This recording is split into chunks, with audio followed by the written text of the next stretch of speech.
Chapter 51. The Final Word. Qi Bingqing's words undoubtedly brought an end to this farce that had lasted nearly a week. Lian Zhao's livestream was filled with cheers, while Keyboard Brother was heartbroken. His livestream's popularity had actually risen, but those who came were eager to see the defeated general's reaction, and the malicious humor of passers-by was always present. Keyboard Brother, who loved nutritional supplements, blanched.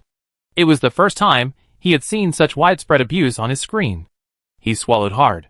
Of course, he knew that the faster he apologized, the less resistance he would face in his comeback, and fans would defend him, saying, "He's already apologized, so what?"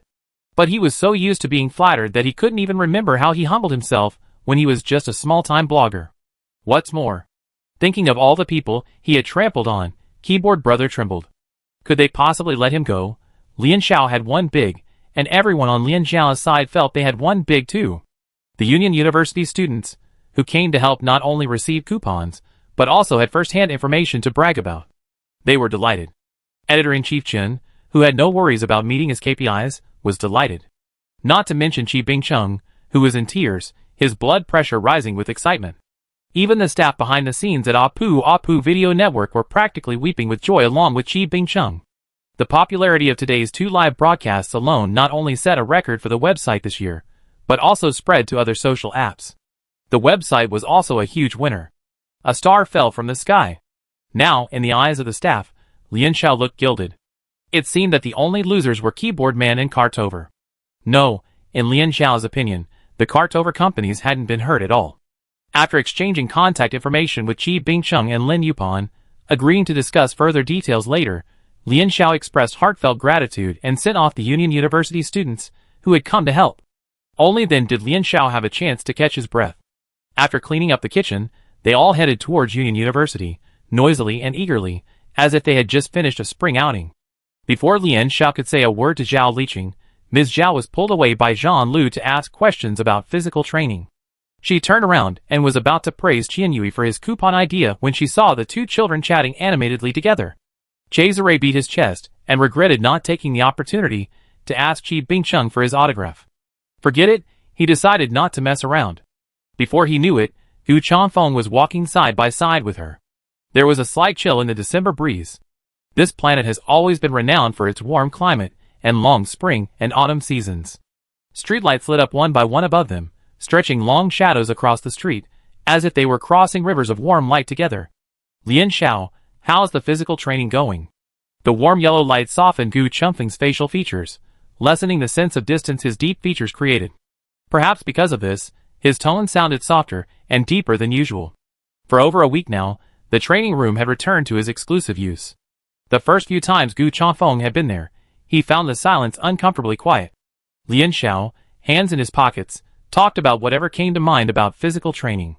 She should be thankful that the trouble with the keyboard guy had been resolved quickly, otherwise she suspected Instructor Wu's rage would be uncontrollable and would erupt at any moment. Alas, it's hard to balance academics and a side hustle. This is the eternal dilemma of a poor student. Gu Changfeng paused thoughtfully. It sounds like your regular training is almost over. The instructors will probably have you begin mecha adaptation training soon. Lian Zhao's interest was piqued. The specific schedule for physical training is not publicly disclosed, relying on experienced instructors to oversee their progress. The instructors rarely reveal what will happen next. The ultimate goal of physical training is to ensure that freshmen meet the required physical fitness standards for mecha training. Determining one's future mecha career is as important as choosing a major, largely determining one's career prospects. Every year, tragedies occur where students pursue popular subjects, waste countless hours, realize they're not suited, and then find themselves unable to switch to other fields. For Lian Zhao, it was just a formality. Unless she finds herself in the same situation as Gu Changfeng, she's already tied to the arc. The Mecha Academy, and even the military, are eager for a new S-class arc. Lian Zhao felt a little disappointed, but she actually quite liked the powerful feel of the Zhulong. After a busy day under intense pressure, Lian Zhao's steps were slow to pick up. The people ahead walked faster, and they gradually fell to the back of the group, slowly distancing themselves from the main group. The traffic on the ground, the hovercrafts flying through the air, and the endless full-screen advertisements. This was one of the busiest areas on the Alliance's main planet, but Gu Changfeng felt the surroundings were peaceful. Actually, the words reached his lips, but he swallowed them back. Gu Chanfeng rarely hesitated like this. Lian Xiao tilted his head, perplexed, pretending to listen intently. The person who wanted to start a conversation, however, looked away as if struck by lightning. This was the second time he sincerely envied Cesare. Statement of facts and rational analysis were his comfort zone in communicating with others. He asked himself, I'm not like the tedious process of inputting a string of numbers and then, after careful calculation, spewing out an answer. Others privately described him as aloof, but he could also relax and show his emotions when with close friends. But why was it so difficult to express his concern and congratulations to Lian Xiao and he were, after all, close alumni, so this strange feeling was particularly puzzling. Intensive training, always ready for military inspections of him and Red Dragon 3, and preparing for next semester's military exercises. Amidst every complex matter that occupied Gu Chanfeng's mind, this insignificant problem would relentlessly surface, like a pea hidden beneath a soft velvet mattress, making its presence felt and making him unable to sleep or eat. If I can't figure it out now, I just put it aside. Gu Chanfeng sighed softly, and the ball of yarn, which had just found a thread, rolled away again. After saying goodbye to the others and disembarking from the hovercraft, Cesare swaggered and put his arm around Gu Chanfeng's shoulder. What were you and Lian Xiao whispering about back there just now? Gu Chanfeng pushed the man aside expressionlessly. He didn't want to carry an 80-kilogram, muscled-up adult male. If he had said that he and Lian Xiao had walked the rest of the way in silence, Xiao Sa wouldn't have believed him. Smelling gossip, Cesare was dissatisfied with the lack of an answer, and was about to catch up when Gu Chanfeng suddenly turned around and asked, What TV shows did you and Senior Chin talk about? He reviewed his thoughts and realized that the scope of common topics between him and Lian Xiao was currently quite limited. A little pop culture knowledge might make their next conversation less awkward. Cesare gasped, Wow. Gu Chanfeng, never mind. Nothing. Then, petrified, Cesare saw his beloved, calm and rational roommate walk away from them at an insanely fast pace. Oh my god. Is this still the Gu Chanfeng he knew? What had made old Gu act so strangely? For the next 2 days, the aftermath of the fake Chinese food scandal continued, but Lian Xiao mostly listened to Qian Yui's retelling of the story. Something about keyboard brother sliding down on his knees, and something about a compilation of friendly private messages from fans she uploaded, which garnered a huge response. Some righteous bystanders turned around and criticized keyboard brother again. Several uploaders who had previously quit their platforms because of keyboard brother have resurfaced, reportedly planning to jointly sue him and the abusive fans, and even asked Lian Xiao if he wanted to join. Lian Xiao understood the principle of not pursuing a desperate enemy, and decided to leave the rest of the grudge to other uploaders with whom he had a long-standing grudge. After several days of being lenient with Lian Xiao, Instructor Wu finally felt free to punish him by making him run and do frog jumps. He immediately felt the wrinkles of his anger as an instructor unfurl. Next year, he vowed not to take the next class of useless people to physical training. That day, after completing 20 sets of frog jumps, Lian Xiao's legs and feet were shaking. The gate, which had never been opened during training, suddenly opened. Si Kongming, who had only appeared at the beginning of training, led the robots into the training ground. Si Kongming smiled as he watched everyone line up and said, Thank you for your hard work, students. The entire cadet saluted silently. After nearly 2 months of being trained by the instructors, the cadets had developed not only physical fitness, but also a calm demeanor, and a subtle sense of death. Unless physical training was declared over, nothing could stir them. Very good, very good. You matured. Si Kongming paced back and forth like an old man strolling in the park, hands clasped behind his back, and patted the biceps of the students in the front row with satisfaction. The robots distributed the optical computers to everyone in an orderly manner, then activated the optical computers, and a document popped up first. Name, Lian Xiao. Mental power level, S-Class. Physical training ranking, temporary 37/102. Glancing quickly at the first few lines, Lian Xiao heard Si Kongming explain, Students should be prepared for this. Our Mecha major will be divided into different streams next semester. This document is a recommendation from several instructors based on their understanding of each of you during their personal guidance. Of course, this is just a guide. The final decision is up to you. Lian Xiao continued to look down. Recommended Mecha class, Arc/main attack. She thought she had misread it, but checked again. Arc. Main attack type. 2 directions? Glancing around, she saw no one else had 2 recommended directions like her. It was comforting to see her ranking consistently in the top third, but recommending her for both positions seemed a bit too high. This opinion letter was very valuable for students like Lian Xiao, who came from a relatively ordinary background. The opinions of frontline mecha soldiers were highly valuable, and anyone who received them would carefully consider them. I have reviewed and signed each of the opinion letters you have received, Aurora said. You will have one night to think before deciding on a direction. In addition, regular training will be cancelled tomorrow. Instead, we will conduct simulated mecha adaptation training, which will also be the final large-scale combat training for physical training. The rules of the actual combat will be explained by Instructor Wu. Everyone gasped. Training through combat, is that really that exciting? Instructor Wu, there's nothing much to say about the rules. At midnight, Echo will send the detailed rules to all students present. Forget the instructors hiding anything from you this time. You have 10 minutes to read the rules and then form teams. Each team is limited to 5 people. After the 10-minute limit expires, students who fail to form a team will be deemed to have forfeited and disqualified. Also, remember to bring your own nutritional supplements tomorrow, Lian Xiao said, sensing Instructor Wu's gaze in her direction, with a half smile. And other edibles. Lian Xiao, maybe just order lunch. That night, Lian Xiao and Zhao Liqing waited in front of their laptops, waiting for the rule book. Here it comes! As expected, at midnight, new emails arrived in their inboxes on campus. After quickly reading the rule book, they exchanged glances, each bearing a look of surprise. No way! They exclaimed in unison. Chapter 52. What a big deal! Every freshman in the dorm who opened the file instinctively let out a similar exclamation. Many people skimmed through it briefly, and then began randomly contacting people. Just like with group work, time waits for no one. At this point, it all comes down to networking and quick hands. Coming up with a rough strategy in 10 minutes, and then selecting teammates accordingly is simply a pipe dream. Right now, teaming up with roommates has been the easiest thing. However, when faced with a roommate's invitation, the second lowest student firmly refused. The other 3 roommates were stunned for a moment.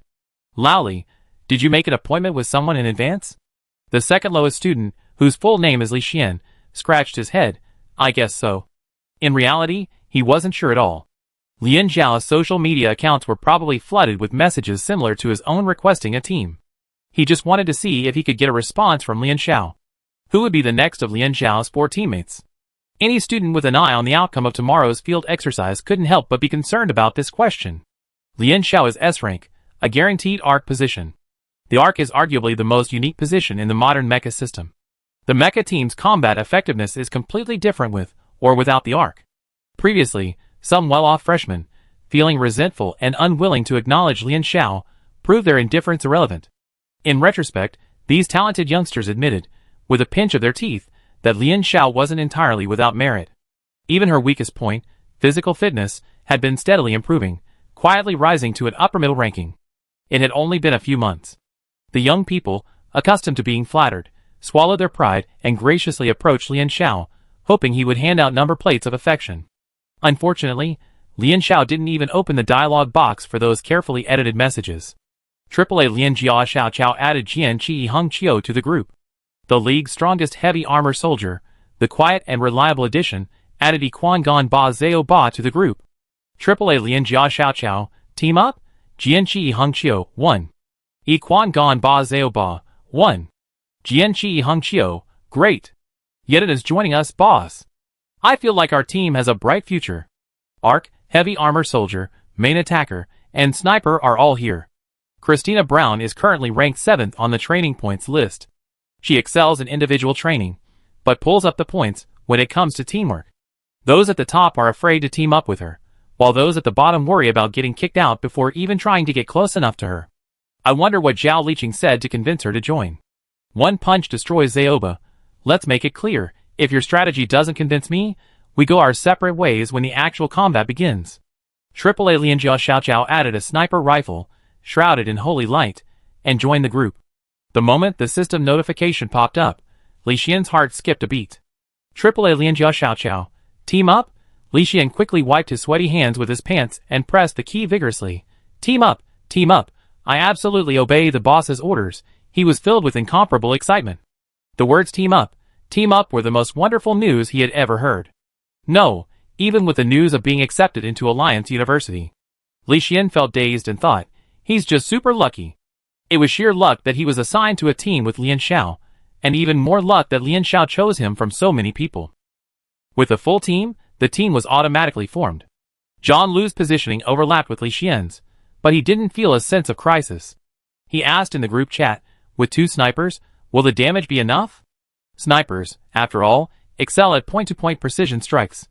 This leaves the primary attacker, Christina, to shoulder all the frontal damage. AAA Lian Jia Xiao Chao, because the rules for tomorrow's actual combat drill. Have you read them? Jian Qi Hung Qiu. I read them, but it's hard to say. Yi Quan Gan Ba Zao Ba. Just reading it makes my blood boil. I love it. The short rule book contains a vast amount of information. Students will be divided into groups of 5, 20 in total. For instructors will serve as the opposing team in the exercise. Students will initially enter with cold weapons, but can replenish their combat power from an unspecified number of weapons depots located throughout the venue. The opposing team has a limited amount of ammunition. Weapons cannot be interchanged. The opposing team carries a flag. If a student successfully captures the flag, they win. If they successfully defend the flag, the instructor wins. Wow! Classmates of similar skill levels, after getting used to fighting, suddenly escalate to the level of a mastermind. After reading the rulebook, everyone was in tears. 2 active duty officers. 2 seasoned academy instructors, teaming up to beat them like a champ. Were the instructors overestimating them? The points awarded to the victorious team were so tempting, the cadets felt like fools lured along by a carrot, dreading the instructor's cudgels at any moment. 20 teams held urgent meetings overnight. That night, only the 2 unlucky lone fighters, who were automatically eliminated, could sleep peacefully. A gloomy atmosphere pervaded the training grounds the next day. The closer the physical training session drew to a close, the more cheerful Instructor Wu became. Are you so unhappy about practicing with us instructors? Cheer up. The trainees, The thought of the beatings they might receive later made them unhappy. Overnight, over 100 training pods were deployed to the vast training grounds. These differed in appearance from the standard models they usually used, the most notable being that these advanced pods were upright. After boarding the pods according to their ranking, Lian Xiao's turn finally gave her a first-hand experience of the difference. The brain-computer interface had roughly double the number of channels of a standard training pod, not just in the brain, but also along the spine. Lian Xiao had an inopportune illusion, as if she were some giant soft-bodied creature, extending several tentacles to tightly wrap around the user. The connection sections of this training pod were already very similar to those of a real mecha. Lian Xiao, choose carefully, Aurora said over the comms channel. This actual combat exercise was probably the closest training to the real mecha piloting experience before the diversion, and it could be said to be specially designed for students from ordinary families, who had never had the opportunity to experience a cockpit before. Swiping the screen with a thought, different types of mecha models appeared on the screen. There are 5 main mecha categories: heavy armor, main attack, light armor, sniper, and arc. In addition, there are specialized mecha types that operate outside the main system, such as the assassin, which prioritizes instant kills. For this combat exercise, the Academy generously lifted the restrictions on existing mechas. Lian Xiao scrolled to the main attack column, and was disappointed to see that the Red Dragon 3 model was gray. She began to wonder what made the Red Dragon 3 so special. Student Lian Xiao, are you sure you're choosing the main attack Candle Dragon mecha? The students in the back who hadn't yet entered the cabin were shocked. What the hell? Is choosing a main attack mecha a new trend for S-class players? Lian Xiao. The Academy instructor was shocked. He agreed to Aurora's inclusion of the main attack type in the proposal. Not so Lian Xiao could choose between the two. Once the mecha selection is confirmed, it can't be changed. Don't be impulsive. The last class finally had an S-class, but the fact that they could only pilot a main attack type was already a headache for the Academy. If another S-class main attack type came along, they'd be pissed. S-class should have chosen the arc. The arc card has such a high threshold, and S-class players are already few and far between. If they don't choose the arc, there really won't be anyone left. The Academy instructor wanted to help Lian Xiao choose himself. A hand rested on the Academy instructor's shoulder. Instructor G, you've forgotten that the final division direction won't be determined until after the actual combat exercise. Aurora said, let the students choose for themselves. The Academy instructor wanted to say something, but held it in, watching Lian Xiao press the confirm button. The instructor, familiar with the situation, knew that the proposal was not as simple as Aurora had described. Dean Suzera must review the proposal every year. Without the tyrant's approval, no matter who the military sent, the proposal would be distributed to the students. So, were the two unusual options in Lian Xiao's proposal Aurora's idea or Susara's instruction? He couldn't understand the tyrant's intentions. All students entered combat readiness, and the 4 instructors prepared to enter the training cabin. While no one else was around, Instructor Wu whispered to Aurora, "What if Lian Xiao really chooses the main attack type?" The military, eager for a new arc, was unsure how they would punish Aurora. "Wu Hao, do you really think Lian Xiao is not suited to the main attack type?" Instructor Wu fell silent. "As an instructor, I fulfill my duties," Aurora said calmly. "I handle the military." In this position, she only did what was best for the student's development. Instructor Wu nodded slowly. "Okay." He watched the 2 academy instructors, who had muttered and discussed for a while before entering the training cabin, feeling a little relieved. Perhaps he didn't need to worry about the vice captain. There were 2 more anxious than he was. In the training cabin, the 104 people closed their eyes together. An emotionless electronic voice echoed in their ears as their consciousness sank. "The heavenly secret map system is loading." Opening his eyes again, Lian Xiao was refreshed in the Zhulong core cabin. A familiar, steady wave of information traveled through his neural pathways, like a greeting from an old friend reunited after a long absence. "Hey, where is everyone?" John Lu said in the team chat. "The team members won't be too far apart," Zhao Liqing said briefly. "I'm by the stream." "Understood. I meet you." Lian Xiao hung up. There were no Zerg in the actual combat exercise, but using normal communication channels was still somewhat dangerous. They had to be wary of instructors eavesdropping. Flying to Zhulong for the second time felt a bit novel. Only after actually getting on board did Lian Xiao begin to grasp the results of over a month of intense training. She had once wished she could reach the physical fitness she achieved in the correction field, but now, compared to her initial training, she ran faster, with greater strength and endurance. She had gotten stronger. She had become more powerful. Excitement coursed through Lian Xiao's veins. She took a deep breath, entranced by the unprecedented feeling of strength. Not far away, by the stream, Lian Xiao had successfully reunited with the others. 5 mechas, each between 5 and 7 meters tall, gathered together, making the open space by the stream seem cramped. "Should we start the first step now?" Li Xian was the most nervous of the group, even asking simple questions with a lack of confidence. He was ranked last, while the others were either in the top 10 or S rank. He was afraid that if he didn't perform well enough, the bosses would simply drop him. Before Lian Xiao could say anything, everyone heard a system announcement. Several dots in the student list on the system panel suddenly dimmed. "Students have been eliminated. Students have been eliminated." Less than 2 minutes into the game, a team was wiped out. Now it was for versus 95. Chapter 53. Li Xian was shocked. "Damn, that's too fast." The instructors were strong, but just how strong, these students had no idea. 2 minutes, and 5 of them were wiped out. Li Xian pessimistically wondered if he could last more than 30 seconds if he ran into the instructors. That's normal. The others didn't react much. John Lu shrugged. "If I were an instructor, I also take advantage of this window to eliminate a few more students."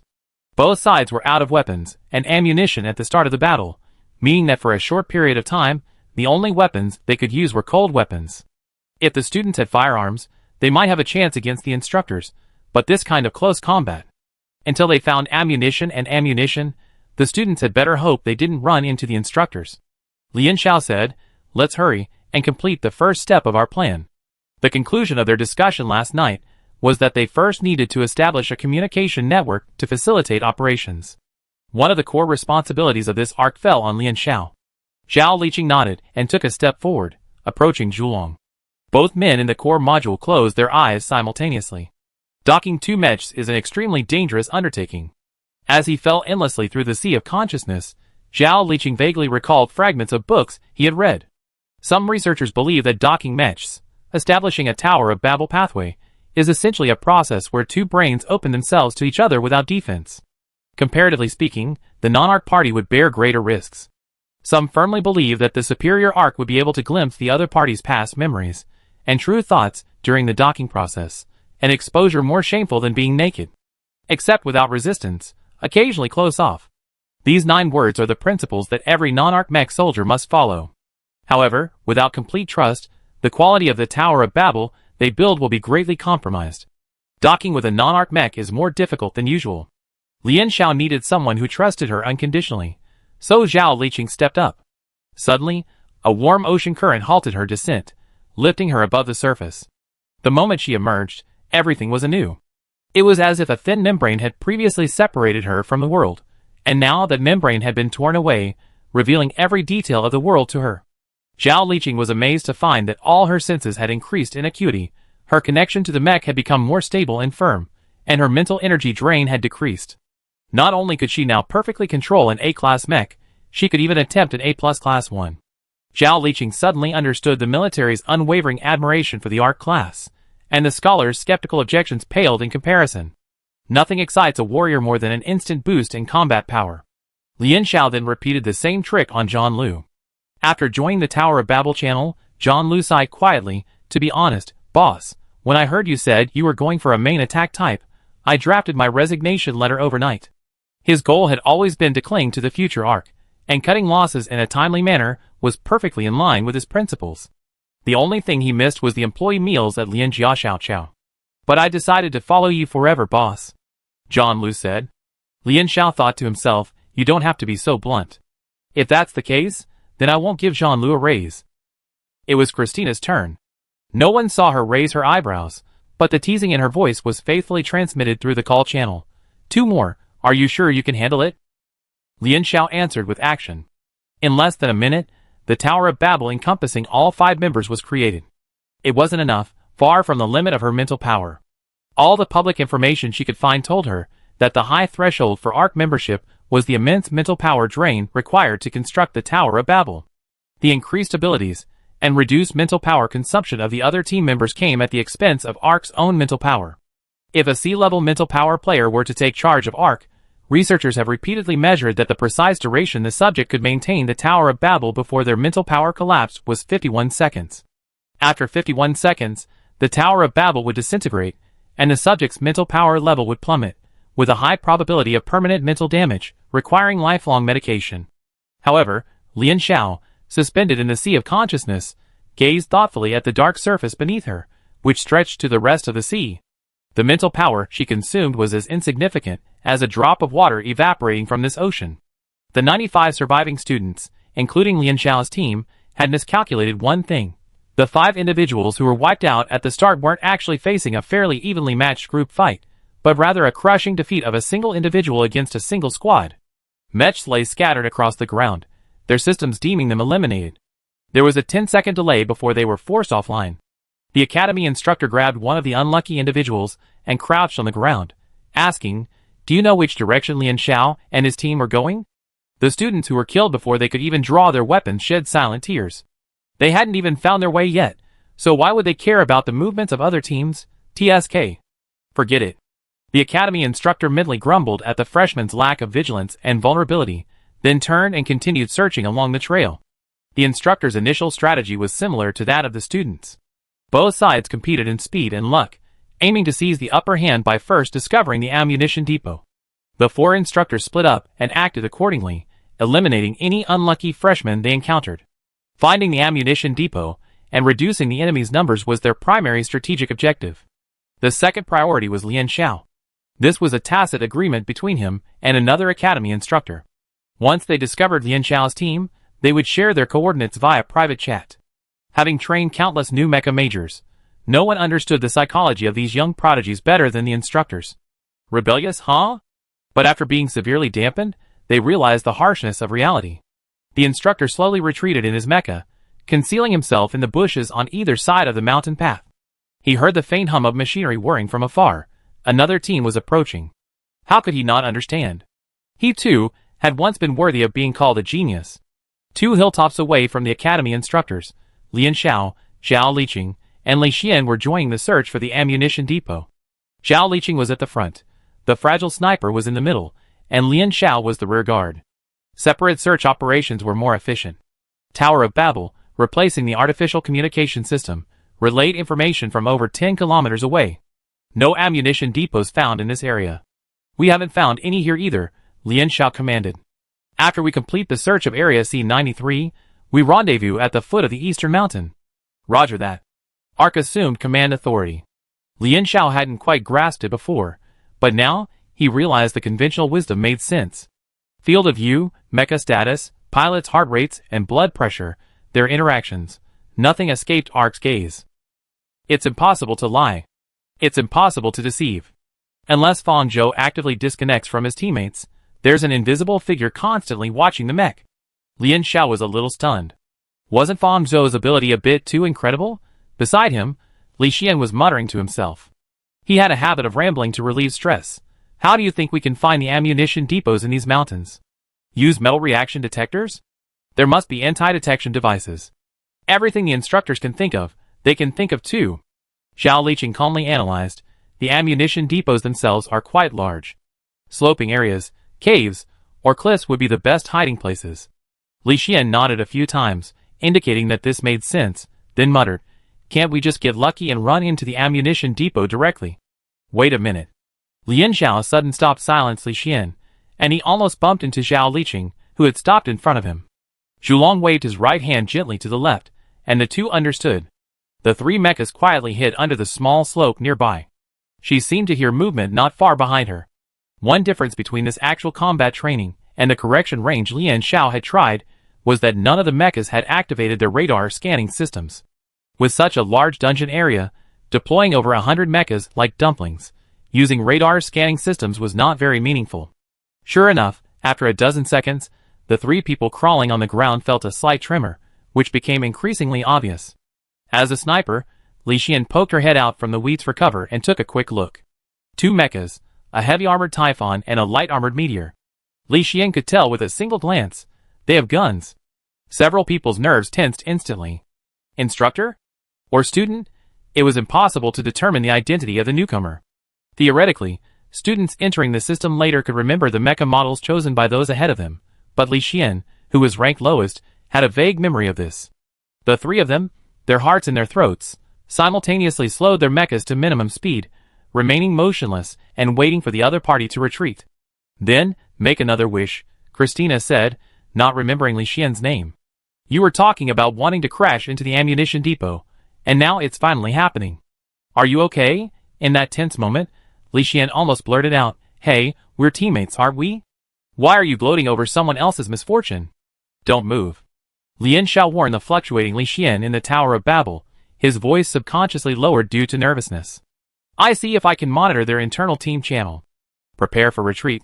A rhythmic tremor in the ground gradually approached, suddenly stopping directly above them.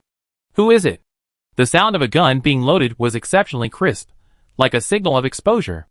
Li Xian's mind was spinning with nervousness, and his calf muscles trembled uncontrollably. It was Zhao Liqing who controlled the mech and held him down. Typhon, who was speaking, was using a radio, fortunately facing straight ahead. "Turn on the core module video, or we open fire. We're not the instructors. We're one of them." Two mechs approaching from the other side of the path were so frightened that they obeyed the order and revealed their faces for identification. Wow. One side road, 7 mechs, 3 groups meeting on a narrow road. Lian Xiao thought to himself that this was quite a traffic jam. That's fine, we're students too. However, Typhon and Meteor didn't lower their guns, their black muzzles still pointed at the now defended opponent. One more question. Have you ever encountered Zhulong? The two shook their heads in confusion, and one of them realized, you're looking for Lian. Bang, bang, bang. A few silenced gunshots rang out, followed by the sound of a heavy object falling to the ground, and silence returned to the surroundings. Listening to the system announcement, Lian Xiao waited stiffly for the two mechas to slowly pass overhead, a cold sweat pouring down his face. A few pieces of information. 1. A student has found the ammunition depot. 2. They're not prepared to share intelligence and weapons with their side. 3. These people are looking for her. Chapter 54. A brief silence fell in Babel Tower. No one was stupid. They could see that these two were coming with such force.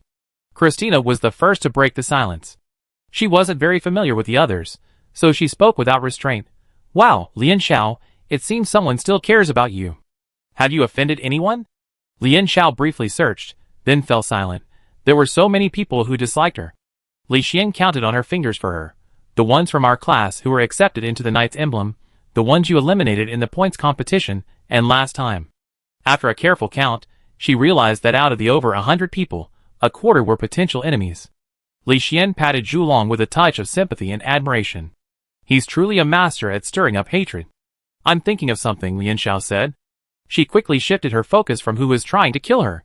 In her eyes, whether it was Night Emblem or anyone else, they were all enemies, ABCs, to be eliminated when the opportunity arose.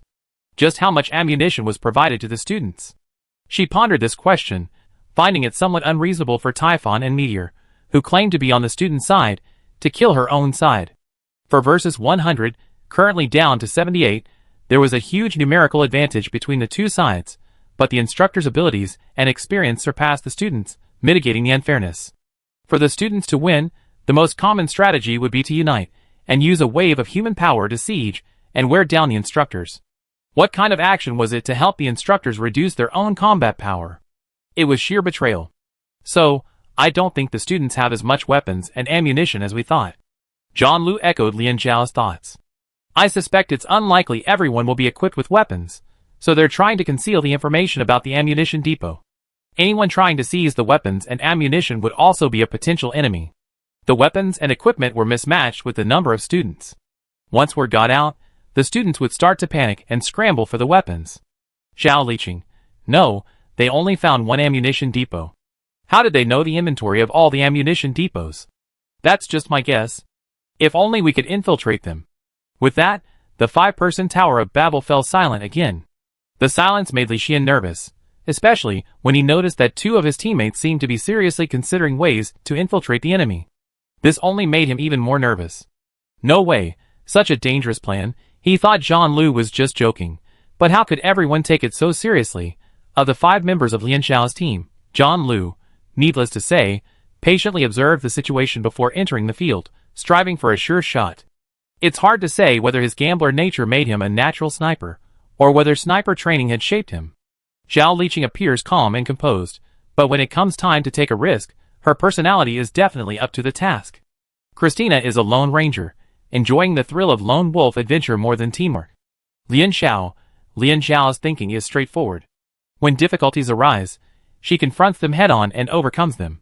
As for the consequences of failure, she doesn't let the internal struggles of fear preemptively breed fear. The other's courage suddenly made Li Xian feel out of place. Lian Xiao didn't notice Li Xian's slight disappointment, busy pondering his plan, saying, I have an idea. Meanwhile, Zhang Lu felt like he was being possessed by luck today. The legendary stroke of luck had actually happened to him. His team had simply been trying their luck in the area, and surprisingly, they had effortlessly discovered an ammunition depot.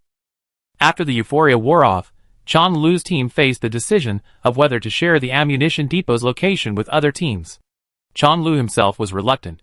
He tried to convince his teammates that being too powerful attracted attention, and he was afraid that if another team took the weapons, they would be left with nothing. Deep down, he wouldn't admit it, but the thought of having a powerful weapon snatched from him by a teammate had left him with a deep sense of PTSD. I'm talking about you, Lian Xiao. I thought the fake Chinese food incident a few days ago would completely crush Lian Xiao. Zhang Lu and his friends, who had suffered losses, even privately rewarded Keyboard Brother. Unexpectedly, Keyboard Brother's downfall only saw Lian Xiao and Lian Jiaxiao rise to even greater heights of fame. Zhang Lu didn't understand. Why was it that every time there was a controversy surrounding Lian Xiao, it was always those who opposed her who suffered? With a good family background and exceptional talent, he'd be a top student at the Mecha Academy. How could he possibly swallow this insult? Now that they found the ammunition depot, they hit it off with their teammates, who also deeply hated Lian Xiao, and happily put sniping Lian Xiao on their agenda. We must avenge our loss in this battle. The pilots of the Typhon and Meteor were Zhang Lu's teammates. They had taken out 5 or 6 students during their patrol of the pass, and were preparing to return to their base, feeling satisfied. The teammate piloting the Meteor asked anxiously, Do you think our killing of those guys just now would have revealed our location to their teammates? Most of the passing students were eliminated before they could react, but the team's internal communication channel remained open. Just let their teammates know, Typhon said nonchalantly, aiming his rifle at the deserted, leaf-strewn mountain path. We're well stocked with ammunition, so what's there to be afraid of?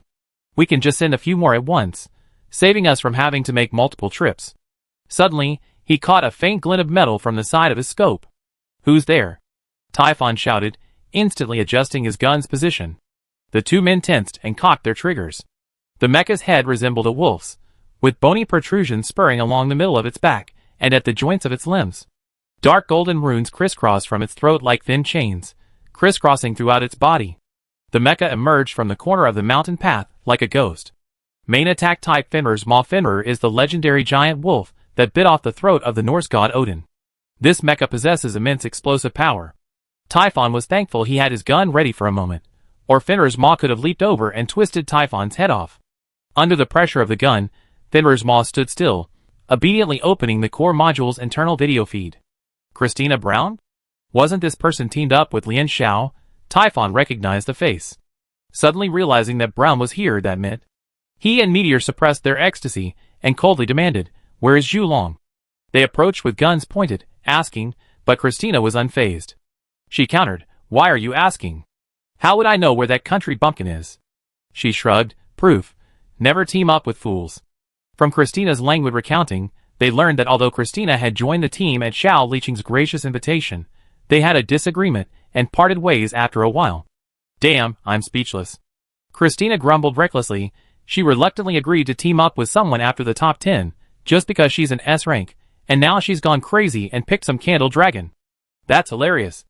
If she weren't an ARC, who would care about her? With a main attack, I could kill her with a single blow. Arrogant. So arrogant. But considering it was Christina on the other end, her arrogant personality was only natural. Chan Lu, on the other end of the communication channel, knew Christina somewhat. As the eldest daughter of the Brown family, the highest authority in charge of the Alliance's main planet's air defense system, it was only natural for her to look down on Lian Xiao. But Chan Lu wasn't complacent. He instructed, check the Fenrir's Maw's communication system. In his opinion, only Archmechs could establish the team's Tower of Babel, not Lian Xiao's Candle Dragon. If Christina severed the communication channel with Lian Xiao and the others, it would prove that she had truly left the team and was alone. A few seconds later, Chan Lu responded, "Don't worry, buddy. Her communication channel is always off." Chan Lu felt slightly relieved. I hadn't heard that Christina had any close friends. Her trust with anyone in Lian Xiao's team wasn't high enough to warrant her going undercover. It seemed Christina had truly fallen out with Lian Xiao's team. Tina, Chan Lu called her by her nickname to show familiarity. Do you know where Lian Xiao and the others are? Why are you targeting S-Class? Fenrir's bite tilted his head. Even facing two armed enemies, Christina didn't lose momentum. Instead, she dominated the conversation. The strange thing was that while Lian Xiao boasted, Chan Lu and the others were eager to see her slapped in the face, while Christina, with her much more brazen personality, showed no resentment at all, taking it for granted. I just want to find an S-rank sparring partner. Seeing Christina's tight-lipped tone, Chan Lu doubled down. This was the first piece of information on Lian Xiao's whereabouts, and he wasn't about to miss it. How about trading Lian Xiao's whereabouts for a weapon and ammunition? 3 weapons, plenty of ammunition. Chan Lu frowned. 1 weapon. You can add nuclear magnetic bombs, but no more. After some haggling, the two finally reached a deal on the condition that Christina go to the ammunition depot to select her own weapons. Chan Lu even played a hypocritical game with Christina. Tina, we have a deal. After you get the weapons, please don't tell anyone else about the ammunition depot's location. I have great faith in the Brown family's long-standing integrity. Christina nodded perfunctorily. It was a nice way to put it. She was certain Chan Lu would kill her after learning the supposed intelligence from her. Christina was confident in her own abilities, but she wouldn't take on 5 people unarmed. Follow me. Don't follow too closely. This silent message bypassed Typhon and Meteor's communication channel monitoring systems, and was automatically transmitted to the others via the Tower of Babel. Chan Lu had been quite prudent and cautious, but unfortunately, he had misjudged a point. Even Lian Xiao, piloting a main attack type, could perform normal ARC duties and build a Tower of Babel for the entire team. And the Tower of Babel could only be recognized by non-ARCs. Well, I did well, didn't I? Christina beamed with pride. Chan Lu commented, indeed. He told her that Christina's complaints didn't sound like an act. Lian Xiao's plan was simple. Since these unknown people were so eager to know her location, why not show them the way? What more trustworthy intelligence could there be than intel from a fallen-out teammate? Then, they could infiltrate the opposing team and investigate the ammunition depot. But the only candidate could be Christina. Xiao Liqing, John Lu, and Li Xian were all forcibly tied to her. Christina's reputation as a lone ranger perfectly suited her character's role, as someone who would argue with the team. Lian Xiao also bluntly explained the risks. If the other team became suspicious, the other teammates wouldn't be able to quickly provide support. To his surprise, Christina didn't care. It's exciting and fun, that's all, Christina said. Points are nothing. Strong power and high points. The eldest daughter of the Brown family is just so willful. The road twisted and turned, and the two men, wary of the dangers, took many detours. Only after making sure no one was following, did they lead Christina to the ammunition depot. Approaching the depot, Christina discovered, as Zhao Liqing had previously suspected, that the depot was located in a cave somewhere down the hillside, difficult to spot with the naked eye. Fenrir's bite glanced around, so Lian Xiao, who was already on the other side, could memorize the terrain. Hurry up, don't look around. Meteor had a strange intuition. You have 3 minutes to pick out your weapons. Christina was about to argue with them, when a faint voice suddenly rang out. The three of them held their breath for a few seconds, and Typhon asked uncertainly, "Did you hear that clearly?" It sounded like the instructor's voice? Not only them, but also Lian Xiao, who was hurrying along, and every trainee on the mountain heard it. The loudspeaker's repetitive recording carried the message across the mountains, forests, and rivers. Attention all freshmen. We found your ammunition depot in Area A7. Come and get it if you want it. Chapter 55. The ammunition depot is in Area A7. It was the instructor who found it. To go, or not to go, that was the question. All the students remaining on the field were pondering, their eagerness uncontrollable. The ammunition depot was crucial in determining the direction of the attack, and now, the trainees' ammunition depot had fallen into the hands of the instructors. But they couldn't easily rule out the possibility that the ammunition depot's location was a deception, a decoy thrown by the instructors. Anyone with even the slightest bit of common sense could tell that the instructors were waiting in wait. The instructors were completely brazen, practically shouting over the radio, "The ammunition depot is here, we're here too, anyone seeking death, hurry. Someone's bound to go there." Li Xian muttered softly. Knowing there's a tiger in the mountain, they still ventured there.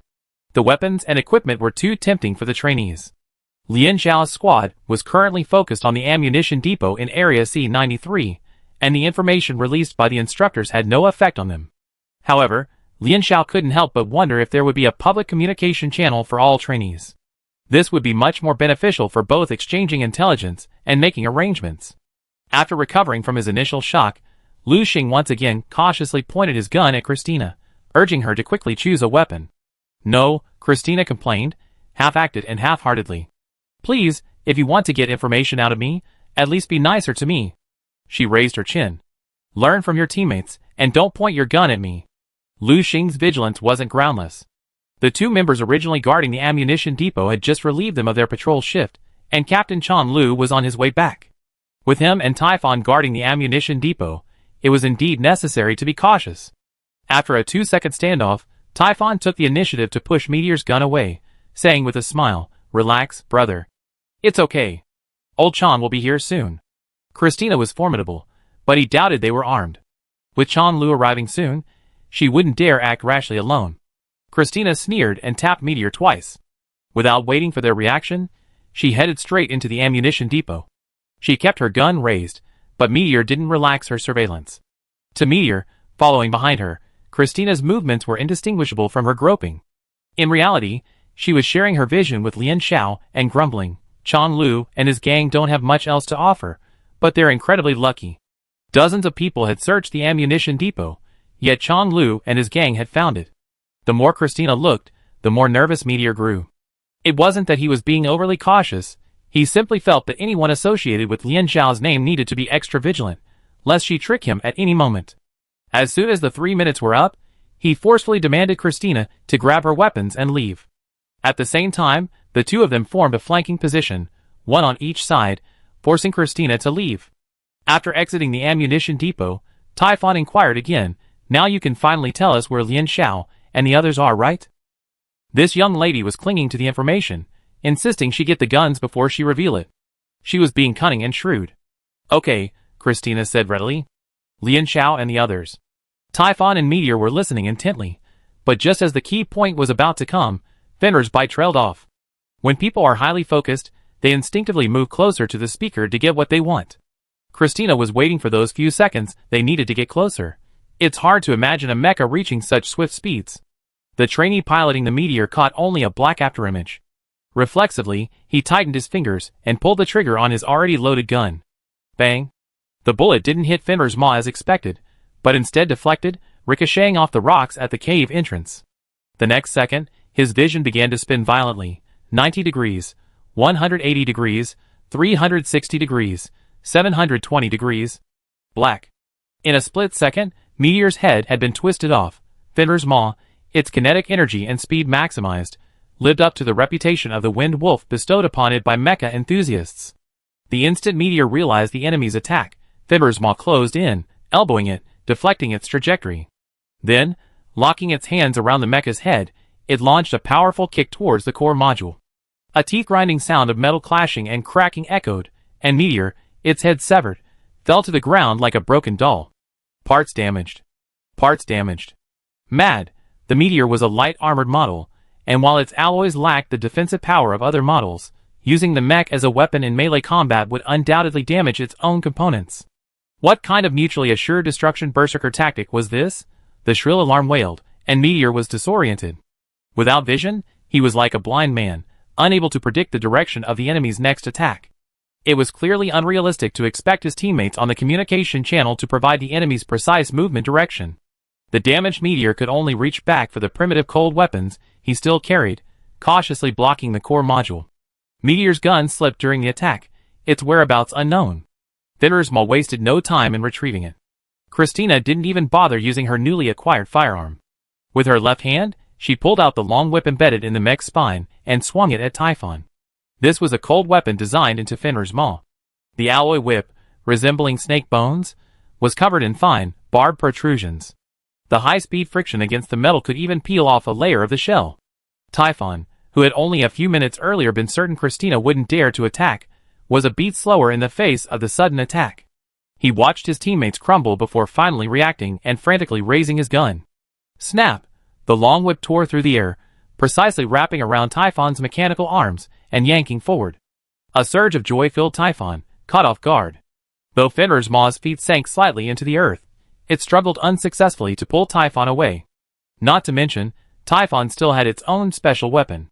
Near Typhon's massive core module, two mechanical arms suddenly folded under its arms and waist, each releasing two new pairs of arms.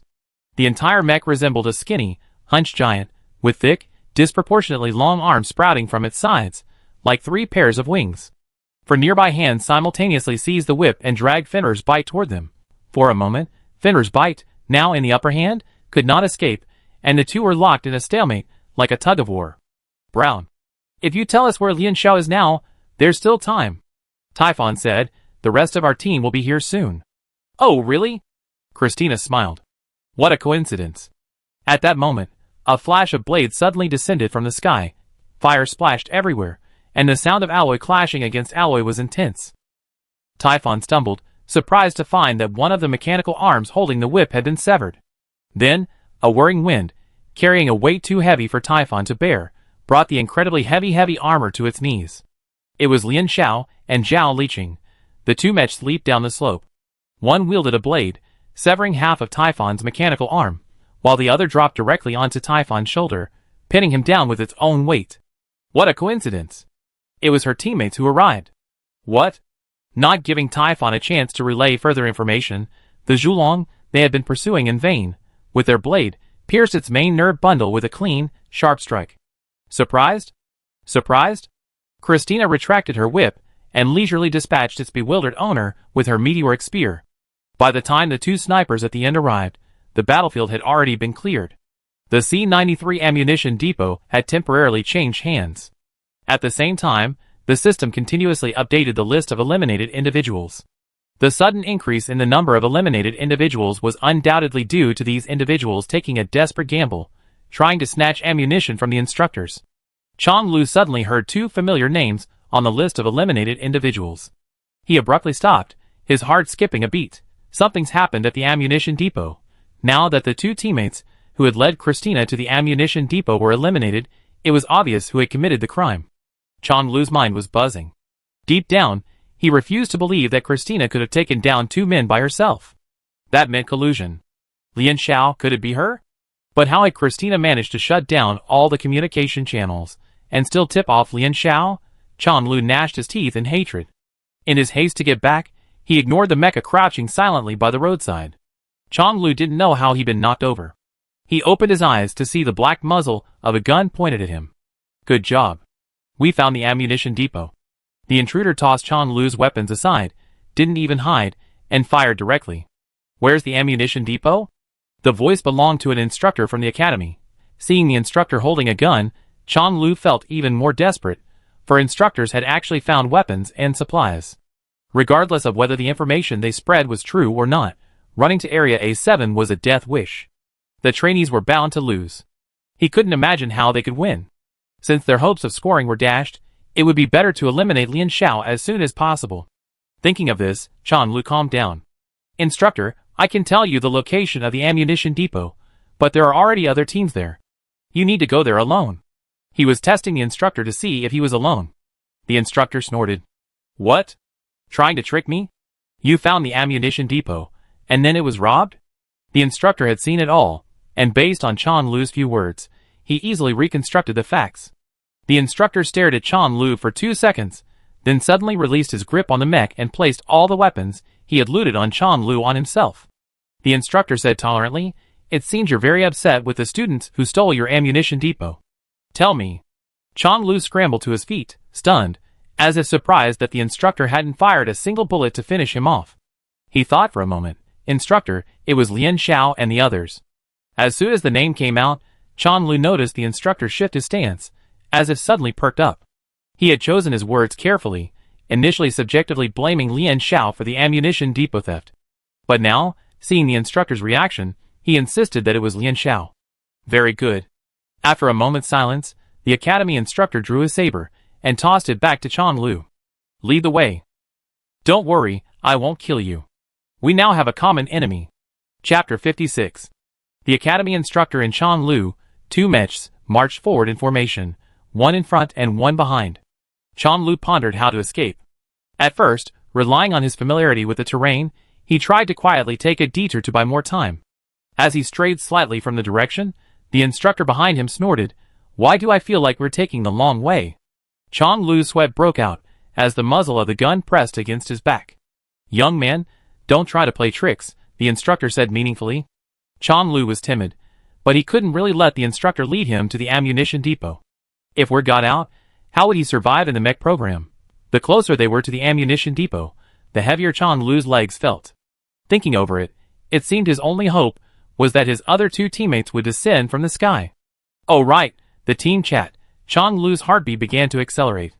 Under the instructor's watchful gaze and coercion, he closed the team chat. His teammates knew he was in trouble. They just didn't know his exact location.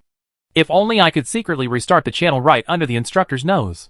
Your team must have sent quite a few students offline along the way, the instructor asked suddenly, seemingly chatting casually. Chan Lu carefully operated the system, not wanting to reveal any clues, and replied distractedly, We only encountered 1 or 2 along the way. Instructor, more than that. I still remember how many teams we wiped out.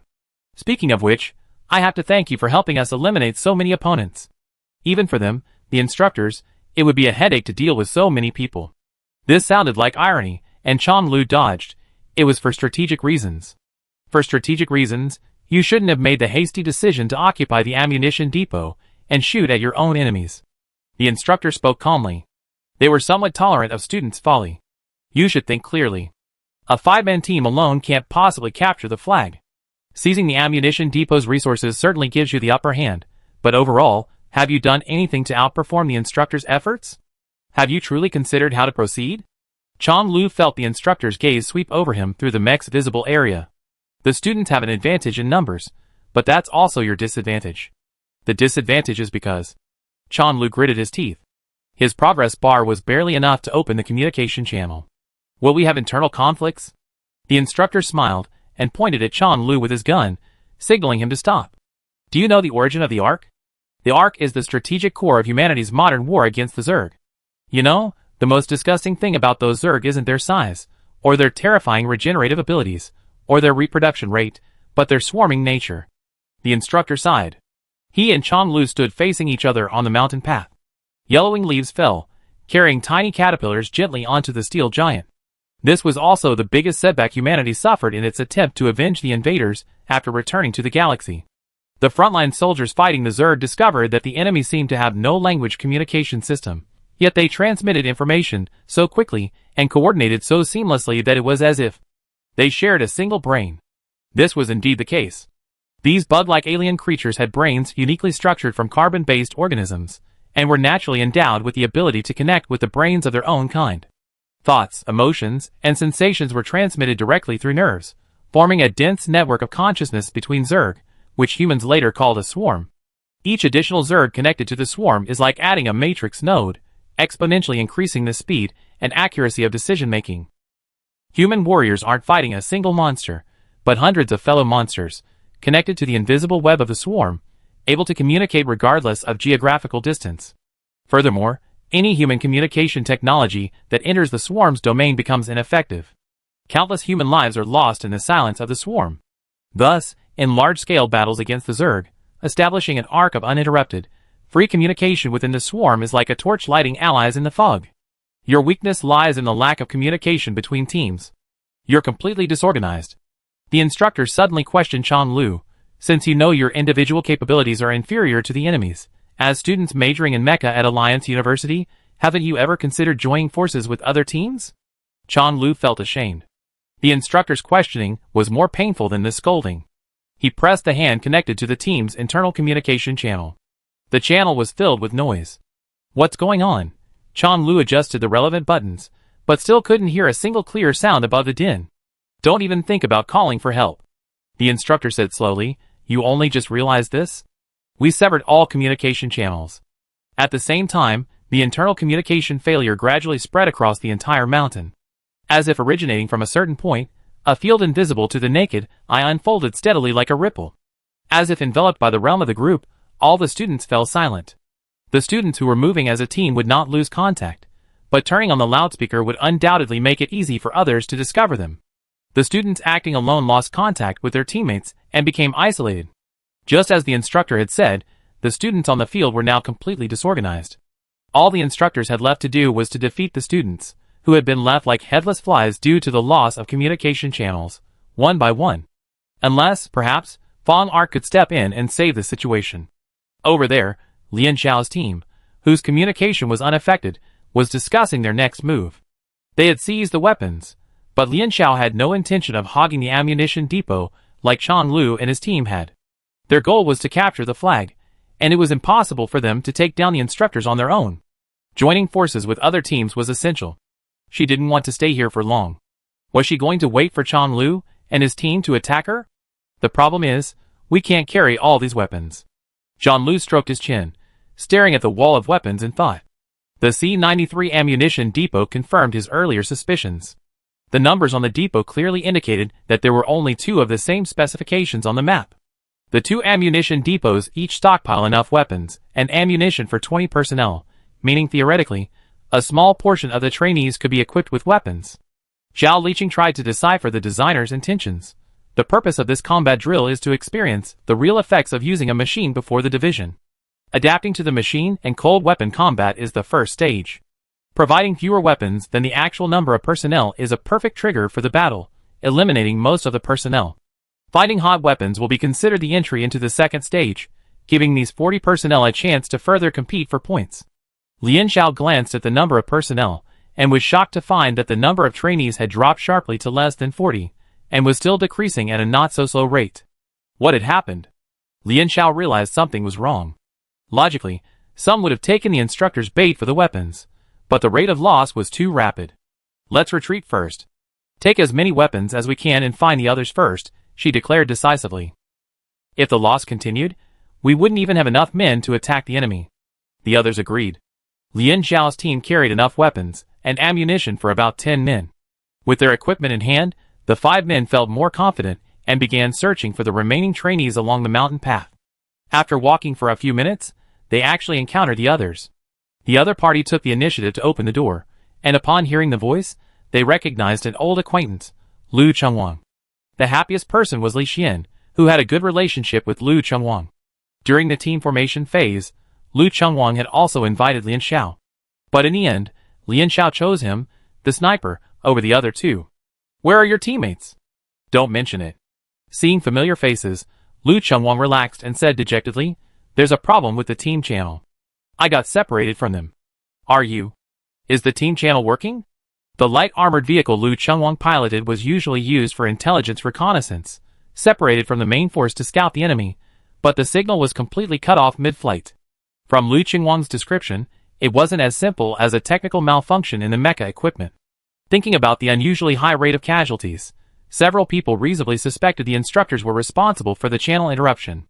Without the team channel, not to mention being unable to find teammates, even if all the personnel were present, how could they fight the instructors would still be a problem. Originally, they might only have to connect to the team leader, but now they had to connect to everyone on the field. All eyes fell on Zhulong. That's impossible, Li Xian said first. Zhulong is a main attacker. It's already difficult for him to form a five-man babel. Christina, do we still have time to find other arcs? Besides Lian Xiao, 3 other A-class players chose arcs this time. Wow, it seems we're a step too late. Zhang was referring to the list of eliminated players, where the name of an A-class arc had appeared prominently. Adding Lian Xiao's half-baked arc, the remaining arcs couldn't possibly connect everyone to the same Tower of Babel. The excess weapons and ammunition suddenly felt unbearably heavy. If they had known the regular team chats were disrupted, why would they have bothered carrying so much? Zhao Liqing poked the silent Zhulong. Lian Xiao, what do you think? It had been quite an undertaking for Lian Xiao to pilot Zhulong and maintain the Tower of Babel for so long. While it was a shame to give up on the confrontation with the instructors now, this was just a real-world exercise, and Lian Xiao's condition was more important. The others waited quietly for Lian Xiao's response. Lu Chunwang suddenly spoke from the Tower of Babel, a weak greeting. Hi! When had Lian Xiao silently connected his mind to Lu Chunwang? Is it really all right? Everyone was shocked. As time passed, the Tower of Babel surprisingly showed no signs of collapse. The powerful mental force continued to continuously support each passage. Christina, always very self-righteous, fell silent. She remembered that the record for the Union University A-class arc maintaining the Tower of Babel was a 5-man team for 24 hours, but that was when using arc-type mechas. It was not an arc-specific mecha, but 6 people were connected. Christina suddenly wanted to know what Lian Xiao's limit was. Just as the others were preparing to leave, rushing to find someone, Lu Chunwang glanced around warily. Perhaps it was his imagination, but after his heightened senses, his intuition was still flashing red. That feeling. The warning "Be careful" echoed through the Tower of Babel. A lightning-fast figure flashed from the blind spot, charging towards the group in a hail of bullets. Chang Lu and the other man, who had been tracking Zhulong all the way, finally caught up with them. Chapter 57. Lu Chunwang, on reconnaissance duty, sweat broke out on his forehead. Because of his mech's positioning, he habitually observed the terrain more carefully than the other 5. The attackers had been following them for who knew how long, and their choice of launching the attack here was definitely a deliberate decision. The dense vegetation made it easy to hide, and the enemy, occupying high ground, laid suppressive fire. Where the 6 of them were, the path forward and retreat was narrow and steep. For a moment, under such intense fire, they couldn't escape quickly. At the first sign of the enemy attack, Zhao Liqing, in his heavy armor, took the lion's share of the fire. The 2 fragile snipers retreated to the rear of the group. In just over 10 seconds, Li Xian watched with distress as his mech's damage rate rapidly increased. He used his eyepiece to try to assess the enemy's situation, muttering, "Do they have so much ammunition?" The squad had emptied most of their ammunition depot. At this rate of output, the enemy's overwhelming attack wouldn't last long. 1 Storm Banshee, 1 Excalibur. Li Xian turned and saw Zhang Lu calmly reloading his magazine. "I take out the Storm Banshee and leave the Excalibur to you. Can you do that?" Li Xian swallowed and began to reload, unwilling to be outdone. Of course. The firepower was intense, and the squad couldn't withstand the damage head-on. The task of striking the enemy naturally fell to the 2 snipers. The Storm Banshee was agile and highly maneuverable, making it difficult to aim. Li Xian understood that Zhang Lu had given him the easy task. As Li Xian raised his gun to lock on his target, he noticed a break in the enemy fire. Here they come! The unusual break in fire was fleeting, followed by even more intense fire. For a moment, the surroundings were filled with sparks as bullets grazed the mech's surface. As Zhang Lu shouted a warning in Tower of Babel, a blurry silver-white figure rushed down the slope, covered by fire. Offensive Storm Banshee, the mech moved so fast that it became a blurry silver-white mass in the sight of the 6 members of the squad, closing the distance between them by almost a quarter in a single second. At the same time, Zhang Lu fired. Bang! A shallow crater exploded at the Storm Banshee's feet. If the pilot hadn't forcibly changed direction at the last moment, the mech's legs would have been hit. Bang! Bang! Bang! As if unfazed by the deflection of the bullets, Zhanlu raised his gun and fired continuously. Li Xian, still trying to locate the exact location of the Excalibur, was secretly terrified. Zhanlu's shots were compressed to incredibly short intervals, seemingly requiring no thought or aiming. However, the Storm Banshee's approach was noticeably slowed. Every time it planned to land, its bullet landed precisely there the next second. Zhanlu had completely predicted its trajectory, reflexes, dynamic vision, and seemingly innate judgment. Li Xian felt the only word to describe Zhanlu was terrifying. A terrifying talent. Is this a genius sniper? Li Xian let out a deep breath, trying to clear his mind of distractions, his hand steady on the trigger. The first bullet whirled out, followed closely by the second and third, severely wounding the Excalibur behind the tree, finally halting the heavy firepower. So what if his teammate was a genius sniper? He wasn't any worse. Without the covering fire, the Storm Banshee, who had just pierced the squad's formation like a sharp sword, now looked like a fat sheep delivered to her doorstep. Damn, that was too quick to be dealt with, the academy instructor cursed in frustration. As experienced as he was, he naturally wouldn't act rashly. He chose a favorable position, hoping to have Zhanlu provide cover, while he quickly concluded the fight and took out Lian Xiao in one fell swoop. Shame on you, my friend. You're about to be the only instructor eliminated from this actual combat.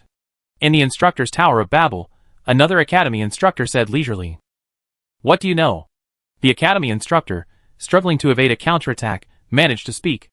I just wanted to verify something. The situation was now relatively clear. The channel signal had been cut off. Most of the students were trapped in Area A7, being beaten around by the other three instructors.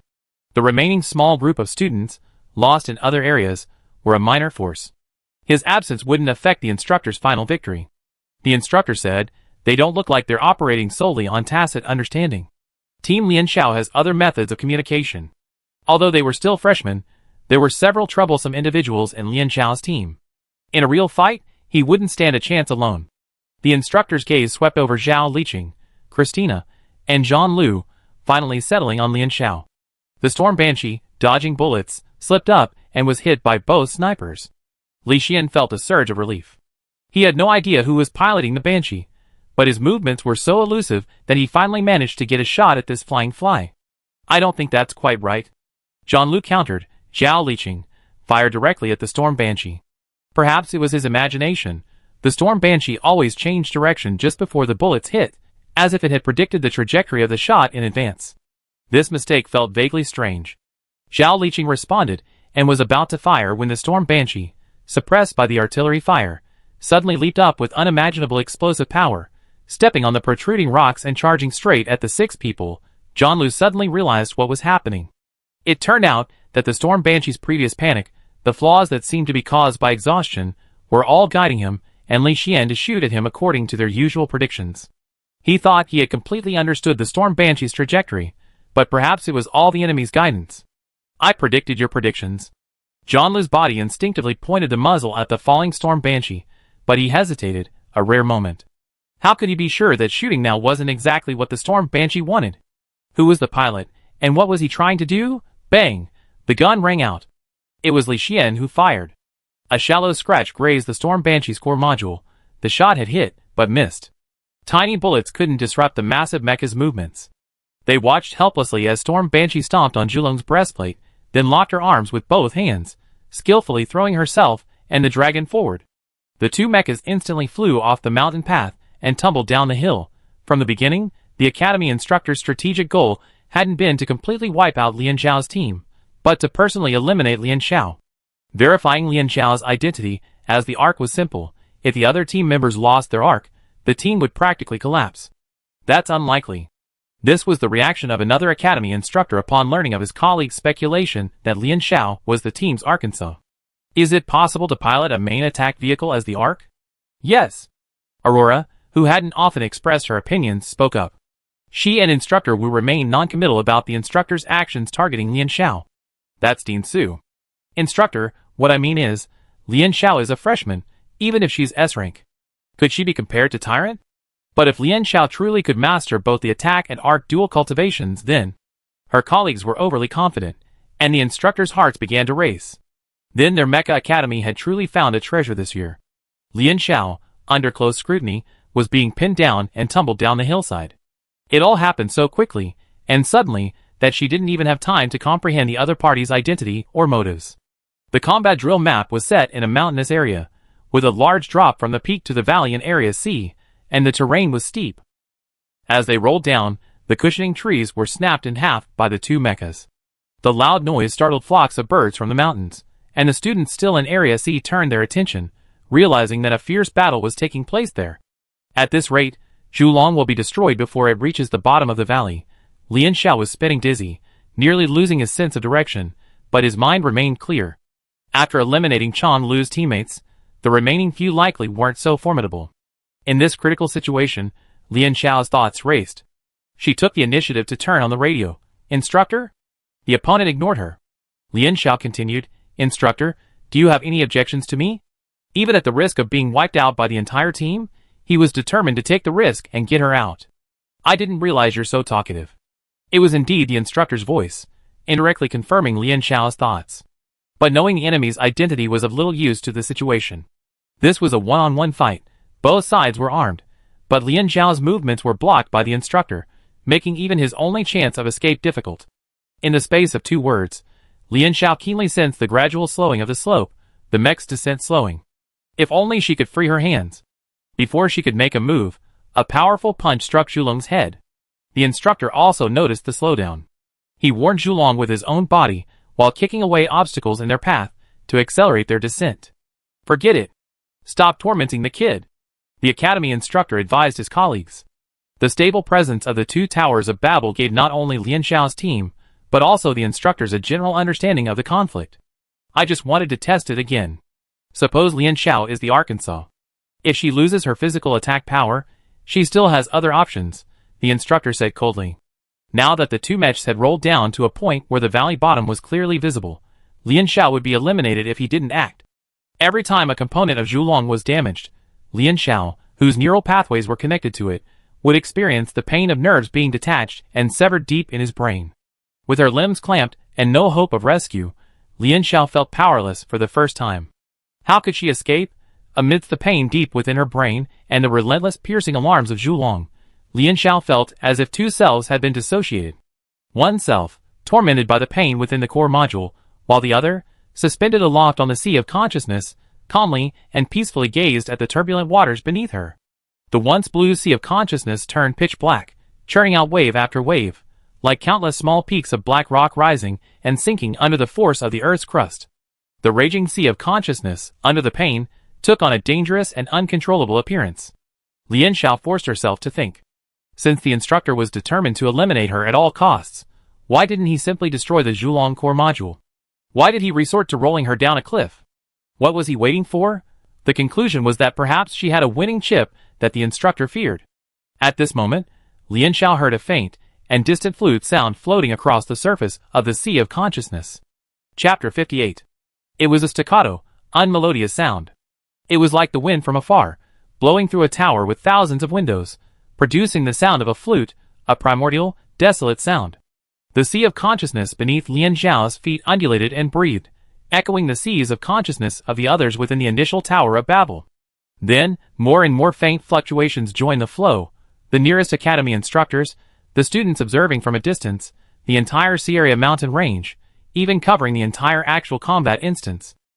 Driven by the distant flute sound, the seas of consciousness of everyone on the field opened to Lian Xiao. Now, if she so desired, with a flick of her finger, she could cause the other seas of consciousness to flood back, collapsing. Is this the measure the instructor wanted to force her to take? Lian Xiao looked up from her sea of consciousness, her consciousness seemingly following her gaze, crossing the boundless horizon, heading towards the source of the flute sound. There, she felt like a stray animal returning to the warm nest of its ancestral home. Lian Xiao. Lian Xiao. If you hear me, please answer. Suddenly, a call from reality pulled Lian Xiao back to consciousness. She was startled, realizing that ever since the distant flute sound appeared, her attention had been solely focused on her mind, completely ignoring the real-world crisis. Lian Xiao could sense Zhao leeching, and the others calling her, trying to close the distance. Roger that. Survival confirmed, Lian Xiao said, after nearly a minute of silence. Zhao Liqing spoke slightly faster than usual. Can you determine your approximate location now? The communication channel was down, but the map function was still working. But Lian Xiao remained silent, staring at the map, which shifted up and down repeatedly. What does it mean when a straight line is the shortest distance between 2 points? In just a few seconds, the instructor had walked her across a distance that previously took her over 10 minutes. At their current speed, Lian Xiao estimated that she and the instructor would reach the valley floor in less than 20 seconds. Lian Xiao gave the approximate coordinates of their impending landing, leaving a note, "We meet there." Against them, Zhao Liqing was terrified, but could only turn around and head straight for the valley. The whistling wind and the resounding crash of rocks and trees shattered filled the air, but Zhulong remained motionless after being struck repeatedly by the academy instructor. Giving up? Just admitting defeat? The academy instructor felt a tinge of disappointment. It looked like they couldn't force Lian Xiao to do anything today. 30 meters, 20 meters, 10 meters. Getting closer and closer to the lake at the bottom of the valley, the two mechas, locked in a tangle, rolled down the hillside, as if shaving a strip of exposed mountainside with a razor, before crashing into the water, sending up a splash several meters high. It was over. The others on both sides of the Babel Tower heard a loud splash and wondered, is it really over? Zhao Liqing and the others were surprised to find that the Babel Tower, which would automatically collapse when the arc died, remained stable. Their hearts finally settled a little, but the other side's Babel Tower began to shake. What happened? As the enemy arc, Aurora sensed the changes in the Babel Tower more clearly than the other instructors. Another force had invaded the unbreakable neural connection, shaking the Babel Tower from its foundation. It was Lian Xiao. She didn't give up the fight as she appeared to. Aurora, experienced in frontline combat, didn't rush to fight against the unfamiliar mental power, but instead synchronized her perspective with the academy instructors. In the murky waters of the lake, an enlarged image of Zhulong's head appeared in the center of the visual field. Its human-like head was terrifyingly ferocious. The opposing Zhulong was dragging the instructor rapidly toward the bottom of the lake. The mere switching of perspectives caused Aurora's mental strength to tremble slightly. She finally understood why her colleagues, whose combat capabilities far outweighed those of the students, hadn't been able to retaliate. Time flashed back to the moment when both mechas plunged into the water. Lian Xiao seized the opportunity and wielded the Zhulong's hammer to strike. The physical damage inflicted in that split second was minimal, but Lian Xiao used the momentary contact to forcibly access the instructor's consciousness. Countless information burst through the barriers of the Tower of Babel. In an instant, both the mecha and its operator were paralyzed by the overwhelming influx, suffering a brief state of shock. Through the perspective of the unconscious instructor, Aurora watched helplessly as she was forced to the bottom of the lake, powerless to do anything. And now, this relentless stream of information was tracing back along the Tower of Babel, attempting to invade her neural pathways. Neural connections that violate the will of the connected party are extremely dangerous and difficult to achieve. Even if the arc use psychic attacks, they generally only use psychic-level suppression to shock the opponent. Is that incredible? Aurora didn't pause for a moment, simply severing the connection with the academy instructor. The image of Zhulong ascending and descending was imprinted on her retina. Considering Lian Xiao's S rank, reckless, and inexperienced nature, his outburst under the pressure of elimination seemed reasonable.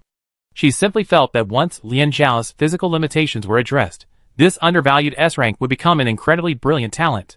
As Zhao Liqing and the others hurried to the bottom of the valley, the battered Zhulong surfaced, accompanied by a system announcement that sounded like a trumpet announcing victory. Instructor is out. At that moment, the map fell into a brief silence. Number of surviving students, 27. Number of surviving instructors, 3. The academy instructors were eliminated. The remaining students ignited a glimmer of hope. The instructors were not unbeatable. If they possessed a powerful arc, established a communication channel, and joined forces to defeat the instructors, perhaps they could indeed. The actual dungeon battles were intense, and the on-campus forums were also bustling. The eliminated students automatically exited the system and waited outside the training grounds. Their boredom was palpable, and their greatest pleasure now was to mock each eliminated student and update the forums in real time. Although some users expressed dissatisfaction, such as "Don't you mecha majors have your own group? Why are you flooding the on-campus forums?" most netizens welcomed the change in boring class activities. Veteran forum user Chazere, along with others, were shocked by the news that an S-rank freshman had chosen a special attacking class. Wow! I feel like the academy and the military are going crazy. Is our school's S-rank cursed? Last year, we had one main attack, and this year, we have another. Gu Chanfeng has to go home if he doesn't choose main attack. Unlike Lian Xiao, who's exercising his initiative. I don't understand Lian Xiao. I never understand him. As a mecha major, he should know how much the arc is needed right now, but he insists on choosing main attack. Isn't that a bit too selfish? Please, I thought forcing Lian Xiao to choose arc was arbitrary. Isn't it the mecha soldier's freedom to choose any direction? Cesare was stunned.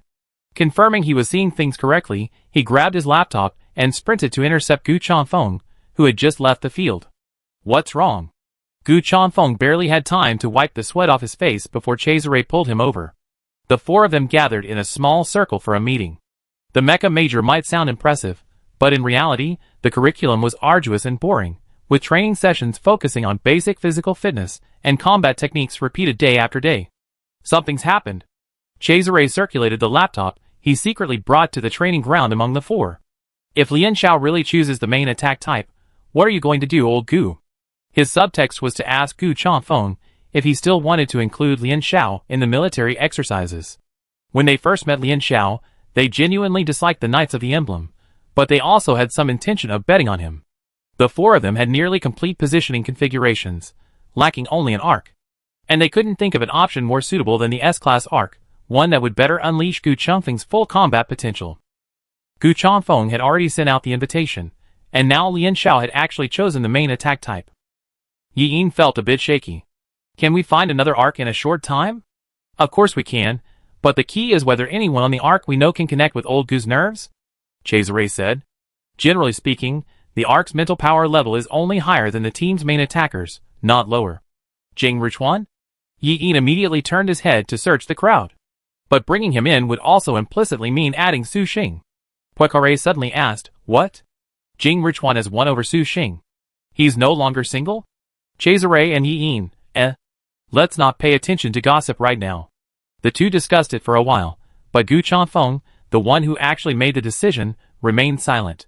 Yi Yin was surprised to see Gu Chanfeng staring at his laptop in deep thought. Silence could be seen as a sign of hesitation. Knowing his friend, Yi Yin knew Gu Chanfeng wouldn't hesitate to make a decision on something that required rational thought. Furthermore, Yi Yin believed that, as a commander, Gu Chanfeng would absolutely prioritize the collective good over personal preferences. Realizing this, Yi Yin relaxed and observed Gu Chanfeng's expression with interest. And then, there was Cesare.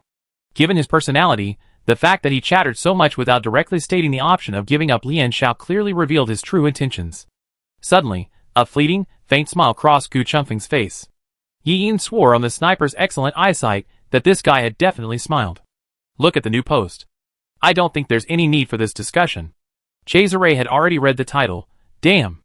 What do you call a genius, brothers? Haha, a main attacker can also be an arc user. Can Lian Xiao be considered a main attacker / arc dual cultivator? Crazy. A bit too crazy. The information contained in this title went beyond the average mecha student's understanding. Main attack type? Awesome. Arc? Very impressive. Arc and main attack type together. Several names, shocking to Alliance citizens, flashed through everyone's minds. Any one of them would be worthy of a chapter all their own in the Alliance Mecha History course. Now that some are saying Lian Xiao is actually one of these stellar talents, many netizens are simply bewildered. It's like the neighbor kid who's always joking around with you, seemingly close to you, suddenly telling you he's the top scorer in the college entrance exam. After Aurora confirmed that Lian Xiao was also serving as ARC, the instructors felt a mixture of emotions. The academy instructor, delighted, turned to see Aurora preparing for battle. This is... Aurora cocked her rifle. Don't forget, there's an arc on the other side. Their plan to disrupt the communication channel had failed, and the battle was now 27 against 3. Chapter 59. Oh. The academy instructor, surprised by the possibility that Lian Xiao might be a dual cultivator with a primary attack and an arc, was brought back to reality by Aurora's words. Even so, he couldn't help humming a little tune during his pre-battle preparations, and even mentally began drafting his academy summary report.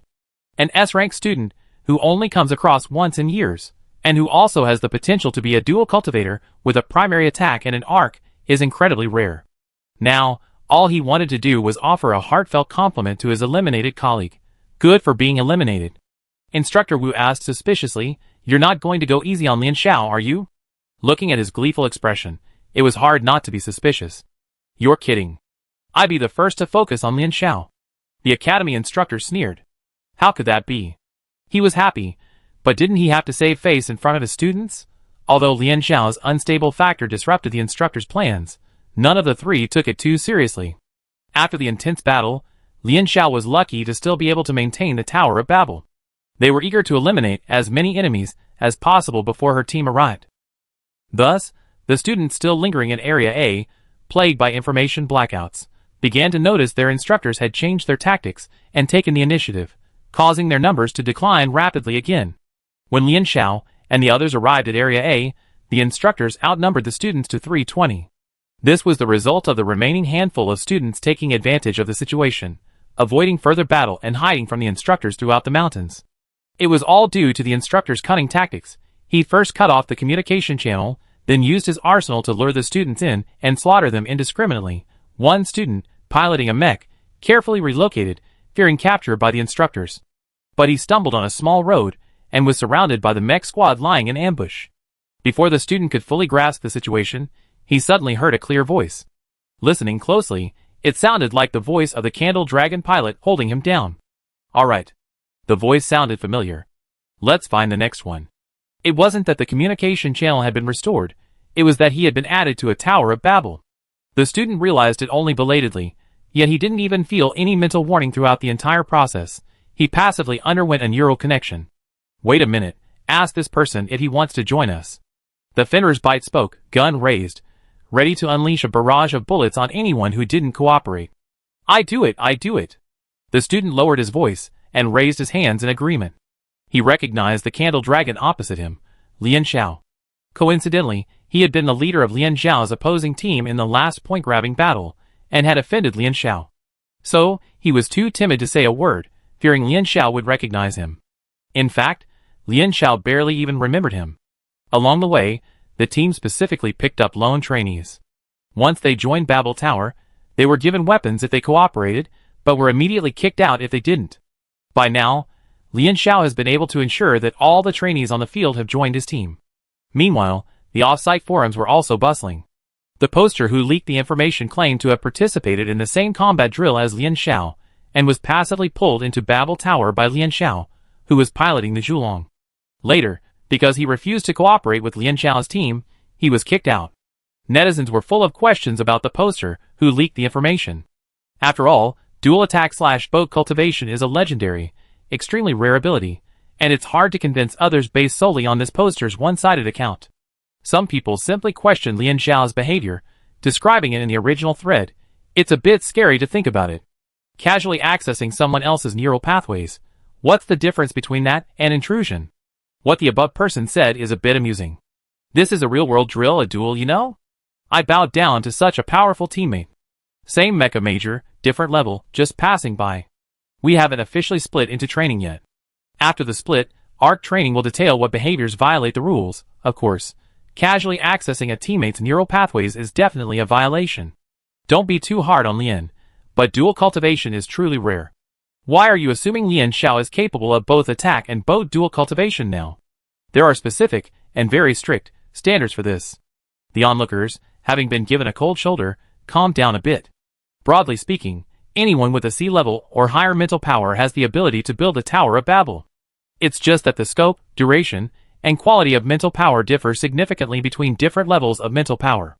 Therefore, it was assumed that only mecha soldiers with a rank of A or higher, dedicated to the ARC, could be called ARCs. In extreme cases, mechas in other positions could temporarily replace the ARC. However, dual cultivation of a main attack type and an ARC meant that both the main attack type strength and the ARC strength had to meet the corresponding standards. Thus, the forum users' doubts were perfectly normal, as only a few mecha soldiers were recognized as dual cultivators. Lian Xiao, at the center of the public opinion storm, was not as nervous as the forum users had imagined. On the contrary, she felt at ease amidst the densely packed Tower of Babel. After escaping the pursuit of the academy instructors and escaping the critical state of her sea of consciousness, the mysterious distant flute sound vanished without a trace. Lian Xiao had no idea where the distant flute sound came from. But what she was certain of was that her mental power had significantly increased when the sound of the flute appeared. She could clearly feel her perception of the other people's consciousnesses gradually weakening after the sound faded. Using the location she had sensed, she had previously observed the instructor's exact position. The instructors were still unaware that their position had been exposed. The instructors searched the area, encountering scattered students, all of whom were running so fast that they could not be caught. The instructors quickly determined that something was wrong. "What's going on? Are you trying to lure us into a trap?" Instructor Wu asked. It was a classic strategy familiar to the instructors, using the few to defeat the many. If Lian Xiao's team had enough people, they could have just engaged head-on. This harassment strategy simply showed that Lian Xiao was not confident in his team's numbers. Aurora thought briefly and locked on to a coordinate point. The terrain was easy to defend but difficult to attack. Being led around by the nose on the battlefield wasn't her style. If these young men wanted to take down the flag, she'd meet them head-on. As expected, before the alert had lasted long, the whistling of bullets signaled the start of the battle. Snipers, heavily armored units leading the charge, followed closely by the main attack units. Dodging the attacks, Instructor Wu determined the enemy mecha configuration, a familiar 5 to 7 man squad. As they expected, while Lian Xiao was confirmed to be the team's arc, the limitations of mecha usage prevented her from conducting neural connections with more students. Found it. Shifting their gaze further, the three instructors quickly located Zhulong's exact location. Without needing to exchange words, Instructor Wu charged forward, holding off the heavily armored units while violently dispersing the enemy formation. The attacking pilot attempted a close-quarters engagement, but was forced back by the incoming blade. The tight protection surrounding Zhulong was shattered, and Instructor Wu charged straight for it. Not only physically attacking, Aurora simultaneously detected the fluctuations in the opponent's Tower of Babel, allowing her to strike if she found a flaw. Both physically and mentally, the seemingly formidable Zhulong became defenseless prey in the blink of an eye. The disparity in strength between instructor and student made the actual battle seem too easy. Easy. Huh? The moment he came into contact with Zhulong, Instructor Wu inexplicably felt that this was indeed going too easy. Their assessment of Lian Xiao's strength was based on past experience, but recalling the strength of the Alliance's S-Class, each one was beyond ordinary comprehension. And with Lian Xiao's personality, would he really rush head-on into a reckless attack? Without giving Instructor Wu time to think, the lone Zhulong retreated, and the other mechas closed in, splitting the instructor's formation in two. It's bait. Lian Xiao had used herself as bait. Instructor Wu thought to himself, this is not good. Lian Xiao and her teammates weren't as vulnerable as they appeared. Their earlier breakout was just a way to lure him in. Is Lian Xiao's team really just this small? Instructor Wu displayed incredible combat prowess, but he couldn't escape the siege and return to defense. Then he saw another mecha squad emerge from the forest, blocking the escape route of Aurora and the other two. When the number of trainees dropped to a dozen or so, the elimination rate slowed significantly. No new trainees had joined the losers' waiting area outside the arena for quite some time. The first trainees eliminated, unsure of what the drill was about, eagerly waited for the next unlucky person to arrive. What's going on now? The eliminated trainee showed no regrets at all. Instead, he beamed, the fight's still going on. We're almost out. That doesn't sound good. Before the onlookers could lose heart, another training pod automatically opened. Everyone inside looked intently. It was none other than Instructor Wu. What are you looking at? Are you allowed to use your laptops? Come here and line up. Instructor Wu's face darkened as he refused the help offered by the academy instructors and fellow trainees. Wait, Instructor Wu was eliminated too? Does that mean? Few people paid attention to Instructor Wu's orders. Dozens of eyes were fixed on the still-running training pod. Over the next few minutes, a trainee emerged, bringing good news. Finally, with everyone's heartbeats racing, the remaining training pods closed. Who had won? The changes on the training ground screen confirmed everyone's speculation. This was what Lian Xiao witnessed upon exiting the training pod. After the sky chart system automatically determined the winners, several names moved past the front row, moving closer to the top positions. Top 1, Zhao Liqing. Top 2, John Liu. Top 3, Christina Brown. The top 3 in the standings were all members of Lian Xiao's team. The results of the actual combat drill clearly revealed which team had successfully captured the flag. Amidst the exclamations of surprise from the surrounding crowd, an exhausted Lian Xiao leaned against the training cabin and looked up, struggling to find his name. Top 10, Lian Xiao. What an unfamiliar ranking. Staring at the words, Lian Xiao let out a slow laugh. Who would have thought that she, who had been at the bottom of the standings at the beginning of physical training, would dominate almost the entire standings and, at the last moment, squeeze into the top 10, but she deserved it. Chapter 60. The combat drill concluded, and physical training drew to a close. A message popped up in the 6-person group chat on the computer. Sniper rifle, enshrouded in holy light. Have you all filled out your rank preferences? Sword Chi has been dominating. I submitted it. There's no other option besides sniper. Alliance's strongest heavy armored soldier. Quiet and reliable version. See my ID. One punch to kill Zao Ba. So annoying. My old friend at home keeps calling me, trying to get me to choose light armor. Mecha Major Light Armor Lu Chengwang. I feel like I'm being targeted. Sword Chi has been dominating. Where's the boss? Why isn't he talking? How will she choose her rank? Roommate Zhao Liqing replied in the group chat on Lian Zhao's behalf. Teacher Sikong called her away. I guess she have to choose on the spot. S-rank Lian Xiao has the potential to be a dual professional attacker/boat warrior. As soon as the combat drill concluded, the news reported by the academy instructor shocked the entire Mecha Academy. The previous S-rank was formidable, but unsuitable for mechas. Another S-rank student is hopelessly weak. The academy had pessimistically noted the declining quality of its enrollment in recent years, but who could have imagined that heaven would reward them with a super genius? For this reason, Sikong Ming, the head of physical training, had a private conversation with Lian Xiao. Compared to the instructors, Sikong Ming, aside from his uniform, had nothing remotely resembling a military figure. He looked like a mild-mannered, always smiling old man nearing retirement. He spoke to the students in a gentle tone. Xiao Lian, can you explain why the primary attack type was chosen for the actual combat drill? Lian Xiao answered honestly, because the instructors recommended the primary attack type. And Zhulong was also very easy to use. In reality, she hadn't given it much thought. It's just a tactical choice.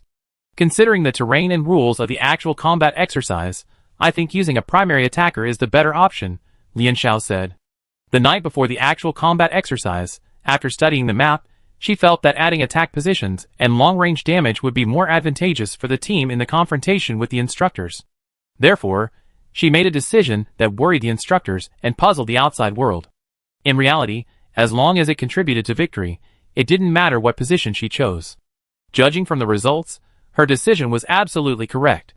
Sikong Ming nodded. I see. He pushed a document across the table in front of him. Xiao Lian, you can take a look at the course selection and training plan. We can discuss any ideas. This course selection and training plan is a rare example of handwriting in this era. The old and new ink marks indicate that they were written by two different hands, with the newer handwriting annotating and revising the original plan. Basic Physical Training 2, Mecha Dynamics, Mecha Combat Tactics and Strategic Planning, Mecha Combat Ethics and Law. Under Sikong Ming's gentle gaze, Lian Xiao resisted the urge to hold her forehead. According to this course selection and training plan, she would be enjoying a wonderful college life, from 8 a.m. to 6 p.m., with no days off on weekdays. Taking courses in two different streams, it would be strange if one person wasn't busy. Lian Xiao clutched her course selection plan in despair. Is it too late to refuse to take both streams now? Thankfully, it looked like she wouldn't have to stick to her original plan. For example, the course Mecha Combat Ethics and Law had been annotated. Hypnosis is a frivolous class, a waste of time. No need to take it. Lian Xiao had a feeling that the sharp handwriting of the annotations was familiar, and she didn't know where she had seen them before. Young man, believe in your potential. Sikong Ming encouraged Lian Xiao. When I was in school, I even moved positions to avoid artillery fire while attending classes. Sikong Ming was born in the 1960s of the Xinghai calendar, and indeed, during his time as a student, he experienced the Second Great War between humanity and the Zerg. Sikong Ming watched Lian Xiao sign his name on the diversion consent form. After sending Lian Xiao away, someone called his office. Yes, don't worry. The young student has already signed. Sikong Ming picked up Lian Xiao's signed consent form. This handwritten document was uploaded to ECO, and was being approved by the Academy. In a few minutes, Lian Xiao's student file would officially have the information about his attack/bow dual cultivation. This was so efficient that the Mecha Academy was practically afraid that Lian Xiao would regret it. It's no surprise that the Academy took this matter so seriously.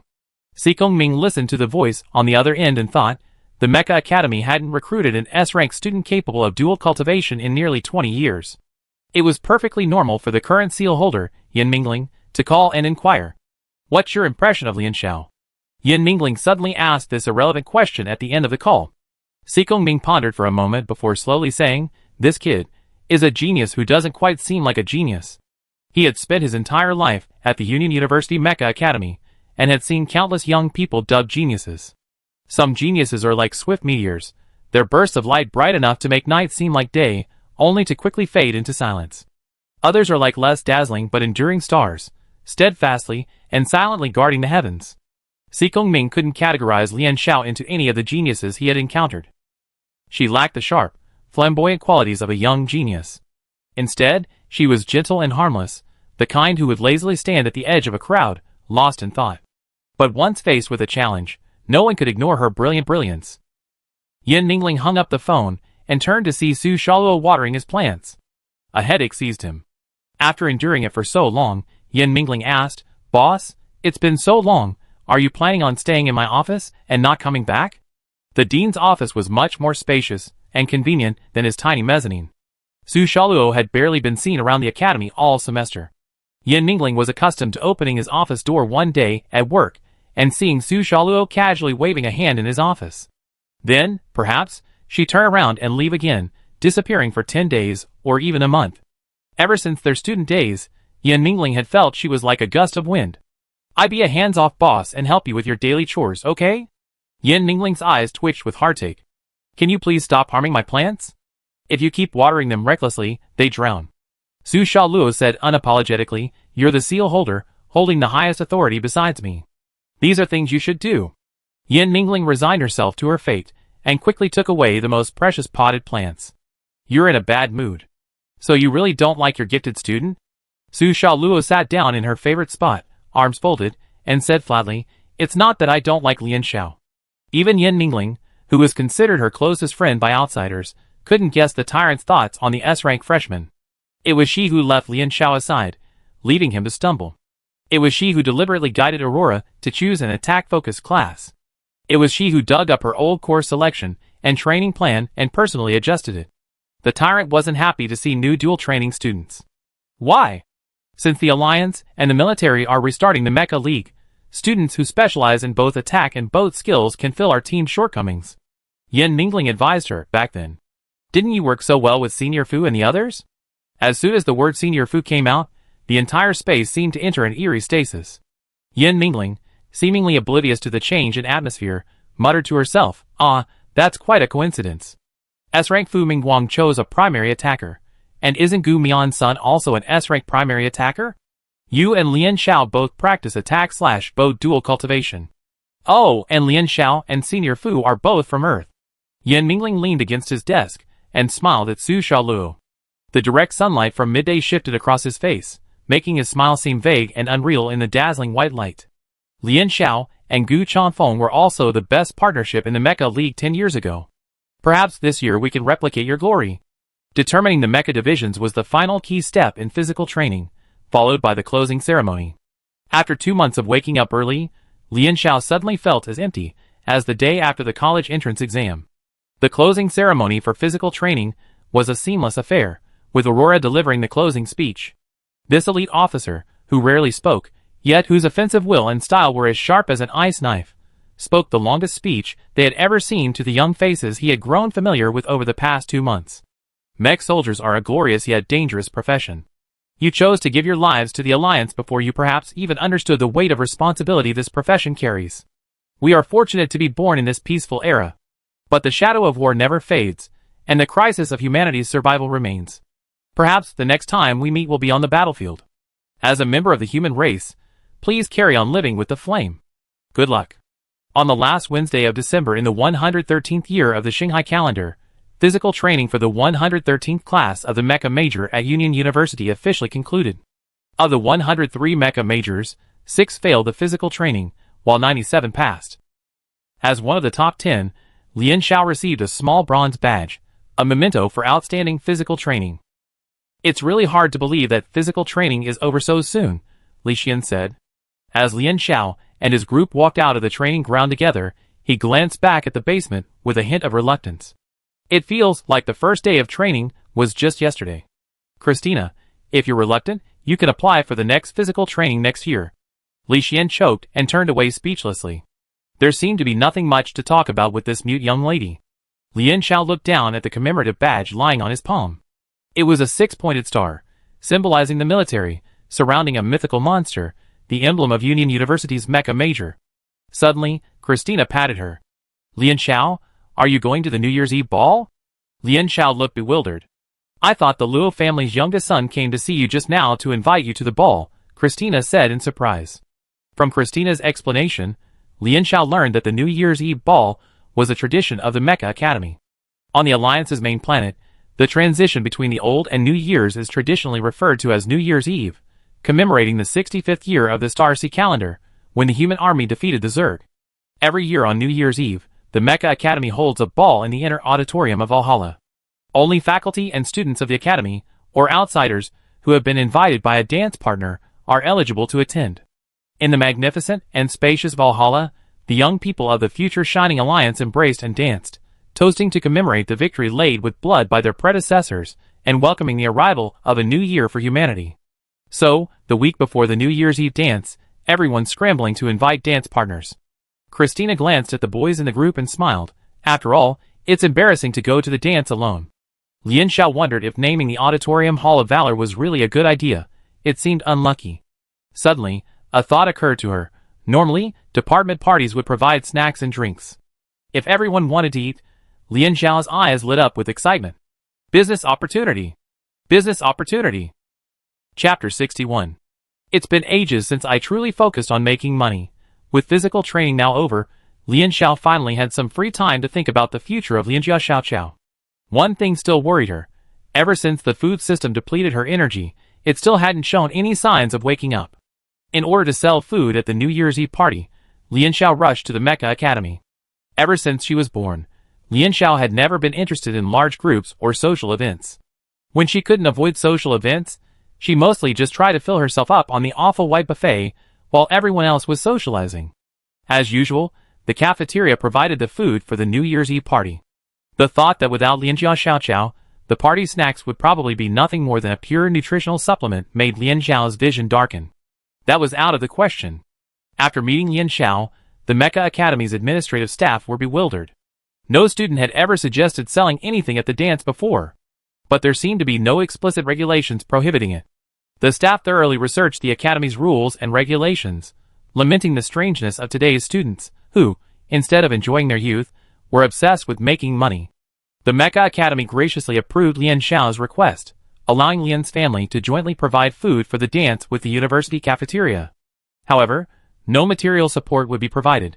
Lian Xiao and his team had to prepare everything themselves. They scrambled to finalize the food selection and contact the food suppliers, so much so that it wasn't until 5 days before the New Year's Eve dance that Lian Xiao learned from Zhao Liqing that there was a dress code. Lian Xiao froze for a second. She assumed the dance was just a name, the usual kind of party where poor students would gather with a few beers and sodas, some blasting music, and spend the night chatting and dancing. Who could have imagined they actually be dancing? Truly worthy of a Mecha major only students from wealthy families could afford. Don't forget the dress and the partner, Zhao Liqing reminded her, sizing Lian Xiao up and down, contemplating taking her clothes shopping. Hasn't everyone asked you to dance these days?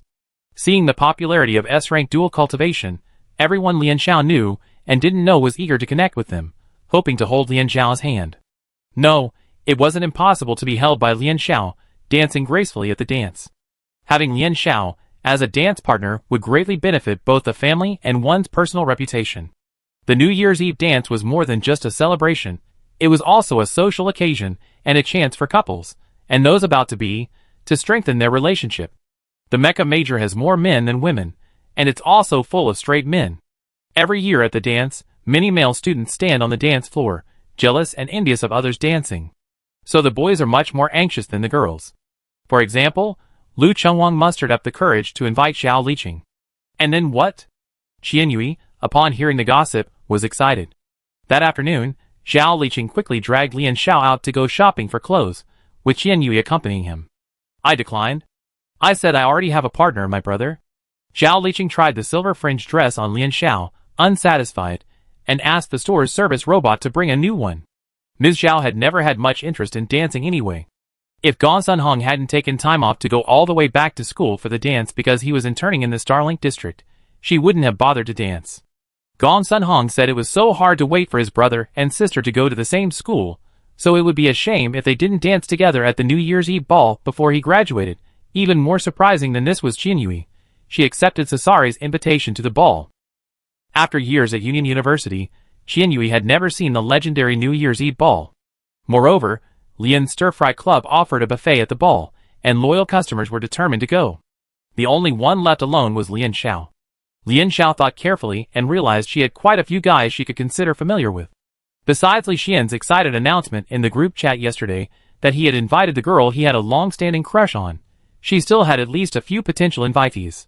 However, she could expect to have a lot of free time on the night of the ball because she would be taking care of business, so she wasn't planning on inviting anyone. Eating, drinking, making money, and watching handsome men and beautiful women dance, how could that not be considered a happy and relaxing time? The three of them spent the afternoon shopping, and in the end, Lian Xiao chose a plain black dress.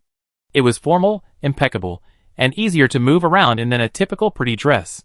Best of all, it was on sale, which she loved. Just as the service robot folded their clothes and cordially escorted them out, inviting them to come back next time, Lian Xiao heard two quick beeps on her laptop. The next second after she finished reading the message, Zhao Liqing and Qianyue, who were traveling with her, saw a flurry of surprise, bewilderment, and confusion play across Lian Zhao's face. Two messages arrived on her laptop. The first was from John Liu. "Hey boss! You're not at the dorm or the training center, and I can't find you, so I'm sorry I can only text you. But please believe my sincere, unwavering commitment. I solemnly invite you to the New Year's Eve dance on Friday. I hope I be honored to be your partner." A few seconds later, a name faded from Lian Xiao's list. Gu Chanfeng. "Lian Xiao, are you free now? Gu Chanfeng, if you have time, there's something I want to discuss with you in person." Lian Xiao blinked slowly, confused. Wait, Gu Chanfeng, this message. Is it what she guessed? In late December, as the temperature dropped, so did the festive atmosphere on campus. The office buildings of each department were decorated with the Union's unique flamboyant plant, a deep red plant that blooms only in winter and is considered a symbol of the New Year's Day. Friday wasn't officially a holiday yet, but for Union University students, the gradually darkening sky signaled a celebratory holiday. As night fell, Valhalla, normally closed to the public, lit up with all its lights. From atop the hovercraft, the towering, magnificent building looked like a dazzling diamond dotted across the ground. The Mecha Academy had chartered several hovercrafts as a dedicated shuttle for the dance. The entire carriage was filled with young people in formal attire, and the air was thick with fragrance. Gu Chanfeng and his three companions were a real eye-catcher in their compartment. Gu Changfeng's striking handsomeness, his icy aura, and the sight of four identical boys walking shoulder to shoulder to the dance made it hard not to draw a second glance. Cesare shifted his hips, trying to distance himself from his three roommates. "I have a partner. I have a partner." He emphasized the fact twice. Yi Yin, carrying his guitar case, scratched his ears, implying he heard something. Unfortunately, Cesare was the only one in their dorm who had a partner this year. They understood that Poincaré's height was a problem, and the girls generally weren't too keen on dancing with him. But many brave men had tried to charge at Gu Chanfeng, the flower of high mountains, only to be left alone after he politely declined. Gu Chanfeng sat upright, a stark contrast to the cheerful and relaxed atmosphere. Even his roommates couldn't tell what he was thinking, only that he was in a bad mood. The hovercraft gradually approached Valhalla, and from the window, they could clearly see the students entering the building. The girls, usually as brave and strong as leopards, tied their hair up and wore long skirts. The boys tucked themselves into formal attire. Thanks to their daily training, the Mecha majors were all strong and erect, their spirits high and bright, a delight to the eyes. "Although I saw this once last year," Cesare muttered quietly, raising an eyebrow at every familiar face he recognized, "I still have to say, everyone's so well-mannered today, they're like two different people." Even in the crowd, even in the dim light, even in the unassuming black hue, Gu Changfeng's aimless gaze locked onto Lian Xiao, who happened to be jogging along. He followed Lian Xiao as he hurried by, carrying his bags, and watched him disappear behind the gates of Valhalla. A few days ago, Lian Xiao had declined his invitation to the ball. Even Cesare and the others didn't know he invited Lian Xiao. Gu Chanfeng wasn't really into socializing like banquets and balls. Last year on New Year's Eve, he stood by the dance floor and watched the entire thing unfold, earning the sarcasm that only half the people were focused on enjoying the dance, while the other half were focused on the S-class on the sidelines. Why did he invite Lian Xiao as his dance partner? This was an extremely rare behavioral conclusion, one lacking any supporting reason. Gu Changfeng's decision was almost instantaneous. Thinking of his dance partner, he could only think of Lian Xiao. Thinking of dancing, His imagination was only strong enough to support him imagining the face of his partner in his arms as Lian Xiao. Inside the temperature-controlled hovercraft, Gu Changfeng felt an inexplicable tinge of heat and humidity, like a summer coastal storm, just before it arrived. It wasn't until Cesare nudged him, mumbling a reminder to get out, that Gu Changfeng snapped out of his distracted state. "What are you thinking about, old Gu?" Gu Changfeng said quietly, "I'm just thinking. Thank goodness I'm wearing black tonight." It matched Lian Xiao's outfit perfectly. After exiting the vehicle and entering the venue, Yi Yinxian separated from the main group. To have an excuse to refuse the invitation, he simply volunteered to join the small band at the New Year's Eve ball. A night of piano playing without socializing, how refreshing. The interior of Valhalla is deliberately high, creating a Gothic-style effect. A massive crystal chandelier descends from the ceiling, and a strong overhead light illuminates the angels carved into each pillar, each in a unique pose. From the intertwined wings of the angels, dangling fuchsia leaves, a sea of flowers flowing to the ground like snow. In this technologically advanced age, the architectural style used to commemorate warriors is so classical. Those who enter this auditorium feel instantly transported back to Earth. The dance floor is cleared, and a small band is checking sound in the orchestra pit. The opening song is the fitting voice of spring. The noisy voices in the hall suddenly cease. As expected, it's the tyrant himself who's attending the ball. But Gu Changfeng's gaze isn't directed at Su Sera, who's preparing to give a speech, as everyone else has. He's looking at Lian Xiao and the familiar-looking junior student standing beside her. Chapter 62. Thanks to Cesare, Gu Changfeng was aware of some frivolous betting threads on the forum. He glanced over as Cesare rambled on. The bets ranged from the flavors of today's blind box of nutritional supplements in the cafeteria to the drop rates of a certain game event, and his name was prominently featured in the thread. Cesare's suggestion of whether you have a dance partner this year was a hot topic. Oh, and everyone was also betting on who would be Lian Xiao's partner. There were all sorts of candidates, but no one mentioned the possibility of two S-rankers dancing together. Gu Changfeng regretfully left the thread, thinking that the outside world had a huge misunderstanding of their relationship. The public was discerning. Gu Changfeng's only S-rank halo had been snatched away, not to mention Lian Xiao's subsequent rise, to become a sought-after talent specializing in both attack and both skills. As one gained ground while the other lost, Gu Changfeng's brilliance dimmed even further. It's human nature that there can't be two tigers in one mountain. The relationship between these two S-classes couldn't be worse, so, even as the tyrant spoke at the New Year's Day ball, Gu Changfeng still managed to give Lian Xiao cold glances. How annoying was that? The S-class's bad relationship was confirmed. The more perceptive onlookers thought they had found new evidence. The other party was completely oblivious, while Lian Xiao's attention was completely absorbed by the dean's speech on the stage. So this was Su Sera. From the moment she appeared in everyone's sight, it was like adding a refrigerant to the boiling, lively atmosphere. With every step she took, the crowd's roar subsided. The hall, once solemn, became a sacred place for commemorating the heroic spirits, and Su Sera seemed to ascend to the throne. Dean of the Mecha Academy. The Alliance's current strongest S-class Mecha soldier. Tyrant. The young man, who had just been joking freely in his formal attire, now stood as dignified as an army under Su Sera's indifferent glance. The pressure only eased slightly when she began her speech. "So young," Lian Xiao muttered.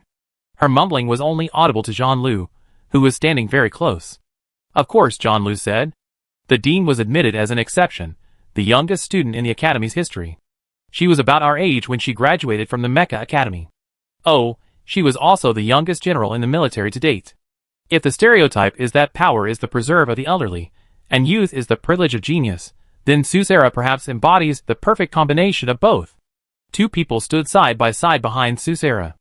Zhang Lu explained to Lian Xiao in a voice barely audible to others, like a devoted personal secretary. The handsome man to the dean's left is Yin Mingling, the academy's second-in-command. The man on the right, wearing the Alliance uniform, is Lieutenant General Lancaster. Lian Xiao, who was good at forgetting names, said, That Lancaster name sounds familiar. Julian Lancaster would probably vomit blood if he knew you didn't even remember his last name." Zhang Lu was amused, quickly lowering his head to hide his inappropriate smile. Julian is Lieutenant General Lancaster's eldest nephew.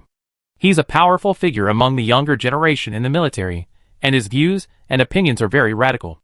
A few years ago, the Lancaster family advocated for the reclaiming of the Empire's territory, but was rejected by General Gu Mian and his faction. I wonder if this is the reason for the conflict between Julian and Gu Chanfeng. Lian Xiao was a little surprised. She didn't know if she knew too little, or if Zhang Lu was just too well informed.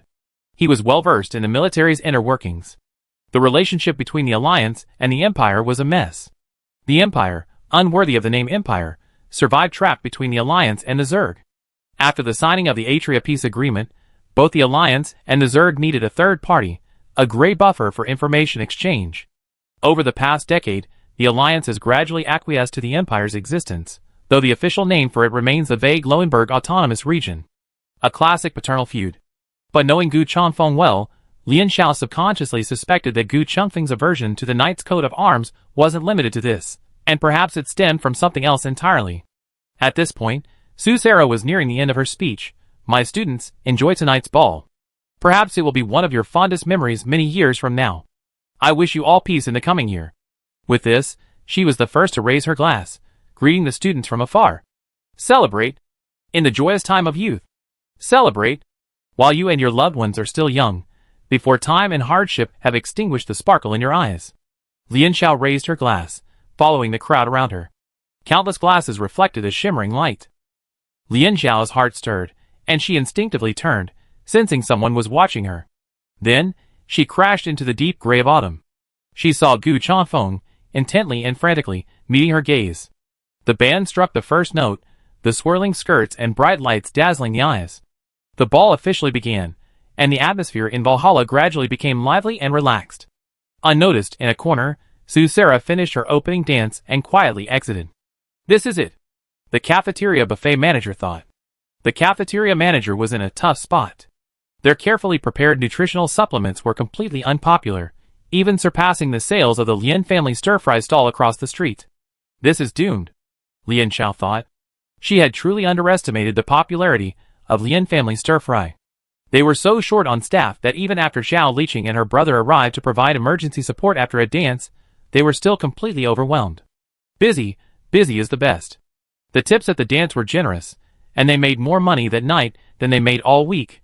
Lian Xiao couldn't contain her joy. A glance at her bank balance revived her spirits, and a glance at her made all her ailments disappear. She naturally forgot her recent thought that Gu Chanfeng was acting strangely tonight. Meanwhile, Christina arrived with her dance partner. The young lady looked especially radiant and stunning tonight, her cascading burgundy dress wrapping her like a ball of flowing flame. Even as Lian Xiao was busy tending to the stall, he could still notice the flame swaying across the dance floor. Christina first expressed a newfound fondness for Zhang Lu, then slapped the tip into Lian Xiao's hand and squeezed it. Let's go dancing. Don't waste such a wonderful evening. Zhang Lu looks quite handsome today, barely worthy of being your dance partner. She wouldn't have invited him just for Gu Chengfeng's sake, but the handsome guy she found from a different school was just as good as Gu Chengfeng. Not much worse. Lian Xiao nodded deftly, no longer wanting to reiterate to anyone that Zhang Lu wasn't her dance partner. In truth, she had declined both Zhang Lu's and Gu Chengfeng's invitations. Going with Zhang Lu tonight was purely out of a boss-employee relationship. No matter whose dance invitation she turned down, Lian Xiao felt no burden. She was only focused on making money. Besides, with Gu Chengfeng's handsome face and popularity, how could he possibly be short of a dance partner? Right? Boss, do you feel someone watching us? Zhang Lu whispered. The distracting environment inside Valhalla made this gaze appear and disappear. Otherwise, with his sniper's instincts, he would have detected it instantly. He could sense the weight of this gaze growing heavier, as if it were tangible. Zhang Lu casually raised his head. The subject of his gaze didn't evade, and their eyes briefly locked. In the end, it was the other person who looked away first. It was Gu Chengfeng. Zhang Lu savored Gu Chengfeng's look, his mind not thinking about when he had offended him. His gaze shifted back and forth between Gu Chengfeng and himself, and a flash of inspiration struck him. That kind of look wasn't for a stranger, but a warning to an enemy. Zhang Lu almost laughed out loud. Could Gu Chengfeng have mistaken him for Lian Xiao's dance partner too? Haha. Gu Chengfeng held his cup tightly, controlling himself as he silently stared at the dance floor. He swore that his frequent distractions, looking at Lian Xiao, were not intentional. It was just that it was a rare opportunity to not have to think about training, military exercises, or other serious matters, and Gu Chengfeng's mind kept wandering to Lian Xiao. It wasn't that his pride was hurt by the rejection. Choosing a dance partner was, of course, a personal freedom. What he meant was, He was just curious about why Lian Xiao had chosen that person. Poikare, the only remaining roommate, was dragged away to dance, and even at the beginning of the dance, someone still approached him. At the campus's annual hunting festival, in addition to the Mecha majors, there were also students from the theoretical field of mecha manufacturing and maintenance. Not everyone knew Gu Chanfeng, but the sight of the handsome guy, his expressionless face, half-heartedly gazing at the dance floor while drinking, still made the passing girls' hearts flutter. After one dance number after another, everyone was having a blast, and gradually no more girls tried to invite him. The New Year's Eve dance continued until dawn, and many students would wait inside Valhalla specifically for the New Year's bell to ring in during the annual New Year's Eve ceremony. Gu Chanfeng checked the clock. Less than 10 minutes remained until the 114th year of the Shanghai calendar. The band's temporary pianist, Yi Yin, had long since vanished. His strategy of avoiding the dance had been a complete success, and he was now hiding somewhere quiet. The conspicuously tall Poikare apologized for stepping on his partner's foot. Cesare and Qian Yui spun behind him, and even as they danced, Cesare kept talking. In the corner, Jing Richuan and Su Xing completely lost their rhythm, swaying awkwardly and carelessly. Familiar and unfamiliar, these young people eagerly anticipated the arrival of the new year, almost blindly believing that the coming year would be better than the past. With 3 minutes to go, the crowd spontaneously gathered towards the center of Valhalla. Not even Lian Xiao, who was so exhausted after packing up her stall that she just wanted to collapse. This seemed like the first time she participated in such a New Year's Eve celebration in years. Lian Xiao suddenly remembered that this was also her first New Year's Eve celebration in this era, and a wave of emotion washed over her. It's easy to lose your sense of festivals in a foreign land. Celebrating a foreign festival alone only deepens your sense of alienation. Ding ding ding. Time jumped to 0, and across the Alliance's main planet, countless bells rang out, their deep, distant tones overlapping one another. Snow-white petals fell on the piano keys, on the vibrating strings, transforming into a sweet fragrance amidst the musical notes. In the first second of the new year, a snow of petals fell in Valhalla. Buds, half opened, and in full bloom, white flowers like roses fluttered down on the stone angel statues, into the golden champagne, and on the shoulders of the young men. Soon, a thin layer of snow accumulated on the dance floor, and people began to dance and exchange greetings. Happy New Year! Happy 114th year! 30 seconds before the shower of petals began, Gu Chanfeng, scrambling against the flow of people, tried to reach Lian Xiao, but she suddenly stood up and hurriedly left Valhalla. Gu Chanfeng chased after her without hesitation. Chapter 63. Lian Xiao hadn't run far before Gu Chanfeng caught up with the woman in the black dress at the corner of the outer corridor of Valhalla. Lian Xiao was concentrating on monitoring the computer screen when he was startled by Gu Chanfeng. Since they hadn't spoken to each other the entire ball, Lian Xiao politely greeted him and then asked if he was okay. After all, in her mind, Gu Chanfeng was the type who wouldn't visit without a reason. He couldn't possibly be here to chat with her. Gu Chanfeng shook his head silently and handed Lian Xiao his folded coat. The dress was thin, and the temperature was still low on a late winter night. Lian Xiao waited patiently for a few seconds, but before he could respond, the computer vibrated. Lian Xiao, where are you? Can you come see me? Let's meet. A few seconds later, please. Just once. The center of the message was Wen Guxue. Yes, this was exactly what prompted Lian Xiao to leave Valhalla. Lian Xiao thought to herself that if anyone else saw her tone, they'd probably label her a heartless person. The latest message, I'm scared. Can you come over? The message included her location, showing her in an archive building some distance from Valhalla. There's something fishy going on. This was Lian Xiao's first reaction upon receiving the message. Although she and Wen Guxue were nominally roommates, the girl wasn't a bad person. Even though she was a member of the Knights Heraldry, they still maintained a normal schoolmate relationship. The question was, in times of fear, even crisis, would people really think of normal schoolmates?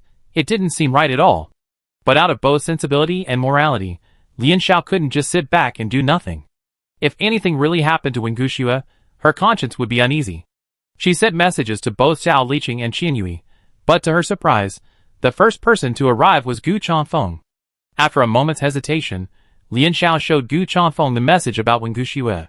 Subconsciously, she had already classified him as someone she trusted. Lian Xiao had initially expected to explain Wen Guxue's identity, but Gu Chanfeng dropped a bombshell as soon as he opened his mouth. I heard of her. Gu Chanfeng's fingers released her laptop. Julian's girlfriend. Lian Xiao, eh? For a moment, she wasn't sure whether to be shocked first by the fact that the two were a couple, or by the fact that Gu Chanfeng knew about this gossip. Xiao Sa said it, Gu Chanfeng quickly added. Having Chazare around was like having a radio that randomly switched channels 24/7. It was difficult to silence it except through sparring. Gu Chanfeng, Yi Yin, and the others had already mastered the art of picking out key words from a sea of insignificant complaints. Considering Gu Chanfeng's profound dislike for the Knight's Crest, it made sense to keep this information in mind. As the two began discussing the business at hand, the slight awkwardness that had previously lingered, like a thin mist, automatically dissipated. Lian Xiao breathed a sigh of relief. Returning to their accustomed mode of interaction made her feel much more relaxed. This location is still within the Mecha Academy's territory, and Eco has the authority. Gu Chanfeng called out Eco, requesting the dispatch of patrol robots to the designated coordinates. Roger. To maintain order at the New Year's Eve ball, the Academy's patrol robots and security forces are currently prioritized for Valhalla. Eco said, if necessary, you may use your S-level authority to request the transfer of personnel from Valhalla. The message sent to Zhao Liqing and Qian Yui remained unread, with no response. The Wenguxua in the chat box stopped urging her, remaining silent. The silence was a silent urging. Without further delay, the two set out for Wenguxua's location. On the way, Eco synchronized messages with them, and did not find Wenguxua at the provided location. So, who sent this message, and by what means? The hovercraft arrived at the station, and the two got off first. The green dot representing the other party's location flashed on the screen, less than 100 meters away. Lian Xiao simply turned off her computer. She wasn't going to go over and investigate. The 3 laws of the Yen people had already come, but they didn't apply to her. It was obvious that the other party had ill intentions. If she foolishly jumped in, it would be an insult to her intelligence. Just then, she heard faint voices approaching from the hedge separating the station and the archives. Lian Xiao and Gu Chanfeng exchanged a glance. Now wasn't the right time to leave. The next hovercraft wouldn't arrive for 15 minutes. Gu Chanfeng gestured for Lian Xiao to move closer. The two of them hid in the green belt. In the darkness, it was difficult to spot anyone in this blind spot unless they got closer. The person talking shifted, their voice becoming clearer. Seize this opportunity. Don't let your family down. After a pause, the voice continued, let me be clear. The participants in the Mecha League's Alliance University will be determined based on the results of the military exercises. The other person's reaction was filled with ecstasy, their voices unconsciously rising. The Alliance has already decided to restart the Mecha League? But at this time? That's precisely why the military exercises are so crucial. The first person to speak interrupted the other. Lian Xiao frowned. This person's tone, with its habitual unquestionable tone, reminded her of the troublesome middle-aged male supervisor from her previous life as an intern. Losing the first time, I had an excuse. Losing the second time is simply a matter of weakness. The speaker's tone shifted from a stormy one to a gentle persuasion. Julian, do you want to be trampled under the feet of that Gu guy for the rest of your life? At this point, the identities of the two men were clear. Lieutenant General Lancaster was busy with his duties, and seldom saw his nephew. Taking the opportunity of attending the New Year's Eve ball, he sought out Julian for a private conversation. Lian Xiao found it amusing to think of Gu Gai eavesdropping through the hedge with an expressionless face. Julian was speechless for a long moment. I will do my best, no, risk my family honor, to defeat Gu Chanfeng. Lieutenant General Lancaster was satisfied. After giving his nephew some more instructions, the Lieutenant General said, if things go well, you won't need an internship next year. That's good, since it's just a little further away from the Starlink district. It's because of the tyrant, no Susera, Julian said. My father told me last time that Susera has been frequenting the Starlink district over the past year. The academy is being managed by Yan Mingling. And these two went too far today. According to tradition, the dean and the military representative should have performed the opening dance, but today, Yan Mingling was tyrant's partner. So, he asked tentatively, why did Susera go to the Starlink district? The lieutenant general snorted, his words bluntly. Yan Mingling is tyrant's dog. Don't worry about such trivial matters. The tyrant is destined to never find what she wants. The lieutenant general's elongated shadow squeezed Julian's shoulder, his tone softening. When the time comes, I tell you everything. You're the heir our Lancaster family has high hopes for. Julian and the lieutenant general continued their conversation as they walked away, leaving Lian Xiao and Gu Chanfeng, who had been forced to overhear a piece of confidential information. The conversation between the two Lancasters contained a vast amount of information. climbing onto the hovercraft, Lian Xiao reviewed the conversation he had eavesdropped on. First, the academy needed to select candidates for the Mecha League, so the outcome of the upcoming military exercises was crucial. Yulian's team would definitely give it their all. Su Shaoluo had been absent from the academy for a semester, leaving neither the students nor the professors unaware of her activities. However, the Lancasters had a firm grasp of her movements and understood the reason for her reduced public appearances. And the Starlink district, that's where Gong Sun Hong was interning. So what exactly was Su Shaoluo searching for? Lian Xiao also noticed another detail. Yulian's mention of Su Shaoluo was clearly disrespectful. Dean. Tyrant. Su Sarah. She had heard different people address the dean by different names. Even Gu Changfeng and the others habitually referred to Su Sarah by her code name, so Zhanlu's reaction had to concern Lian Xiao. The respectful title given to Su Sarah, his familiarity with her past experiences, and the military's inner workings, far exceeded what the average student could access. She suddenly felt that her initial assumptions about Zhanlu's motives had been off. The most interesting thing was probably the person who had led her to this place. This person behind the scenes was like a ghost hovering over them, constantly monitoring their reactions and adjusting their plans just to keep them informed. Who could it be? Lian Xiao pulled out his laptop and looked down. Sure enough, the green dot on the map had disappeared. After the dance that evening, something significant happened at Union University. A fire broke out in one of the Mecha Academy's archives. Even if Eco had discovered the fire immediately, 80% of the archives would have been destroyed, along with the paper documents and system data stored there. Fortunately, there were no casualties. It was all just a coincidence. Unfortunately, Lian Xiao knew someone was behind this, but he couldn't figure out who it was. Later, Lian Xiao asked Wen Guxue. She had lost her laptop on the New Year's Day and had to buy a new one. There were too few clues. After fruitless thinking, Lian Xiao let the matter go. Since the other party had gone through so much trouble just to let her hear this information, she would not comply. She should just pretend she hadn't heard anything and not expect her to take any action. After the New Year's Day holiday, winter vacation followed. Winter vacation. Lian Xiao's mindset had already changed when it came to winter vacation. Winter vacation meant no more waking up at 6 a.m. for training, allowing him to laze in bed all day without a care in the world. However, it also meant that most students would be leaving school, and Lian Jia Xiaochao's only 2 employees would also be going home.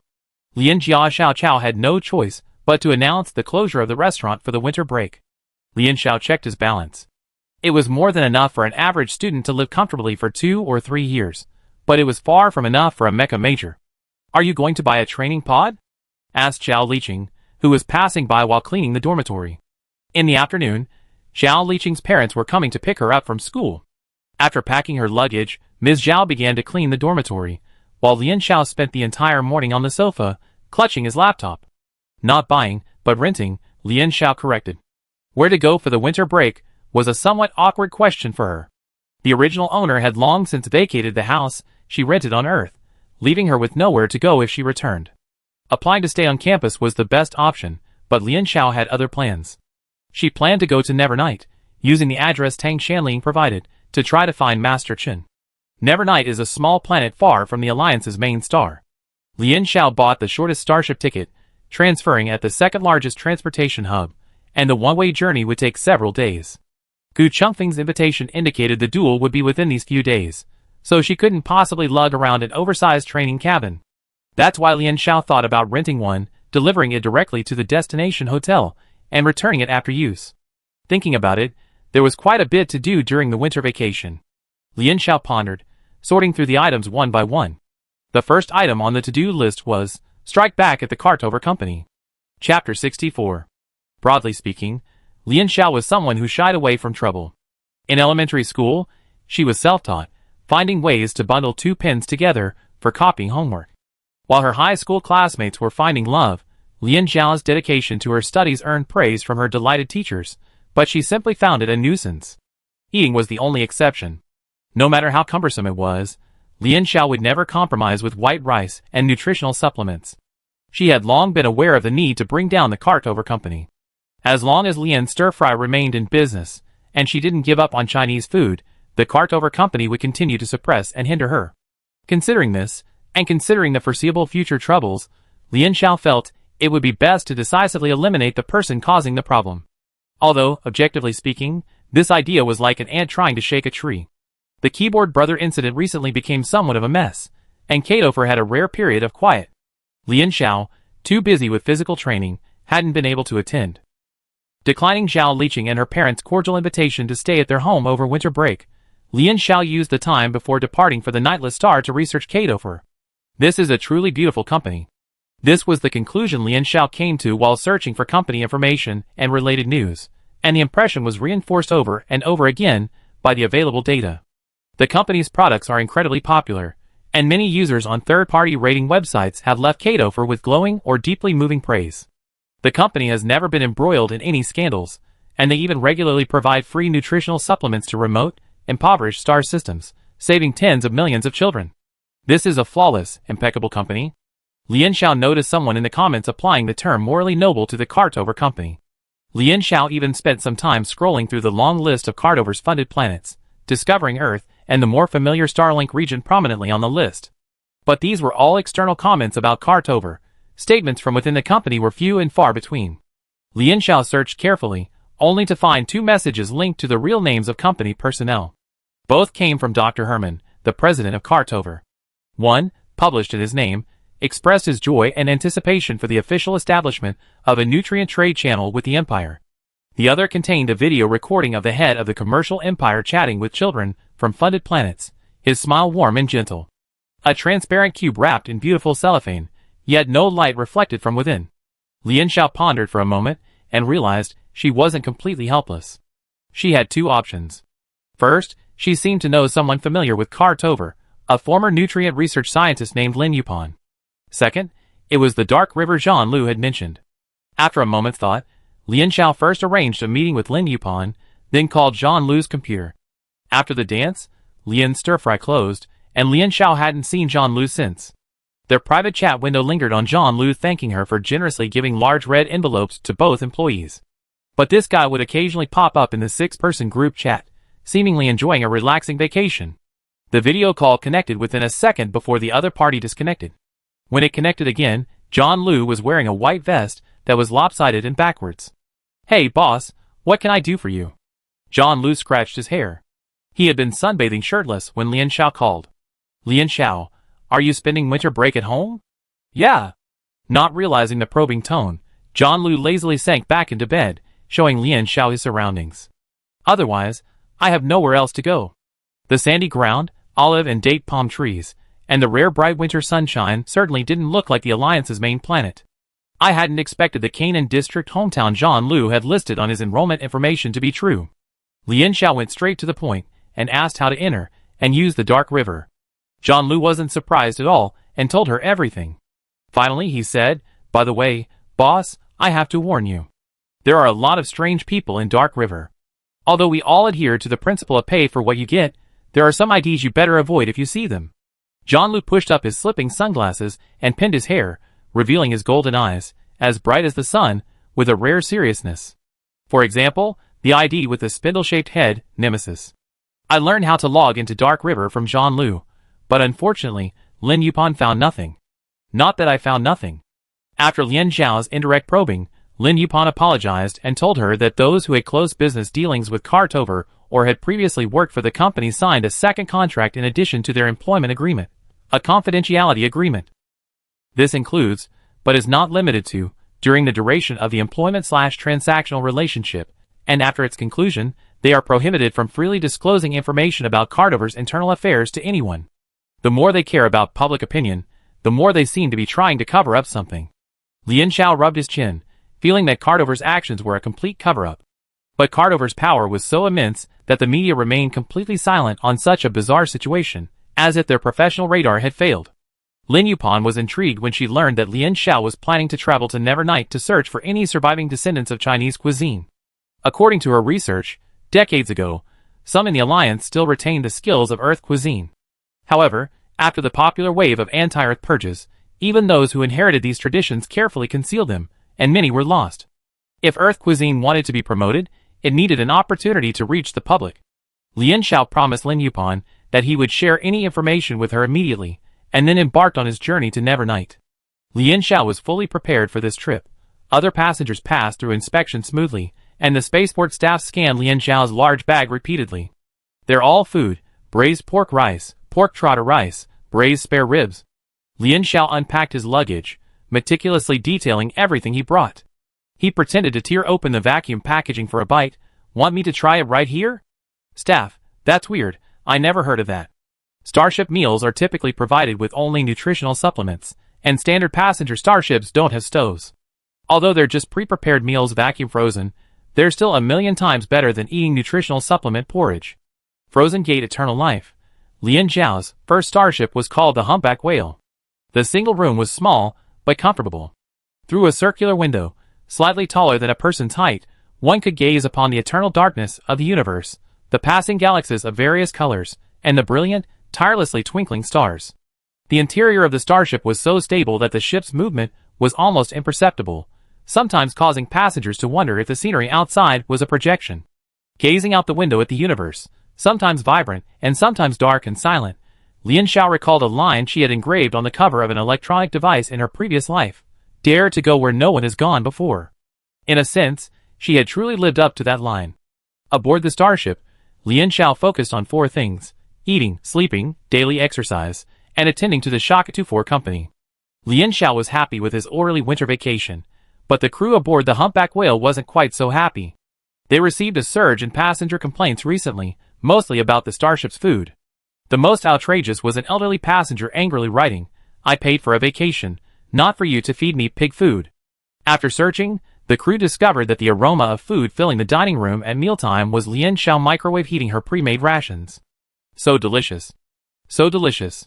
While most people were hesitant to try the legendary Earth food, some dining in the dining room suddenly realized their nutritional supplements were a bit hard to swallow. The same headaches occurred on the second leg of the starship. As Lian Xiao's bag of pre-cooked food ran out, the never-sleeping planet came into view. The starship staff saw Lian Xiao off and personally escorted her to immigration. They sincerely wished she choose a different starship next time she traveled, as the passengers were putting too much pressure on her. As soon as she exited immigration, Lian Xiao was taken aback. Where's the promised name, Never Sleeping Planet? The capital of Never Sleeping Planet was shrouded in darkness, and the computer displayed that it was 2 p.m. As he walked a few more steps, Lian Xiao gradually understood why the planet was named that way. The city was ablaze with hazy neon lights, the snow on the streets obliterating their original white. Inkjet graffiti covered the roadside walls, frequently displaying the same message: "There's no midnight in life. Don't miss the carnival." Looking at the tall, impassive pedestrians strolling along, Lian Xiao felt a profound disconnect from the neon carnival atmosphere. The nightless star, the carnival city. Due to its unique location and the laws of its motion, half of this planet is immersed in eternal night, while the other half is in perpetual day, alternating periodically. Thus, the half immersed in eternal night hosts a year-long carnival to enrich the lives of its citizens and attract tourists. Lian Xiao didn't waste a moment and headed for the address Tang Shanling had memorized. Decades later, the city's planning had changed, and she struggled to find the original location of Master Chen's shop. Even the nearby residents knew Master Chen and his family had moved away. The former Chinese restaurant had now, coincidentally, been replaced by a self-service nutritional supplement supermarket. Lian Xiao scratched his head. What a dark humor. Thankfully, a retired elderly man and woman nearby still had some memory of the former Chinese restaurant, and they then dealt Lian Xiao a crushing blow. "Dead," the enthusiastic old lady said. Several elderly men and women nearby nodded in agreement. The anti-Earth wave was more than just a general dislike of Earth-related things. That year during Carnival, someone got drunk and smashed up their store, stealing all the Starseed coins, and no one did anything. The old lady said they closed the shop the next day. Seeing things weren't going well, the family immediately moved out, abandoning the house. Later, the younger members of the family came back once and said the owner had died a long time ago. At this point, the old lady slapped her thigh and suddenly pulled out her laptop. "Miss, you're looking for that Earth food, right?" "I know." This sudden turn of events made Lian Xiao look closely. The laptop screen in the old lady's hand was actually... Chapter 65. The uploader is Chu Xiaoguiyaya. The ID and avatar are cute, and the uploader's videos feature an equally cute look as she cooks, with lively online chatter. She certainly has a significant following. After watching for 2 seconds, Lian Xiao concluded that this uploader wasn't someone trying to gain traffic by promoting Earth-style cuisine. In this video, Chu Xiaogua is showcasing chicken tofu pudding. Watching Chu Xiaogua's videos is more about visual enjoyment than cooking tutorials. This is a Sichuan dish that used to be labeled spicy. Remove the fascia from the chicken breast and finely mince it with a kitchen knife. Stir the minced chicken into a puree, then add the puree to the prepared chicken broth. After simmering for 40 minutes, a bowl of snow white, shriveling tofu pudding appears like magic. It's a delicate, white dish with a refreshing mellow flavor. Chu Xiaogua's deft, confident movements clearly demonstrate the skill of years of chopping board practice. The storyboards, music, and copywriting are all professional grade. It would be a surprise if they weren't popular. Seeing Lian Xiao lost in thought while gazing at his laptop, the elderly woman expressed a certain pride. "Oh, let me tell you, our Nevernight Star's young people are truly capable." Once happy, the elderly and elderly women burst into conversation. With just the right nods and smiles, these enthusiastic elderly and elderly women could be described as automated intelligence machines spouting forth information.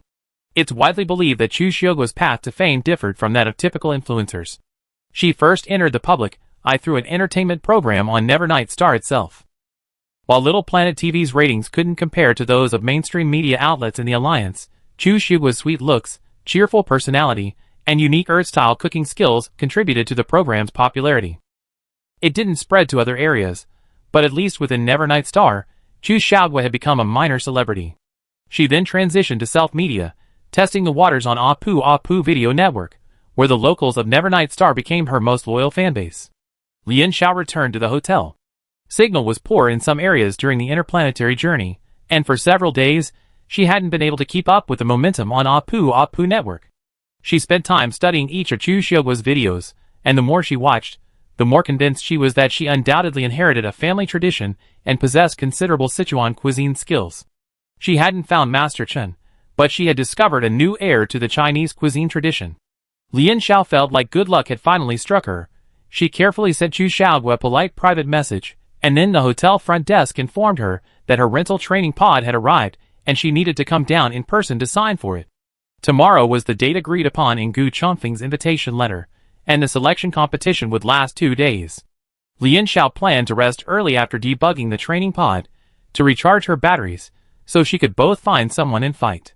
She reluctantly booked a private room at a more expensive hotel. On her way down the elevator, Lian Xiao encountered a group of intoxicated customers. To cater to the Nevernight Star Carnival's atmosphere, the hotel had its own celebration. A dedicated party room on the first floor offered unlimited, free, and relatively affordable drinks. The hotel used this as a marketing tactic to attract customers. The tourists she encountered were beyond drunken. When the elevator door opened automatically, one of the men in a suit collapsed in his own vomit. Lian Xiao, She simply ignored anyone trying to get on the elevator, and quickly closed the door. Even expensive hotels are unreliable. "I'm so annoyed." Filled with a hint of anger, Lian Xiao went straight to the front desk and demanded to check out. Perhaps such a request was rare, so the receptionist reminded her that she could check out, but it would be difficult to book other nearby hotels on the spot. "Our Rose Week celebration is about to begin, and all the hotels will be fully booked for the next few days. Please reconsider checking out." The receptionist, maintaining a flawless smile, glanced at the large, bulky bag behind Lian Xiao. "It's not convenient for you to carry such large luggage, right?" The receptionist's words were true. When she opened the website to book a room last minute, almost every hotel was fully booked. Lian Xiao had no choice but to give up. As she walked through the hotel lobby with her luggage cart, Lian Xiao saw the hotel's robots helping a drunk man, who had collapsed at the doorway, and stopping another from pouring beer on his head. Other robots were spraying deodorant into the air to eliminate odors. Outside the hotel, many people were dancing and gesticulating, and the few who remained sober seemed to be taking it for granted. Something was really wrong. At night, the tourists, young and old, men and women, and everyone in between, succumbed to the power of alcohol, and the entire city seemed to be soaked in it. Lian Xiao, unsure of the hotel's safety, made an excuse to ask the kitchen staff for a knife and locked her room, only to feel slightly more at ease. She was beginning to regret trusting the travel guides pushed on her social media app. It was filled with enthusiastic praise for the carnival, but there was no mention of this city's seemingly simple folkways. Lian Xiao silently set a deadline. If she hadn't found Master Chen or Chu Xiaogua by then, she would return to the Alliance's main planet. With various subsequent plans racing through his mind, Lian Xiao fell into a deep sleep. A dreamless night. The next day, Chu Xiao still hadn't replied. Lian Xiao went to the hotel kitchen to borrow tableware, then didn't even leave her room all day. The hotel receptionist hadn't lied to her. The streets were visibly more crowded with tourists. Even during daytime, standard time, a few drunken strangers could still be seen on the street corners. Lian Xiao stood by the window and observed for a while. She noticed that after the drunks vomited their stomach contents, they would take out nutritional supplements to replenish their energy. Under the neon lights, they chewed on the supplements like a thirsty person drinking, their expressions of blank satisfaction. However, from too far away, she couldn't clearly see the nutritional supplement packaging. 15 minutes before the scheduled time in Gu Chengfeng's invitation letter, Lian Xiao successfully logged into the Tianjida system remotely from the training cabin. All universities offering Mecha programs, including Alliance University, only allow remote access to the Tianjida system during winter and summer vacations to prevent students from losing Mecha skills or becoming lazy due to a lack of practice. Lian Xiaoxin said that opening the system to the public is actually useless for preventing laziness. Each Mecha student with access to the system has a unique serial number.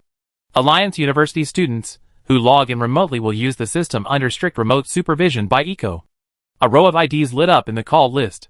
A quick scan revealed many familiar faces. As far as she knew, Gu Chengfeng's invitations were mostly to seniors. Besides her, the first-year students invited included Ms. Zhao, John Liu, and a classmate she had rarely interacted with. Alliance's strongest heavy armored soldier, less talk, reliable version, Sword Chi already dominates the Autumn, Bishop, Nightingale, and Red Dragon. Among the many IDs, the one with the same name as the mech stood out. Seeing the Red Dragon, Lian Xiao was reminded of Gu Chengfeng's somewhat baffling behavior the night of the dance. Just as he finished typing and was about to ask about his well-being, Gu Chengfeng's message arrived. I heard from Xiao Sa that you're not on the Alliance main planet on vacation. I gotten some clues about the last incident. When you're free, we can discuss it in person. With Eco monitoring the system, Gu Chengfeng couldn't go into too much detail, so he vaguely used last incident to refer to the eavesdropping incident the night of the dance. Okay. Looking at Lian Xiao's reply, Gu Chengfeng subconsciously paused his rhythmic tapping on the interface with his index finger. Before he could formulate a response, another message popped up. Lian Jia Xiao Chao, if you want to know my whereabouts, you don't have to go through Xiao Sa all the time. You can ask me directly anytime. Lian Jia Xiao Chao, anytime you're welcome. In the private chat room of Gu Chengfeng's 4 doormates, the final discussion for today's draft match was underway. Suddenly, Sasari's face moved closer to the screen, his features magnified, his golden curls bouncing. He wondered, Old Gu, why are you suddenly in such a good mood today? Gu Chengfeng, your imagination. Cesare, ? Brother, just lie here, you're laughing. The 4 of them already had their ideas about the player roles they would select. The arc position was essential, and the remaining position was for a main attacker, either a heavy armored soldier or a sniper. After analyzing Gu Chengfeng's team's composition, someone explained that this selection and matchup was a foregone conclusion. Shady! Totally shady. If Gu Chengfeng and the others don't give Lian Xiao the green light, I eat my laptop. Forum users expressed this indignantly. Even if it were me, I wouldn't reject Lian Xiao. Other netizens, hey, 2 S-rank players on the same team, that's a scary title to share. I think Gu Chengfeng is dishonest. Not only isn't he letting anyone join directly, but he's also holding a selection match. What if Lian Xiao loses? How embarrassing. Sister Lian, look at me. Don't let your youth fool you. If I were Lian Xiao, I wouldn't even bother joining someone else's team. Aren't you happy being the boss? In the end, the Lian Xiao won't participate, and Lian Xiao will participate. Camps were split 50-50. It's vacation time, and college students have even more time to browse forums. So, netizens following the selection match created a live discussion thread specifically for the 2-day event. According to Frontline Intelligence, Lian Xiao showed up to the competition, disappointing half of the team. Gu Chengfeng and his team's selection method was simple and crude. They divided the contestants into 2 groups. The damage group consisted of a main attacker, a heavy armored soldier, and a sniper, and the contestants faced off in a one-on-one draw. The other arc group was in a special situation, so the rules were even more unusual. Each arc will draw lots to select a lucky guest, a partner from one of the 4 of us. Teams will compete until the final winner is determined. Cesare explained the rules. Don't worry about it being unfair. Echo will handle all the drawing. Cesare snapped his fingers. Echo, thank you for your help. The Ark was truly sparsely populated. There were 3 girls and 1 boy. The boy was in the same grade as Gu Changfeng and the others, but he remained silent and had a very low profile. The other 2 were third-year students. Echo created 4 virtual balls of different colors. Adhering to the virtue of respecting the elderly and cherishing the young, the other 3 students let Lian Xiao draw first. Lian Xiao casually scooped up the red ball, and the virtual shell shattered the moment he touched it, revealing the name inside. Lian Xiao's brows jumped. So good? Lian Xiao, who did you draw? Cesare was eager to know the answer. Chapter 66. Cesare's perspective. He desperately hoped that Lian Xiao would be his partner. The last time he teamed up with Lian Xiao, he had a blast stomping on the knight's emblem and Linda's face. He was so happy. Working together again would definitely be a pleasure. The system announcement answered on Lian Xiao's behalf. Lian stir-fry matches Red Dragon. Lian Xiao spread his hands, watching Cesare howl with an innocent expression, and strongly demanded that Echo draw again. The other 3 arcs, Wait, what's the point of asking for shady dealings right in front of us? Ultimately, Echo ignored Cesare's unreasonable request, and the remaining 3 teams were quickly decided. Poincaré and Yi Yin were paired with 2 juniors, while Cesare was paired with Jing Richuan, the only male arc present. When the roster was decided, the junior teamed up with Poincaré looked displeased. When mechas were first introduced, they were divided into different types based on their combat missions. In wartime, pragmatism reigned supreme, and no one debated whether main attackers or heavy armored units were superior. Instead, the emphasis was on offensive and squad functionality. It wasn't until the emergence of the peacetime mecha league that attention shifted to the individual combat capabilities of each mecha type. Walk into any bookstore or browse social media platforms, and the popular characters in fan fiction novels and comics are either main attackers or arcs, with snipers having a slightly stronger presence. Alliance citizens enjoy stories where the protagonist, with exceptional combat power, crushes the enemy, while the less powerful heavy and light armored units are relegated to supporting roles. Lian Xiao suspected that the senior's dissatisfaction stemmed from her having been chosen as a heavy armored unit partner. In a 2v2 team match, their team undoubtedly had inherent weaknesses. The senior student certainly wouldn't miss the opportunity to fight a fair battle. She spoke directly into the microphone. I propose that the order of the matches not be randomly drawn. Sniper versus heavy armored soldier, 2 main attackers facing off. Heavy armored soldier excels at defense and heavy-duty assaults. A sniper's bullets, at range, might not be able to penetrate the armor of a heavy armored soldier. Lian Xiao and the sophomore student agreed. Another senior student glanced at Gu Changfeng and nodded hesitantly in agreement.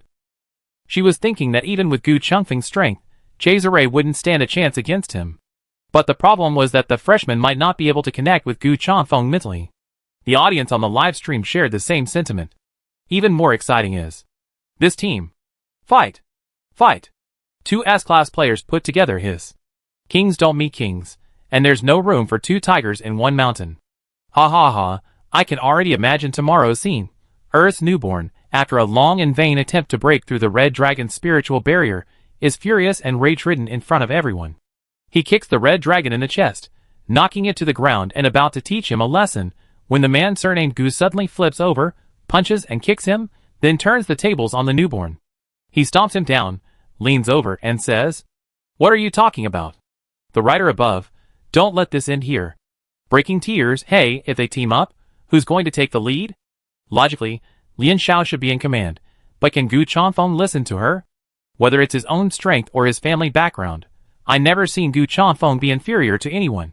Thank goodness, my male god Gu isn't like that. Haha, if they could really work together, I wash my hair upside down. Lian Xiao had also seen the discussion on the forum post. Although the 3 ARC team matches were scheduled for the next day, she didn't rush to log out of the Tianjita system. Ms. Zhao's match against Zhonlu hadn't started yet, and she wanted to see how the others performed. Lian Xiao searched for information on Red Dragon, while chatting with Zhao Liqing in a private channel. After searching extensively, the online reviews of Red Dragon were concise, powerful. But Red Dragon was just a mecha that hadn't yet been deployed in a formal mission. It must be a video that was accidentally leaked along with a public document, said Zhao Liqing, who was waiting in line to go on stage. It's a long time ago. I find it for you.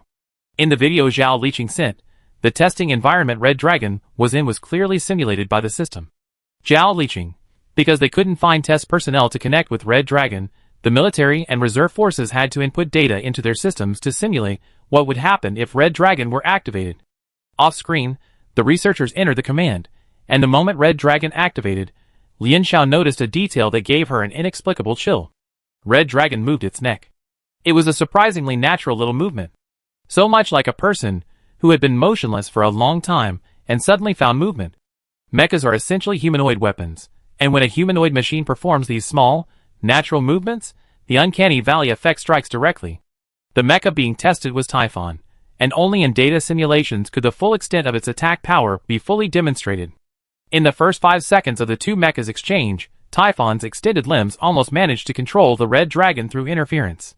Against the massive size of Typhon, the Red Dragon was like an insect stuck in a spider web, unable to move. Lian Xiao glanced at the video progress bar, which was already halfway through. The situation turned around in a split second. Seemingly powerless to fight back, the Red Dragon suddenly grabbed Typhon's auxiliary limb and, exerting force, forcibly ripped the mechanical arm from its body. Not content with simply removing the mechanical arm, the Red Dragon headbutted Typhon. Then, taking advantage of the momentum, tore off a small piece of the mecha. Then it seized Typhon's main mecha limb, raised its knee, struck it, and kicked it hard. Typhon flew away. Lian Xiao had never seen so much mecha fluid leaking, mingling in a chaotic mess on the ground. Carrying Typhon's severed limb in both hands, the Red Dragon waded through the mecha solution, making a subtle noise as it approached the shattered Typhon. The dark red figure, like a demon bathed in blood, tilted its head and, with a raised hand, tossed Typhon's remains to the now-defunct Typhon. A few seconds later, Zhao Liqing heard Lian Xiao say, "I finally understand why you all consider the Red Dragon so powerful." The unbridled, undisguised killing intent that emanated from a cold mecha after entering combat mode could actually be seen. The Red Dragon's indicators were all nearing perfection. When it activated, it was like a blood-soaked angel of death, reborn, opening its eyes to annihilate all enemies. Lian Xiao began to wonder what it would be like when Gu Changfeng piloted the Red Dragon. Those worthy of Gu Changfeng's invitation were the best in their respective fields. Watching the battle, Lian Xiao was deeply impressed by several of them. Sophomore Su Xing, B+ rank, light armor soldier. Compared to the others, Su Xing had significant disadvantages. His mental power level was excellent, but not exceptional, and light armor soldiers were not particularly adept at attacking. But she outmaneuvered her opponent in this small arena, using a seamless kite-flying tactic.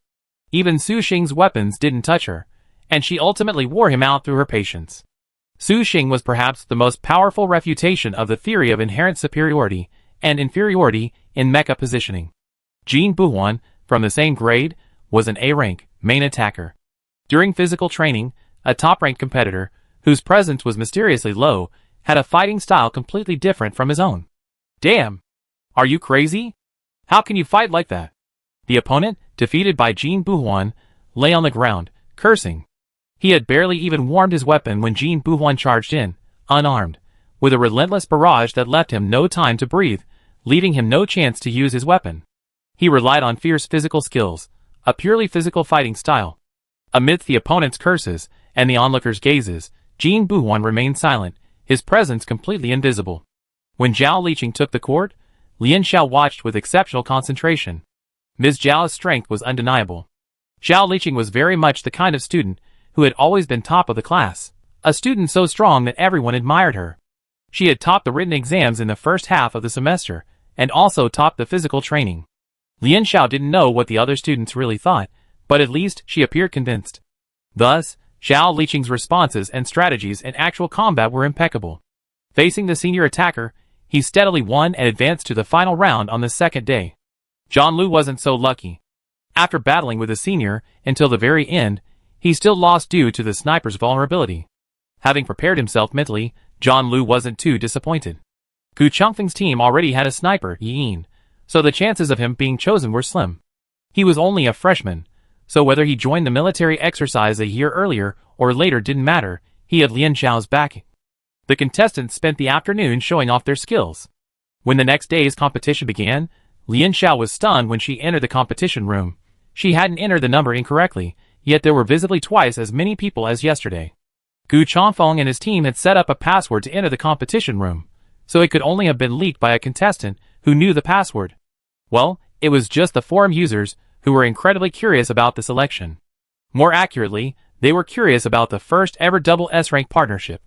Mecha majors, of course, were also active on the forums, and to share the latest news, they took on the important task of infiltrating the front lines. Cesare checked the list and kicked everyone out. Hey, you were eliminated yesterday. Don't stay here as a spectator. It's a shame we don't have a lucky audience draw. You're not a senior, and since you don't have an invitation, I'm kicking you out. Cesare paused for a rare moment, then raised his voice. Damn it, Niwa, you're not even from our school. Why are you joining in the fun? Exchange. Learning. Non-union university students can also access the Tainjutsu. I wonder how this person managed to get in. Niwa grinned. Our academy and Union University have always had a good relationship. Before he could finish his sentence, Cesare kicked him out. Any upperclassman with any sense knew Niwa wasn't telling the truth. The Alliance University and Academy had a good relationship. It was a lie. The exchange and study was fake. He really come to see how the two S-classes were connecting and gather information. Someone with some connections or good information would have been vaguely aware of the Mecha League by now. It's time, come on, place your bets. Can these two S-classes work together happily? Amidst the chaotic betting, a new comment popped up. Information from the front. Forget about the bets about whether the cooperation is happy or not. Lian Xiao hasn't even connected to Red Dragon's mental connection. Chapter 67. A competition between arcs would be a waste of their abilities if they didn't introduce complex maps. Echo selected 3 dungeon maps, each with its own unique characteristics. Before the match, when Lian Xiao asked which map he most liked to draw, Gu Chanfeng was silent for 2 seconds. As long as it's not a natural land, it's fine. Gu Chanfeng was referring to the map with the flattest, most open terrain.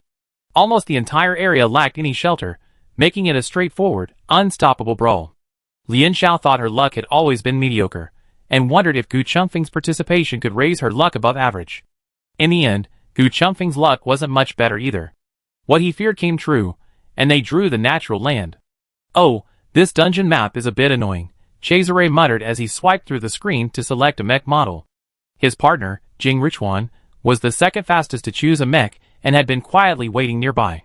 Noticing Lian Xiao still reading the mecha descriptions in the Tainjutsu system, Jing Richuan opened his mouth. Just as he was about to ask Lian Xiao if he needed help, Lian Xiao confirmed his chosen model. The little courage he had finally mustered before a stranger vanished, and Jing Richuan retreated back into his seat. Alas, Lian Xiao wasn't a stranger after all. Back then, he and Su Xing had been Lian Xiao's freshman exam supervisors. But for someone with social anxiety, simply asking for social interaction was overwhelming. So exciting! Under the excited gazes of the entire audience, the Tainjutsu system loaded the map, Natural Land. Red Dragon 3 and the Ark were in the wilderness. Yes, the mecha model Lian Xiao had chosen for the tryout was the Ark. This series of mechas was developed specifically for the Ark role, the forerunner of all Arc-type mechas. Later, because the model was so iconic and its name so widely known, the military began to simply use the model name to designate new mecha units. Lian Xiao had no experience piloting an Ark, so for her first time using one in a formal battle, she carefully considered the classic Ark. Although she knew Red Dragon 3's appearance from videos and various reference images, even fighting alongside him, Lian Xiao could still sense a subtle sense of oppression emanating from him. This was something she had never felt from a teammate before. The communication channel transmission signal was poor, and Gu Chanfeng's voice was intermittent. Before entering the altar area, we better build the Tower of Babel. Lian Xiao looked where Red Dragon 3 pointed, and in the distance lay a vast stone surface rising above the ground. The natural land instance was located on a Zerg planet once invaded by Alliance mechs. Later, experts discovered that the structures in this wasteland served as Zerg religious sites. Lian Xiao nodded. The Bronze Ark and Red Dragon No. 3 stood facing each other, the wind flowing quietly between them. Lian Xiao was already familiar with the process of connecting with other mech spirits and establishing the Tower of Babel. But when she opened her eyes on the Sea of Consciousness, she discovered she couldn't find another Sea of Consciousness at all. How could it be? The audience in the room watched as Fong Ark suddenly circled Red Dragon No. 3 twice. Gu Chanfeng, you. Then Fong Ark grabbed Red Dragon No. 3's arm. He heard Lian Xiao say, unequivocally, concentrate. Trust me. Don't resist opening the spiritual channel. This was textbook instruction on how to connect mentally, emphasizing a team member's trust in the Ark and achieving a state of complete calm, similar to dhyana or meditation. But Lian Xiao knew otherwise. She had a rare, yet 100% success rate in establishing the Tower of Babel, without even needing the other party to open a mental channel to her beforehand. She was the absolute mastermind in establishing the mental connection, and now, she couldn't even find Gu Changfeng's sea of consciousness. She concentrated on sensing the sea of consciousness, but the other party's feedback was blank. Gu Changfeng's problem wasn't that he personally resisted the connection, but that his sea of consciousness was completely invisible. Theoretically, it was impossible.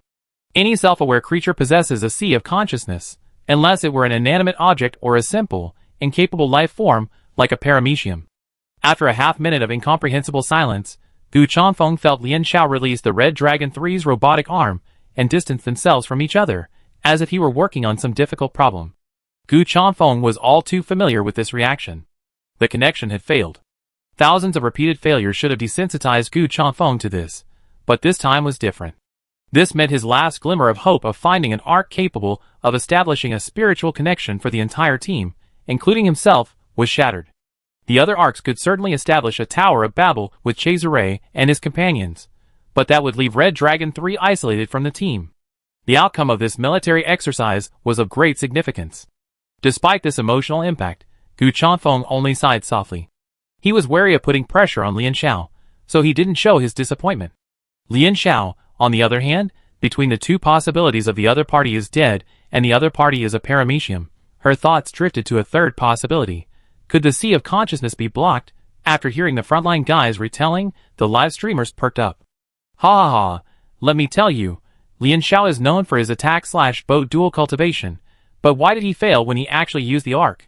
Is it possible that Lian Xiao can only connect with other mechas using a main attack type? I suggest the military look into this. Stop being so clever. Lian Xiao did successfully build the Tower of Babel before, but failing with Gu Changfeng can only mean his skills aren't up to par. Reflect on yourself and wonder if you've been overly praised. I say this is utterly embarrassing. Two S-class versus an A-class. Not only didn't they crush them, but they couldn't even establish a psychic connection. Lian Xiao is utterly humiliated. Gu Changfeng, you really hate Lian Xiao. I'm wondering why some people are so hostile to Sister Lian. Previously, no one mocked the other arcs when they couldn't connect to Red Dragon 3. Why did Lian Xiao immediately conclude she was no match? If you ask me, Gu Changfeng should reflect on this. What's the point of being S-class? No mechas other than Red Dragon 3 can be used. I can't form a mecha team and go into battle. What's the difference between S-class and E-class? The mental connection failed, but time waited for no one. Gu Changfeng made a decisive move. They had to reach the altar before moonrise. Over the increasingly degraded communication channel, Gu Changfeng explained to Lian Xiao the uniqueness of the natural land. A gentle breeze rustled the scattered white flowers on the dark brown grass. Numerous small white flowers, their thin stems entwined in the crusty soil. The closer they got to the altar, the more insect shells buried beneath. Zerg cemeteries and rituals go hand in hand. Zerg culture is a required course unique to the Mecha Major, and Gu Changfeng had studied it. Faith is a very important part of the Zerg community. All Zerg believe in the same religion. Zergs inherently have the ability to jam communication channels. Although the reason isn't clear, the interference from the center of the altar will be at its peak. Lian Xiao? Then why rush to the altar? Wouldn't it be more advantageous to start the fight directly where the channels are still usable? Because after the moon rises, a lunar tide will occur around the altar, Gu Changfeng said. It was then that Lian Xiao noticed the entire sky was gray, the period between sunset and moonrise. The stars, already glittering, were larger than she had ever seen. The uncoordinated size of these celestial bodies was naturally terrifying. The lunar tide phenomenon only occurs at night. Aside from the altar, the entire plane gradually becomes shrouded in a highly toxic and corrosive fog, making it difficult for the mecha's alloys to withstand prolonged combat in the lunar tide. They were currently caught between a rock and a hard place. Advance, and they would completely lose their signal, putting themselves at a disadvantage against Cesare Jingruochuan. Retreat, and the mecha wouldn't survive the lunar tide's ebb. Lian Xiao asked Gu Changfeng a seemingly nonsensical question, who will you attack first? Little Saw. Gu Changfeng answered without hesitation. Lian Xiao was pleased. What a coincidence. She also wanted to focus on Cesare first. Of the two men on the opposite side, she was more familiar with Cesare, and Gu Changfeng was the one most familiar with his fighting style. Many people's first instinct might be to eliminate Arc, but this is a 2 versus 2 match, and taking out their main DPS is more advantageous. In a few words, the two agreed on a simple attack plan. At this moment on the forum. What's going on now? Calling the war correspondent. Actually, there's not much progress. The latest news is that both teams are almost at the altar. It looks like the S-Class have decided to force a fight. How should we fight? Openly fight, or use mind-reading techniques? Tacit understanding? Can this word possibly be applied to two S-Classes? It's better used to describe me and my dog. Alright, Sister Lien, stop it. I beg you to stop. Save some face, please. It's so hard to get everyone's praise for you to be a little bit genius. Are you dissatisfied and want to destroy it yourself? Technically, Lien Xiao has already lost. Unable to reconnect with teammates, this arc is a complete failure. Wait a minute, everyone. The fight's on. And the two S-rankers working together look not bad? The Zerg altar is a rough surface made of several pieces of pure white stone. In the center is a plump, moon-like oval. In the Zerg's concept, the origin of the world is the egg, and everything is born from the mother's egg. Lien Xiao and Gu Chanfeng had just stepped onto the altar surface when they saw two figures rapidly enlarging on the other side. Chazere and Jing Ruchuan approaching at high speed. Red Dragon 3 and the Ark immediately charged them without hesitation. In the open, wide open area, any sneak attacks, cover, or tactics were meaningless. 40 meters, 30 meters, 20 meters. The distance between the two teams was rapidly closing. Once within range, Chazere unsheathed his rifle and fired, all aimed in Lien Xiao's direction. If Lien Xiao attempted to dodge, he would inevitably slow down, and the uninterrupted Red Dragon 3 would briefly misalign with Ark's formation. It was this brief misalignment they hoped to exploit. But Red Dragon 3, slightly faster than Ark, made a move that startled everyone. The mech, previously maneuvering at high speed, suddenly came to a screeching halt. This should have caused the mech's components to overheat, and the pilot to endure the intense stress, perhaps even losing balance. Yet, Red Dragon 3 managed to simultaneously draw his sword and slash through the air. The spinning bullets collided with the sword without even causing it to visibly shake. Half of the bullets were blocked by Red Dragon 3, and Ark, despite being a fraction slower, managed to stop perfectly. In the safe gap created by Red Dragon 3, he calmly pulled the trigger and fired back. Smooth coordination.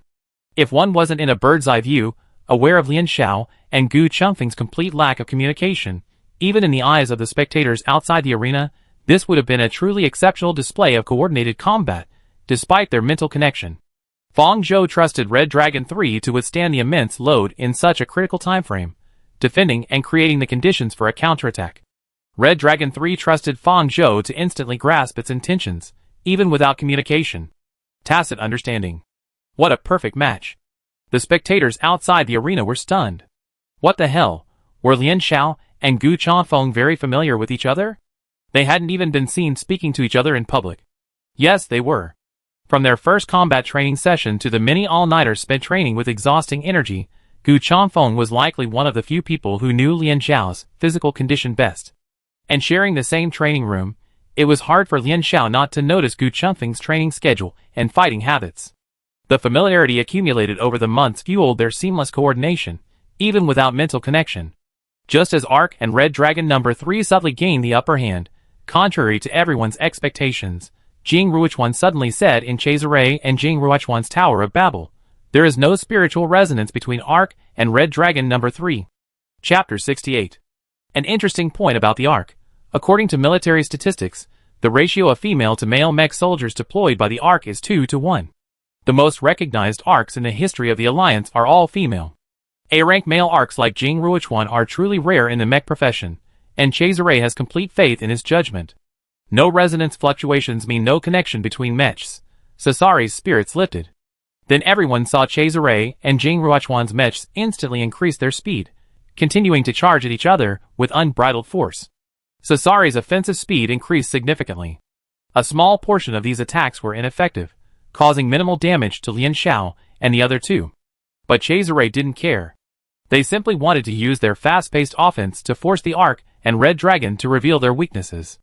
Perfect coordination once is enough, but how many times can such coordination be achieved under the pressure of a fast attack? They were seen through. The attack was directed entirely at the Arkansas. The Red Dragon defended vigorously, but Chazere finally seized upon Lien Xiao's inattention in positioning and forcibly inserted his mech between the Ark and the Red Dragon. This time, Cesari's mech was the Pegasus, the legendary Pegasus of the God King. The dazzling golden figure forcefully separated the Ark from the Red Dragon. Lian Xiao was already struggling to dodge the attack, and Cesare deliberately drove him towards Jing Ruochuan. Cesare and Jing Ruochuan's strategy was clear: eliminate Lian Xiao and prevent the Red Dragon from connecting with him. 2 against 1, Cesare was confident of victory. Alas, it feels like it's hanging in the balance again. The S-Class netizens' joy was short-lived, before new news brought a wave of disappointment. I felt like there was no suspense at all. A problematic S-Class player versus a problematic S-Class player is just exaggerating the problem. They're bound to lose. I'm not saying anything bad about Sister Lian, but I really don't see how they can win. Gu Changfeng 1 versus 2? Then I'd like to ask, if they really win like this, does that count as Lian Xiao's win or his loss? Jing Ruochuan, honorable in defeat; Lian Xiao, a shameless win. The situation on the field was tense. Red Dragon attempted to break through Pegasus's blockade and support Lian Xiao, but was repeatedly stopped by Cesare, familiar with his style. Lian Xiao was also battling Jing Ruochuan on the other side. Coincidentally, both arcs chose the same arc mecha. Jing Ruochuan, who had a family background and was 1 level higher than Lian Xiao, had a far greater mastery of the arc mecha than Lian Xiao. It's not that the arc lacked offensive power, it was just that it was usually the protected one in the group. Jing Ruochuan kept a distance from Lian Xiao, firing a few shots to disrupt her rhythm. When Lian Xiao tried to close in, he distanced himself. Jing Ruochuan's control over the mech was precise to every detail. Jing Ruochuan's fighting style was incredibly annoying. Annoying people looked like flies that couldn't be shooed away. The audience outside the arena glared. Ah, that's a familiar style. Jing Ruochuan learned this from Su Xing, right? A bit annoying.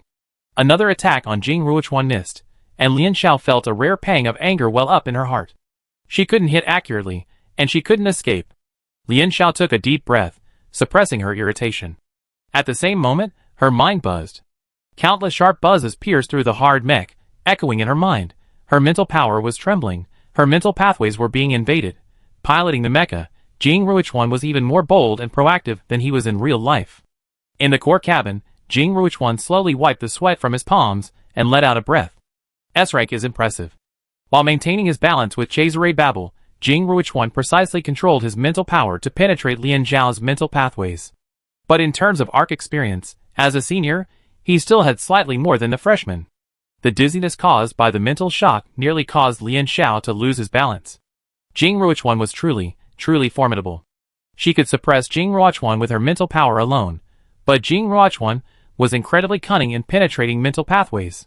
Using only a small amount of mental power, he penetrated a specific pathway with the precision and swiftness of a scalpel.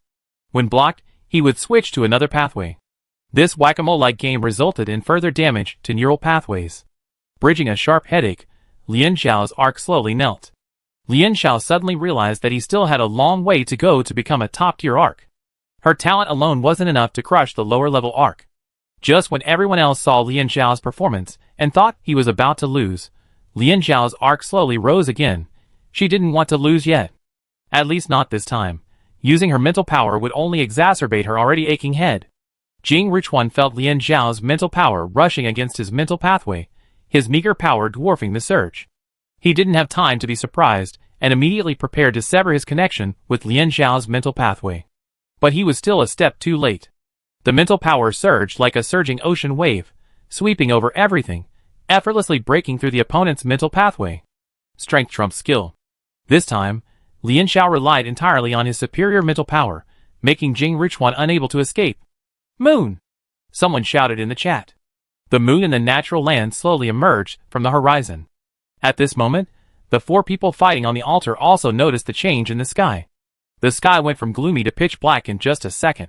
The moon became the sole source of light, a milky white glow streaming down, as if descending from space hundreds of thousands of kilometers away, covering the entire plain. It wasn't the moon's light, but mist. On moonlit nights, a corrosive mist spread across the plain like a tide. The Red Dragon and Pegasus paused for a second, then fought even more fiercely. At the same time, the Arc Team's battle suddenly stopped. Jing Ruochuan didn't know what had happened. Lian Xiao's mental power had suddenly withdrawn, even after she had finally gained the upper hand. Lian Xiao just stood there motionless during the match? The players off the field wiped their eyes, incredulous. Isn't this just a sitting duck for the enemy? What is Lian Xiao doing? Some people were practically furious watching. The situation was already at a disadvantage because of Lian Xiao. And yet, his teammates were fighting tooth and nail, so how could he let them win? Putting himself in his shoes, one couldn't help but feel infuriated. Someone said quickly, "Awesome! Drawing Lian Xiao is Gu Chengfeng's biggest misfortune. Hey, it's better this group lost." They also blacklist Lian Xiao from future military exercises, remember that. Jing Richuan, of course, wouldn't let the opportunity slip. He drew his rifle and fired, bang, bang, bang. Several bullets struck the hard stone slab and ricocheted off. At the last moment, Lian Xiao moved. The arc dodged the bullets, as if awakened, and then broke into a run. Jing Richuan was startled, but soon realized that the arc wasn't coming for him, but was instead heading for the red dragon. Gu Chengfeng, on the other side, was having a tough time. Xiao Sa was equally powerful. He was distracted by Lian Xiao's situation, hoping for a quick victory, but Cesare wasn't his friend. When your closest friend becomes your enemy, it's truly a headache. From a distance, Gu Chengfeng saw two arcs rushing toward him, one in front and one behind. Gu Chengfeng's mind stirred, and he delivered a powerful kick to Pegasus' chest, sending him tumbling. The moon was at its zenith. Gu Chengfeng felt a sudden tremor, not the shaking of the altar in reality, but the violent tremor of his normally calm, stagnant sea of consciousness. He could feel Red Dragon number 3 resisting, its Mecha's main nerve bundle twisting, struggling to escape from the port, but it eventually returned to normal under Gu Chengfeng's control. Gu Chengfeng's sea of consciousness surged, like a man held underwater for a long time, emerging for the first time, the entire world clearly and freshly revealed before him. It actually worked. Lian Xiao's voice was filled with surprise and joy. It was the first call he had heard since joining the Tower of Babel. Time rewinds to the arrival of the lunar tide. With the lunar tide came the sound of a distant flute. Lian Xiao felt closer to the source of the distant flute than last time. Out of caution, Lian Xiao hadn't told anyone about the distant flute she had heard the last time. The entire art textbook made no mention of the distant flute. If the distant flute was simply a boost to Ark's mental power, then why hadn't anyone mentioned it? The few seconds Lian Xiao paused were spent adjusting to the dramatic increase in her mental perception brought on by the sound of the distant flute. This time, she finally reached Gu Chengfeng's sea of consciousness. Each arc identifies its teammates through the undulating waves of its sea of consciousness. Gu Chengfeng's sea of consciousness, to use an inappropriate metaphor, seemed to be enclosed by a giant shield, isolating it from the outside world. This might explain why Gu Chengfeng's synchronization rate with almost all mechas was so low. But it was harder to explain why Gu Chengfeng could connect with the Red Dragon, specifically the Red Dragon. The surrounding fog thickened, and the sound of the distant flute continued, ensuring that her mental connection with Gu Chengfeng remained unbroken. The two sides in this battle were barely back on the same starting line. Through the Tower of Babel, Lian Xiao checked on the status of Gu Chengfeng and Red Dragon number 3, and found that both the human and the mecha were in surprisingly good condition. It was like an overheated machine that started slowly, but then fully energized. If its stored energy wasn't released, it might collapse from within. The battle wasn't over yet, as Cesare quickly re-engaged. But this time, Cesare and Pegasus faced Gu Chengfeng, whose mental power had been fully enhanced. Lian Xiao could only see a shadow. This red afterimage collided with Pegasus, a loud noise exploding in the ears of the arcs. The entire Pegasus was lifted backward into the air, then plummeted to the ground in a parabola under the influence of gravity. As it pursued Pegasus, Red Dragon number 3 dropped its only weapon, the long sword, and leaped like a beast. Its leap was so high that its black silhouette appeared against the pale moon. Pegasus reacted with incredible speed, nimbly rolling to its feet before the Red Dragon fell, but the Red Dragon wasn't targeting it at all. One of the 3 stone pillars surrounding the central ovoid shattered with a clang. The solid stone pillar, so thick it took 3 people to hold it, was crushed by the Red Dragon that leaped to the top, breaking from top to bottom. Huge fragments crushed Pegasus' legs. Not pausing for victory, the Red Dragon turned towards Jing Richuan's arc. Combat wasn't Jing Richuan's forte. He didn't even have time to draw his weapon. The arc's mech took a solid punch to the chest and abdomen, cracking its armor, and he collapsed to the ground. A rising wind whistled past.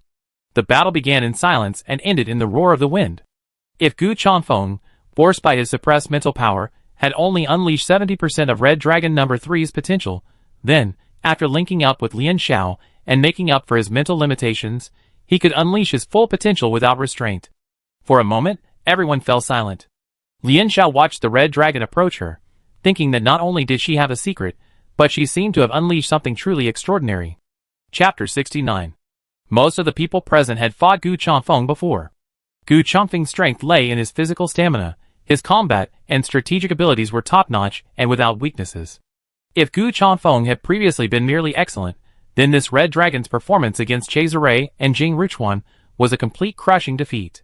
The fight abandoned so-called combat techniques, pure, powerful fighting instincts filled everyone with despair. The imposing presence Gu Changfeng displayed while piloting the Red Dragon 3 was like an insurmountable mountain. Looking up, you would only be struck by the towering height, not by the desire to conquer it. Onlookers frantically opened private channels to discuss with friends, and more attention was focused on Lian Xiao. Being able to connect with the Red Dragon's spirit and unleash Gu Changfeng's full combat power, if Lian Xiao were his own arc. 10 seconds after Lian Xiao left the dungeon map, he received no fewer than 10 friend requests. "Oh my god, no, old Gu, you're beating me up like I'm Julian."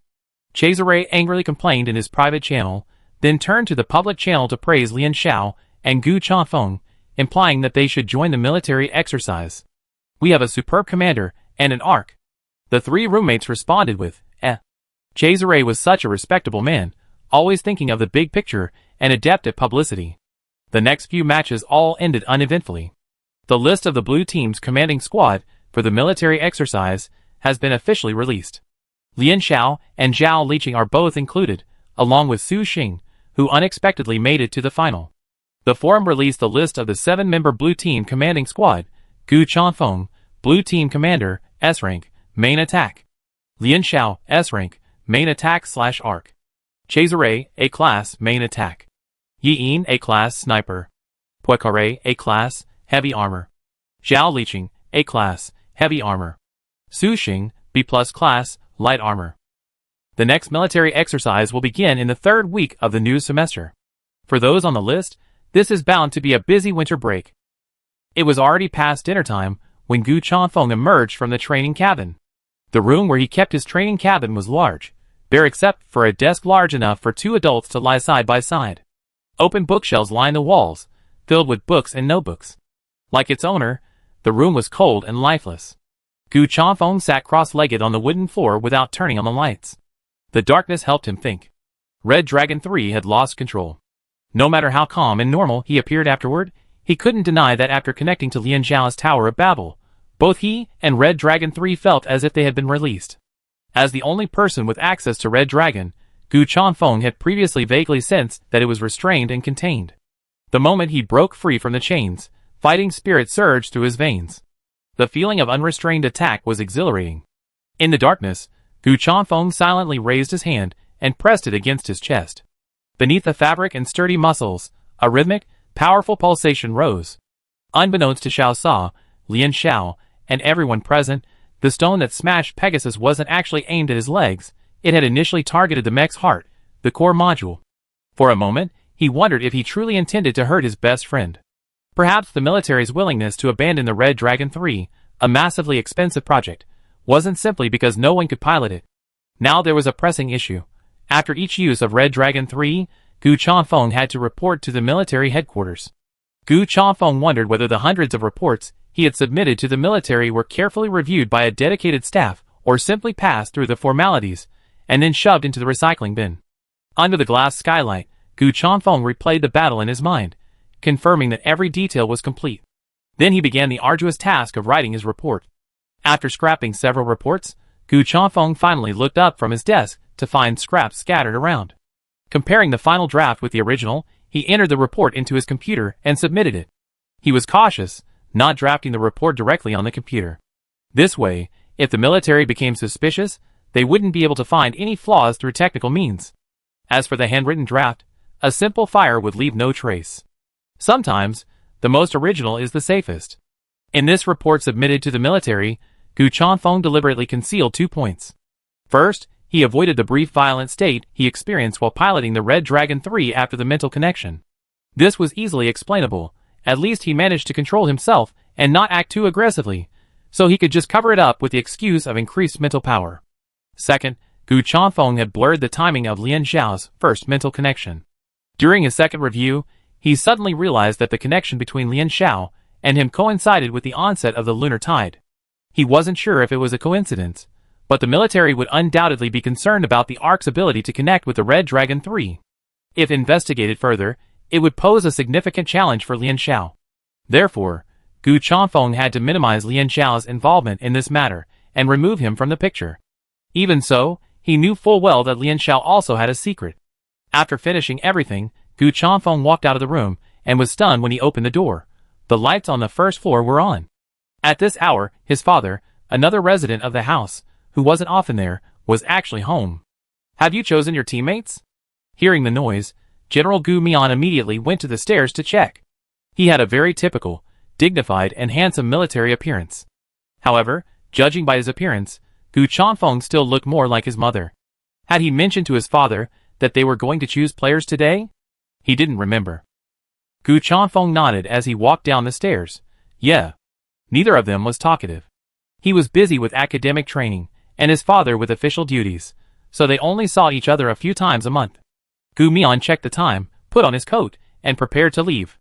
It was so late, and he had to rush to a meeting at military headquarters. Before leaving, he reminded Gu Chanfeng to take the nutritional supplements on the table. Then, without saying goodbye, he hurriedly boarded the long-awaited special car at the door. Gu Chanfeng wasn't actually hungry, and the thought of chewing on a nutritional supplement made him even less hungry. Not wanting to disappoint his father's kindness, he slowly entered the dining room. Gu Chanfeng looked and saw not only nutritional supplements, but also a mental stabilizer, painkillers, and a glass of water on the table. He touched the cup. It was still warm. Piloting the Red Dragon wasn't as easy as it appeared to others. He often experienced abnormal mental fluctuations after training, and the school doctor refused to prescribe stabilizers. Many times, he could only silently endure the severe headaches until the ordeal ended. It was getting late, so Gu Chanfeng decided to contact Lian Xiao tomorrow. He took the medicine and sat at the empty dining table, thinking, what should he say tomorrow? On the fourth day after arriving on Nevernight Star, Lian Xiao went out for the second time. Chu Xiaobo hadn't replied yet, and the platform's rules only allowed her to send one private message. Lian Xiao dug through Chu Xiaobo's other social media accounts and sent them all private messages. When a citizen of the Alliance dies, their household registration file is deleted. Lian Xiao had just thought of this last night. If Master Chen were still alive, his insurance, taxes, and other dues wouldn't stop. But the administrative staff at the city center, familiar with the rules and regulations, replied sternly, "No, you're not a direct relative of the resident and have no right to inquire about the situation." Lian Xiao scratched her head. Would she still have time to find a way to get a fake certificate and come back? She was about to argue her case when her laptop started buzzing. Lian Xiao had expected Gu Chanfeng to send her a message explaining what happened yesterday, but it was a video call, a bit out of character for him. "Did I bother you?" Gu Chanfeng mistook her reaction for displeasure and said sympathetically, "Then, feel free to call me when you're free." Gu Chanfeng patiently waited for Lian Xiao to find a quiet, secluded spot near the city center before mentioning the report to the military. Out of confidentiality, Gu Chanfeng didn't go into detail, simply telling her that someone from the military might contact her in the next few days. They might confirm the operational details with you, so don't worry. Gu Chanfeng said quietly, "For example, we decided to proactively engage the enemy at the altar, and we also used the tactic of feigning a rendezvous failure to deceive the enemy. The moon tide signals the start of the counterattack." But hadn't even uttered the word before Lian Xiao understood. Gu Chanfeng was reminding her to mix truth with lies, and not reveal the specific details of the rendezvous. Come to think of it, Gu Chanfeng didn't want the military to know about Red Dragon's unusual behavior. And Lian Xiao instinctively knew that exposing the two strange flute sounds would cause even greater trouble, so it was better to cover it up. Lian Xiao smiled. "I know." She knew Gu Chanfeng had a secret, and Gu Chanfeng knew she had one too. Neither of them spoke out. Seeing Lian Xiao's smile, Gu Chanfeng's expression softened slightly, and he softly replied, When two people share a secret and tell the same lie, they become the perfect accomplices." Lian Xiao deliberately chose the safest time to go out, early in the morning. But just talking to Gu Chanfeng for so long had already added several more drunks to the street. During the day, passers-by were quite helpful, carrying drunks to a store across from the city center. "You're here for a trip, girl." Lian Xiao glanced a few times before a kind passerby started talking. "Don't you know there's a low temperature warning these days? If you don't take care of people, they turn into popsicles overnight. Rose Week is like that. The celebrations are about to begin, and the more lively it gets, the more people drink. Luckily, there are safe houses funded by nutritional supplement companies. Otherwise, many tourists would probably freeze to death while drunk on the streets. The passerby shook his head and sighed as he walked away. Nutrient supplement companies, nutritional supplements again. Amid the general carnival atmosphere, the nutritional supplements loomed large. Regretting not bringing a knife, Lian Xiao hesitated for a moment before entering a safe house across from the city center, supposedly jointly established by several nutritional supplement companies. The air smelled of alcohol, but it was very faint. The safe house was even equipped with robots and human escorts for drunks. Lian Xiao couldn't fathom the nutritional supplement company's true intentions. At least on the surface, they seemed genuinely charitable. Directly opposite the entrance was a nutritional supplement vending machine, identical in appearance to the one at the original address of Master Chen's restaurant. A conscious drunkard clung to the machine without letting go. In response to the caregiver's inquiries, Lian Xiao made up a name, which the caregivers couldn't find in the system. Leaving with the caregiver's apologies, Lian Xiao observed and realized something was amiss. The tourists who had been taken in, their bodies instinctively driven them to consume nutritional supplements after the alcohol wore off, seemed to have been hungry for days. But those who woke up from a serious drunken stupor were more likely to suffer from a loss of appetite. She reasoned. Nevernight Star uses carnivals and alcohol to attract tourists, boosting revenue, benefiting Nevernight Star. Tourists, addicted to alcohol, crave nutritional supplements, benefiting the nutritional supplement company. Then Lian Xiao overturned her thoughts. No, she lacked evidence. She couldn't assume that tourists drinking alcohol would inevitably lead to the counterintuitive consequence of supplements. She stood by the street, lost in thought, not noticing a stylish motorcycle roaring, its tires scraping against the ground, screeching to a halt in the city center parking lot.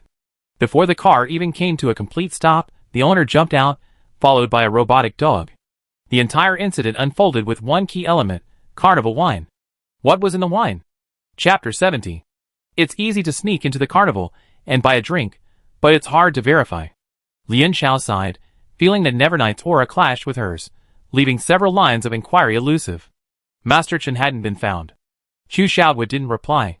The carnival's alcohol was suspected to be linked to the Cartover company, but she had no proof.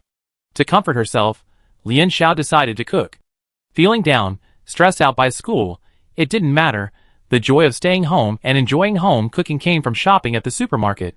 There was no need to think about what dish to cook. With Nevernight's perpetual night, spicy Sichuan cuisine was the way to go. Lian Xiao splurged, painstakingly buying all the ingredients, and excitedly returned to the hotel.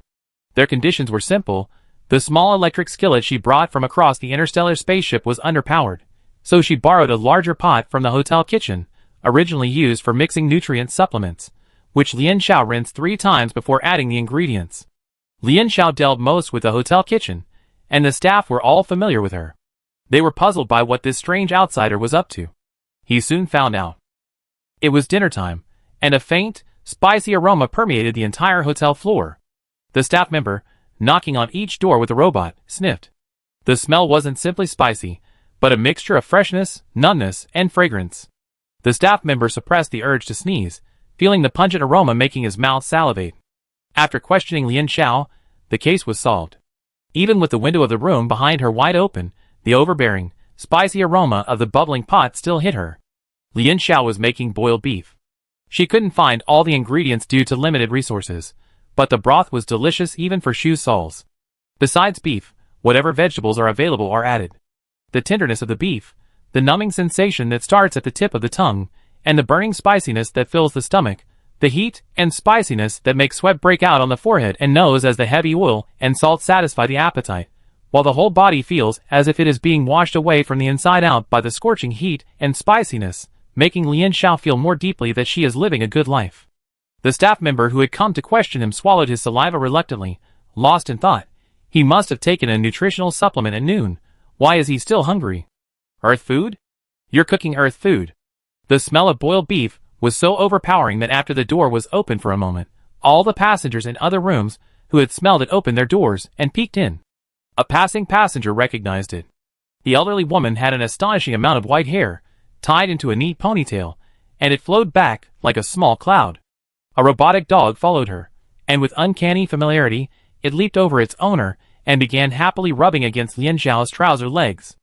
Ah, do we know each other? Why does it look so familiar? Lian Xiao muttered, grasping the old woman's outstretched right hand and feeling it. Her grip was quite strong. The old woman smiled, leaned closer, and asked, little girl, do you know Master Chen? AAA Lian Stir-Fry. Tang, I met your grandmother. AAA Lian Stir-Fry. We're eating boiled beef together. JPG. Foolish elemental immortal product.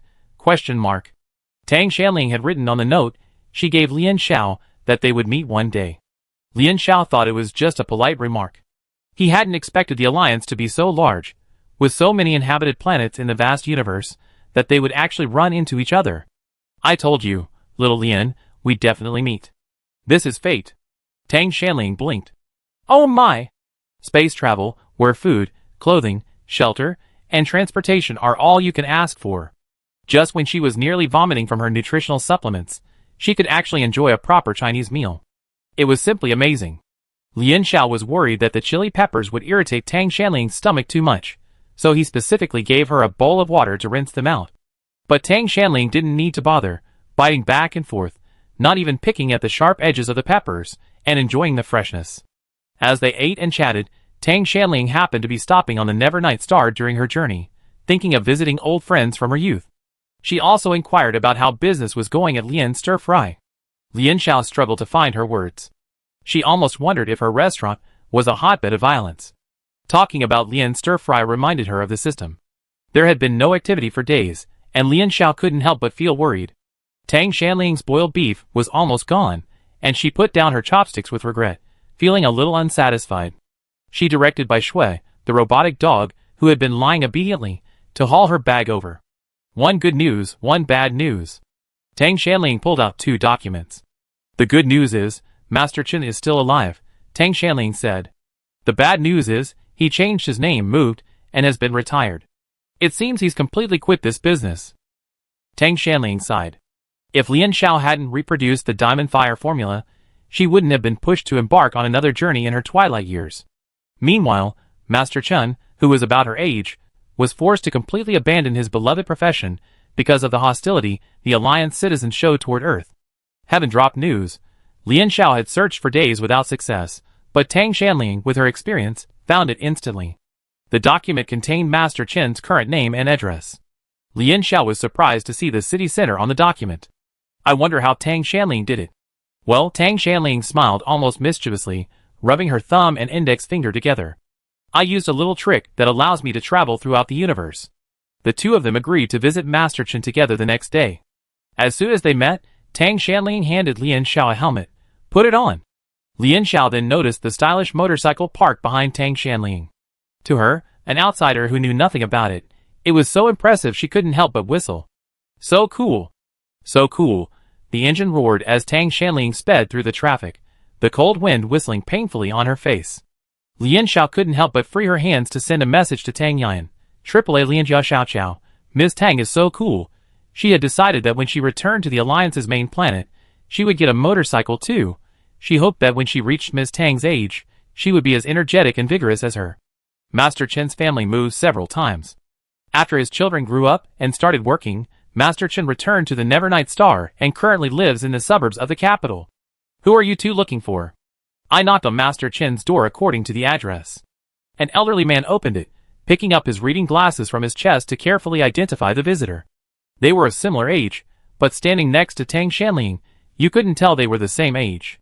Tang Shanling, Master Chen, I wonder if you still remember me. Over 40 years ago, I went to your Chen's restaurant. The food was fantastic, and I've been thinking about it all these years. Oh! Master Chen lowered his reading glasses and said kindly, sorry, you got the wrong person. My last name isn't Chen, and I never owned a restaurant. Tang Shanling and Lian Xiao exchanged a glance, and Lian Xiao stepped forward. Master Chen, I can actually cook Chinese food too. You used to have a specialty dish called King Kong Fire recipe, right? Master Chen didn't pick up his reading glasses again, as if he lost interest in their visit. He continued gently, insisting, I don't know this dish, and I don't know how to cook Chinese food. Shaking his head, he muttered to himself, I'm old, do you think I can still handle a knife? An unexpected result. She had thought Master Chen might retire from the business, but she hadn't expected him to change his last name and remain extremely secretive about his past. Master Chen insisted on denying it, and Lian Xiao, unwilling to press him, excused himself and left. On the way back, she had a hunch that she had found the right person. The proof was that when she said the words King Kong Fire Recipe, she felt Master Chen's cloudy eyes linger for a few seconds. It's been so long, why are you still hiding your identity now? Lian Xiao was puzzled. After walking a distance, Lian Xiao spotted several strings of bright red dried chilies hanging on Master Chen's balcony. Who would dry chilies if they weren't skilled in cooking? Tang Shanling patted Lian Xiao on the shoulder.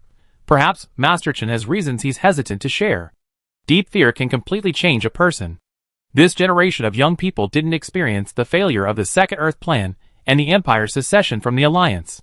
At the time, the citizens of the Alliance were in a state of intense fear, fearing humanity's defeat and annihilation. Venting their fear and anger, they committed many irreparable and extreme acts against people and events related to Earth. To protect his family and himself, Master Chen's actions were understandable. Lian Xiao sighed. This trip to the Nevernight Star was about to end in vain. Beep. System loading. 2 consecutive mechanical tones rang out, and Lian Xiao froze, then his lips curled up. User 1723, long time no see. The familiar electronic voice, the familiar effort at cuteness, the familiar system. Long time no see. Lian Xiao muttered silently.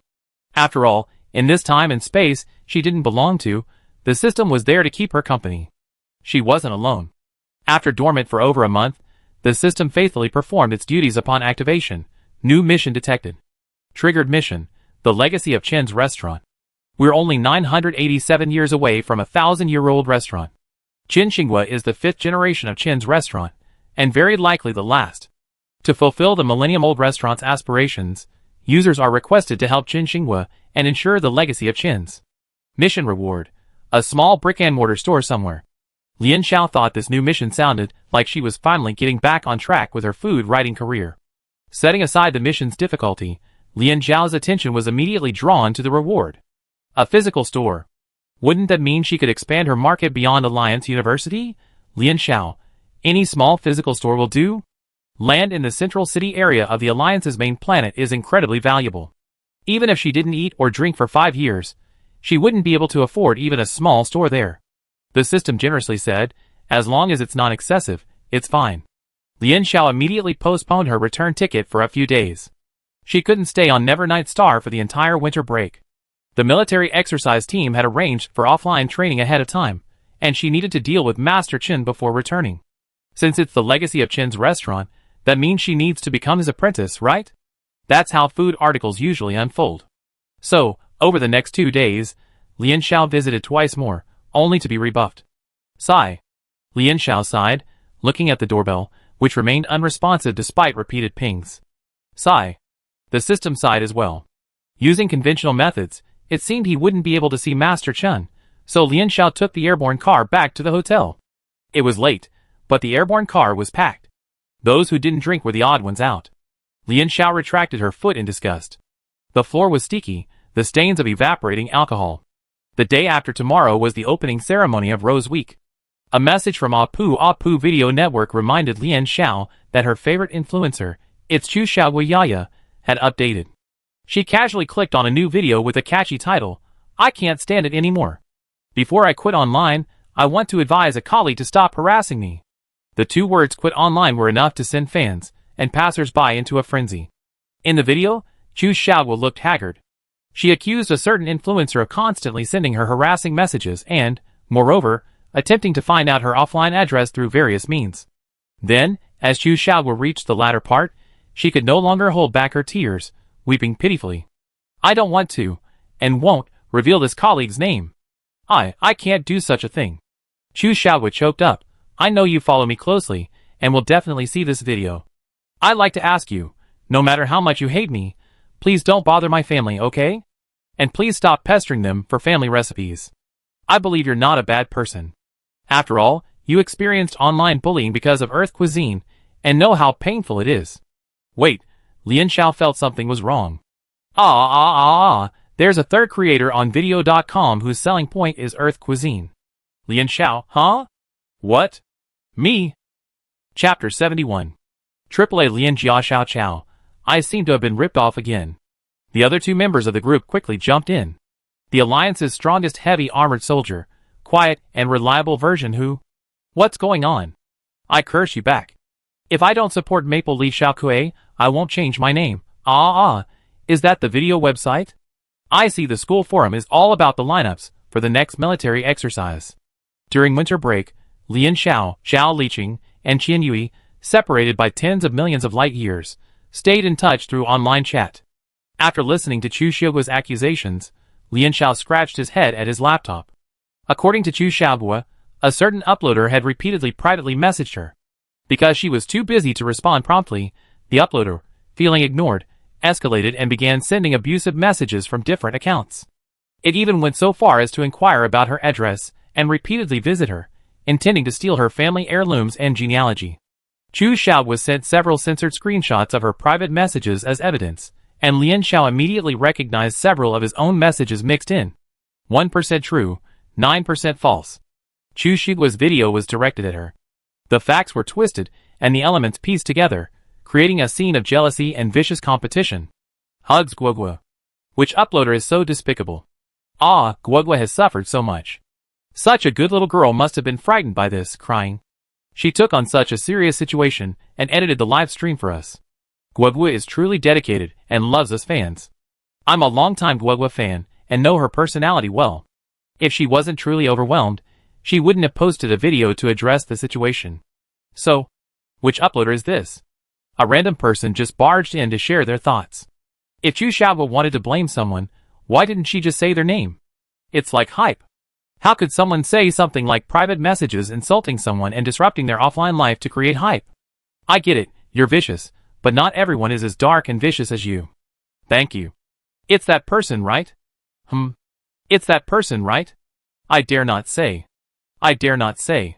So who, after just a few months in the industry, managed to dethrone the then top streamer in the nutrient supplement category by bullying their fans? Let's not even mention a small-time streamer like Chu Xiaoguo. What's that person's background? He took down the top streamer as a rookie. When uploading videos on Apu, Lian Xiao never attempted to hide her true identity. After all, the directive was too obvious, easily discovered by anyone with a keen eye. This made her virtually invisible to netizens. A little over half an hour after Chu Xiaoguo's video was posted, it was featured on Apu's homepage. The casual viewers who clicked in didn't actually care about Chu Xiaoguo's true circumstances, they simply wanted to satisfy their detective instincts and uphold justice. Lian Xiao's itinerary was exposed, and his homepage IP address became irrefutable evidence in the eyes of netizens. It just so happened that a streamer had traveled all the way from the Alliance's main planet to the Nevernight star. It just so happened that even with a censored profile picture, this streamer's profile picture was still visible. It just so happened that this streamer was the only competitor in Chu Xiaoguo's video niche. What's Lian Xiao going to do to wash himself? He's got some red eye. Seeing how beautiful, friendly, and good at cooking, our Guoguo is gaining followers so quickly, he's thinking of stealing her family's recipe. Right. I think that's the worst part. The recipe originally belonged to Chu Xiaoguo. Is she just relying on her fame to become a thief? Haha, why don't you look in the mirror? People only like beautiful women, okay? That's too much. Why attack someone's appearance? After all, the blogger isn't ugly. A casual observer judges the two bloggers based on their technical skills. Chu Xiaoguo excels in video planning and cooking, while Lianjia Xiaoqiao has the aura of a prestigious school and is just for fun, not much technical skill. Huh? Did the passerby above selectively forget about Lianjia Xiaoqiao's live stream of making three-piece duck? Lianjia Xiaoqiao's original focus was to teach people how to cook simple dishes. After a few months of diligent management, the number of followers under Lianjia Xiaoqiao's account is now far greater than when Keyboard Brother started slinging insults at him. Still, many fans and neutral bystanders spoke up for Lian Xiao. Amidst the heated debate, a netizen posted a video. Everyone, come and see. This was accidentally captured. I can only say that Chu Xiaoguo isn't lying. It's truly terrifying. It was 2 videos shot on a laptop. At the beginning, the camera focused on the netizen's cat, peering out from the balcony. Due to the angle and distance between the buildings, the video clearly showed the entrance to the opposite building staircase. A familiar figure entered the building, and it wasn't until the second video that the visitor emerged, frequently glancing back at the floor of the residential building where the dried chilies were hanging. Fans on both sides immediately recognized him. It was indeed Lian Xiao. According to the video shooter, the 2 videos were taken almost an hour apart. Netizen, our neighborhood is old, so we don't usually see many new people. The other day, I saw someone and was worried it might be a thief, so I filmed it. I never thought it would come in handy. Chu Xiuguo's longtime fans know that his first interview for his debut show was filmed in an apartment in this neighborhood, and they assume he lived there before becoming famous. But his fans are respectful. Even though many of them knew the exact location, no one bothered him offline. Some questioned the netizen's fan status, but the netizen remained calm, saying I don't support Chu Xiaoguo is a lie. We're neighbors after all. But isn't it okay to film a video when I see someone suspicious? I was just fulfilling my civic duty. There's evidence, and the chain of evidence is complete. Even those who believe in Lian Xiao and his fans who speak out for him are at a loss for words. After a night of public outrage, only after the verdict did anyone remember, where's Lian Xiao? Why hasn't he spoken? While the Apu video network was busy solving the case, Lian Xiao didn't rush to defend herself. She was wondering why Chu Xiaoguo had done this. Was it to attack a competitor? It seemed not entirely. Lian Xiao was particularly concerned about the recipe-stealing aspect of Chu Xiuguo's accusation. That night, when the situation first began to unfold, she did two things. First, Lian Xiao logged into Dark River. Dark River, operating in a gray area, disguised itself with layers of disguises using one-time real-time passwords and multiple URL redirects. This wasn't Lian Xiao's first login. Before she even set off for the Alliance's main planet, she posted a small reward on the forum. Related information about the Cartover company. The more information she could find, the higher the reward. These were the conditions Lian Xiao had set in her post. Many users responded to the post. Amidst the swarms of people seeking assassins, buying and selling lethal poisons, and decrypting encrypted Alliance government documents, this simple task seemed refreshingly unconventional. The user who finally accepted the order agreed with her for the information transaction, which took place today. The other party, I can't handle your order. The other party, if you really want information about the Cartover company, try this ID. The other party sent a business card with a spindlehead avatar and closed the commission. Most of the users who accept orders on Dark River are in it for the money, but to be honest, monetary rewards are the least attractive aspect of Dark River. Everything can be priced. After so many years of commissions, both legal and illegal, this is the first time they've been investigated. The more this user investigates, the more apprehensive he becomes. It's like finally reaching the exposed entrance to a cave, only to smell the faint scent of blood from the bottomless pit. Spindlehead avatar. After a few seconds, Lian Xiao clicked on the business card and breathed a sigh of relief. John Lu had warned her not to accept orders from users with spindleheads, and the ID goddess of vengeance. Luckily, the user's ID was Anan Ku, a goddess often depicted in mythology, often holding a spindle. Anan Ku, a ruthless and quiet type, accepted the order silently, replying only that it would be completed by midnight tomorrow. Wait. Before the other party went offline, Lian Xiao tapped away on his laptop, typing. I pay more, and check one more person. Secondly, Lian Xiao contacted Tang Shanliang. Probing something was done is easy. Probing something she didn't do is harder. The most serious point in Chu Xiuguo's accusation, and what netizens considered it, was that she wanted to steal the family recipe. The only person Lian Xiao had been visiting frequently these days was Master Chen. Lian Xiao thought, it can't be such a coincidence, is Chu Xiuguo's family heritage from Master Chen? However, the surname and age didn't match. More importantly, the household registration information Tang Shanliang had found for Master Chen showed no relationship with Chu Xiaoguo. After hearing Lian Xiao relay Chu Xiuguo's accusation, Tang Shanliang immediately wanted to personally intervene to clear Lian Xiao's name. Lian Xiao declined Ms. Tang's offer. She had come to ask her if she remembered more about Master Chen and Chenji restaurant 40 years ago. After analyzing the situation, she felt that the key to resolving Chu Xiuguo's grievances lay with Master Chen. She had to knock on Master Chen's door and meet him. Tang Shanliang pondered this carefully and said, there's something I still remember. One time, I went to Chenji restaurant and chatted with Master Chen over dinner.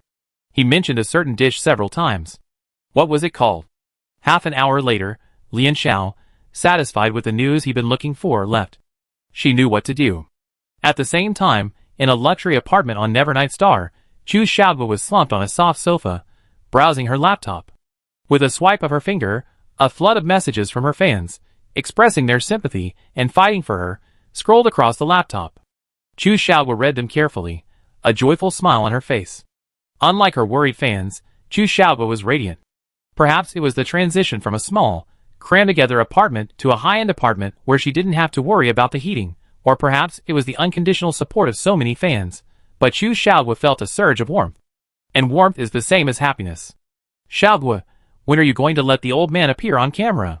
Chu Xiaoguo's agent, returning from the terrace after a call, urged. For a moment, Chu Xiaoguo felt the agent's chill dissipate the warmth in the room. Don't rush. The fans' emotions have just been stirred up. We need to wait a few days before giving them some more incentive, Chu Xiaoguo said. She had signed with an agency before appearing on the Nevernight TV show. She was very obedient, and with the agency's help, her career had flown smoothly. Now, she had some say in her manager. The manager reluctantly agreed, but warned, you have to be aware. The higher-ups are paying close attention to this matter. Chu Xiaoguo nodded obediently. Her sweet looks and non-aggressive nature made it easy to think of this well-behaved girl as easily manipulated. But Chu Xiaoguo had her own plans. She could, of course, follow the agency's instructions and orchestrate the downfall of Lianjia Xiaoqiao through public opinion, but she wasn't ready to destroy Lianjia Xiaoqiao so quickly. On the platform, she and Lian Xiao were the only two competitors of her type. If she took down Lian Xiao, without a target to attack, would the agency still value her as much? If the agency could create a popular celebrity out of her, they could certainly produce a second and third. As long as Lianjia Xiaoqiao was still around, her value to the company would be irreplaceable. There were companies above the company, and people like Chu Xiaoguo, pushed to the forefront, were only valuable for following orders and performing. But she vaguely knew that the people who supported her had immense power. By the way, have you drafted the restaurant menu? The company staff has already selected the drinks and beverages for you. Xiaoguo, we're trying to help ease your burden. The agent began nagging again about Chu Xiaoguo's restaurant plans. In the words of the agency boss, with Chu Xiaoguo's huge popularity and fame, it would be a shame not to open a restaurant to give back to her fans. Besides, opening a restaurant had always been Chu Xiaoguo's dream. Chu Xiaoguo glanced at the laptop in her agent's hand. She recognized the brand on the drinks list. It was exclusively for the Nevernight Star Carnival. Chu Xiaoguo hummed in obedience him. Chapter 72. Qin Xingguo's day began with a stroll downstairs. Hey, out for some morning exercise? The old man in the same apartment building enviously touched the robot next to Qin Xingguo. This nanny-type robot was the latest model, worth over 100,000 alliance coins. Which elderly person in the neighborhood wouldn't envy their children's success and filial piety? By the way, our little one told me last night on his laptop that it'd be best not to go out these few days. The old man waved his hand. There's a celebration tonight. It's going to be chaotic. You never know what those people are thinking. There weren't so many outsiders before, and it was so chaotic year-round. The Nevernight planet was once a cold, remote little planet. It was the carnival that boosted its fame and economy. Back home, the robot Nani brought him nutritional supplements and medicine. Qin Xingguo first cleaned the several photo frames on the table himself. Among them were photos of his children standing at the university entrance, and photos of the couple when they were young. At breakfast, Qin Xingguo numbly squeezed a nutritional supplement into his mouth. His sense of taste had begun to deteriorate with age, and he could no longer tell the difference between good and bad food. It didn't matter what he ate, Qin Xingguo thought, he was old anyway. The video doorbell and robot alerted Master Qin that someone was visiting. He didn't need to look, it was definitely the young man who had been coming repeatedly. Deliberately turning the young man away several times, Master Qin had assumed Lian Xiao had been tactful by not coming yesterday, but he didn't expect him to be there again today. Outside, Lian Xiao, accustomed to this situation, slumped down on the stairs and pulled out 2 boxes. Inside, Master Qin dozed off in his recliner. Gradually, he became aware of the faint aroma of chili peppers. It wasn't just the chili peppers. A good chef automatically conjured up the dish in his mind without thinking. Broth, chili peppers, red oil, plump braised pig intestines. This smell. Chef Qin's eyes snapped open. Through the door, a pungent aroma surged through the cracks, aggressively awakening his diminished senses of smell and taste. It wasn't an illusion. Chef Qin froze for a few seconds before shakily rising. It tasted just like he remembered. Lian Xiao slurped the noodles for a long time, her bowl nearly empty, but the tightly closed door remained silent. It would be a lie to say she wasn't disappointed, but she could finish 2 bowls of pig intestine noodles with tears in her eyes. Just then, the door opened. Chef Qin stared at the pig intestine noodles for a few seconds, with a hazy gaze, sighed, and stepped aside. Come in. Inside, he found an ordinary 3-bedroom apartment, immaculately kept by a robot Nani. Lien Xiao went straight to the table and poured the portioned sweet potato noodles into the soup base, stirring. The sweet potato noodles, having absorbed the broth, softened in the broth, becoming a translucent red. Plump braised pig intestines floated in the red oil, topped with blanched bok choy and crispy soybeans, and finally drizzled with a spoonful of chili oil. This oily and pungent pig intestine noodle dish was unhealthy for an elderly person like Qin Xinghua, but Qin Xinghua took the chopsticks and began to eat slowly without a word. The pig intestines were cleanly prepared, retaining a trace of fat. It must have been boiled several times before braising. The sauce was limited in variety, but the combination was well balanced, making the pig intestines tender and flavorful, bringing out their fragrance while masking any fishy odor. The sweet potato noodles were chewy and springy, the crispy soybean noodles were fluffy, and the bok choy was fresh. Qin Xinghua was old, after all, and couldn't eat more after just a few bites. He glanced at Lien Xiao with a complicated look. It took a lot of effort to get all the ingredients, prepare the pig intestines, and braise them so perfectly. No wonder the girl didn't come yesterday. It's delicious. Better than mine. Qin Xinghua nodded, praising her generously. The bowl of pig intestine noodles was even better than he remembered, but it wasn't the same flavor after all. Beyond the dishes, after 40 years, the last thing that left a lasting impression on Tang Shanling was the pig intestine noodles, which he talked about so many times.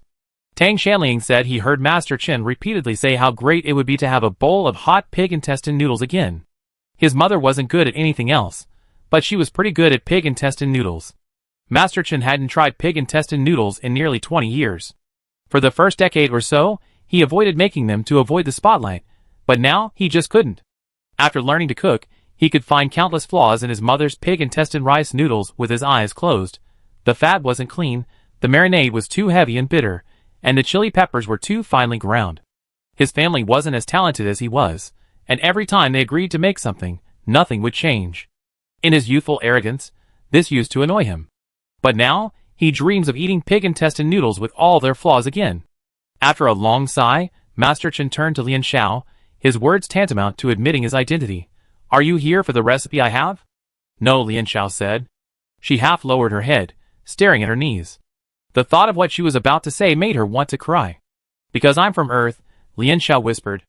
"I'm from Earth, centuries ago, during the Golden Age." Why was she so persistent in searching for Master Chen? It wasn't just because he inherited Chinese cooking skills. Lin Yupan and the others could also cook Chinese food. But there was something different. Besides the system, there were also people and families who stubbornly remembered the thriving civilization of Earth back then. It was like a traveler who had wandered for centuries finally encountering a fellow countryman who still remembered their homeland. None of us had forgotten our homeland, nor had we lost sight of its flavors. She simply wanted to chat about it occasionally. Hearing Lien Xiao's words, Master Chen's attitude brightened noticeably. He had the robot fetch a thick photo album and opened the first page, revealing a young man in an old-fashioned spacesuit. The photo was clearly old, but well preserved. "This is a photo of my great-great-grandfather. He was on that spaceship." As one of the few remaining free human survivors, Qin Xinghua's great-great-grandfather wasn't a chef. But as he fled the solar system, tearfully and with his back turned, he, and many others, yearned constantly for their homeland. Drawing on his memory, Qin Xinghua's great-great-grandfather, who had never even touched a kitchen knife, began to explore and attempt to record Chinese cuisine. Don't forget the taste of home. We eat to remember that we weren't born orphans wandering the stars. We eat to remember that we once created such a brilliant and colorful culinary civilization. When we devour the unique dishes of humanity's great culinary civilization, we are closest to our fallen homeland. When Qin Xinghua's great-great-grandfather died, he didn't live to see humanity's return to the solar system. In the aftermath, when nutritional supplements became popular, Chinese food became their means of survival. Master Chen occasionally flipped through the family album and felt a small sense of pride. Centuries had passed, yet at least his family still existed, never forgetting the land they came from. Humanity's longing for home has endured for centuries. Though he only knew what his hometown looked like through generations of tradition, my great-grandfather's father said our hometown was as hot as a furnace in the summer, and foggy and overcast the rest of the year. When the fog thickened, you couldn't see people more than a meter away, so we loved spicy food to dispel the dampness. Walk into any roadside restaurant, and 9 out of 10 will find hot pot. The entire city is rugged, with hovercrafts plowing through the middle of buildings. Some first floors are higher than others, 5 or 6 stories taller, leaving little flat ground. My great-grandfather's father said he couldn't learn to ride a bicycle because of this. Qin Xingwa sighed and shook his head. Alas. It's definitely not the way it was a few hundred years ago. He then showed Lian Xiao the pepper trees he had planted. In the freezing cold of the Nevernight Star, the pepper tree on Qin Xingwa's balcony was surprisingly thriving, its branches laden with fruit. For years, his family had maintained the tradition of growing pepper trees. Not only could they be used in cooking, but the scent of the peppercorns made it feel as if he were still in Shu. Lian Xiao looked at the small, reddish, fragrant fruit in his palm, and felt a pang of tears rising. One day, we'd be able to return to Earth, Lian Xiao said. Master Qin smiled with relief. Okay. If he could see his great-grandfather's hometown for once before he died, he would have no regrets. After both of them calmed down a bit, Lian Xiao brought up the second reason she come to see Master Qin, the exact relationship between Chu Xiaoguo and Master Qin. Ever since learning that Lian Xiao was a descendant of Earth survivors, and could cook Chinese food, Master Qin began to treat him like one of his own. He didn't hide the fact. Xiaoguo is a good kid. Her younger brother used to take extra classes at a neighborhood tutoring center, and she picked him up every day. I was secretly cooking at home, but that girl sniffed it and knocked on our door. Master Qin's children were terrified by the radical anti-Earth wave and refused to learn no matter what. Just when Master Qin was worried his skills would be lost, Chu Xiaoguo appeared. She's hardworking, kind, and talented. Master Qin was full of words when he mentioned Chu Xiaoguo. I didn't teach her formally. She just watched me cook and figured it out on her own. Xiaoguo is also filial. She won an award, and she used the prize money to buy me this nanny robot. Master Qin said, a while ago, Xiaoguo told me that a competitor was trying to make things difficult for her at work, and told me not to meet strangers casually to avoid being scammed. Master Qin didn't understand the work of young people, but he couldn't let Chu Xiaoguo hold him back. So Master Qin listened to Chu Xiaoguo's advice and excluded Ms. Tang and Lian Xiao. Now, Lian Xiao and Xiaoguo were about the same age, both good kids. Master Qin wondered if Chu Xiaoguo had misunderstood. Lian Xiao wondered who was trying to make things difficult for whom, and tactfully explained the situation to Master Qin. Impossible. Master Qin was furious and anxious upon hearing this, his temper evident in his youth. There must be some misunderstanding. He immediately grabbed the laptop and said firmly, I call Xiaoguo. You two can talk in person and clear up the misunderstanding. After several calls, all busy signals, Chu Xiaoguo's agent finally answered. Chu Xiaoguo was live streaming. A day later, she decided it was time to add fuel to the fire of public opinion. The live stream footage showed that Chu Xiaoguo was wearing makeup, but it still couldn't hide her haggard appearance. This scene instantly pierced Chu Xiaoguo's heart. From a young age, Chu Xiaoguo had mastered the art of using language and vulnerability to achieve her goals. If she hadn't learned this skill without a teacher, she might not have been able to complete her education. Chu Xiaoguo skillfully revealed her relationship with Master Qin, bit by bit. This was also Chu Xiaoguo's constant anxiety. Although she had learned Master Qin's craft, he had never officially acknowledged her as his apprentice. Her last name was Chu, and she wasn't Master Qin's apprentice yet.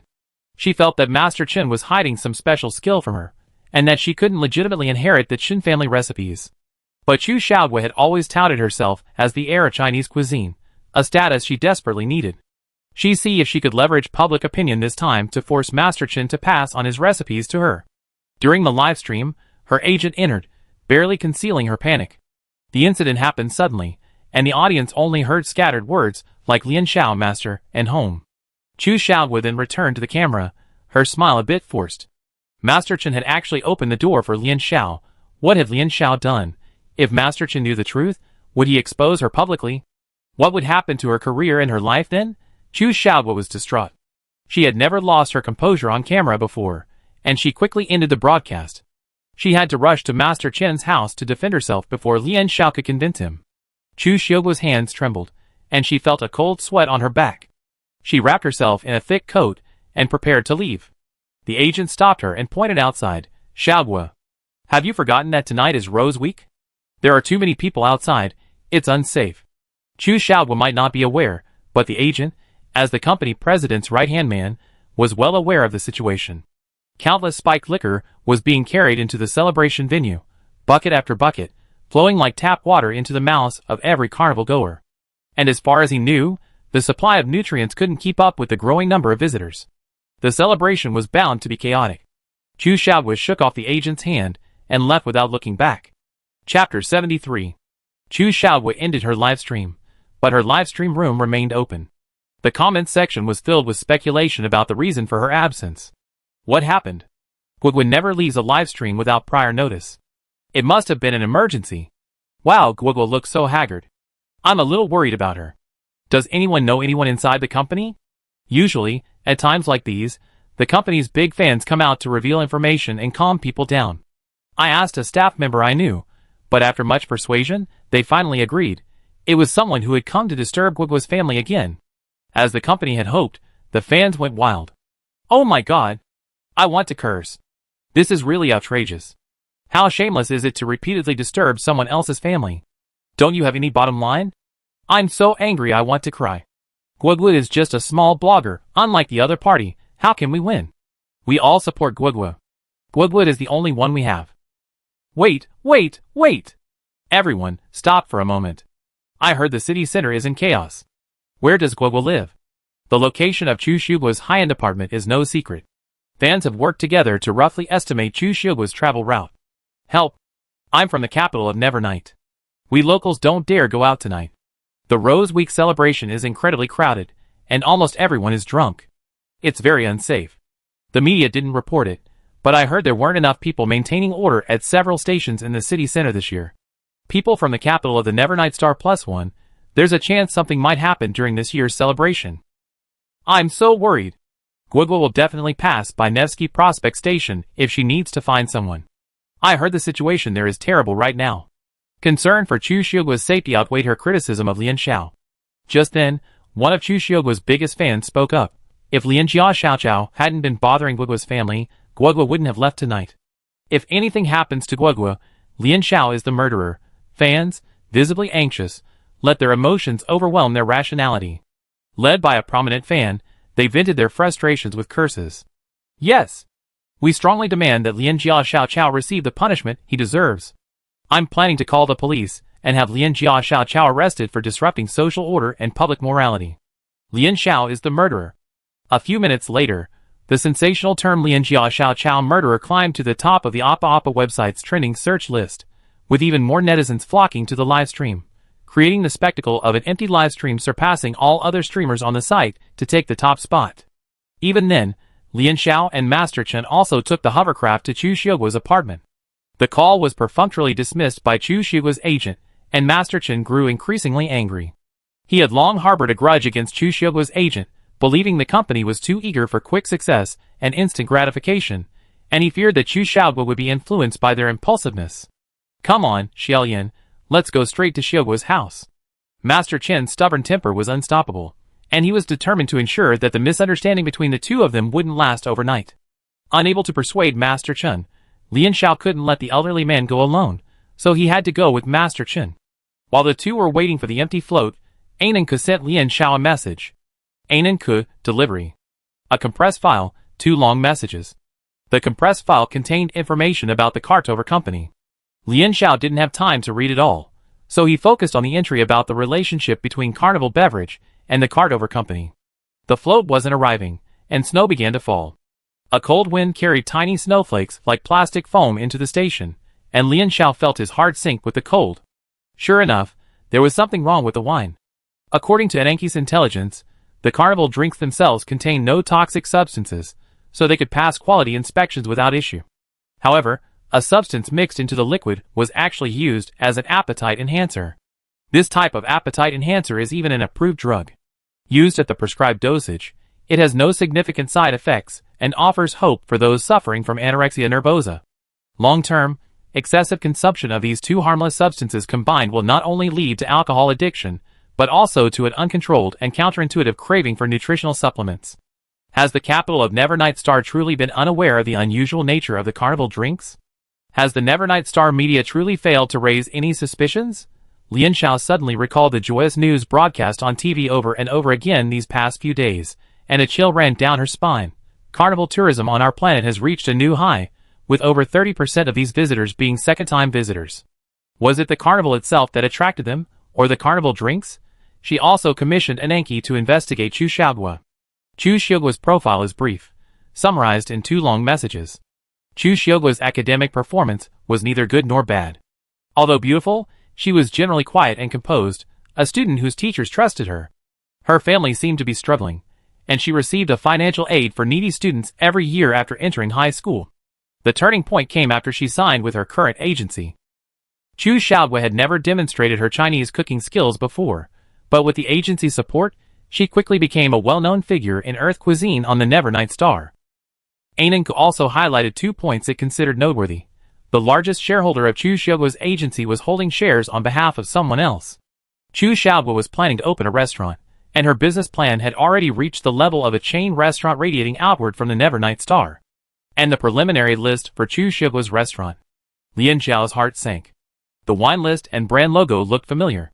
He had passed countless drunken travelers, their hands tightly clenched, and bottles of wine scattered around them, all bearing the same logo. Lian Xiao hadn't replied in a long time, and Ananku across from him was still waiting quietly. Lian Xiao gathered his composure and typed, "Are you still accepting commissions? How will these 2 orders be charged?" Ananku, "Yes." Ananku, "No rush. All 3 orders will be settled together." Lian Xiao couldn't let things continue like this. This information should go where it belongs. Taking public transportation in heavy snow was a mistake. Chu Xiaogui had originally wanted to drive, but the Rose Week celebrations had just begun, and his car was stuck in traffic.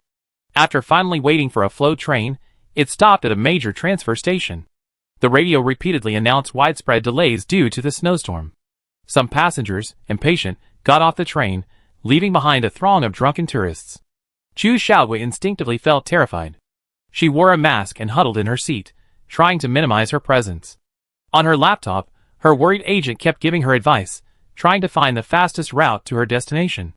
Glancing at the dense crowd of passengers outside, Chu Xiaogui briefly considered staying inside the train and waiting for the float train to restart. Unable to resist her agent's persuasion, she gritted her teeth and squeezed through the crowd, switching to another float train, supposedly faster. Unbeknownst to Chu Xiaogui, the crowd on the ground was gradually losing control. The commotion had begun at some point, but the celebratory music drowned out the occasional shouts. All the participants were intoxicated, their spirits flowing. The wine seemed to flow endlessly, softening their rationality and loosening the constraints of moral rules. The crowd laughed and talked unrestrainedly, then the conflict escalated into brawls between strangers. Alcohol made them look like the most hateful people, and the stimulants in the alcohol made the participants hungry, which further weakened their rationality. The irrational participants desperately rushed towards the organizers, trying to force the staff to give them nutrient supplements. There were too many people. In planning the Rose Week celebration, the capital of the Nightless Star was confident that it had the experience to deal with the chaos. However, even the organizers were unaware that the stimulants added to the alcohol were twice as much as in previous years. The staff had no time to prepare them before the stimulants took effect. Face the crowds, even the most experienced staff were intimidated. Nutrients, there were too few of them. Everywhere, foreign tourists were fighting over the nutrient supplements. The last strong note of the opening music fell, and a sudden scream brought back some sense. Blood. A body lay face down in the snow, a vibrant crimson like a rose spreading beneath it. The crowd was completely out of control. The fresh roses, originally prepared for Rose Week and shipped at great expense from another planet, were trampled by the fleeing crowd, mingling with the snow like frozen specimens before being crushed into crimson mud. Everywhere was a glaring crimson, and the terrified crowd couldn't tell whether it was blood or roses. Compared to Chu Xiaogui, Lian Xiao's senses were much sharper. The number of people on the hovercraft heading from the suburbs to the city center gradually increased. When Lian Xiao saw the throngs of people at the station entering the city center, she realized something was amiss. After much persuasion, she finally persuaded Master Chen to return. The two happened to board the same floating car as Chu Xiaogui on Nevsky Prospect. Unlocking the laptop, several messages appeared. Tang Shanling asked her where she was, and told her to return to the hotel immediately. The number of tourists this year is unusually high, Tang Shanling's message read. I don't think there are enough people maintaining order at the opening ceremony. This could cause trouble. Lian Xiao searched, and felt a sudden darkening sensation. The opening ceremony was taking place on Nevsky Prospect. She urgently sent several messages to Zhao Liqing. It's okay, Xiao Lian, don't be afraid. Someone will come to maintain order. Master Chen also noticed something was wrong and forced himself to comfort Lian Xiao. But there were no staff anywhere. Tourists fleeing the celebration were desperately trying to squeeze onto the floating car. Fortunately, the doors were tightly shut, and even their hands couldn't force them open. More and more people were pushed against the glass door, groaning and weeping, reminding Lian Xiao of zombie movies he'd seen in his previous life. She was furious. Alcohol laced with appetite enhancers was being circulated unchecked at the carnival, attracting more visitors without restraint, yet there were no adequate means of maintaining order. Lian Xiao closed his eyes, suppressing his rage. This was all caused by the Cartover Company and the Nightless Star Capital. The train finally began to move slowly. Before the passengers could even breathe a sigh of relief, the drunken tourists, under the influence of the appetite enhancers in their bodies, were starving. Hungry. So hungry. Arriving at relative safety, instinct once again overrode reason, and chaos erupted within the train. Two drunks engaged in a brawl over a tube of Cartover's nutritional supplement. Violence is contagious, and soon other drunks were eager to follow suit. Bang. Two bangs followed, and the two men who had been fighting collapsed. Lian Xiao grabbed the fire extinguisher provided by the hovercraft and, expressionlessly, blasted each of them, then stomped on the nutrient solution. She was furious. Angry that the Dog Company and the Nevernight Capital had put so many people in danger for selfish gain, causing such a mess, and then failing to clean it up. She had discovered that if she became involved with the Cartover Company, nothing good would come of it. Qin Xinghua was stunned. He had thought Xiao Lian was just an ordinary college student, but he hadn't expected her to knock someone out with such force, without batting an eyelid. Since there was commotion in every car, she would use the fire extinguisher to calm the drunks down one by one. With the trained physique of the Mecha majors, these men, while sober, would easily be able to subdue them. In some cars, more than two people were fighting, and the sober passengers, huddled in corners, were unable to escape the violence. Lian Xiao stepped forward, kicked down the drunk man who was about to attack the passengers, and then knocked him unconscious with a backhanded blow. Perhaps the point of violence is to prevent greater violence. At the same time, even with the media's selective silence, the chaotic and tragic scene of the celebration gradually gained traction through short videos. The situation at Vane Street Station was the most serious, with numerous injured. Fans awaiting Chu Xiuguo's return in her live stream received heartbreaking news. Someone had spotted her at Vane Street Station. Guogua. Guogua, are you okay? Can you tell me you're safe? I'm really going to cry. Lian Xiao is the murderer. The murderer? This time, Lian Xiao's fans were silent. Murderer? That's an accusation, no joke. Suddenly, the live stream began to play. Netizens responded, ? I already given you the laptop, what else do you want? It was Chu Xiuguo's voice, tinged with tears. In front of the camera was a drunken man, his eyes blurry, as he muttered a string of obscenities. You know how to cook? Give me the nutritional supplements. I want the nutritional supplements. Chu Xiuguo hadn't expected her fame to attract this group of drunks in the train car. She wisely handed over the money, but the men on the other side were still unsatisfied. She was terrified. But as she handed over the laptop, she trembled and started the live stream. If they dared to do anything, these guys wouldn't get away with it. You lied to me. The drunk casually tossed the laptop aside and was about to pounce. At the critical moment, bang. The red fire extinguisher struck the drunk, and he collapsed. Lian Xiao showed no mercy to those who, under the influence of alcohol, were intent on committing crimes.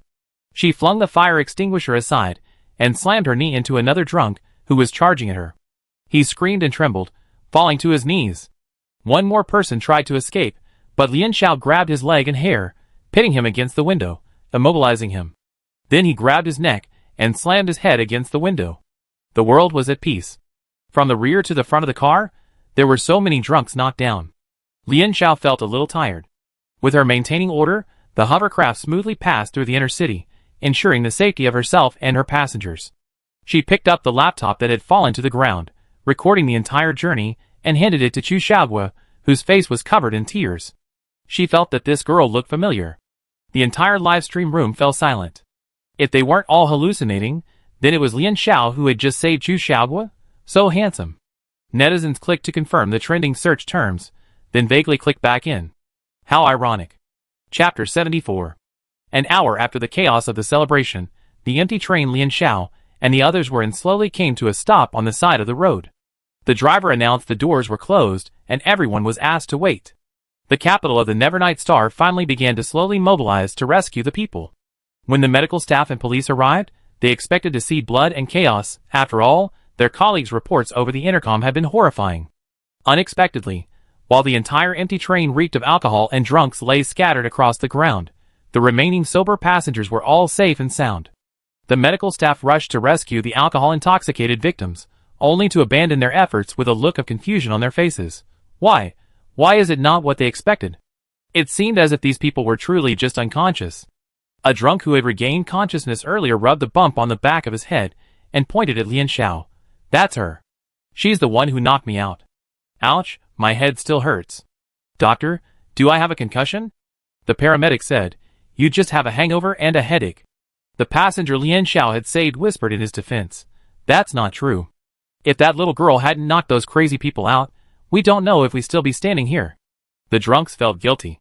Despite the objective effects of alcohol intoxication and stimulants, some weren't completely irrational. Some simply wanted to take advantage of this opportunity to unleash their violence and lust. Of course, they couldn't admit it and immediately started arguing with the passengers. Netizens in the live stream also enthusiastically protested. Exactly. Look at my police officer. I can testify. Lian Xiao was truly saving lives. It's clearly these people who are endangering public safety, yet they're trying to shift the blame onto Lian Xiao. How shameless. The police officers on duty were overwhelmed by the clamor. They looked at Lian Xiao, the eye of the storm, who remained expressionless throughout. Regardless, the violence was present. Those at the scene who needed medical treatment should be sent for treatment, and those who needed to write statements should write statements. No one should try to escape. The person in charge waved his hand. Come with us. What? No. Hero Lian is a good guy. Why arrest her? No. Fire extinguisher. Lian Xiao was in police station. Thinking back to her past life, she'd gone to the police station to report a thief's stolen ID mistaking it for a bank card, or had her friend's phone stolen by a gypsy, and she accompanied her to report it. Visiting the police station was nothing new to her. But this was her first time as a suspect. After last night's chaotic night, the police station was packed. After Lian Xiao was brought in, no one paid any attention to her except for being told not to run around. She even had to pour herself a glass of water. Everywhere she listened, she saw more serious cases than hers. Fights, violence, injury assessments, and even death. As soon as Lian Xiao entered, her laptop was confiscated. She was unable to access outside news, and wondered if the capital of Nevernight could keep such a major incident under wraps. In fact, the entire capital of Nevernight was in a state of panic. Military, police, and medical personnel were mobilized, but unfortunately, due to inaction over the past few years, the situation could not be quickly quelled. Although the media remained silent, they were unable to control the tourists, who had narrowly escaped death, resulting in a hilarious and ironic scene. Aside from Nevernight, the headlines and all the news in the Alliance were focused solely on the incident at last night's Rose Week celebration. After waiting for several more hours, someone finally arrived to question Lian Xiao and take her statement. The officer questioning her looked sleepless and had a stern attitude. He casually flipped through Lian Xiao's file and said, Alliance University? What's a top student from Union University doing on Nevernight? And beating up a whole trainload of people? My friend, your behavior is inappropriate. Who's ever been so upset when they were finally about to change shifts and suddenly got slapped with another mission? Lian Xiao said, it was an emergency. I believe my actions were to protect innocent citizens. Innocent citizens? Then those tourists visiting Nevernight aren't innocent citizens. The hovercraft surveillance and eyewitness testimony showed that none of the drunken individuals' injuries were even minor. There was a reason for this, and Lian Xiao's actions could even be considered heroic. But the officer couldn't bear to see Lian Xiao's smug look and decided to lecture her. You young people from the Alliance main planet don't know how important the tourism industry is to Nevernight. You assaulted someone, but what will happen if these people stop coming to Nevernight? At a time like this, you should have spoken to these tourists about the excessive use of violence. Lian Xiao, She hadn't felt anything like this on the Alliance main planet, but remote, small planets like Nevernight truly thrive on corruption, laziness, and profiteering. He was about to lecture her when the door to the interrogation room suddenly opened. A police officer of higher rank pulled him out, muttering a few words of reprimand. After returning, he treated Lian Xiao with a much friendlier attitude. Little classmate, it's all right. Your behavior is perfectly fine. You're welcome to visit Nevernight Star again. The officer smiled. But don't leave just yet. The military officer wants to ask you a few questions. They took the elevator to the upper floors of the police station, away from the ground and the chaos. Lian Xiao was led into a sealed interrogation room. The room was pure white, but the furnishings were warm and inviting. Lian Xiao walked over and saw a small plant and an unopened scented candle on the table. "It's just a small request from me," someone said. Lian Xiao turned abruptly. She had clearly checked the room before entering, and it was empty. A shadowy figure smiled at her. Although very lifelike, it was still clear that the beautiful woman before her was a holographic projection.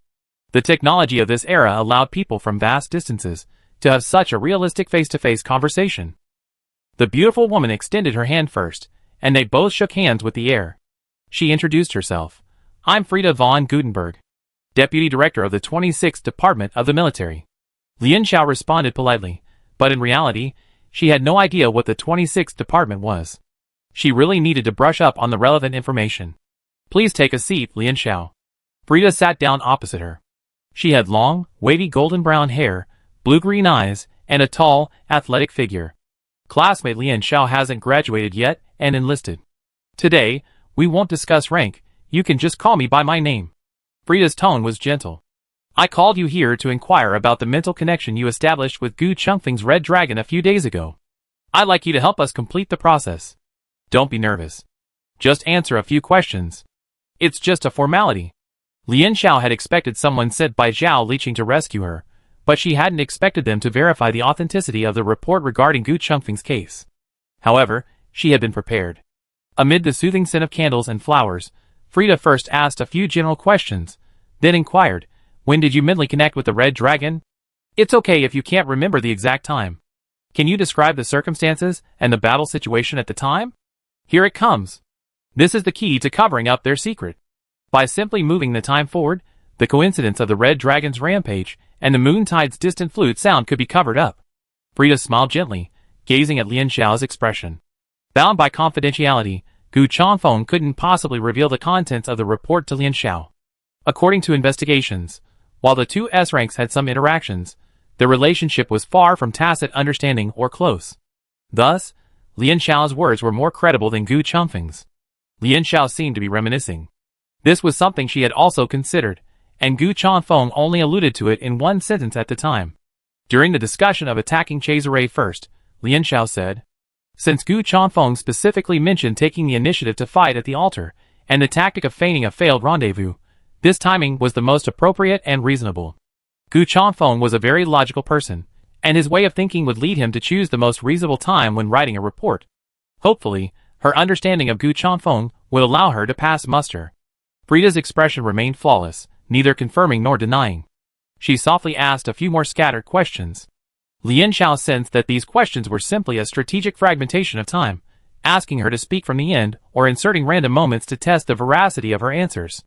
Recognizing this, she deliberately controlled her fluency, pausing periodically to recall and supplement her answers. Finally, Frieda said, "That's all I have to say today. Thank you for your cooperation."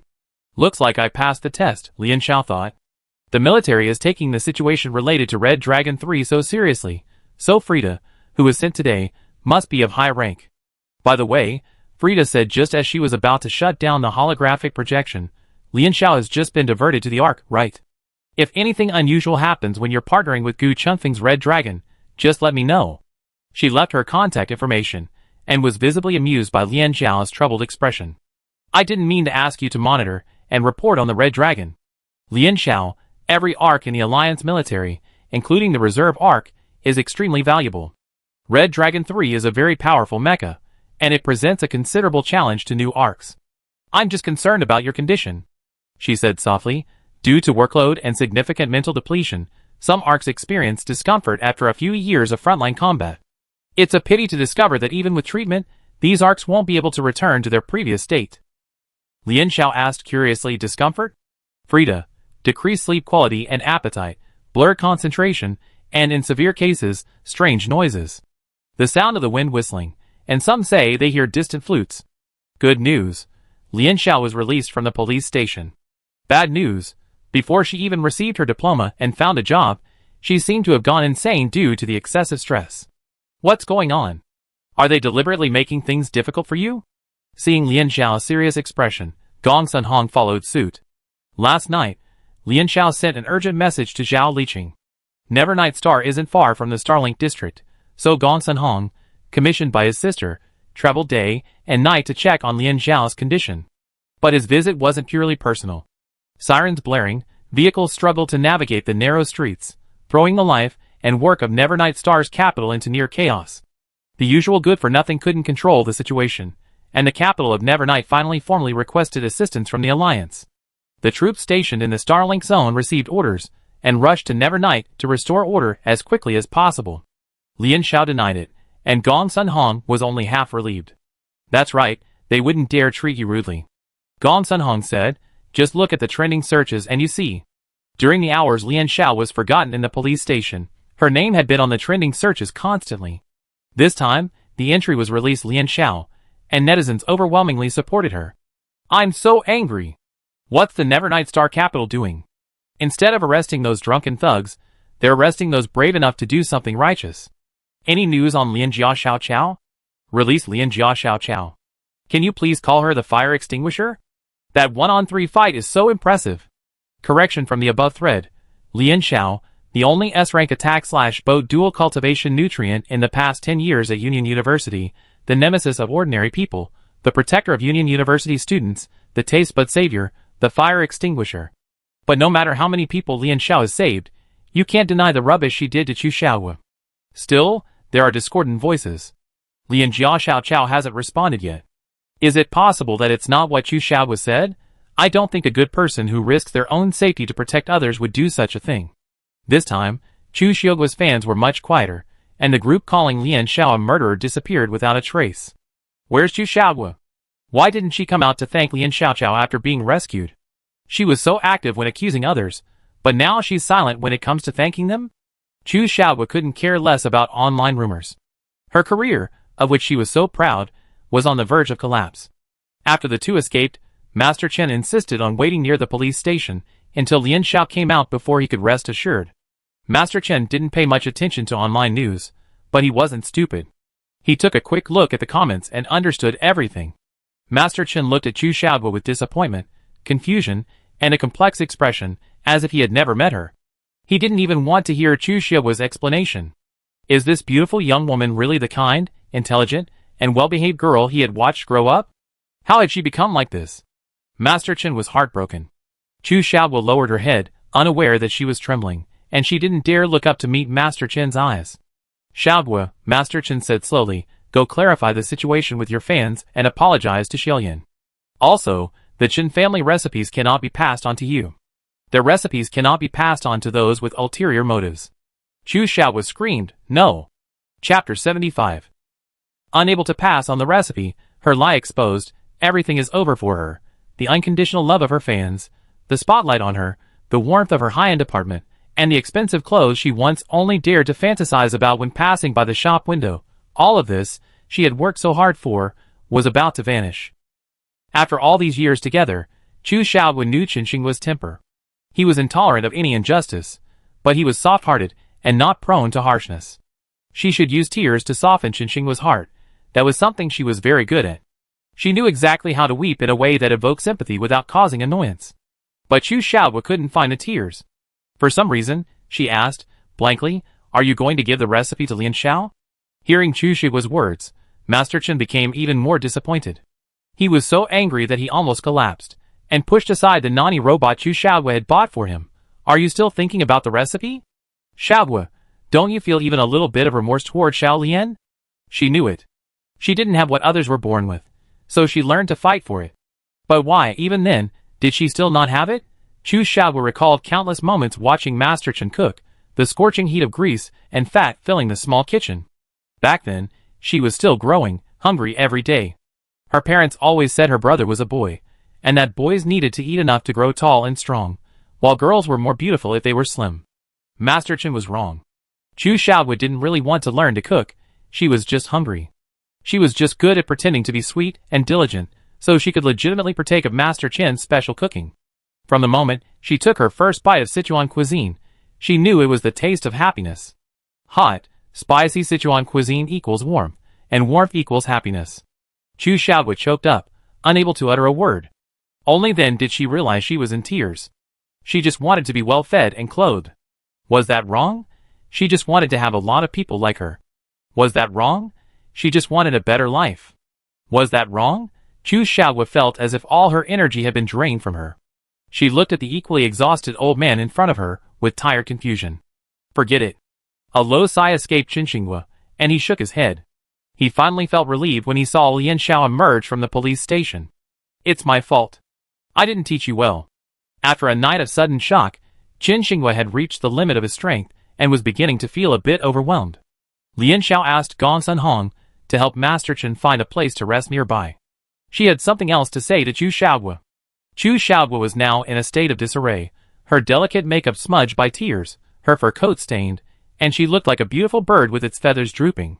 Facing Lian Xiao, Chu Xiaohua was no longer the frail and sorrowful person she had been before. What are you trying to do? If you want me to clarify things with my fans, forget it. Chu Xiaohua snarled, her eyes widening. As long as she hadn't personally admitted to framing Lian Xiao, she hadn't lost yet, she could still turn things around. The first time Lian Xiao saw Chu Xiaohua in person, perhaps because she wanted to look good on camera, he noticed she was even thinner than in the videos. It was hard to imagine how Chu Xiaohua, with such thin arms, could have lifted a pot. I just wanted to know why you passed by Vanastrasse last night, Lian Xiao asked. She had just read the online comments, and according to standard navigation, Chu Xiaohua shouldn't have been on the same bus as them. Vane Street Station was the busiest stop in this incident. Other passengers on the same line's hovercraft had also been seriously injured. None of your business. Chu Xiaohua cursed furiously. After all, Master Chen wasn't there, so who is she pretending to be obedient for? I can go however I want, and what's your business? Lian Xiao simply shoved the laptop towards Chu Xiaohua. At first, Chu Xiaohua didn't realize it, but as she read more and more online comments, her expression changed. My agent said that route was faster. Chu Xiaohua muttered. She shuddered, her eyes widening in disbelief. Why would her agent trick her into running to a more dangerous place? Chu Xiaohua wasn't stupid. She was past the age of naivete, believing the agency had her best interests at heart. The agent's motive was clear. He was trying to get her onto the more dangerous hovercraft. If she was lucky enough not to get hurt, she could still earn gold coins for the company through her diligent work. If anything were to happen to her, the murderer label the agency had slapped on Lian Xiao would be undeniable. She snorted coldly, her expression weary. So what, if I were the agency, I'd probably do the same. The restaurant you're opening will sell the same alcohol as the carnival, Lian Xiao said. Do you know if there's anything wrong with that alcohol? This time, Chu Xiaohua had to be concerned. What's the problem? The agency chose the venue and decor. She only had control over the food. Carnival drinks, food attractants, rose weak. Chu Xiaohua covered her mouth as she looked at the information Lian Xiao shared. You're planning to open more than just Chinese restaurants on Nevernight Star. With your influence, it's not impossible to open Chinese restaurants on all the neighboring planets, and even on the Alliance's main planet.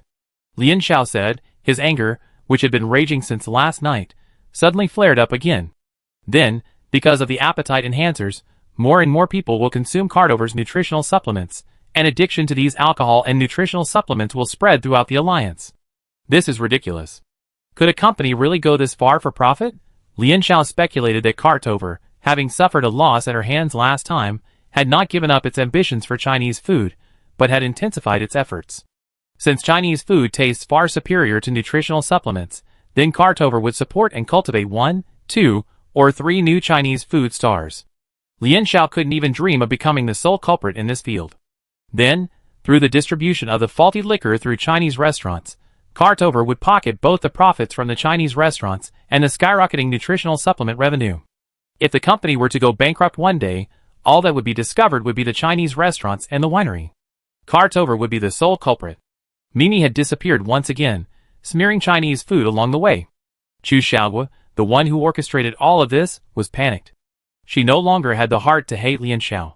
If the Rose Week incident couldn't be suppressed, the fact that her restaurant was using carnival-specific liquor would sooner or later be exposed. By then, she wouldn't simply be in a competitive conflict with a competitor, but would become a complete link in a criminal chain. Chu Xiaohua shuddered.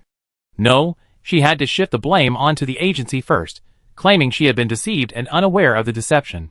At this point, Chu Xiaohua threw all the Chen family recipes out of her mind and hurried off to clarify herself. Before leaving, she gave Lian Xiao a complicated look. If Chu Xiaohua was going to play the role of being manipulated and deceived by the company, then she would have to admit that all the previous events were fabricated to smear Lian Xiao. She took 2 steps forward, then walked back, fiercely stubborn. I won't ask for your forgiveness. Lian Xiao? ? Was she giving Chu Xiaobo a false impression? Why did she really want an apology from him? After this incident, netizens who had previously hated Lian Xiao seemed to be instantly captivated by her charisma.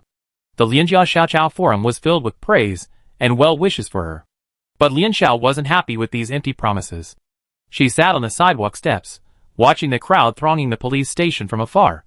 With every officer who emerged, countless hands reached out to him, anxiously and fearfully checking on the casualties and asking for news of their loved ones. The fluffy white snow was trampled into black ice by the crowd, and above them lay the gentle, endless darkness.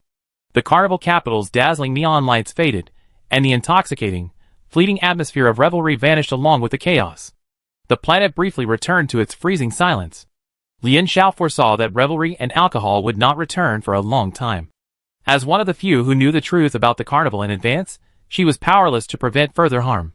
You done well, user 1723. The system witnessed everything and soothed. The passengers on that hovercraft will thank you. Lian Xiao hummed, but Master Chen's mission has failed. The Chen family recipe would not be passed on to Chu Xiaogua, nor would it be given to her. Master Chen has no other apprentices, so the long-cherished wish of reopening Chen's restaurant seems impossible. System, yes. Strangely, the Quest Chen's restaurant legacy didn't automatically gray out in the system. I discovered something, Lian Xiao said. There was a scrap of information in Ananki's profile. Chu Xiaogua plans to open a restaurant called Chen Xiaogua Restaurant, or Chen's Restaurant for short. Perhaps Chu Xiaogua didn't really want to open a restaurant. She wanted to fulfill Master Chen's wish. The exploitation was real. The deception was real. The affection born of companionship was also real. The system couldn't comprehend such subtle and complex human emotions, commenting, humans are truly complex.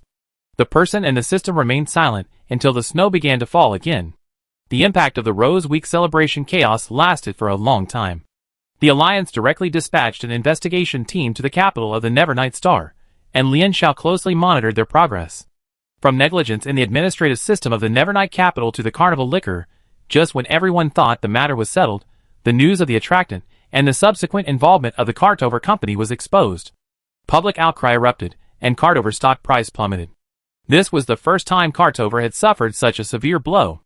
Even Dr. Herman, who rarely appeared in public, personally stepped in to conduct public relations, but to little avail. This large company, with a good public image, suddenly lost its credibility in the eyes of the Alliance citizens. Formal criminal and economic investigations awaited them.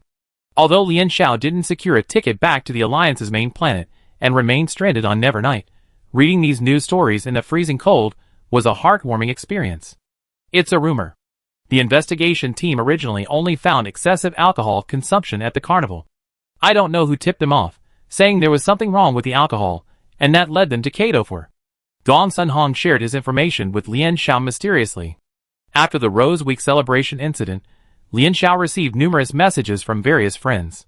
Among them, Zhao Liqing, a man of action, almost bought a ticket to Nevernight to check on Lian Xiao's safety.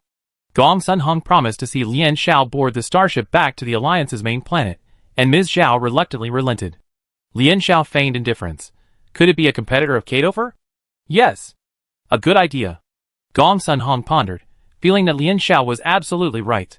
Lian Xiao held the sleek, red, and pepper-covered rabbit head in his hand, a faint smile, a look of deep respect. At her request, Ananka passed the information on to the remaining two major nutritional supplement giants. The other two companies weren't necessarily unaware of Cartover's actions, but their silence only lasted until the balance remained intact. If there was an opportunity to inflict a heavy blow on Cartover, why not take it? It's conceivable that with the strong assistance of these two companies, the investigation team's work will be smooth and transparent. Then there's Chu Xiaogua. That same day, Chu Xiaogua tearfully apologized. Her statements to fans and netizens were coerced by an unscrupulous company. Only a few of the so-called private messages were genuine, the rest were photoshopped. There was no such thing as disturbing her family or stealing her recipes. It was she, at the company's instigation, who misinterpreted a normal culinary exchange as Lian Xiao's to disturb her family. In short, everything was the unscrupulous company's fault, including her upcoming restaurant, which was entirely managed by the unscrupulous company, leaving her with no decision-making power. Sober netizens, however, disagree. It's all the agency's fault. I don't believe Chu Xiaogua, with such a large fan base, can't say anything to them. Stepping back, since she's benefited from the agency, she shouldn't claim innocence. Exactly. Chu Xiaobo is so vicious. I shudder to think if she hadn't happened to be live streaming, would she admit that Lian Xiao saved her, and that she had been the one-sided slanderer before? Of course not, brother. Chu Xiaobo would just post some tearful, injured photos to continue to elicit sympathy. The online backlash against Lian Xiao has been repeated, even multiplied, against Chu Xiaobo. After much deliberation, netizens have crowned Lian Xiao the only true god of Chinese food. After examining the two online campaigns against Lian Xiao, netizens have discovered that no matter who's the rising star, anyone who maliciously uses Chinese food to discredit Lian Xiao will face a bad end. So good deeds go well. Our fire extinguisher is righteous, and anyone who tries to harm her will bounce back. I never question Lian's stir-fry again. From now on, I only watch Lian's stir-fry. Lian Xiao welcomed the growing number of fans, each one a potential customer for her future restaurant. During their final days on the Nevernight Star, Master Chen pulled out all the stops to make sure their mouths were drooling with delicious food: mapo tofu, shredded pork with fish flavor, lamb and beef with spicy flavor, rabbit head with double peppercorns, and rabbit meat. The intense cooking work was no longer suitable for the aging Master Chen, but he was more than capable of preparing home-cooked meals for his two younger colleagues and Tang Shanling. Furthermore, Lian Xiao felt that Master Chen's actions were a bit like an apology on Chu Xiaobo's behalf. Who could understand? The bliss of sleeping in until you wake up naturally, not having to cook, and being able to enjoy delicious meals right at mealtime. This was winter vacation. Lian Xiao burst into tears. Lian Xiao arrived lightly, but when she left Nevernight, she carried bags brimming with Sichuan sausages hand-packed by Master Chen and vacuum-packed spicy shredded rabbit and beef. What a fulfilling winter vacation! After waving goodbye to Master Chen and Gong Sun Hong, Lian Xiao and Tang Shanling boarded the starship back to the Alliance's main planet. It was time to return to school to prepare for the military exercises and embrace new challenges. Chapter 76. As soon as he set foot on the Alliance's main planet, Lian Xiao immediately wanted to return to campus. After spending nearly 2 weeks with Lian Xiao, Tang Shanling had grown quite fond of her. Despite the long journey, she expressed her willingness to personally drive Lian Xiao back to campus. Tang Yan's attempts to dissuade him were futile, and with a sullen expression, he watched the elderly, the young, and Bai Shui happily hop onto their motorcycles. If it weren't for the speed limit on Alliance University, he had a premonition that he might run into Lian Xiao riding a stylish motorcycle on campus one day. If Lian Xiao knew Tang Yan's thoughts, she would tell him there was no need to worry. Her savings had already been drained by 3 orders, and she was still a long way from the motorcycle of her dreams. Ainenka's price was high, but not outrageous. Lian Xiao suspected Ainenka knew her true identity. The price was just within her reach. In short, the small treasury Lian Xiao had worked so hard to earn last semester was empty. Xiao Lian, come visit me often. Tang Shanling will rest for a while on the Alliance's main planet before heading back on his journey. Let's travel together sometime. Union University hadn't changed much. The remaining staff had hung red lanterns on the landscape trees, a festive atmosphere that made up for the lack of students and faculty. Lian Xiao calculated the time and suddenly realized something. It was almost Spring Festival. Hundreds of years after humanity entered the Interstellar Age, the important festivals of various civilizations had been well preserved. For example, Yan Nation's Dragon Boat Festival, Mid-Autumn Festival, Spring Festival, and Lantern Festival were all public holidays throughout the Alliance, no adjustments. Lian Xiao thought to himself that it would take centuries for all foreigners to celebrate Yan Nation's festivals. However, those in their command team were destined to miss out on winter and spring festival holidays. The blue team's command team consisted of 7 people. Except for Cesare and the Poincaré family, who were not on the Alliance's main planet, the rest remained on the main planet during the winter break. Therefore, today was the first official meeting of the team, and the venue was chosen to be at Union University.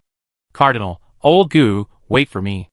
I can't stand these relatives back home anymore. Hee, I bought a starship ticket for this morning's flight. Watch me launch a surprise attack on the main star tomorrow. Ash Tree, you're a treasure. Little Saw, will your family approve? Cardinal, I can just sneak out at night. Why bother saying hello? Yi Yin's accurate assessment. Rebellious adolescents run away from home. Cesare, unashamed. What's wrong? Little Yi, you never tried this before, ha ha ha. Wu Yengu, get lost. Wu Yengu, disgusting. Ash Tree, you're a treasure, eh? The next day, Lian Xiao woke up. When she arrived at the meeting place, Gu Chanfeng was already there. After over a month, Gu Chanfeng hadn't changed much. His expressionless face was unapproachable. Lian Xiao came in yawning. It's easy to stay in bed, but it's hard to get up early. After a happy winter break, her biological clock no longer allowed her to wake up early. Lian Xiao felt a rare moment of embarrassment when faced with a group as energetic and well-mannered as Gu Chanfeng. So she sat a few seats away from him. Good morning. The distance didn't lessen the pressure Gu Chanfeng brought. He leaned over, nodded gently at Lian Xiao, and suddenly asked an unrelated question. The starship is delayed. Did you sleep poorly last night? Lian Xiao suppressed a yawn. She had been pulling all-nighters last semester and had dark circles under her eyes. How did you know? She asked in surprise. The starship returning to the Alliance's main star was significantly delayed yesterday, leaving her with little time to rest. Gu Chanfeng turned his head away. I happened to see the news, he said. He was one of the people who had been in contact with Lian Xiao most frequently during the holiday, and knew that Lian Xiao had been forced to stay on the Nevernight star. Big data analysis on the platform revealed a significant increase in Gu Chanfeng's searches for flights to the Nevernight star, the main starship. Recently, various platforms have been considerately pushing him various Nevernight star flight discounts. Gu Chanfeng felt that caring for his teammates' safety was within his job description, and there was nothing wrong with that. Lian Xiao, while muttering about the starship delay, pulled out Master Qin's spicy beef jerky and shared it with Gu Chanfeng. Master Qin's spicy beef jerky isn't made from ordinary yellow beef. It's roasted and air-dried, allowing the yak, whose tendons have been trained throughout life, to become even firmer. The savory, spicy flavor is so addictive that the more you chew, the better, making it a perfect choice for strengthening your masseter muscles. Often, after watching an episode of a melodramatic TV show, I still haven't finished a single piece of beef jerky. Opening the package revealed brown strips of meat coated in chili peppers and Sichuan peppercorns. The pungent aroma told Gu Chanfeng it smelled a bit dangerous. But out of trust in Lian Xiao's cooking, he ate it anyway. Then, Lian Xiao saw Gu Chanfeng, seemingly chewing normally, his skin slowly turning red. Lian Xiao hesitated. Are you okay? Gu Chanfeng replied quietly, I'm fine. His strikingly handsome face turned directly towards Lian Xiao, and he sincerely praised, It's delicious. Then, as if finally losing his composure, Gu Chanfeng pressed his fist to his lips and began coughing softly and repeatedly. It was too spicy. The spiciness had made him feel a little dazed. All he could think about now was how to avoid further embarrassment in front of Lian Xiao.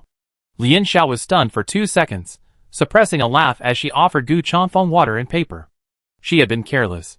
She hadn't expected Master Qin's spicy beef jerky to make Gu Chanfeng so spicy. Gu Chanfeng coughed for a long time before recovering.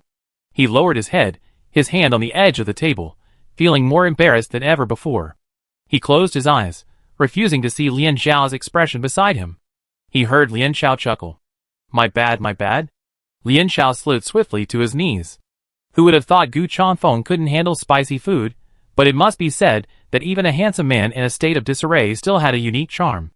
Lian Xiao shoved a tissue into Gu Chanfeng's hand, observing him closely for the first time. A light blush covered his face, his brows furrowed, and his ears were bloodshot, as if drunk with anger. Lian Xiao had a dangerous urge to reach out and poke him. It was like watching a beautiful marble statue suddenly come to life. One wondered if his skin was soft, if the blush radiating from his flesh was also hot. Her thoughts were tangled, and she was caught off guard by Gu Chanfeng's open eyes. Moist, dark gray eyes shimmered faintly with water. Gu Chanfeng quietly gazed at her, his head tilted to one side, his hair softly resting on his forehead. What could he do? Lian Xiao inexplicably felt that his gaze resembled that of the puppy at her grandmother's house, who loved to play with her. Just then, the door was slammed open. Cesare appeared, energetic and radiant, arms outstretched. Old Gu. Long time no see, did you miss me? Then he saw his beloved brother and dear friend standing so close together, as if startled awake, and they quickly distanced themselves. Cesare, He slammed the door coldly. No! They didn't miss him at all. Except for senior sister Su Xing, everyone else on the team was an old acquaintance. They had all arrived by the time Yi Yin arrived. Traditionally, 2 professors from the academy would serve as nominal instructors for each military exercise. The students who could serve as exercise commanders were each more opinionated and unruly, making it difficult for the professors to control them. The instructors on both sides served primarily as a formality. Murongwon, the blue team's instructor, was tactful and only explained some of the exercise rules. Our academy's military exercises, strictly speaking, take place twice a year. But the spring exercises are larger, known as the grand exercises, and they're the ones we're participating in this time. So they're more important, Murongwon said. Only sophomores and above are eligible to register for the exercises. Of course, freshmen can make exceptions if invited by the two commanders. Murongwon was referring to Lian Xiao and Zhao Liqing, the youngest students present. Murongwon pulled up a chart showing a red and blue pie chart, with the red pie chart slightly larger. It's up to the students to decide which side to join. If more than 50% of the students volunteer on one side, Echo will help draw lots to determine the final team. Murongwon nodded, and the blue minority slightly swallowed a piece of the red. I get it. It's like the competition for general education courses in college. Everyone wants to grab the easy, high-scoring courses, and whether or not you get in depends on luck. Lian Xiao asked, Teacher, how many people are participating in the military exercises this year? If registration is voluntary, then the number of participants in each exercise is not fixed. Murongwon smiled, 300 people on each side. The military exercises are linked to academic credits, and are a great opportunity to hone oneself and demonstrate one's abilities. So, unless there's a special reason, everyone will participate. This year, everyone's enthusiasm is particularly high. Many seniors would rather give up internships to stay on campus and participate in the military exercises. It seems many people, having heard the news of the Mecha League's restart, are desperately trying to impress in the military exercises. Then everyone present wondered. Then let's discuss the specific rules of this military exercise. Before the exercise begins, each commander will select a map and submit it. Together with the map selected by the academy, the map used for the exercise will be drawn from these three. Murongwon emphasized the following words. Please note that the Zerg and the Tianjita system map used in the military exercise will not be eliminated. You will be fighting not only the red team, but also the Zerg. Victory will be determined based on 1. The number of Zerg killed by each side, 2. Which side kills the opposing team's main general first, 3. The number of survivors on both sides. If there is any objection to Echo's decision, the decision will be handed over to the dean and the military representative. Murongwon smiled and took a step back, observing the group of energetic young people. I be cheering you on from the sidelines. The future of the alliance depends on you. Murongwon did not participate in the subsequent discussions or training. After he left the room, everyone settled down to their own discussions. Zhao Liqing was particularly concerned about the difference in the number of volunteers between the two teams. Ordinary students, unlike the commanding teams, were not bound by strict rules. Naturally, they carefully considered and chose the side they believed had the higher chance of winning. In her opinion, with Gu Changfeng as the commander of the blue team, the initial number difference shouldn't be so large. Unless the public was optimistic about their victory.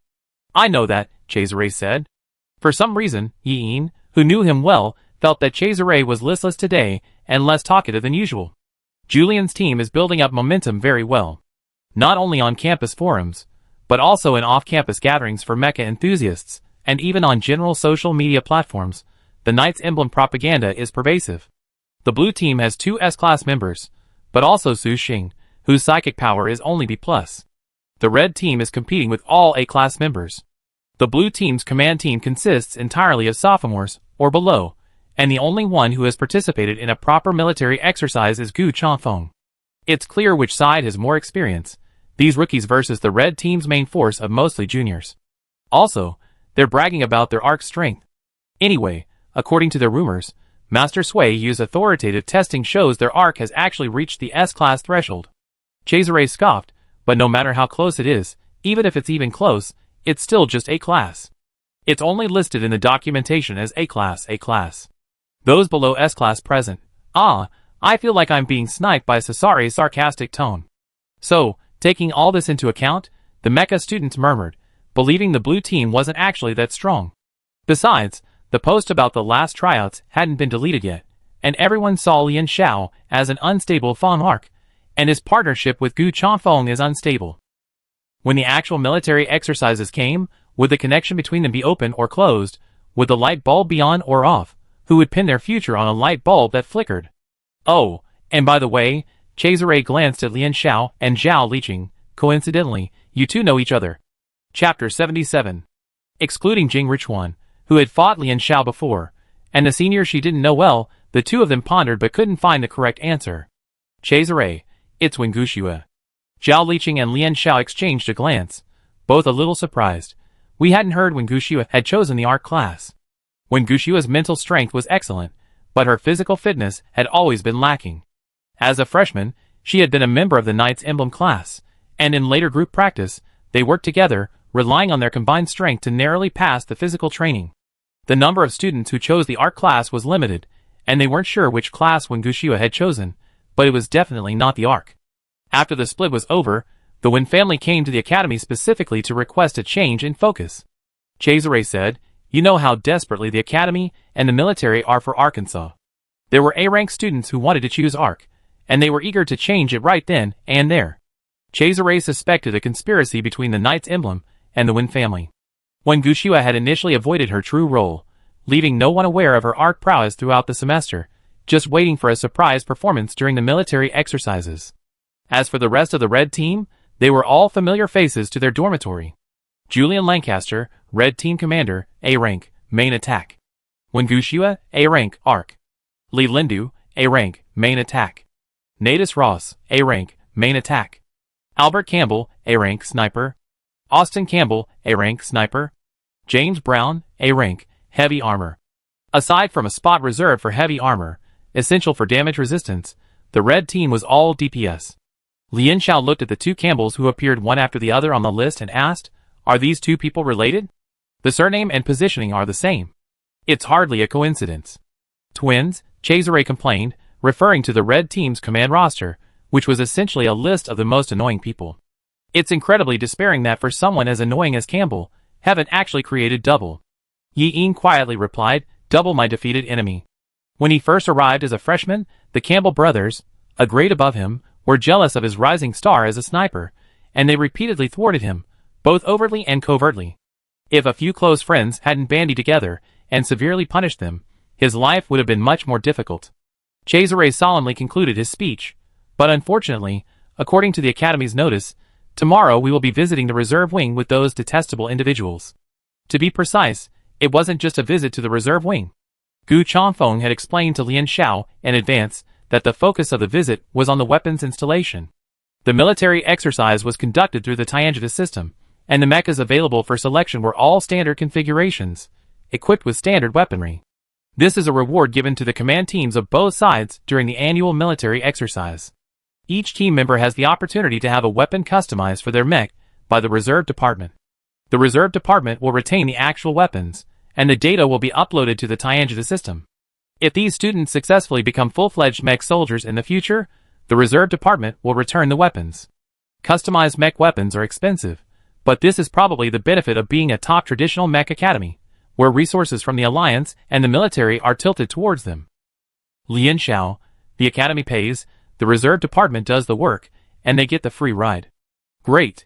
The academy teachers are aware of the discord between the two sides. To prevent a fight in the reserve department, instructors from both sides were present to intimidate the students. After not seeing each other for a month, Lian Xiao and Zhao Liqing chatted almost all night. The next day, they arrived together, yawning and on time. The two groups were clearly separated, with the teacher standing in the middle smiling. Wengushua looked like she wanted to greet them, but retreated due to the tense atmosphere. Only 6 people from the Red Team showed up. Li Lindu was absent from today's event for some unknown reason. "Hey, isn't this Gong Sunhong's sister?" a stranger asked. "How come you can't even be on time? Didn't your brother teach you? Isn't he just teaching you how to lose? Last year, our brother was defeated, and it looks like your sister will be too this year," the person next to the stranger continued. They shared a sickly pale face, their hair a dull, pure gold. Zhao Liqing glanced at the Campbell brothers with a blank expression. During last year's military exercise, her brother had been the Blue Team's commander. Although the commander himself had been ambushed and captured by the Campbell brothers, the Blue Team still ultimately won. I don't know what the Campbell brothers are so proud of. Wasn't last year the 113th year of the Shanghai calendar? Zhao Liqing asked Lian Xiao in feigned confusion. Lian Xiao, maybe the two seniors haven't woken up yet, dreaming of their last victory in 112. Oh, I forgot they weren't eligible to participate in military exercises in 112. She turned to the Campbell brothers sincerely. Seniors, wake up. Times have changed. The two echoed each other, deeply infuriating the Campbell brothers. They retreated behind Julian with grim expressions. Last year, the self-proclaimed elite red team suffered a crushing defeat, and taking away the blue team's commander became the Campbell brothers' only point of bragging. The two instructors pretended not to hear. It's normal for young people to bicker, as long as they don't come to blows. The reserve division naturally didn't bother with any welcome ceremony. The two instructors led them down. Lian Xiao had been to the reserve division's wasteland before, when the shrubs, which had bloomed abundantly nearby, had now fallen. She recalled how it was here that she and Xiao Liqing first saw Gu Chanfeng being pursued by reserve division researchers. Traveling through the rebuilt corridor, at the end, at the junction of the dilapidated building and the wasteland, stood a massive statue, vividly depicting various ferocious mythical creatures. These mythical creatures surrendered to the gaping maw of the Doomsday Serpent. The instructor first swiped his access card, then had everyone scan their irises one by one. Then, an elevator rose from deep underground. The elevator doors opened, revealing the mouth of the Doomsday Serpent. Therefore, the researchers working in the reserve department were eaten by the Doomsday Serpent every day, only to be vomited out of the serpent's stomach again after get-off work. If researchers were eaten by the Doomsday Serpent every day, then what was the reserve department? Did they believe they were the giant serpent that destroyed the world? Lian Xiao wasn't interested in these heavily metaphorical mythological elements, but that didn't stop her from finding some of the Academy's names unlucky. According to Yin tradition, Valhalla should be called the Simple Great Hall. The garishly named Mimir Fountain should instead be the Alliance University Mecha Research and Development Center. After going deep underground, undergoing full-body disinfection, with men and women separated, and each person donning disposable protective suits, they finally met the researchers in the reserve department. "Hello, classmate Gu." The researcher beamed, eagerly making his way through the crowd to shake Gu Chanfeng's hand. The warmth suddenly reminded Lian Xiao that the researcher before him seemed to be the one who had intended to use Gu Chanfeng and Red Dragon 3 as a research project. He introduced himself as Pei Zhen, a junior researcher. The reserve department had agreed to help the students design weapons, so of course they couldn't send any key technical personnel. They delegated the work to the junior researcher, essentially training the newcomer. Pei Zhen's enthusiasm for work hadn't faded, like a donkey eager to pull a millstone. He led the group on a tour. The ceilings of the equipment department were so high that no concrete light source could be seen overhead. Arriving at the collective office area, the researchers were either glued to their screens, buried in drafts and deductions, or clutching energy drinks with blank expressions. A dozen or so people passed by them, but nothing could distract them from their work. Pei Zhen proudly declared, "This is the efficiency of Mimir Spring. Up ahead is the Mecha display area." The moment they stepped into the corridor, the few people who had never been to the reserve department were stunned. Compared to the spacious collective office area, this corridor was narrow to make room for the mechas on either side. Hundreds of mechas were displayed on both sides, stretching as far as the eye could see. First up was the Icaros Unit 01. Next to the first heavy armor Titan, it looked old and small, yet not outdated. Arranged in chronological order of development, followed the first main attack model, the first sniper model, the first light armor model. Walking a long way down the corridor, Lian Xiao finally found the first arc.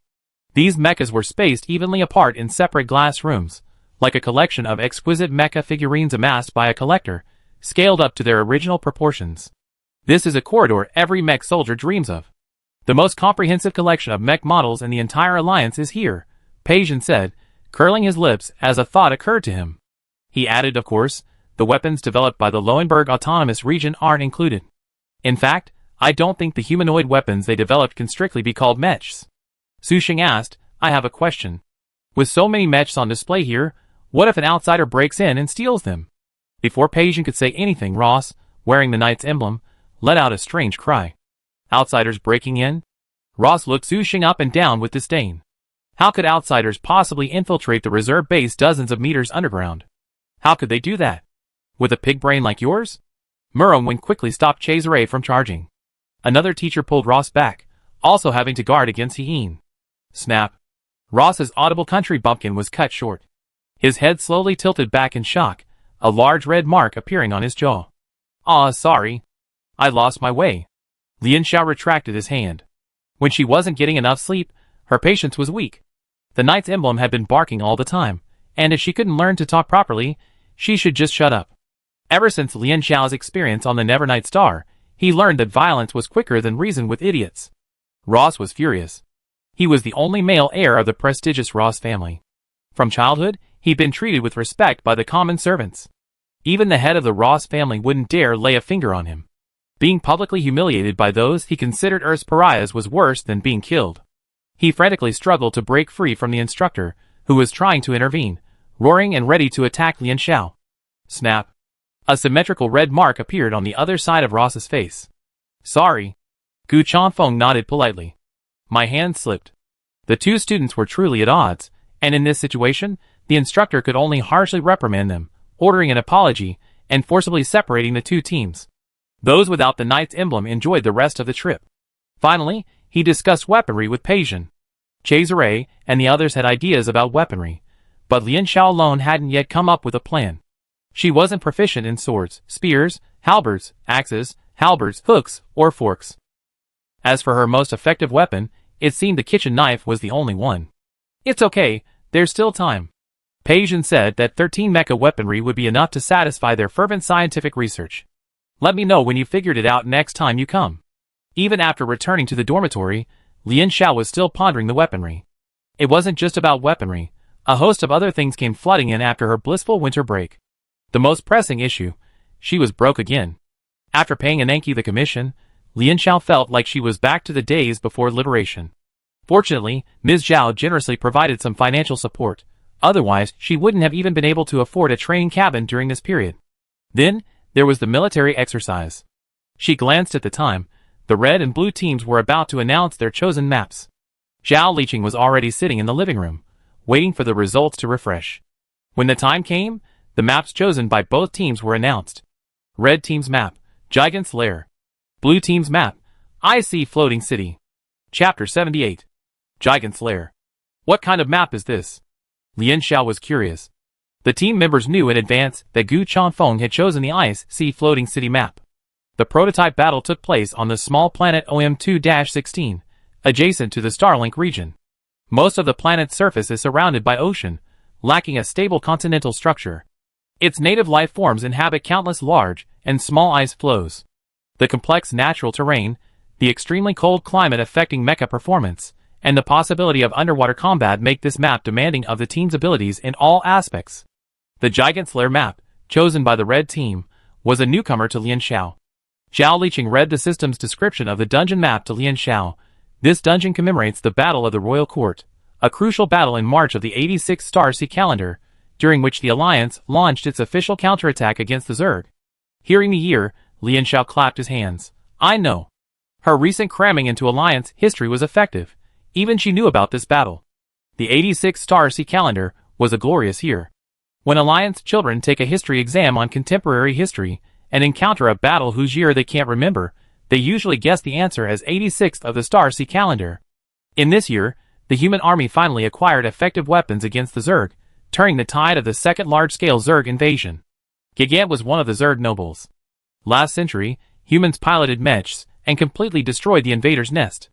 The most striking feature of this dungeon map is its extremely complex terrain and high number of Zerg. The half-section projection of Gigant's Lair displayed on the optical computer shows countless hanging gall-shaped Zerg nests, stretching from the sky to the ground, like grapes hanging from a vine. The nests are interconnected, extending deep into the earth. Trypophobics might get a tingle on their scalp after reading this. The abundance of Zerg means a stronger swarm. Gigant's Lair is almost the most stressful for ARC players of all dungeon maps in the TNG map system. Lian Xiao. So Yulian sees her ARC as a breakthrough point? Is the red team so confident in their ARC? Lian Xiao smiled. She wasn't interested in proving who was stronger between her and Wen Guxue, but being used as a breakthrough point by someone she disliked was truly unpleasant. If Gu Chengfeng's map selection was a steady effort to build overall strength, Yulian's was practically a direct statement that the enemy ARC wasn't good, but ours was. Netizens who saw the map on the forum were wondering, is Wen Guxue really that strong? I don't know. Mechanics students who had interacted with Wen Guxue were also puzzled. Wen Guxue's only noticeable physical strength was a minor draw, and they didn't see any particularly outstanding abilities. One netizen commented, I think it's because Lian Xiao's S-rank reputation is too well known. Think about it, if Lian Xiao wasn't S-rank and objectively looked at her performance, would you still think she was outstanding? Why assume Lian Xiao isn't S-rank? Isn't that an undeniable objective fact? I understand you. I also think Lian Xiao is overhyped for being an S-rank. If she didn't have that S-rank title, would her Lian family stir-fry get so much attention? With her physical fitness, would Gu Changfeng have recruited her? She'd be a complete drag. The person above, Sister Lian, finished in the top 10 in physical training points. Although I doubt Lian Xiao's ability, I can see you're just full of hatred for her. As usual, Lian Xiao was casually glanced at the forum comments, and the exact dungeon map she'd drawn wasn't announced until the military exercise began. This meant they had to develop and master 3 different sets of tactics in advance, doubling the pressure on the team members. Commander Gu Changfeng, in particular, had visibly lost some weight. These students had been running around the reserve department frequently these days. Everyone else's weapons were almost finalized, but Lian Xiao's was still nowhere to be found. You can't do this. Peijian pushed up his glasses and manipulated his computer to display images of weapons, like a vendor trying to sell a product to a customer. With so many different types of weapons, don't you have any that you're particularly comfortable with? Lian Xiao scratched his nose guiltily. It seems. Indeed, not really. She always had good shooting accuracy, but even compared to Cesare, it wasn't good enough. She tried Christina's alien weapon out of curiosity the last time and found that the whip, while obedient in her hands, was actually quite difficult to control. As for cold weapons, the only one she encountered most often was the kitchen knife. Chinese kitchen knives were truly useful. With just a slicing knife or a wenwu knife, slicing, deboning, and chopping were no problem. Okay. After hearing Lian Xiao's words, Peijian said reluctantly, then I make you a knife. No, a complete set of knives. You can try them out first. Lian Xiao feigned politeness. Is that okay? Isn't it unfair that others only have one, while I have a whole set? Peijian, yours is not even close to theirs. God damn it. He joined the reserve unit to design legendary mecha weapons, and now he's helping students make kitchen knives. It's not impossible, actually. Peijian wasn't sure if he was trying to comfort Lian Xiao or himself. In just a dozen seconds, he had built a model of a kitchen knife. Here, all made of the strongest materials. The blade is coated with a layer of XXX material. After a long and eloquent speech, Peijian angrily placed the laptop back on the table and sighed heavily. No matter how many fine materials it uses, it's just a luxurious kitchen knife with no technical skills. Ugh! The system was displeased. Why do you look down on kitchen knives so much? Activate system daily task. A good cook is also a good knife master. Knife skills are interlinked. Who says kitchen knives can't be weapons? Our mission is to be the chef with the highest martial arts stats and the best cook among mech soldiers. Please practice your knife skills diligently to increase your knife skills experience points. Task reward. Master Chinese knife skills and mech knife skills system. Our Chinese kitchen knives can chop meat and bones, and they can also chop zerg. And professional Chinese chefs use just as many different types of Chinese kitchen knives as Western chefs. There are everyday household slicing knives, martial arts knives, mulberry knives, bone-cutting knives, and so on. Lian Xiao was shocked. It could be that way. During the system's hibernation period, her satisfaction level had been steadily rising. After over a month of accumulation and some additional experience, her dashboard, aside from her cooking skills remaining at intermediate level, was unmatched in her knife skills and seasoning skills. This was a daily quest. If she persevered in gaining experience daily, wouldn't she be able to level up both skills simultaneously? Seriously, such a good thing. The system warned worriedly, User 1723, you must complete this quest. Lian Xiao's quest completion rate was truly low. After leaving the backup unit, Lian Xiao hurried back to the dormitory to test this quest. Master Chen's Sichuan sausage lay on the chopping board. Lian Xiao picked up his knife and set a thin, visible slice flying. The instant the blade touched the cutting board, the task experience bar on the food system app, visible only to Lian Xiao, jumped a bit. Experience +1. Experience +1. Lian Xiao watched with delight as the progress bar edged forward as she sliced. After slicing a whole sausage, she gained over 20 experience points. She experimented with slicing several more sausages and discovered that the thinner the slice, the more experience points she gained. For example, she didn't gain as much experience by slicing the sausage thinly as she would by slicing carrots to a normal thickness. She even gained 5 experience points by carving a carrot flower. Perhaps this task determined the amount of experience points awarded based on the intended use of the ingredient? Lian Xiao pondered. Selling Sichuan sausages so thinly would be unethical. But carrot shreds and carrot flowers, which were of a normal thickness, clearly suited the cooking requirements. Lian Xiao suddenly realized that the underlying principle for gaining experience wasn't just about knife skills, it also considered the specific use of the ingredient in the given situation. Only a chef who considers all these things can be considered a good cook. Realizing this, Lian Xiao cut even harder. Zhao Liqing thought she'd been disturbed, as the sound of chopping vegetables echoed throughout the night in the dormitory. The next day, Pei Zhen informed her that the weapons were ready. There were 4 knives in total, each with slightly different shapes.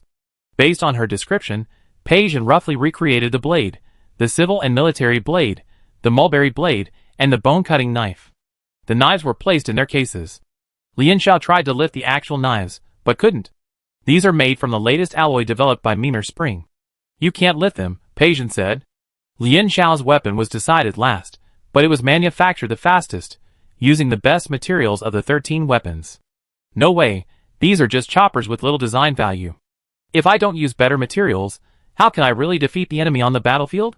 Pei Zhen thought sadly. Lian Xiao didn't know what Pei Zhen was thinking. Yesterday, she had hurriedly sliced up a large bag of Sichuan sausages, accumulating several hundred experience points, perfect for testing the system rewards. Half an hour later, Lian Xiao emerged from the training cabin, refreshed. Pei Zhen, monitoring the data nearby, explained in amazement. According to the statistics, you actually gotten along quite well with your weapons? In the simulated combat environment, the 4 choppers manufactured by the reserve unit were more than capable of withstanding Zerg attacks, whether stationary or moving at normal speed. During the attack, while not being as effective at breaking through Zerg armor as some specialized weapons, in Lian Xiao's hands, the damage they inflicted was no less than that of other weapons. Pei Zhen's clever mind immediately grasped the key. It wasn't the blade's inherent power, but Lian Xiao's mastery of precise wielding. A different weapon or person wouldn't have yielded such impressive results. The most suitable is the most powerful. Lian Xiao herself was quite satisfied, saying, it's still at the beginner level. Pei Zhen assumed she was being modest, but Lian Xiao was being honest. Her current sword skills were displayed as beginner level in the system. Recalling the knife in her hand, slashing the Zerg with ease, Lian Xiao suddenly felt that this system task was the most rewarding one she ever taken. If experience points were upgraded to advanced sword skills, who knows how much more powerful they would be. As for Pei Zhen's question about whether she wanted to name the weapons, Lian Xiao thought for a moment and pointed to the scissor case. Slice knife number 1, number 2, number 3, number 4. Pei Zhen, Such arbitrary names. Cutting sashimi, slicing fish sashimi, an ancient culinary tradition of the Yin Kingdom.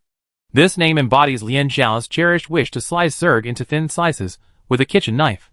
For the next few days, Lian Xiao was either training with the team or frantically slicing, dicing, and chopping bones in the off-campus kitchen. Zhao Liqing was forced to follow Lian Xiao on a completely vegan diet for several days. With her relentless grind, her mission experience points quickly surpassed several thousand. That evening, Lian Xiao arrived at the kitchen as usual, only to see a figure lurking furtively at the door. Chapter 79. Lian Xiao stepped forward quickly, slipping silently behind the person. Hello, what's wrong? Lian Xiao said softly.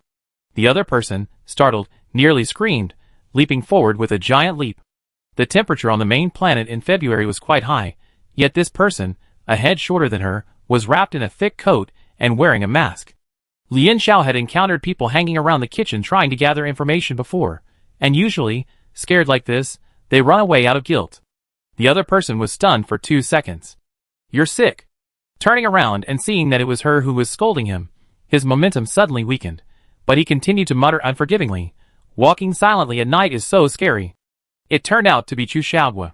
She had slid down in time to sever ties with her agency. After the alcohol scandal was exposed, not many people bothered her, the blogger. Lian Xiao stopped in front of Chu Xiaogua and fished out his laptop from his pocket. Are you okay? If she was okay, she called the police.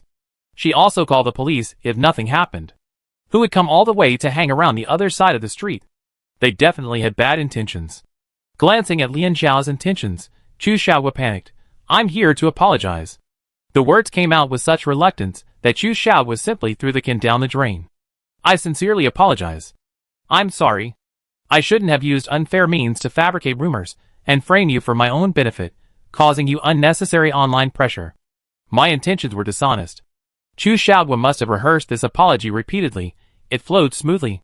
Coupled with Chu Xiaogua's sincere expression, it would have touched anyone with a softer heart. Unfortunately, Lian Xiao wasn't one of them. For Master Chen's sake, she didn't bother to embarrass Chu Xiaobo. Apologies and begging for forgiveness were out of the question. If apologies were useful, they would have been there long ago. Lian Xiao was surprised. Didn't you say I couldn't expect you to apologize to me?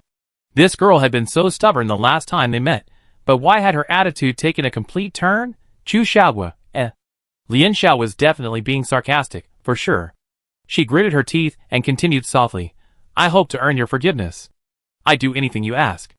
Lian Xiao nodded, gestured toward the door, and said, I accept your apology. You can leave now. The military exercises were about to begin, and she was busy gaining experience. Please, Chu Xiaobo, don't interrupt her efforts. Chu Xiaobo was at her wit's end. Lian Xiao wouldn't budge, so she had to tell the truth. Wait. Actually, it was Master Chen. You could have the Chen family recipes, but first, get Lian Xiao's forgiveness. After much persuasion from Chu Xiaobo, Master Chen finally agreed to the conditions. And I have to work for you for 2 years first, Chu Xiaobo said. An apology should be made with the right attitude.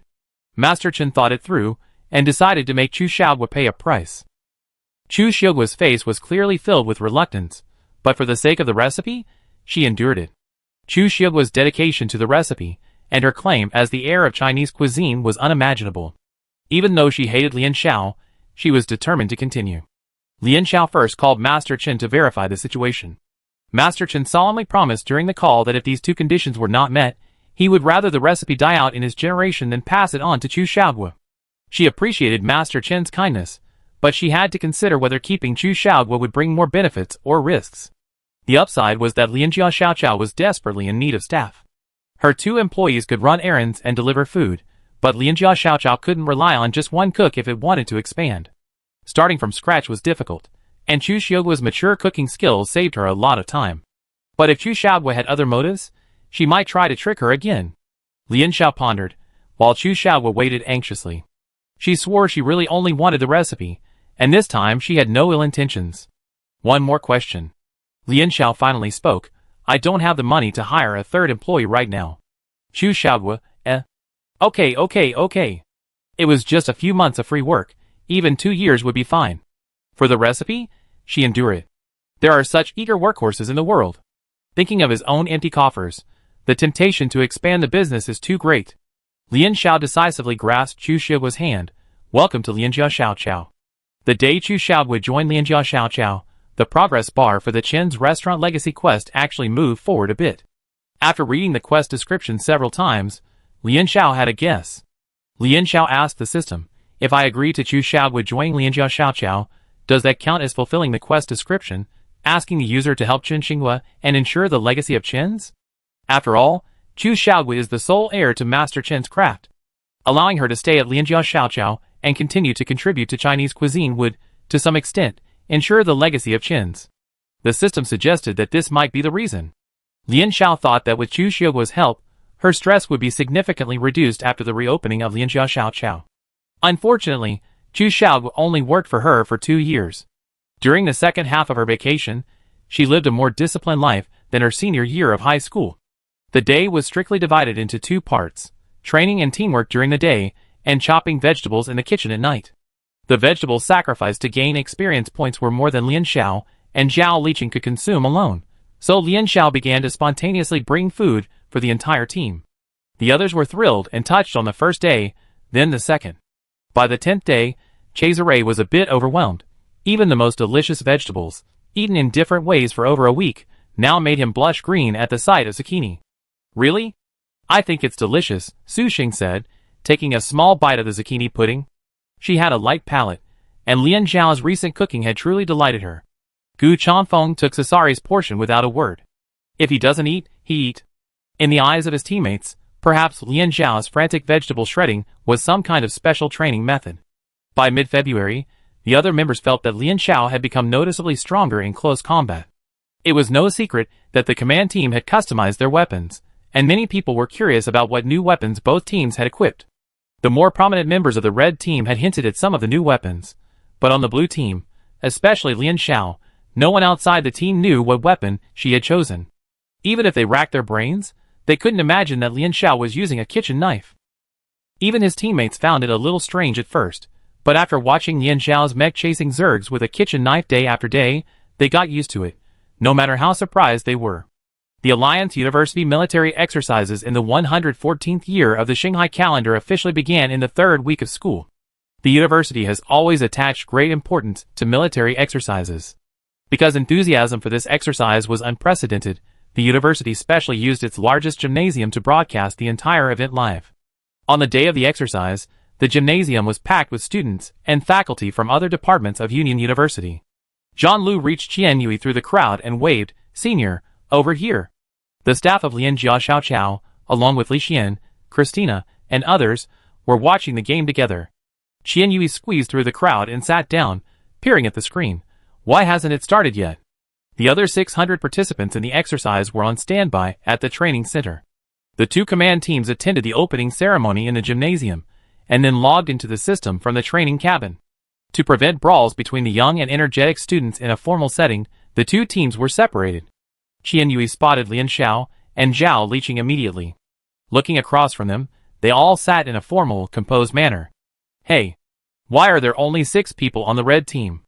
Not only Qian Yui, but many others in the audience noticed this as well. The commentators and staff were already in place, but with only the dean and the military guest missing, the red team was still short-handed. Is the red team planning to go 6 against 7 with one player missing? Commander Julian remained confident, his arms folded across his chest, a subtle smile on his lips. Li Lindu is missing. Zhao Liqing and Lian Xiao huddled together, chatting. Li Lindu doesn't seem to show up during the red team's training. Team training doesn't necessarily require physical attendance. The red team members all come from well-off families, so they can simply log into the system and train from their own training pods. Lian Xiao and Li Lindu never even went to the reserve unit to get equipment. Could it be that he's withdrawing from the competition out of shame after being defeated in public by us last time? Cesare joined the discussion. We've been in the same class for 2 years, and I didn't expect Student Li to be so fragile. It's my fault, TSK? Probably not. Gu Chanfeng stared at the middle-aged man emerging from the exclusive passage. The Li family head is here. Just as everyone was still discussing when the dean and guests would arrive, a figure, closely followed by the Li family head, crossed the circular center field and headed towards the team seats. Click, click. Snipers have always had sharp hearing, and Yi Ying was the first to notice something strange about the man's footsteps, like the rhythmic tapping of light metal against the ground. Senior Li? I told you Senior Li wouldn't miss the military exercise. The freshmen from the Knight's Emblem class in the audience were excited, cheering for the red team in unison. Senior Li must have taken the wrong path. Why is he heading towards the blue team? Someone muttered. The moment Yi Ying laid eyes on Li Lindu, his pupils constricted. The audience was a bit far away from the others, so he couldn't see clearly. However, he noticed that Li Lindu wasn't walking with the aid of a mechanical exoskeleton. The metallic clang came from Yi Yin's gaze fixed on Li Lindu, but unfortunately, his uniform and tactical boots completely concealed his legs. As Li Lindu approached, nearly everyone in the audience's attention was drawn to this latecomer. What was going on? Li Lindu could walk freely. Those who knew him were shocked. With his swift, effortless strides, Li Lindu showed no sign of mobility impairment. Looking at the alert blue team, Li Lindu's smile widened. I'm just here to say hello to an old acquaintance. Gu Chanfeng, you're not going to stop us from even observing normal social etiquette, are you? Li Lindu ignored the outside comments and leaned forward to forcefully shake Lian Xiao's hand. When she dodged, his smile only widened. Li Lindu said in a voice only they could hear, Long time no see, Lian Xiao. Want to know how I stood up? As he spoke, he pulled up his trouser legs, revealing the cold metal. Li Lindu's smile was like a venomous snake's tongue. Thanks to you, I cut off my leg and replaced it with a mechanical prosthesis. Now it's your turn. Chapter 80. After making his threats, Li Lindu returned to the red team seats. Julian smiled proudly, and stood up to applaud his returning teammates. Instantly, the red team seats and the Knight's Emblem members in the stands rose and applauded, a thunderous ovation. The instructor, who had been keeping a close eye on them, breathed a sigh of relief. At least they didn't get into a fight at the start. The blue team's faces were filled with confusion. Lian Xiao asked his teammates, is he running so fast because he's afraid he won't be able to outsmart us with his threats? Who would just come up to her out of nowhere, say a bunch of cheesy things, and then run off without waiting for the other person to finish. Lian Xiao had only seen this kind of behavior in his former neighbor's small dog. It would rush out and bark at her at the slightest noise, then retreat timidly if she got even a little closer. Yeen. Maybe he wanted to show off how fast his prosthetic legs can move. Cesare was overjoyed, unable to suppress his laughter. He held back his laughter for a long time, worried that laughing wildly on screen would damage his image. But maybe Lindu's mecha speed will be greatly improved in the future? Poincaré said. Lindu wasn't as agile as others in mecha piloting simply because he lacked the concept of walking. Now he's ruthlessly replaced his legs with prosthetic legs. Getting used to walking with them is like relearning and refining the mechanical walking technique. That's right, Gu Chanfeng said. So he didn't show up because Julian felt he had to hold on to this trump card. But that was probably just Julian's opinion. After the initial surprise wore off, Gu Chanfeng didn't take it too seriously. The guest seats were almost full, with only 4 empty seats in the center. The gossipers were repeating the kindergarten difficulty trick, one director, one principal. So, would the military send both at once? The few who knew about the feud between Lancaster and Gu Mian were eager to watch the fun, wondering if these two would be the ones to arrive. The younger generation fought on the field, the older generation watched from the stage. Whichever side lost would be embarrassed in public. To their surprise, the distinguished guest was General Tkachev. The long-absent general's appearance caused all the faculty and students of the Mecha Academy, including the guests, to stand and salute. Legendary solo soldier. As Cesare sat down, his voice shimmered with uncontrollable excitement. Even Yeen, usually composed, was particularly excited. I read his biography several times before the college entrance exam. I wanted to become a mecha soldier because of his performance at the Battle of Shirakawa. The Alliance experienced the entire Second Zerg invasion, and there are only a few generals still alive. At the beginning of the second piece, 80% of the Alliance's admirals were listed on the walls. General Tkachev rose through the ranks from private to general through his own merit, becoming the idol of many Alliance mech soldiers. The military's commitment to having such a highly respected general attend a small student military exercise was astonishing. I came on my own initiative. The general took the main seat. I couldn't sit still. I wanted to come and see the future stars of our Alliance, and see how the young people are developing. The president of Alliance University secretly wiped his sweat. We are honored to have you here. The military's security measures were fully enforced, as was the campus security. Everything was fully enforced. He even secretly instructed the staff to quickly change the map drawing process to allow General Tkachev to come. With General Tkachev present, it wouldn't be appropriate to let Echo draw again. Suzera sat to General Tchachev's left. They were more than a generation apart in age, and the two highest-ranking guests had absolutely no interaction on camera. Everyone else felt that the general was highly respected, and he never took sides, making him the perfect neutral party to attend the military exercise. Suzera glanced at the empty chair that had been removed, lost in thought. Only she knew the general had come on short notice. General Tkachev first looked at the list of contestants, jokingly joking about their familiarity, then randomly selected a ball from the robot's drawing board. The live camera zoomed in, the entire audience focused on the small, spinning ball, Gigant's Nest. Dear audience, hello to the faculty and students of Union University. You are now watching the upcoming Union University military exercise for the 114th year of the Shanghai calendar. I am commentator Xian Zheng. The commentary booth was located on the far right side of the center of the stadium. The university had invited 2 commentators for this exercise. One was Xian Zheng, a well-known mecha commentator, and the other was Yi Yanzhan, a mecha researcher in the former reserve unit. Not only was the live broadcast from the stadium, but the school had also authorized television and online broadcast channels. It's safe to say that this Alliance University military exercise was a grand affair. When Xian Zheng began his commentary, his voice was a little shaky.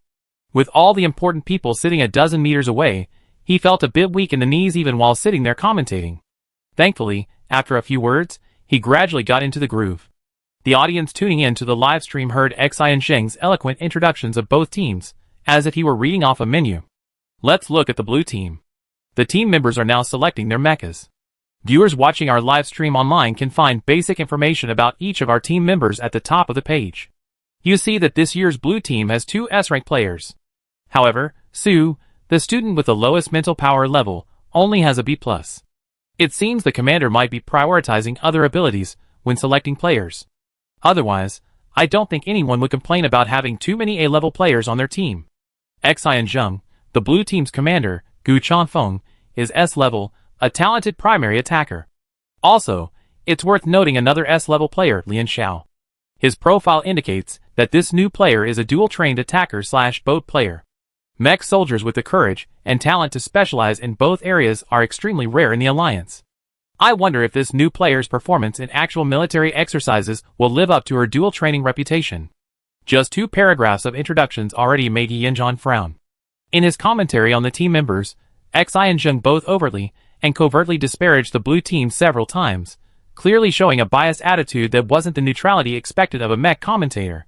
Coincidentally, we saw that the red team's Wen Guxue had already chosen a mech model ahead of her opponents.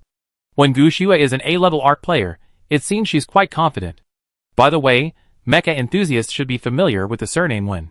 The family has produced several elite mecha soldiers, but so far, the ARC only has one, Wen Guxue.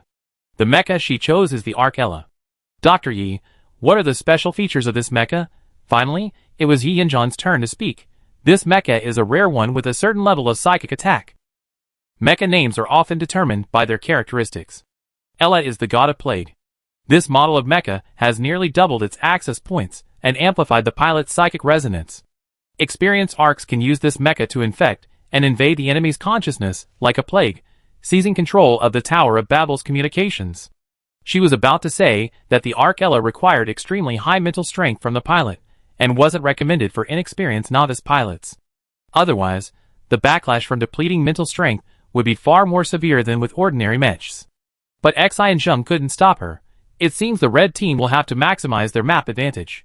This suggests that Lian Xiao, the blue team's ARC, has a very difficult task. But I'm curious if Lian Xiao will choose a main attack type to compensate for the team's firepower weakness. In the audience, Qian Yui was confused. She wasn't interested in mechs to begin with. She came to watch for Lian Xiao and Zhao Liqing. She asked Zhang Lu, why does it sound like no matter which mech Lian Xiao chooses, things won't be going well for him? The commentary certainly had an element of inciting the audience, but Zhang Lu agreed with some of the conclusions. After all, it's Gigant's lair, so the red team has a natural advantage. Either team's chosen map is definitely more advantageous for their own side. Julian must have practiced countless times on which mech to choose and how to fight. If Lian Xiao chose the ARC, he could better handle the pressure of the psychic connection, but the team's firepower would be inherently insufficient. Choosing a main attacking unit would be even worse. Not having an ARC on Zerg's home turf would be tantamount to courting death. As expected, Lian Xiao also chose the ARC Moon Toad, a very stable choice, but its offensive power is inferior to that of the red team. Perhaps the blue team is going for a defensive and steady approach. Xi and Zheng spoke faster and faster, his face beaming as he clutched the microphone and spoke in one breath. All right. The remaining military exercise participants have been selected, and both sides' command teams have been selected. The Tiangita system is loading. The military exercise begins.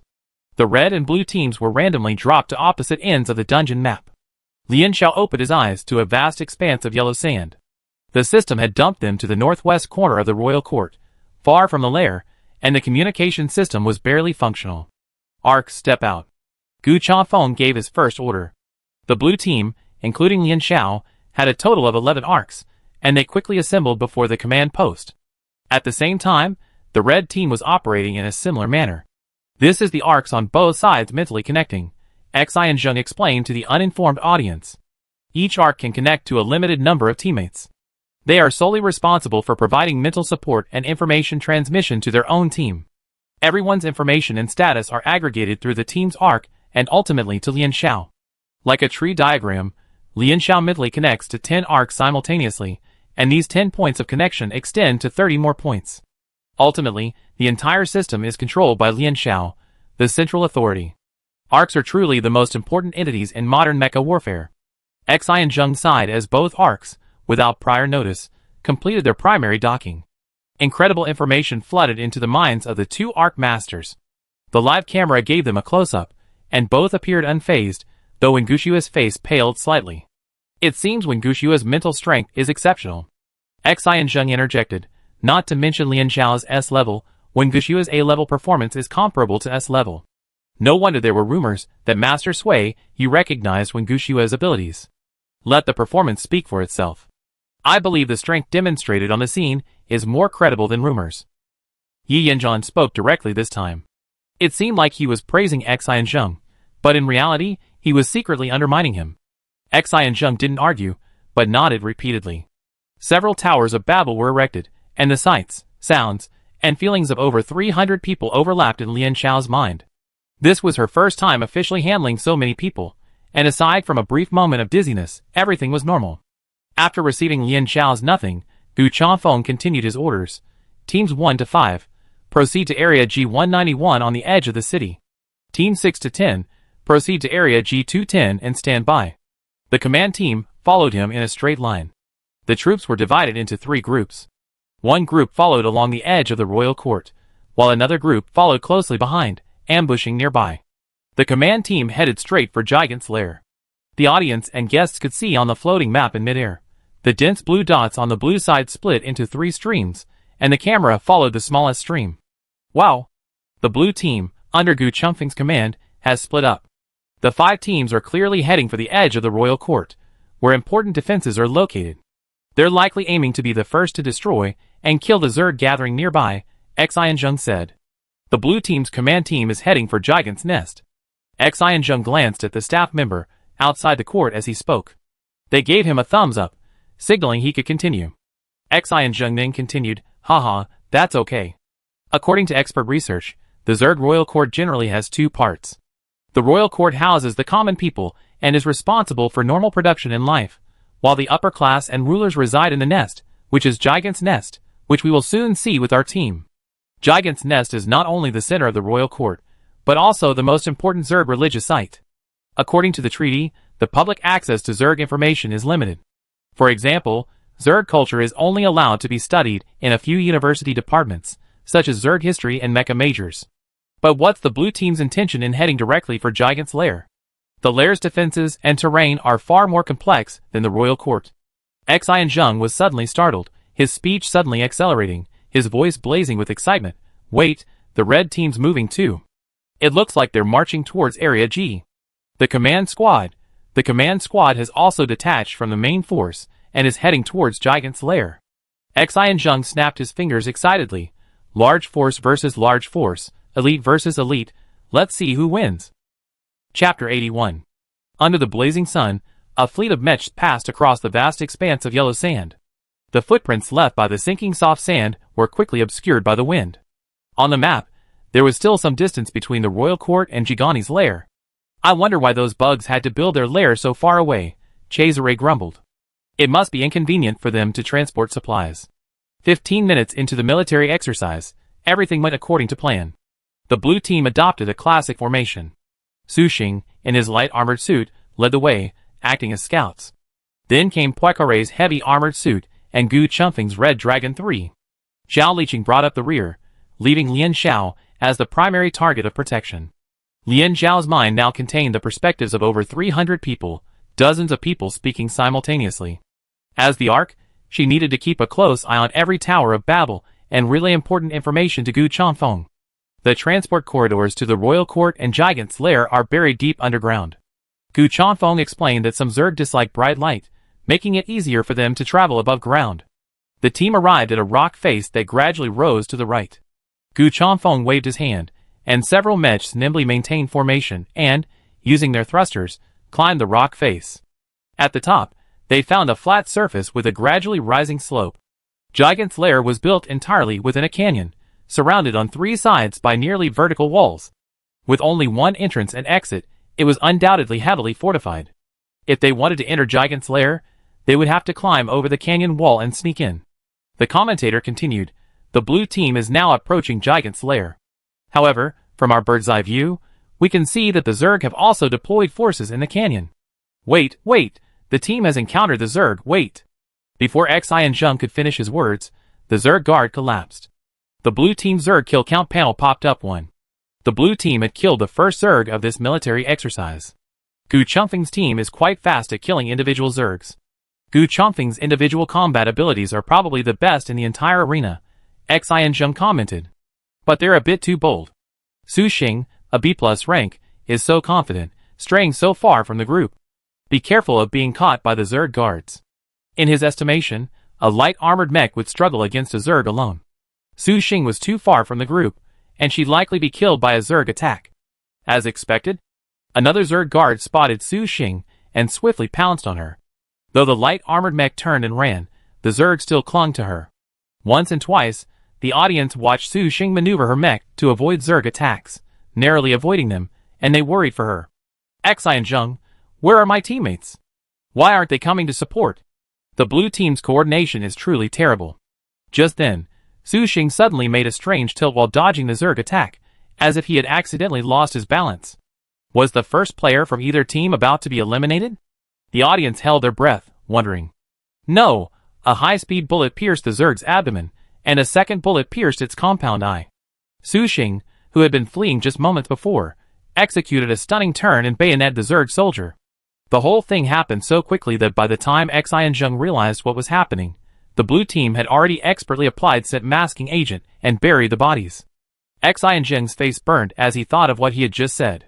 Fortunately, the live broadcast had switched to slow-motion replay, and the audience's attention was riveted. It turns out Su Xing's lurch wasn't caused by a loss of balance, but rather by creating an opening for the team's sniper. Even amidst the team's forward movement, the sniper loaded, aimed, and fired with one smooth motion, his accuracy unaffected. Such terrifying accuracy, such tacit coordination. With his baby face and dimples, Yi Yin's face on screen is quite deceptive, making it hard to associate him with a cold, calm, one-shot, deadly sniper. I didn't expect the blue team sniper, who looks so docile, to strike so decisively. What a contrast. This teamwork is impressive. Who says light-armored units are weak? This Zerg-walking unit is incredibly skilled at cooperating with his teammates. There's no such thing as a weakling in the command squad.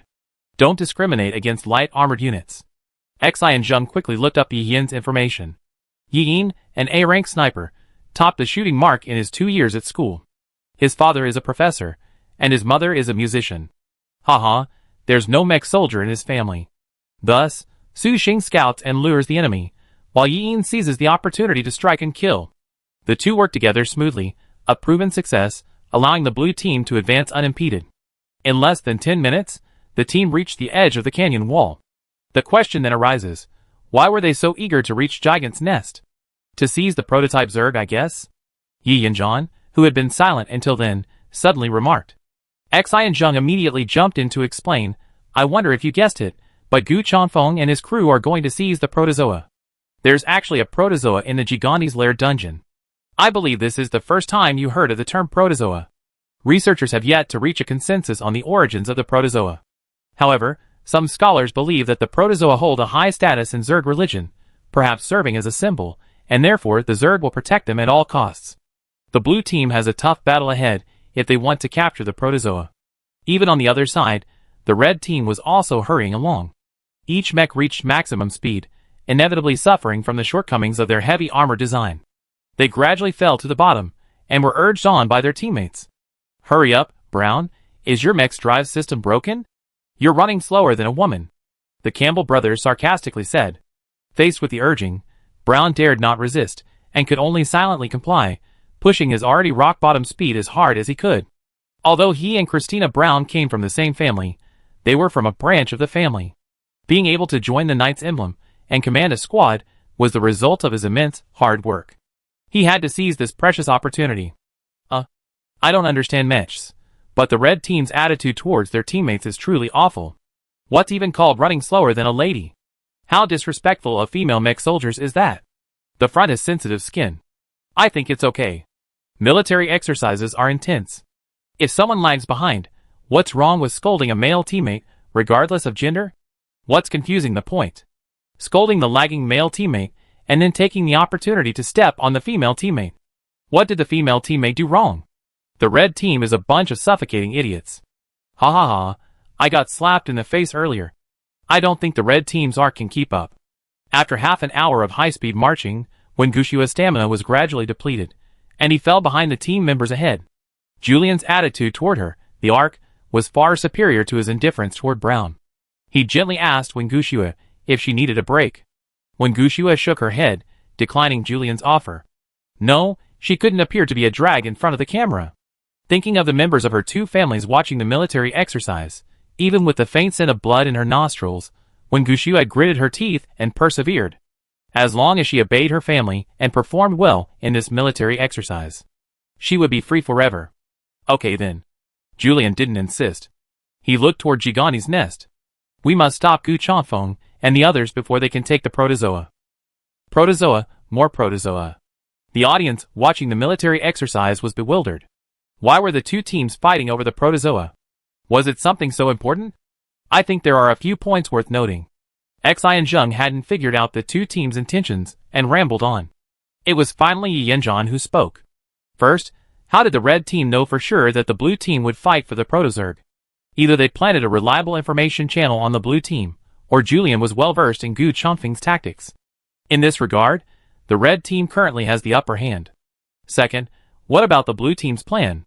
The small team will seize the protozerg, while the main force will capture key facilities at the royal court. It seems the blue team may be planning to eliminate the Zerg threat before engaging the red team. The number of Zerg killed is indeed one criterion for victory, but the blue team must also consider the expended energy after engaging the Zerg, and whether it will still have enough to fight the red team at that point. Good commentator, your analysis is very clear, but I feel like I'm in class, crying. Did the blue team have a spy? Julian predicted Gu Chanfeng would go to Gigant's Nest? Either way, I think the red team is amazing. Indeed, even though the two teams haven't met yet, it feels like the red team has already taken the initiative. As expected of a home map, Julian knows this map so well. The blue team is having a hard time. The audience turned to the blue team. They had already emerged from a crack in the rock wall near the ground, and landed on the ground to hide. Lian Xiao and his team had certainly done extensive training before the Gigant's Nest exercise, knowing that there was such a hidden crack that could allow them to sneak into Gigant's Nest unnoticed. Even after witnessing Gigant's Nest hundreds of times during pre-training, Lian Xiao still. I marveled at the sight before me. Beneath the exposed rock face lay a small oasis. An almost impenetrable blanket of green greeted my face.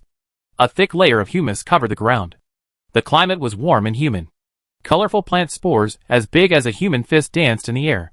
The surroundings were as quiet and warm as a mother's embrace. This was a pure natural scene, making it hard to imagine any signs of civilization here. The team activated camouflage concealment mode from the outset. The dim light and greenery helped them hide more easily. Looking closely, I saw egg-shaped spaces of varying sizes fixed to the branches of trees more than 10 meters above the ground, serving as Zerg habitats. That thing looks like dried mud, but it's actually incredibly strong. Ordinary bullets can't penetrate it. Entering Jigani's lair, Sasari's voice and babble became much softer. Lian Xiao immediately recalled the lessons from the Zerg culture course. The Zerg's advanced civilization and technology are inseparable from the metal mithril and the new energy source red fluid. These two substances seemed like gifts bestowed upon the Zerg by their gods. The metal was strong, sharp, and lightweight, and was widely used in Zerg equipment and advanced weaponry. The new energy source, however, surpassed all known and discovered energy sources, contributing to the prosperity of Zerg civilization. But it was truly strange.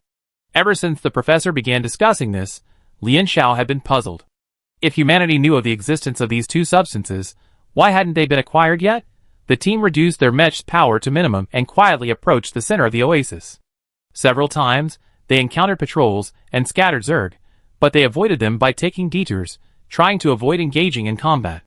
Only when they saw countless nests connected in midair did they relax a little. Wow, magnificent! This was the unanimous response of the audience. The vast majority of Alliance citizens of this era had never seen a Zerg city. Gigant's Nest, suspended in midair, resembled a fluttering, frozen soap bubble. At first glance, it seemed dense, but the human brain reacted and realized that these seemingly chaotic, transparent, ovoid spaces seemed to follow some aesthetic principle unknown to humans, freely and beautifully distributed. Mech seemed dwarfed by this vast, transparent city.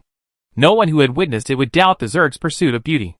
The next second, the camera cut to the blue team, locking onto that perspective. Many viewers, still dazed by the sight of Gigant's lair being cut away, couldn't help but react with comments like, "Wow, why did they cut? Gigant's lair is so beautiful. It's a shame we can't take screenshots. Otherwise, I really like to use it as my wallpaper. So such a beautiful city was destroyed in real life?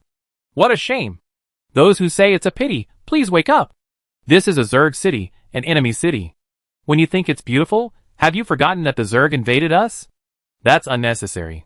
Everyone feels pity when something beautiful disappears. Just sigh, don't make a big deal out of it." Compared to the audience, the team members remained calm and composed.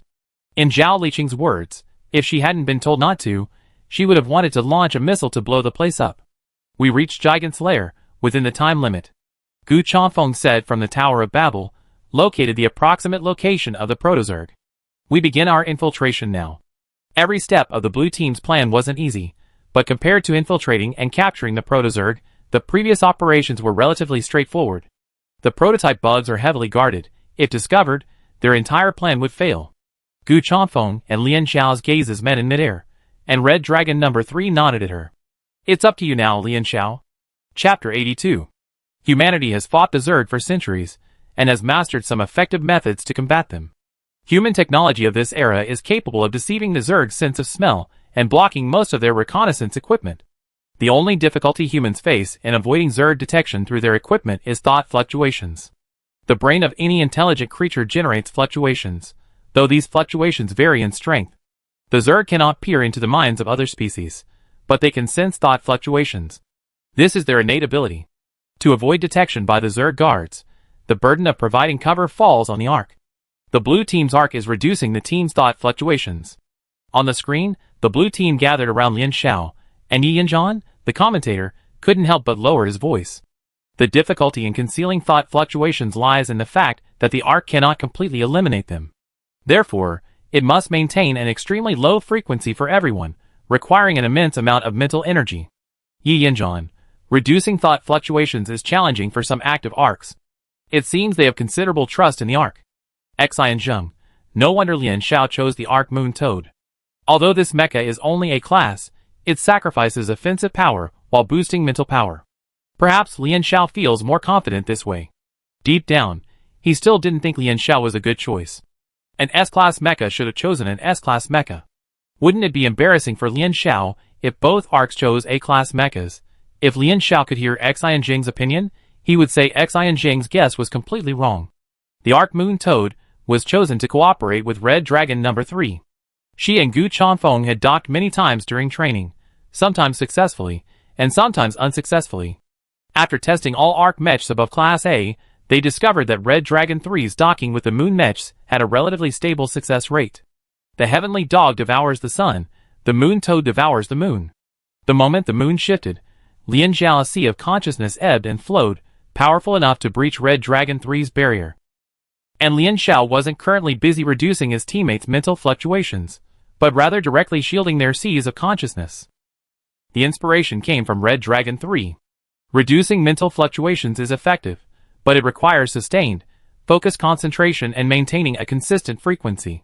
Later, Lian Xiao realized it would be better to shield each sea of consciousness, as Red Dragon 3 had done. This would bring the team's mental fluctuations to near zero, making her feel more relaxed. In less than a minute, the blue team's preparations were complete, and they had dived into the underground river beneath the oasis. That's it? Xi and Zheng couldn't believe his eyes. He had been commentating on mechs for several years, and reducing mental fluctuations was a major challenge for ordinary Ark players. Lian Xiao accomplished it in such a short time. Was it because the newcomer was too strong, or was it simply a failure? He grumbled furiously in his mind. While maintaining an objective commentary, Blue's Lian Xiao was incredibly fast, reducing the team's thought fluctuations. Haha, an S-rank Lian Xiao's speed far surpasses his predecessors. Hope it really works. Is the commentator suggesting Lian Xiao is incredibly strong? Actually, based on my experience watching Xi and Zheng's commentary, he meant that the blue team's Ark's thought fluid reduction was too crude, and it's unclear if it was successful. Look, look! The red team has actually reached the vicinity of Gigant's lair. They're so fast! Blue team, hurry. Don't let the red team intercept the protozoa after we get them. At this moment, the blue team was following the underground river towards the initial chamber, where the protozoa were located. Both teams' initial maps were very detailed. Crystal detection revealed that this prototype was placed deep within the temple, directly beneath the egg-shaped space. The Zerg temple was half above ground and half underground, with a branch of the underground river flowing through the initial chamber. The branch was too narrow for two mechs to cross side by side. As they walked, the waist-deep water surrounding the mechs gradually turned a dark, rusty red. Every time they reached this section, Lian Xiao felt as if the mechs were soaking in blood. The closer they got to the initial chamber, the deeper the rust, as if the initial chamber were the heart of the entire underground river. What a disgusting thing! Cesare, walking at the head of the group, said. Large clumps of translucent white egg cases began to appear on the rocky walls near the surface of the river and above it, with one or two occasionally twitching. Cesare suppressed his nausea and dodged the eggs. What kind of bug would give birth in a sewer? Gu Changfeng, noble bugs. Lian Xiao's incredibly sharp senses allowed her to occasionally hear the larvae wriggling.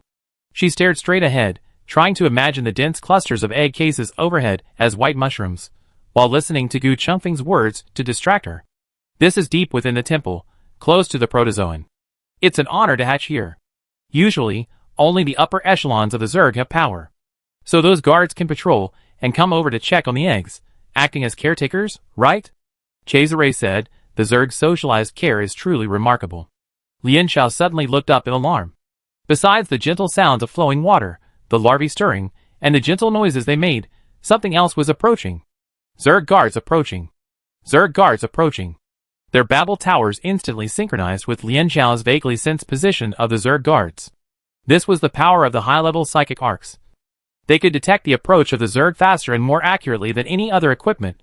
The Zerg guards in the underground river were slightly fewer than those above ground, but each patrol consisted of 2 shifts in total, covering the left and right halves respectively, and they would meet in the initial room to hand over their shifts.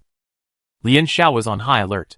Killing 6 Zergs without making any noise was the first priority. They also had to retrieve the prototype Zerg and escape before the guards handed over their shifts.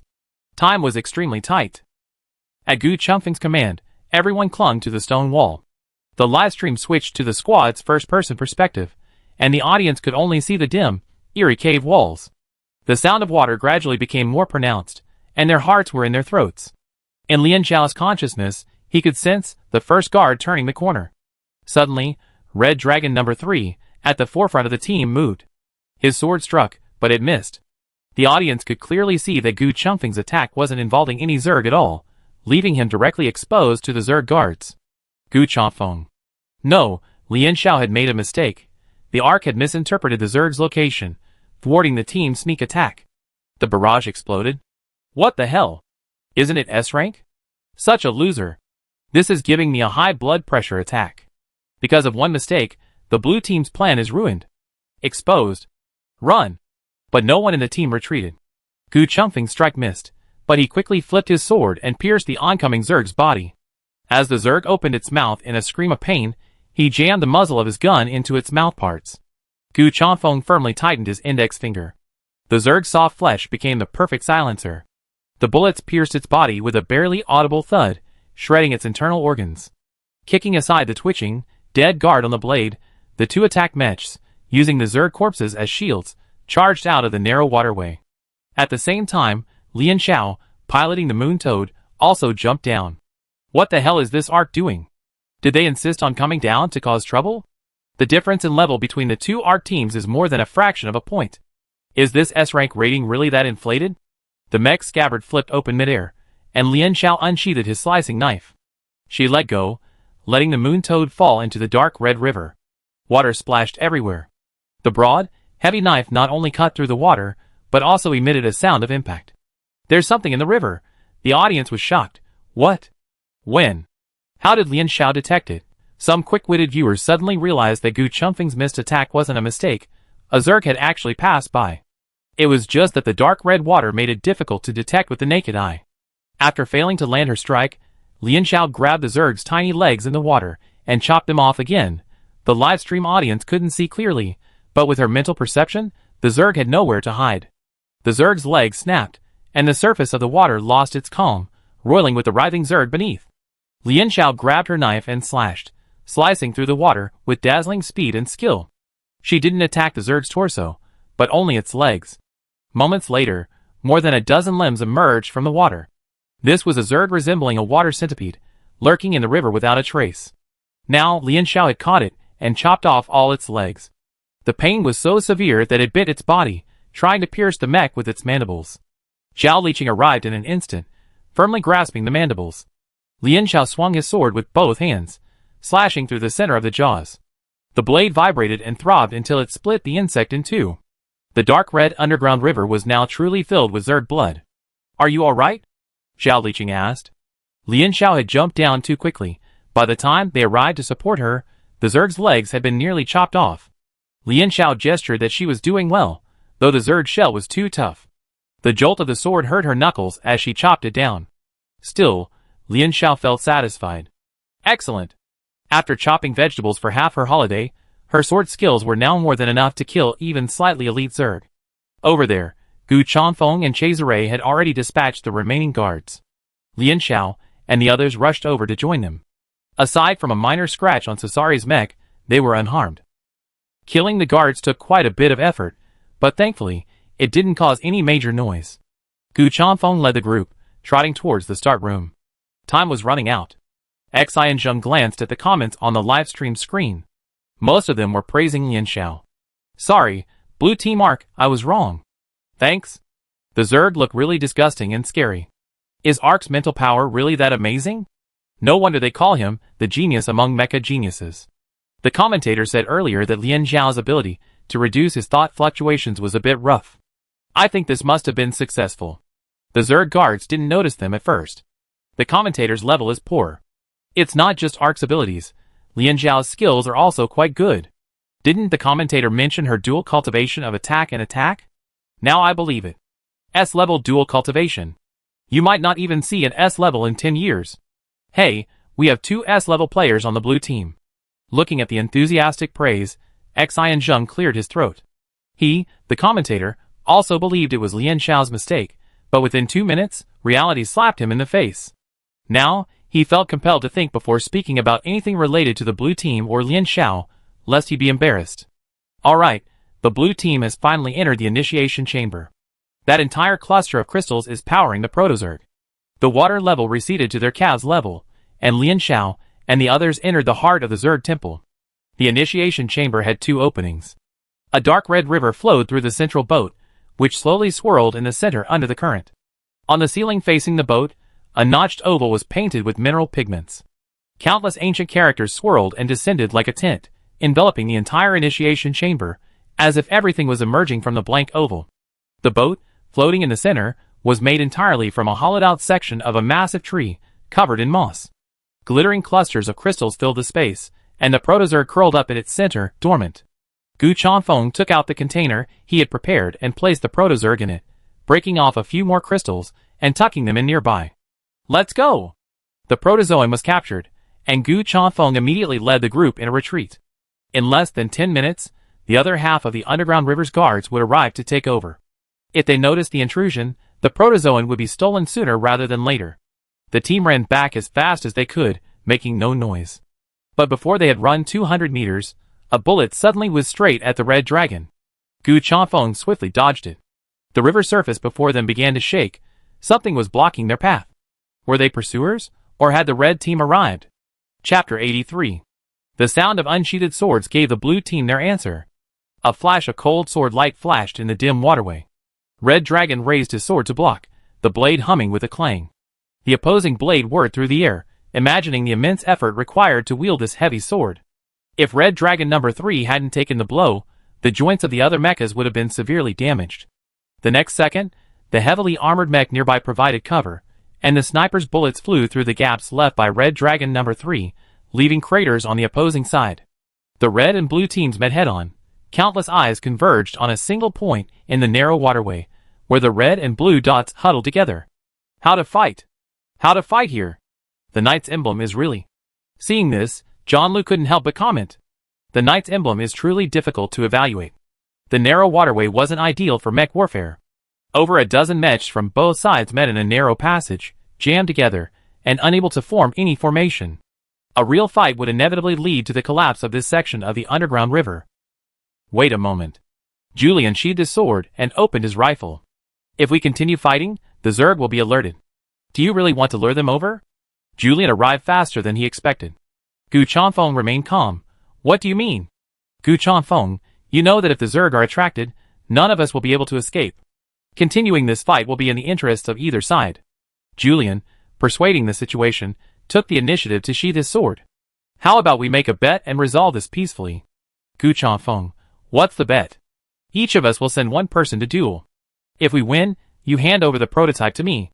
If we lose, we won't take the prototype, and we'll let you go. Julian laid out his plan. Lian Xiao, A knight's emblem who has a lifelong love of dueling. Cesare scoffed, who would believe you?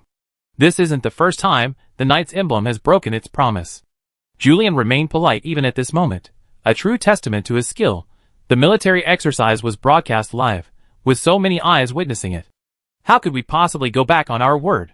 He even looked at Lian Xiao for confirmation. Miss Lian Xiao, you should know the credibility of our knight's emblem. Lian Xiao, ? If the knight's emblem meant that they would no longer disturb Lian Xiao and her daily lives, then they were indeed as quiet as death. But the instigator of the trouble wanted her to thank them in return. Lian Xiao could only sigh at the shamelessness of the world. Yes. Lian Xiao nodded. Before the red team could even crack a satisfied smile, Lian Xiao said, Knight's emblem never goes back on their word.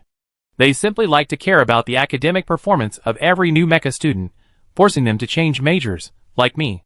They also like to rally their classmates, using their wealth to spread rumors to persuade poor Earth students to stop pursuing side jobs and focus on their studies, like me. Lian Xiao said sincerely, I can prove that Knight's emblem is trustworthy. Last time, President, you insisted on sparring with me, and after Senior Li Lindo lost the duel, Knight's emblem went to care for other students. Audience. What did they hear? If Lian Xiao wasn't lying, then the red team's actions were pure bullying. Oh my god, a sudden smack of gossip hits my face. Blue Fawn Arc is so bold.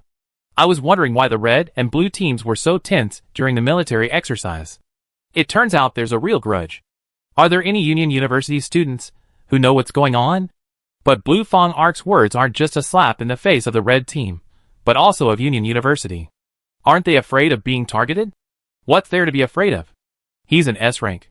Besides, if the school really punishes Lian Xiao for this, it would be a disgrace to that prestigious university. I'm a student at Union University. I can testify. What Lian Xiao said is true. Julian didn't even react for a moment. When he came to his senses, his face twisted slightly under the camera. How dare Lian Xiao so brazenly spill all this on a live stream? She's publicly insulting Alliance University, the Mecha Academy, and the entire family behind the Knight's emblem. Is she crazy? Cesare quickly followed suit with a taunt, feigning surprise. I didn't realize President you was so helpful and caring. I was wrong. Julian's flawless smile cracked. His gaze fell on Red Dragon number 3. Seeing that it still held its sword indifferently, as if in no rush to get out, he grew even more annoyed. There's no time. If the Zerg really discover them, Gu Chanfeng won't be so mad as to want to die here with them. Since the Knight's emblem's credibility has been recognized, let's begin as soon as possible. Julian waved his hand, and a mecha emerged from the crowd. Arlie Lindu is out. Who's going? I do it, Gu Chanfeng said. What is a commander? At this moment, he wouldn't allow himself to hide behind, letting his teammates lead the charge. Li Lindu, I won't play with you. Lian Xiao, are you interested in another round? No. Gu Chanfeng flatly refused, glaring at Li Lindu coldly. Red Dragon 3 bent his knees slightly and crouched, poised for a fight. Stop talking nonsense. Either fight me, or both teams stay here and see who can escape the Zerg's pursuit. Isn't the blue team's commander serious? What if both commanders are eliminated here? Will the outcome of the military exercise be determined by a small-scale melee? I love the blue team's commander's attitude and look. Gu Chanfeng is so handsome and cool. I'm a complete fan. Why is Gu Chanfeng so protective of Lian Xiao and won't let his teammates go? Doesn't he trust his teammates' combat power? Hey, the blue team isn't as stupid as you, okay? Who would let an Arc fight a main attacker one-on-one? What if the opponent's target is the Arc? If the blue team's Arc is eliminated, the entire blue team's communication system will be paralyzed. Li Lindu and Yuli were silent for more than 10 seconds, as if a heated discussion was taking place within the red team's Tower of Babel. Finally, Li Lindu reluctantly agreed, okay. Before the word he even uttered, the red dragon moved. The mecha broke through the water, blood-red spray splattering, its crimson body engulfing the river water like a raging fire, blazing in front of Li Lindu in the blink of an eye. Had Red Dragon 3 ever been this fast? Li Lindu barely reacted. He and Gu Chanfeng were classmates, and he had fought Red Dragon 3 before, so he thought he knew it well. But Gu Chanfeng's increased speed was astonishing. Sword shadows danced in the air, and the first strike landed on the shoulder of Li Lindu's mecha. The bright white sword light illuminated the dim waterway for a moment, like a lightning strike. Thunderbolt. This was the weapon forged for Red Dragon 3 by the reserve unit during last year's military exercise. Gu Chanfeng always used it, as the Red Dragon's primary weapon. The longsword had a simple shape, with black snake-like patterns on the blade, as if left by a lightning strike. Linda secretly cried out, "Not good." It's a common wisdom among classmates. When Gu Changfeng gets close to you, you're halfway to the battle. With no space to his left or right, and his teammates behind him, Linda couldn't even create distance. Thunderbolt retracted his attack and struck horizontally, this time colliding with an alloy harder and sharper than the mecha's hull. Linda's mecha's arm ejected a sharp bayonet, withstanding the Red Dragon's second blow. The core module system reported an error. Linda clenched his fist and slammed it into the Red Dragon's abdomen.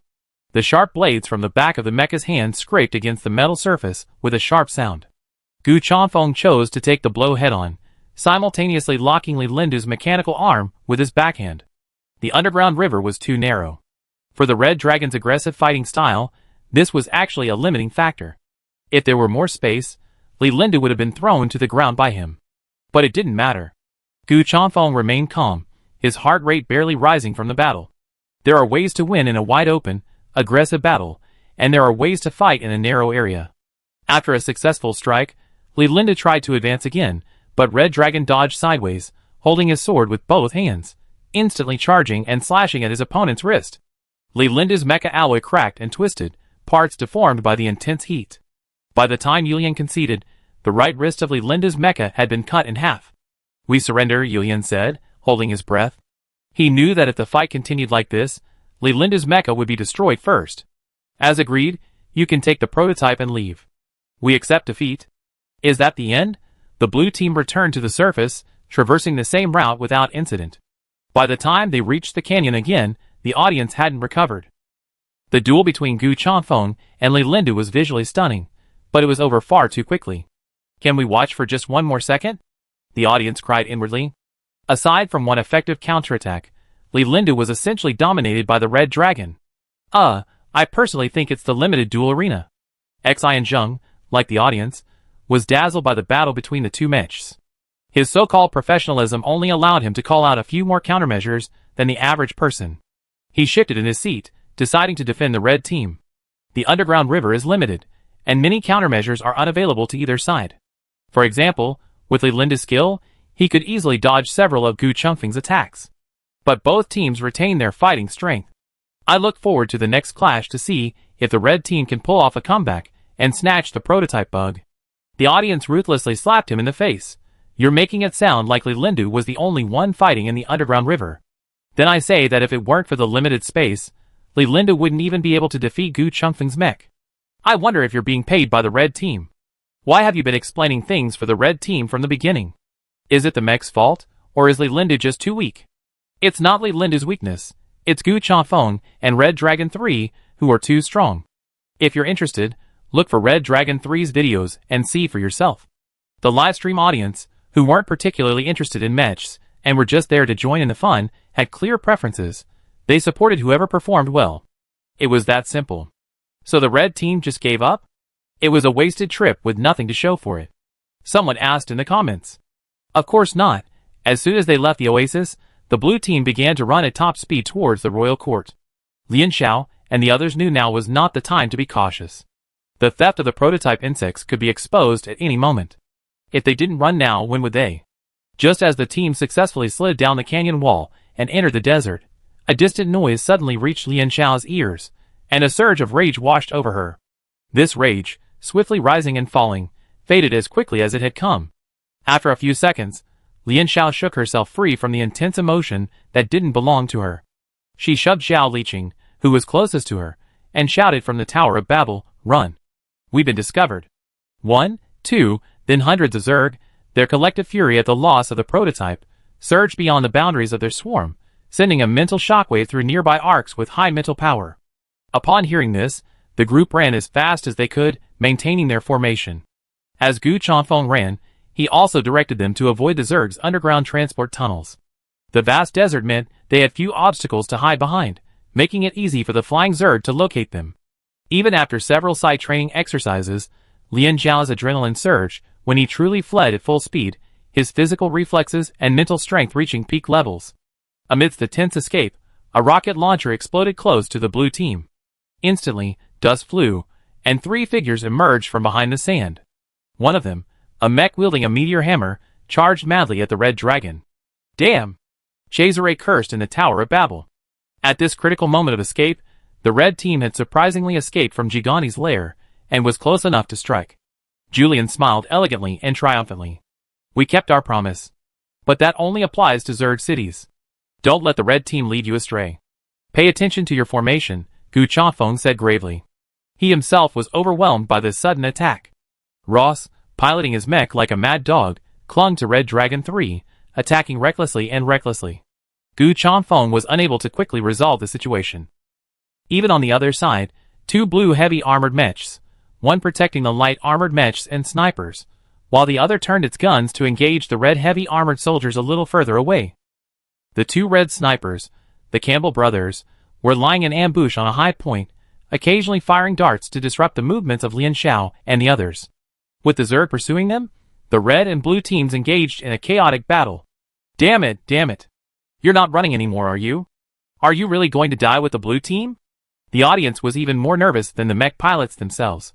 The red team seemed to have no intention of a quick victory, like a stick of chewing gum. Once stuck, it's hard to tear. But the red team still had fewer men actually charging into the blue team. After Yi Yin located the Campbell brothers and fired back, the blue team's pressure was suddenly reduced. Lian Xiao, the Ark, wasn't simply a protected character. Li Lindu had sought her out from the very beginning. He had waited a long time to fight Lian Xiao. How could he make Lian Xiao feel firsthand the mockery, cold stares, and physical pain he had endured after his last defeat? Li Lindu no longer cared about the live camera. All he could think about was Lian Xiao's death. It didn't matter. Military exercises were bound to have accidents. Li Lindu licked his dry lips, and sharp blades sprang from his mech's limbs. He leaped high and slashed at Lian Xiao. It was just a death or insanity for an Earthling. The family would help him deal with it. It was undeniable that after replacing his prosthetic limbs, Li Lindu's agility in manipulating the mech had significantly improved compared to their previous encounter. Li Lindu's once swift movements now seemed effortless to her. He slashed with force, and she leaned back to avoid the blow. Neither of them used firearms. Lian Xiao leaned back, drawing her slicing knife, and, using a pirouette, slashed horizontally across Li Lindu's back. The blade bounced and slid across the mech's surface, leaving a deep scar. Lian Xiao didn't rely on her weapons. Taking advantage of Li Lindu's momentary pause, she grabbed the mech's waist and hurled it backwards. Lian Xiao fell to the ground, slamming Li Lindu's mech into the ground. And then, before Li Lindu could recover from his dizziness, Lian Xiao raised her slicing knife and plunged it deep into the mech, crushing its right shoulder. Her stamina, strength, reaction speed, and fighting skills far surpassed those of before. Why did Li Lindu think she was still the freshman he pinned to the ground and knocked out? The last moment Li Lindu lost his vision, Lian Xiao's kick shattered his vision system. The others had also almost escaped the red team's entanglement. Lian Xiao didn't pause, following the other teammates in formation and continuing to flee. Okay. Looking at the red team situation, the audience suddenly wondered if they had misjudged them. The red team wasn't that strong, and the blue team wasn't that weak either. The red team was at a disadvantage. Just then, Julian laughed out loud, his gaze grimly fixed on the blue team. Run! He had achieved his goal. Chapter 84. The blue team ultimately gained the upper hand in the fight for the prototype Zerg. The red team failed to intercept, and watched helplessly as the blue team fled. Xi and Zheng couldn't help but sigh. Thinking carefully, it seemed the red team's actual combat damage to the prototype Zerg was minimal. Instead, it was the red team's A-class Li Lindu's mech that was severely damaged. At first, I thought the red team had complete control of the blue team's movements, but now it seems the red team is at a disadvantage. Is it because of the disparity in individual strength and coordination between the two sides? Xi and Zheng couldn't put it bluntly, so he changed the subject. Let's take a look at the movements of both sides' main forces. The blue team's main forces have been attacking the Royal Court's key facilities non-stop. Comparing the data between the two sides, the number of Zerg killed by the blue team has been steadily increasing, while the red team's has only seen a few scattered kills. Well, at this rate, the red army's main force will soon reach Sector G, where the blue army is fighting. We can see that while the blue army has essentially secured control of the Royal Court's key facilities, they lost a significant number of personnel along the way. Coupled with the number of severely damaged mechas, they're likely at a disadvantage against the more energetic red army, Xi and Zheng said. He glanced at Echo's prediction. The blue army's squad would rendezvous with the main force in approximately 20 minutes. The Red Army's main force would also arrive in about 20 minutes? The difference of less than 5 minutes between the two, was it a coincidence? Xi and Zheng brainstormed furiously. A clash erupted between the Red and Blue armies, and the command squad arrived with the protozoa. He vaguely sensed that he had grasped the Blue Army's plan, but before he could fully grasp it, the audience's exclamations interrupted his thoughts. The Blue Army is squabbling among themselves? Xi and Zheng, watching the live stream, was a little surprised and nearly blurted out his thoughts. The majority of the blue team was engaged in clearing the battlefield and reinforcing buildings. The previous offensive and defensive battle had been tough, and after it concluded, several arcs met up to discover that certain teams had suffered disproportionately high casualties. The surviving mech soldiers encouraged each other and refueled with water or nutrients. Although the battle was simulated within the Tiangita system, the user still adhered to the laws of nature, experiencing reactions such as pain, thirst, and hunger. The resting blue soldiers noticed that Team Arc had repeatedly called out several teammates, but none returned. This led to a commotion. "Where's Fong Ming?" The soldier who had spoken, seeing his friend disappear after being singled out, began shouting at Arc.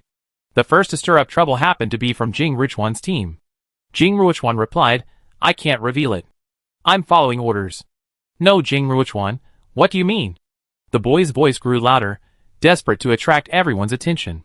"Someone followed you out, and he didn't come back for 10 minutes. I called him on the chat, but he didn't respond. Can you explain exactly what Gu Chengfeng's orders were?" The others began to whisper. The other arcs, fearing Jing Ruochuan's temper wouldn't be enough to control the troublemakers on the team, rushed over and asked, "What are you shouting about?" "Discipline." Upon hearing this, the boy jumped up and said, "The command team hasn't been with us for a long time. The commander-in-chief rarely gave orders personally before. How do I know this isn't just a fabricated order from you? Fighting without a commanding officer does present a flaw. The blue team lacks someone who can maintain command and stabilize morale." Doubt. The boy's words undoubtedly planted a seed of doubt in the minds of the blue team. The next moment, the doubt was shattered. "It was my order," Gu Changfeng said through Babel Tower. "The next order is to eliminate you on the spot." The entire team was shocked. The boy was no exception, acting shocked and scratching his ear. "Did I hear correctly? Are you crazy to execute a teammate?" Gu Changfeng said calmly, "You've been passing information to the red team. That's enough to eliminate you." "What a twist. I have an undercover agent, and you don't know." "I know you don't know I know you have an undercover agent." What a complicated tongue twister. So the red team commander knew their location from the start. Why did Gu Changfeng pretend not to know? The command team had already prepared for the possibility of an undercover agent infiltrating. The initial number of people on both sides was disparate, and a considerable number of those who favored Julian were forced to join the blue team. After all, military exercises were a matter of academic credits and future prospects. Even if they were pessimistic about Gu Changfeng, the vast majority of blue team soldiers still hoped for victory. Except for a few students, who were promised greater benefits if the blue team lost. Money, family support, promised future prospects. Julian wasn't a good commander, but he had a good father. Before the exercise, Gu Changfeng had screened a list of 300 people, and Lian Xiao focused on the suspect list, identifying several suspects. The boy tried to argue, but Lian Xiao repeated the information they had passed on verbatim, leaving him at a loss for words. His sudden, halting reaction was more convincing than anything else. The boy, exposed, still tried to struggle. "I admit, I had some connection with the red team, but you could also pass on false information to them through me. As long as they remained on the field, there was still hope."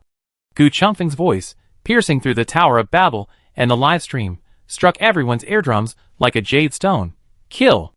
The escape continued in the vast desert. Suddenly, when Gu Xiue froze in place, she felt the connection to several specific mechas suddenly disconnect at the same time. There was only one possibility. The blue team had discovered and dealt with all their undercover agents. When Gu Xiue was a little bewildered, unsure where she had gone wrong. She had clearly been extremely careful when bypassing Lian Xiao and constructing the Tower of Babel with the undercover agents.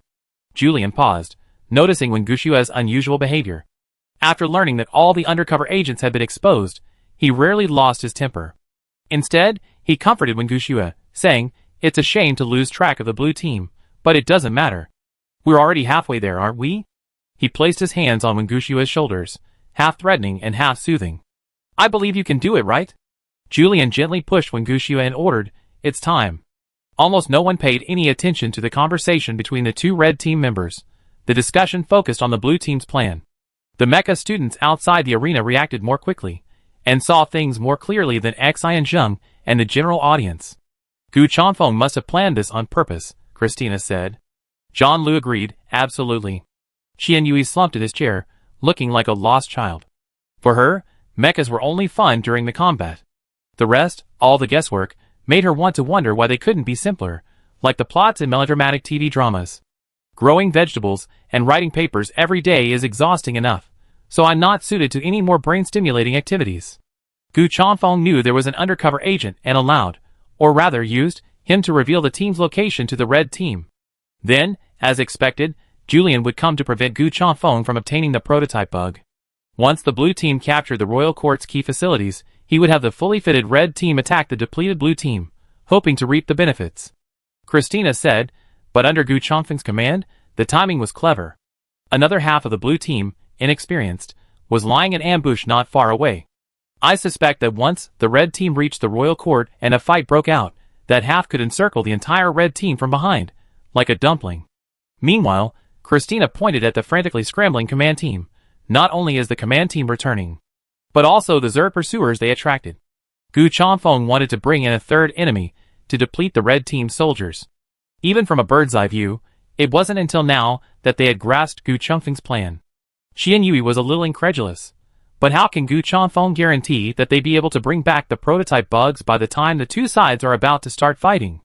This plan is easy to say, but actually very risky to execute. John Lu shrugged. Skill brings courage. Since they already knew about the undercover agent, the blue team could still deliberately pass on inaccurate intelligence to the red team. He couldn't help but admire Gu Chanfeng a little. His meticulousness, command skills, and individual combat capabilities were all essential. In addition, the other most critical implementer of the blue team's plan was Fang Zhou. Without Lian Zhao's close monitoring of the undercover agent, the discovery of the Babel Tower between the undercover agent and Wen Guxue, and the screening for misinformation, the blue team's plan would have been impossible. Gu Chanfeng actually still trusts Lian Zhao. How many times have they worked together? Thinking of this, John Lu suddenly smiled. I see that President Yu on the other side was right about one thing. The outcome of the military exercise depends on the arc. The current situation of the military exercise shows that most of the red and blue teams are about to meet. The blue team is returning with the prototype Zerg, and they are at a safe distance from the Zerg pursuers. With the accumulated experience of killing Zergs before, as long as the team can reunite with the main force, it seems the blue team has it all figured out. Run faster, run faster. The audience stared at the blue team, their heartbeats accelerating as the distance shortened. But at this critical moment, the high-speed command team's bodies simultaneously lurched, nearly losing their balance. Only a few members of the team knew that the moment just now wasn't a collective mistake, but rather a sharp, red-hot needle piercing their brains. Pain. Being close, they felt the most intense pain. Many blue soldiers in the distance also felt varying degrees of piercing headaches. But the pain they felt was nothing compared to what Lian Zhao was experiencing. Yi Yin, following behind, braked suddenly to avoid stepping on Yue Chan, who suddenly knelt, disrupting the team's rhythm. Not only was there pain, but as Lian Zhao's nerve pain weakened and she reconnected, another mental force was rapidly and simultaneously invading her connection with her teammates. Lian Zhao's vision went black, and she huddled in her seat in the core module. She was completely unaware of this mental attack. Using her remaining sanity to control the core module's medical system, she administered a shot of powerful painkillers and a stabilizer.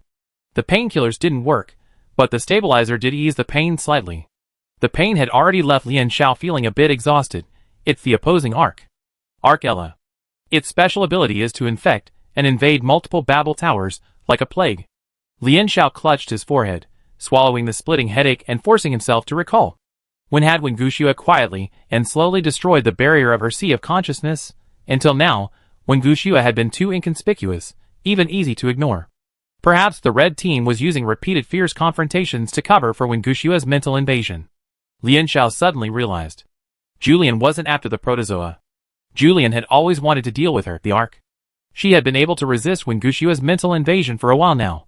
But if the source of the problem wasn't addressed quickly, the worst-case scenario would be that all of the blue team's Babel towers would be invaded and completely disintegrated.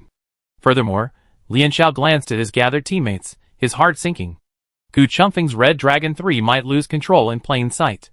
Gu Changfeng remained silent as Lian Xiao briefly explained his hypothesis, clearly also quickly considering the possible consequences. The main force was about to engage in battle, and there were Zergs behind them.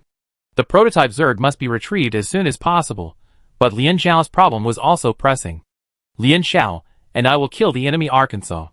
You take the prototype Zerg and reunite with the main force as soon as possible. In a few brief breaths, Gu Changfeng made his decision. 15 minutes. If there is no communication from me after 15 minutes, command will be transferred to Yin. Chapter 85. The situation on the battlefield of the military exercise shifted rapidly, and the balance of victory once again tilted towards the red team. John Liu and the others, who had just been relaxed, began to tense up. On the screen, two people separated from their team and turned back to search for the red team. This is truly. Xi and Zheng couldn't find the right words. This is a completely different time. Previously, the red team had been clinging to the blue team, but now it was Gu Changfeng who was actively seeking a fight. Yi Yinzhan explained to the audience. Lian Xiao survived Ella's psychic plague once, and his current mental state is probably not very stable. Getting rid of the infected state is indeed difficult. Ark can engage in direct confrontation in the sea of consciousness, or more quickly, directly kill the opposing Ark. The blue team is taking a more time-efficient approach. Xi and Zheng chimed in, but I'm more curious why Gu Changfeng chose to personally go with Lian Xiao to kill Wen Guxue. Personally, I think sending Chazere would be more appropriate. Yes, I agree with the commentator. If Gu Changfeng is eliminated, the blue team will be left without a commander. Didn't Gu Changfeng arrange for Yi Yin to take over if he didn't make it or was eliminated? The loss of Lian Xiao, the Ark, would be an even more devastating blow to the blue team. 2 against 7, with Zerg behind them. Can Gu Changfeng hold his own? The audience speculated that if they were the red team, they could now leisurely distance themselves and avoid the battle, waiting until when Guxue completely invaded the blue team's Babel Tower. This would be half the battle won. However, seeing Gu Changfeng and Lian Xiao in the distance, Yulian drew his sword, pointing it toward the blazing sun. Prepare for battle. The red team, far from shying away from the battle, proactively engaged it. Yulian smiled in the core chamber. The red team's attack has always focused not on the prototype bugs, but on Gu Changfeng and Lian Xiao. Yulian thought he had it all figured out.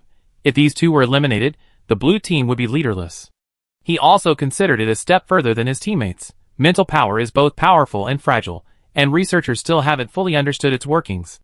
If they could find a way to directly destroy Lian Xiao's mental pathways while they're at it, then she'd never be able to become a mecha soldier again. So when Guxue had to choose Ella, even if her mental power was actually beyond her limit. What about S rank? What about dual attack/naval cultivation? Yulian looked at Ella with pride, as if he were looking at a treasured family collection. They had a secret weapon.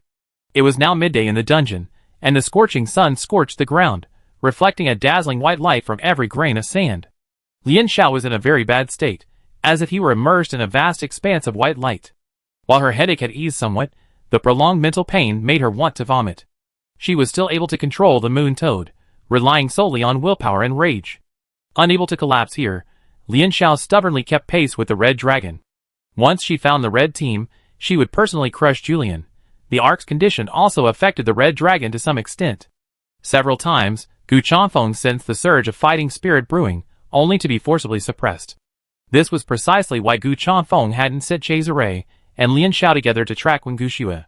If the Tower of Babel were invaded and Red Dragon number 3 lost control, the worst-case scenario would be that he would attack his teammates indiscriminately. I didn't expect only the two of you would come. Yulian's voice. He stood alone, sword in hand, on the remnant of a mountain rising above the sand dunes. Wen Guxue followed behind him. No other red team members were visible. Honglong and Yuechan both looked up at him. 2 against 7, you're quite confident. Yulian turned to Lian Xiao. How are you feeling, Miss Lian? If you're feeling unwell, don't force yourself. Just a friendly reminder, excessive mental exertion during a fight can leave you with long-term sequelae. TSK. Bearing down a headache and fluctuating mental energy, Lian Xiao's temper was particularly irritable. I better just send you out. Stop nagging me. Oh! Yulian raised an eyebrow, took a small step back, and waved gracefully. Then, 2 blasts of fire were unleashed from different directions. Then I looked forward to it. The fight began. The bullets captured the audience's attention. The broadcaster knew exactly what the audience wanted to see, and for a moment, all the cameras were focused on this encounter.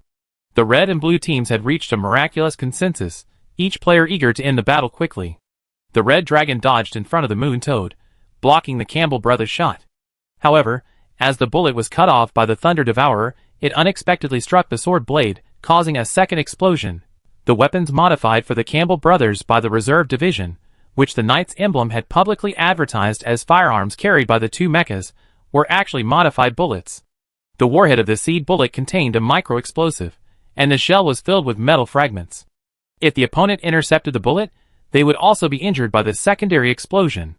The modified bullets were limited in quantity, but the Campbell brothers generously used them all on Gu Chanfeng and Lian Xiao's mechas. Lian Xiao drew her sword. As a latecomer, her reflexes weren't as quick as Gu Changfeng's yet, but she could still help alleviate the red dragon's firepower. She cleaved the bullet with one blow, and the mech took the secondary explosion damage. Not giving them a chance to react and determine the sniper's position, the red team's two main attack units rushed to the battlefield. The heavily armored units chose to maintain a distance, suppressing the two's movement with their powerful weapons. For a moment, dust filled the air, and flames shot up into the sky. The red team's pure damage-dealing team's advantage was fully demonstrated at this moment. Even the red dragon couldn't break through the red team's firepower blockade quickly, let alone Gu Chanfeng, who had to constantly monitor Lian Xiao's condition. The world, Lian Xiao saw, was in chaos. She closed her one-way mental connection with her teammates, preventing Wen Guxue from using her to break through the Tower of Babel. The pressure of confronting Wen Guxue's mental power fell entirely on Lian Xiao.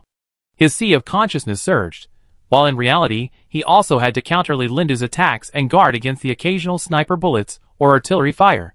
Excellent mech soldiers fought at an extremely fast pace.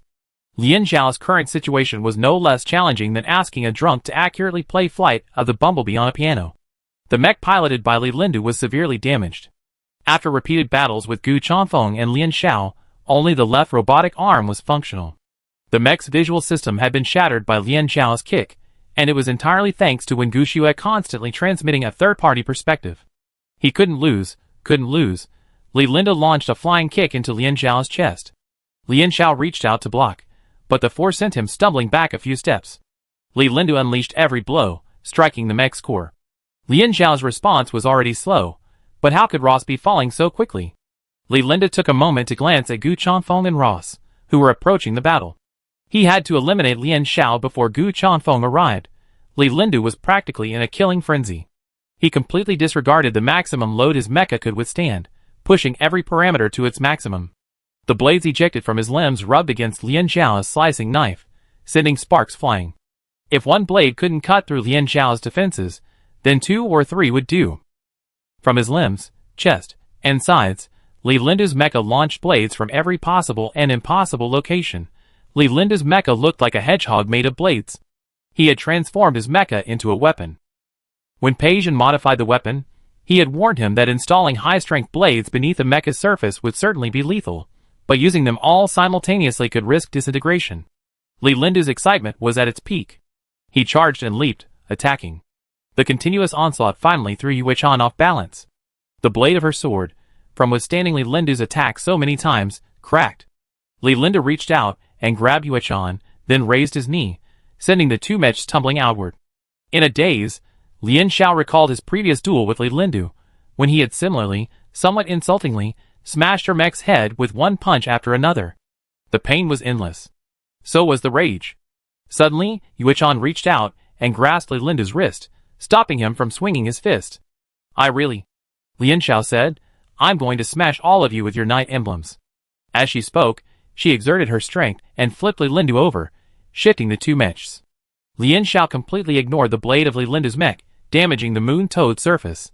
She knelt down on Li Lindu's chest, immobilizing him, and reached out to grab the left robotic arm of Li Lindu's mech. Just when the audience expected Lian Xiao to retaliate with her fists, she saw her exert her strength, ripping Li Lindu's left robotic arm off with brute force. Lian Xiao knew better than Li Lindu the immense pain that a detached mech and severed nerve connections would cause the pilot. She tossed the severed arm aside, her expression calm. Then, she twisted the mech's head 180 degrees, severing it, then tore off the breastplate and the other robotic arm. Soon, the mech's parts lay scattered across the sand. Lian Xiao had stripped Li Lindu's mech down to its core module. Oh my god. Oh my god. That's too violent, isn't it? He dismantled a mech with his bare hands? How did he do that? Isn't that too impressive? Why does it feel like the blue team's arc has a quiet madness when he does this? Xi and Zheng muttered this several times, rarely leaving him speechless and unable to form complete sentences. The arc dismantled the opponent's main attacker. Is that right? After all, he's an S-rank attacker / bow dual cultivator. Yi Yanzhang was also stunned and speechless. Although Lian Xiao used the arc in this match, we can't ignore the offensive power of an S-rank main attacker. Li Lindu in the core module had already fainted from the pain. His mech could no longer fight, and the Tianjita system automatically ruled him out. This was better, Lian Xiao thought grimly, so she wouldn't have to worry about whether to kick the core module open or crush it in public. Then, Yuichan staggered, unable to hold on any longer, and fell to one knee. The pain from Wengushua's mental attack penetrated deep into his bones, like boiling magma coursing through his flesh. It truly hurt. Lian Xiao wearily closed his eyes, his mind fading into a trance. It was then that the audience realized that Lian Xiao, who had just been furious and slaying gods and Buddhas, now seemed to be in a coma in the core module, quietly weeping. As Lian Xiao's mind drifted into chaos, Gu Chanfeng felt the chains binding the red dragon gradually break. His emotions, and the red dragon's fighting spirit, were abnormally amplified.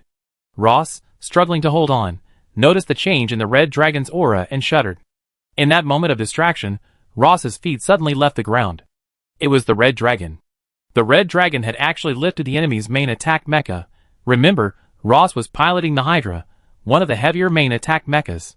Gu Chanfeng felt a slight sense of relief as the mental connection between him and Lian Xiao remained intact.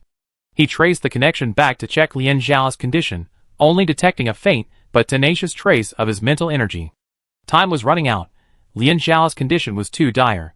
He had to kill Wengushua quickly. Gu Chanfeng acquiesced to the red dragon's release of some of its restraints. Cheers. Rage. The desire to kill. These intense emotions suddenly filled Gu Chanfeng's mind. Carrying the enemy mech, the red dragon began a run-up. Then, it flung Ross toward the heavily armored Red Army soldier. The heavy mech traced a short parabola through the air, leaving Brown and everyone else stunned. As Ross reached his highest point, the red dragon appeared behind him. Was Gu Chanfeng planning to use Ross as cover to reach the heavily armored soldiers? Brown hesitated. Given Ross's meticulous nature, he wasn't sure whether to aim his gun at his teammates. By the time he made up his mind, it was too late. In the scope, Gu Chanfeng had actually used Ross's momentum to continue his leap, climbing onto the remaining hillock where Julian lay. The surviving Campbell brothers froze for a second before urgently aiming their guns at Red Dragon 3 and opening fire, attempting to stop it. But it was too late. With unbridled violence, like a bloody Grim Reaper, Red Dragon 3 inexplicably charged towards Julian, with Wengushua, in panic, behind him. Outside the field, in the hushed silence, General Tkachev gazed at Gu Chanfeng's handsome face and exhaled slowly. The old general thought to himself, this is Gu Mian, and Zhu Fa's child. Chapter 86. The Red Dragon arrives. The Campbell brothers' sniping and Brown's frantic artillery fire engulfed the remaining hillock in flames and smoke. Damn it, Brown didn't even know where to aim. Amidst the billowing smoke, Julian swung his great sword and stood before Wengushua, becoming her last line of defense. The thick smoke also created a natural cover. Following Julian's instructions, Wengushua panicked and turned to run. But Julian didn't have time to tell her where to run, or how to avoid Gu Chanfeng's pursuit. Wengushua's confusion overwhelmed her fear, and she felt like she was lost when she should have retreated. Yes!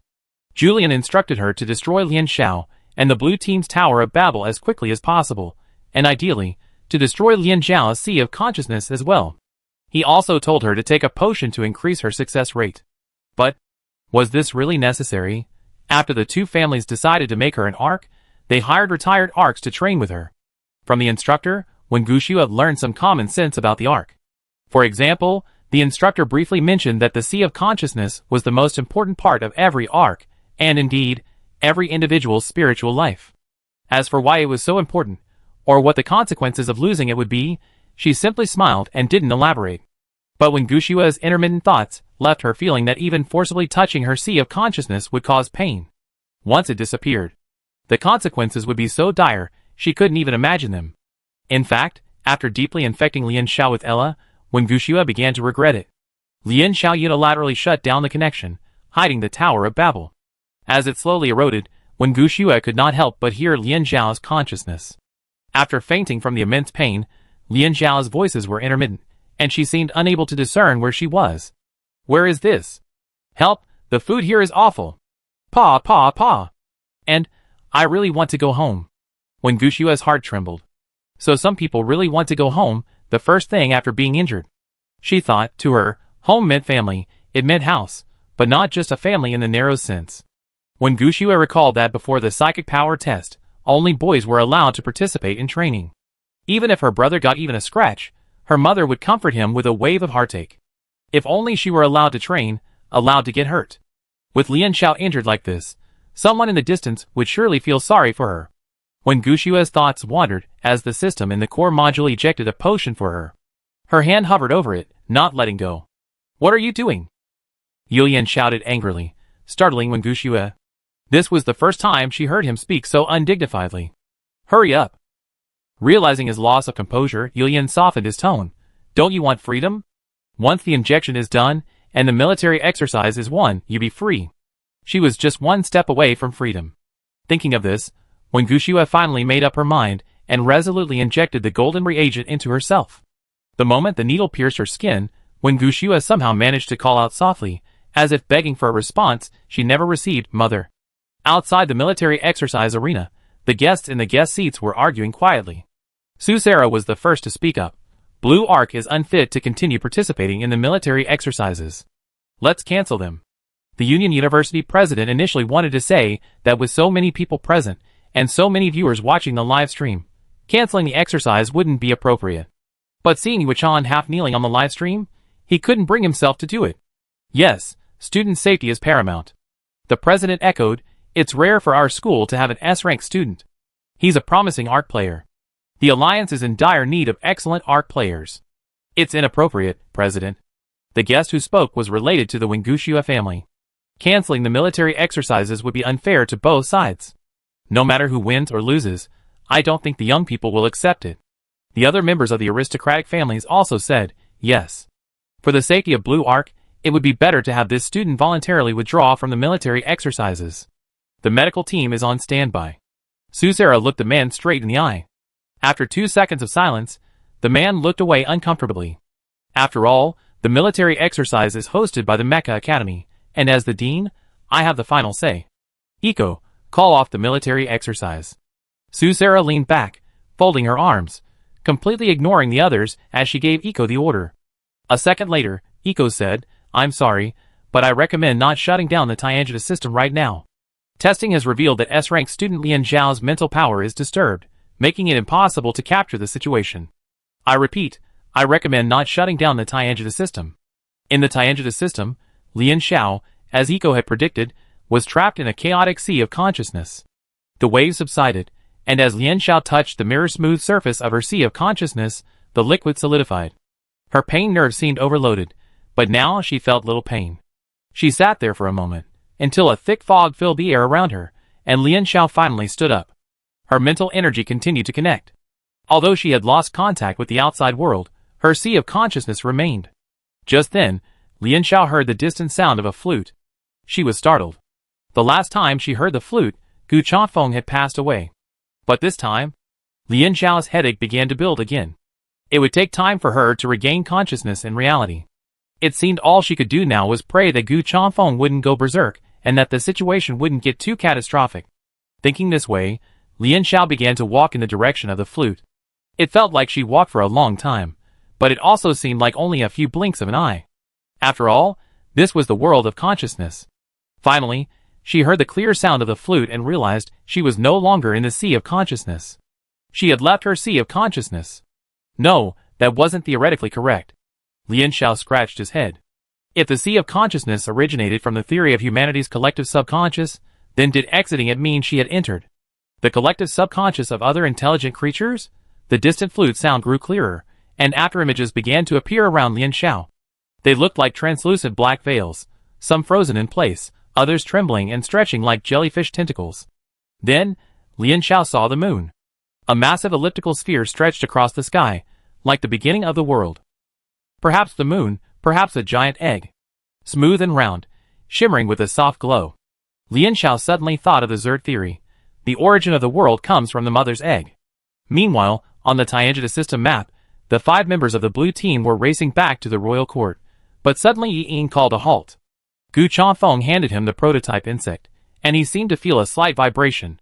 Everyone stopped, and Yi Ying pulled out the container containing the protozoan. A glance sent a shiver down their spines.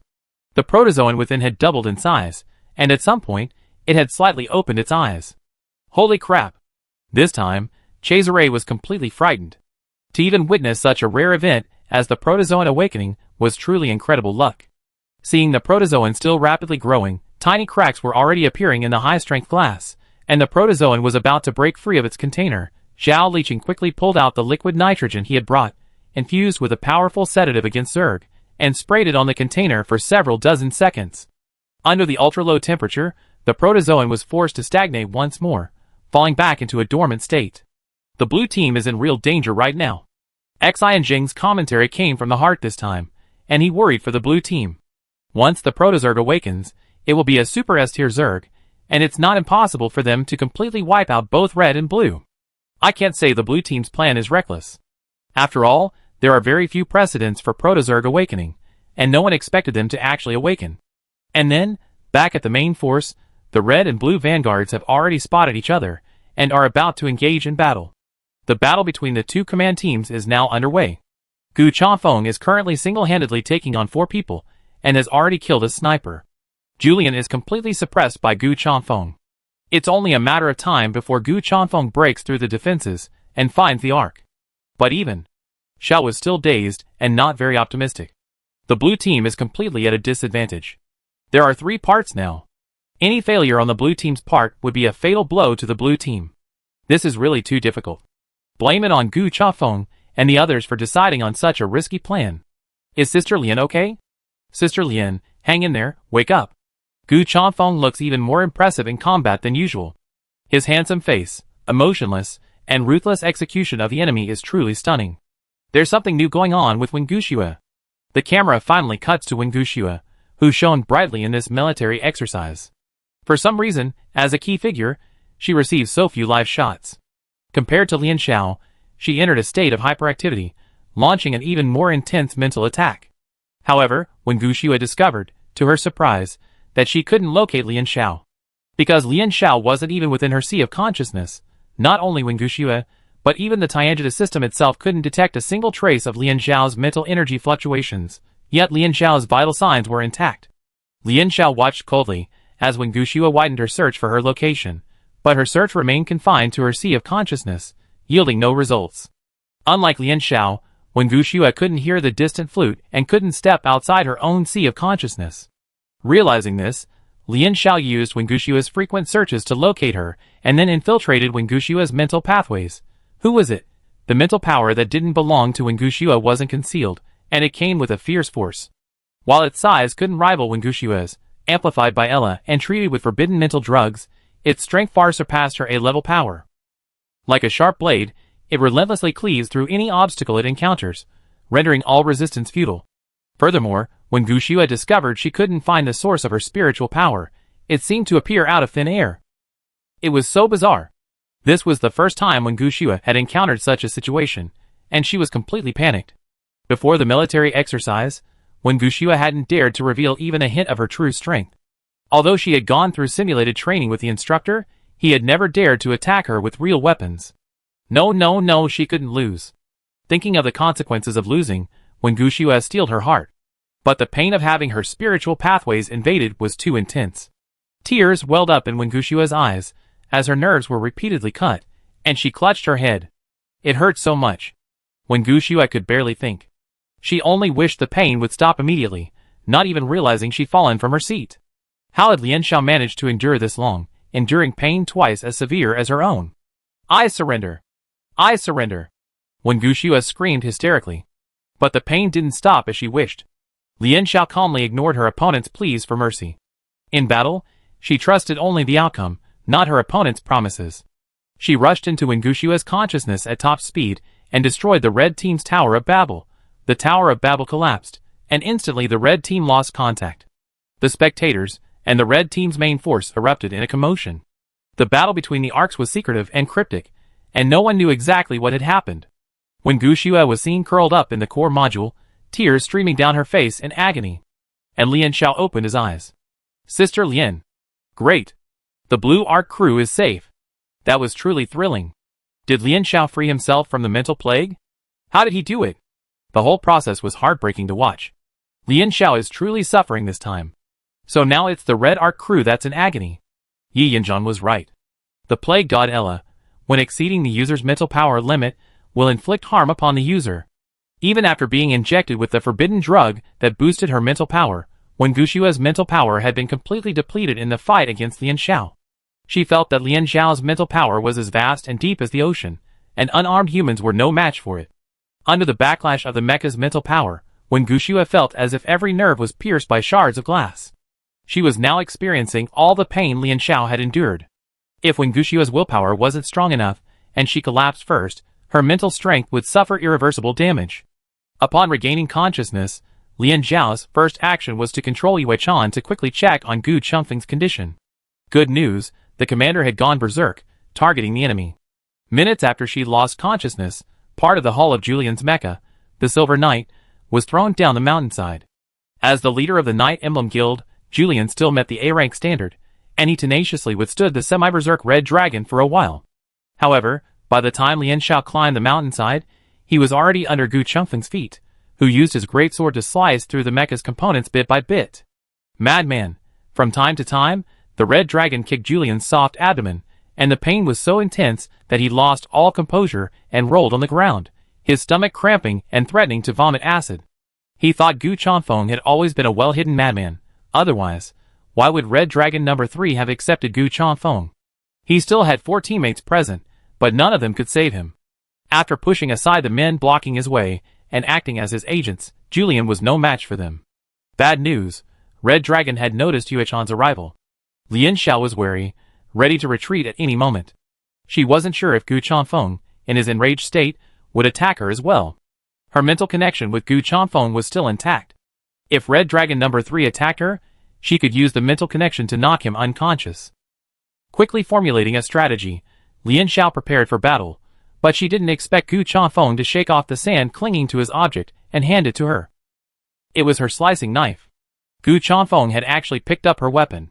He had only intended to hand it to her. That's good. Gu Chengfeng said, "You're okay." I'm so glad. The wind flowed quietly between them, and at their feet lay a half-destroyed Silver Knight. World-famous painting check-in. I don't understand, but I check in anyway. Check-in +1. The blue team won. Although it was a difficult battle, the red team's command was essentially offline. The arc collapsed, 2 of the team's main attackers were eliminated, and 1 of the snipers was out. It's unbearable to watch the red team being beaten like this by 2 people. Oh, we can see. This battle situation really doesn't seem to need my commentary, Xianzheng said. He was convinced. No matter how crooked he was, he couldn't open his eyes and say the red team had the upper hand. Suddenly, his eyes widened, and he pounced on the information screen. Wait, this system warning? S-Class Zergs have appeared. S-Class Zergs have appeared. And they're very close to where both teams are fighting, and the distance is closing. Xianzheng's shock was beyond words. Like the Psychomech system, humans roughly categorize Zerg into S to E level classes. Of course, revived prototypes are unique, classified as Super S level, but they only appeared a few times in history. An S-level Zerg, it takes 2 A-level teams to subdue it. S-level Zerg do exist in the gigantic lair dungeon, but based on past experience, they rarely appear. What provoked this S-level? Xianzheng quickly connected the prototype's awakening with this incident. The S-level Zerg is heading towards both teams. It's approaching at its current speed. Xianzheng shouted, "It's too late to retreat now." What luck the blue team has. They finally have a chance of victory, but are both teams really doomed here? Alarms blared wildly throughout the system, and Lian Xiao's mental pathways. Lian Xiao and Gu Chengfeng's faces paled upon learning of the S-level Zerg's attack. There was no time for reflection. Gu Chengfeng knew that even if he retreated immediately, it would only be a matter of time before the S-level Zerg caught up with them. Gu Chengfeng made a decisive decision. As a commander, he prioritized the collective good over his own. Gu Chengfeng remained calm. While the loss of him as commander was a significant blow to the blue team, he wasn't irreplaceable. However, the blue team absolutely couldn't afford to lose Lian Xiao as their arc. Red Dragon number 3 drew his sword and gently pushed Lian Xiao in the opposite direction. Before Yue Chan took off running, Gu Chanfeng gave Lian Xiao's wrist a firm grip. Live, Gu Chanfeng said. Chapter 87. Facing an enemy several times stronger than himself, Gu Chanfeng remained calm. Calculate the arrival time of the Zerg, and calculate the time it will take teammate Lian Xiao to reach a safe distance. Gu Chanfeng issued 2 commands to the system in quick succession, receiving a response. 10 minutes. Gu Chanfeng counted the weapons and ammunition currently carried by Red Dragon number 3. He had to delay the S-Class Zerg for at least 10 minutes to ensure Lian Xiao reached a safe distance. The smoke from the sand dunes and mountain remnants, where the fierce battle had just taken place, had dissipated. The surroundings seemed to have returned to calm, but a sinister stillness lurked. The surviving Campbell had fled from his hiding position, and was nowhere to be found. Meanwhile, Julian, one of the Silver Knights, was frantically urging Brown. The Tower of Babel constructed by when Gushua had collapsed, and only the heavily armored soldier Brown was relatively close to Julian, allowing him to temporarily connect with him mentally. The Silver Knight was nearly destroyed. Julian knew it was impossible to escape the S-rank Zerg in this mech, so he demanded that Brown switch mechs with him. He was the Red Team commander. If he was eliminated, what would the rest of the Red Team do? But Red Dragon 3 was still guarding the Silver Knight, and Brown didn't want to engage Gu Chanfeng. But with the high-sounding excuses, he couldn't just refuse outright. Brown had no choice but to obey and approach the remaining hillocks. However, the military exercise was important to him, and he wanted to remain on the battlefield as long as possible, unwilling to sacrifice himself in vain for Julian. Hurry, hurry, hurry! Julian's urging suddenly died down. Red Team Commander Julian Lancaster is eliminated. The system announced this 3 times in a row, and most of the Red Team members in the royal court couldn't help but feel even more desperate after hearing it. Gu Chanfeng dropped Julian's sword. He hadn't been able to finish him off immediately. He raised his eyelids, glanced at Brown, who was climbing the remaining hill, and said calmly, "Want to fight?" The Red Team had been eliminated or fled, leaving only Brown. If the other team was truly foolish enough to fight him to a draw, he wouldn't mind a more violent fight. No! Brown licked his lips. Julian was already eliminated, and his late arrival was a relief. Gu Chanfeng nodded and asked, "The S-Class Zerg will be arriving in less than 5 minutes. Do you want to join me against them?" After all, no matter how much hatred there was between the two sides, they were both on the human side. Joining forces to fight the Zerg was a natural choice. No, no, no, that's impossible. Brown stuttered with fear. He hesitated for a moment, then persuaded Gu Chanfeng, "Actually, if we disperse and flee, we won't necessarily be caught by the S-Class Zerg. We have a better chance of success after we reunite with the main force." Besides, if he dared to fight alongside Gu Chanfeng, he would surely face severe retaliation from the Knights of the Emblem after the military exercise. Then hurry up and leave. Gu Chanfeng didn't force him. With 4 minutes and 10 seconds left, maybe you can escape. Fighting the S-Class Zerg alone, and a swarm of unknown size. Brown turned his head, and glanced at Gu Chanfeng as he left. Red Dragon number 3 stood alone on the cliff, as if frozen in a blood-red sunset. He gritted his teeth, turned back, left some things behind, and then ran at full speed. Brown left half of his ammunition with Gu Chanfeng. From then on, Gu Chanfeng was truly the only one left to face the S-Class Zerg. A hushed silence fell outside the arena. The spectators, with their bird's-eye view, saw more clearly than the participants.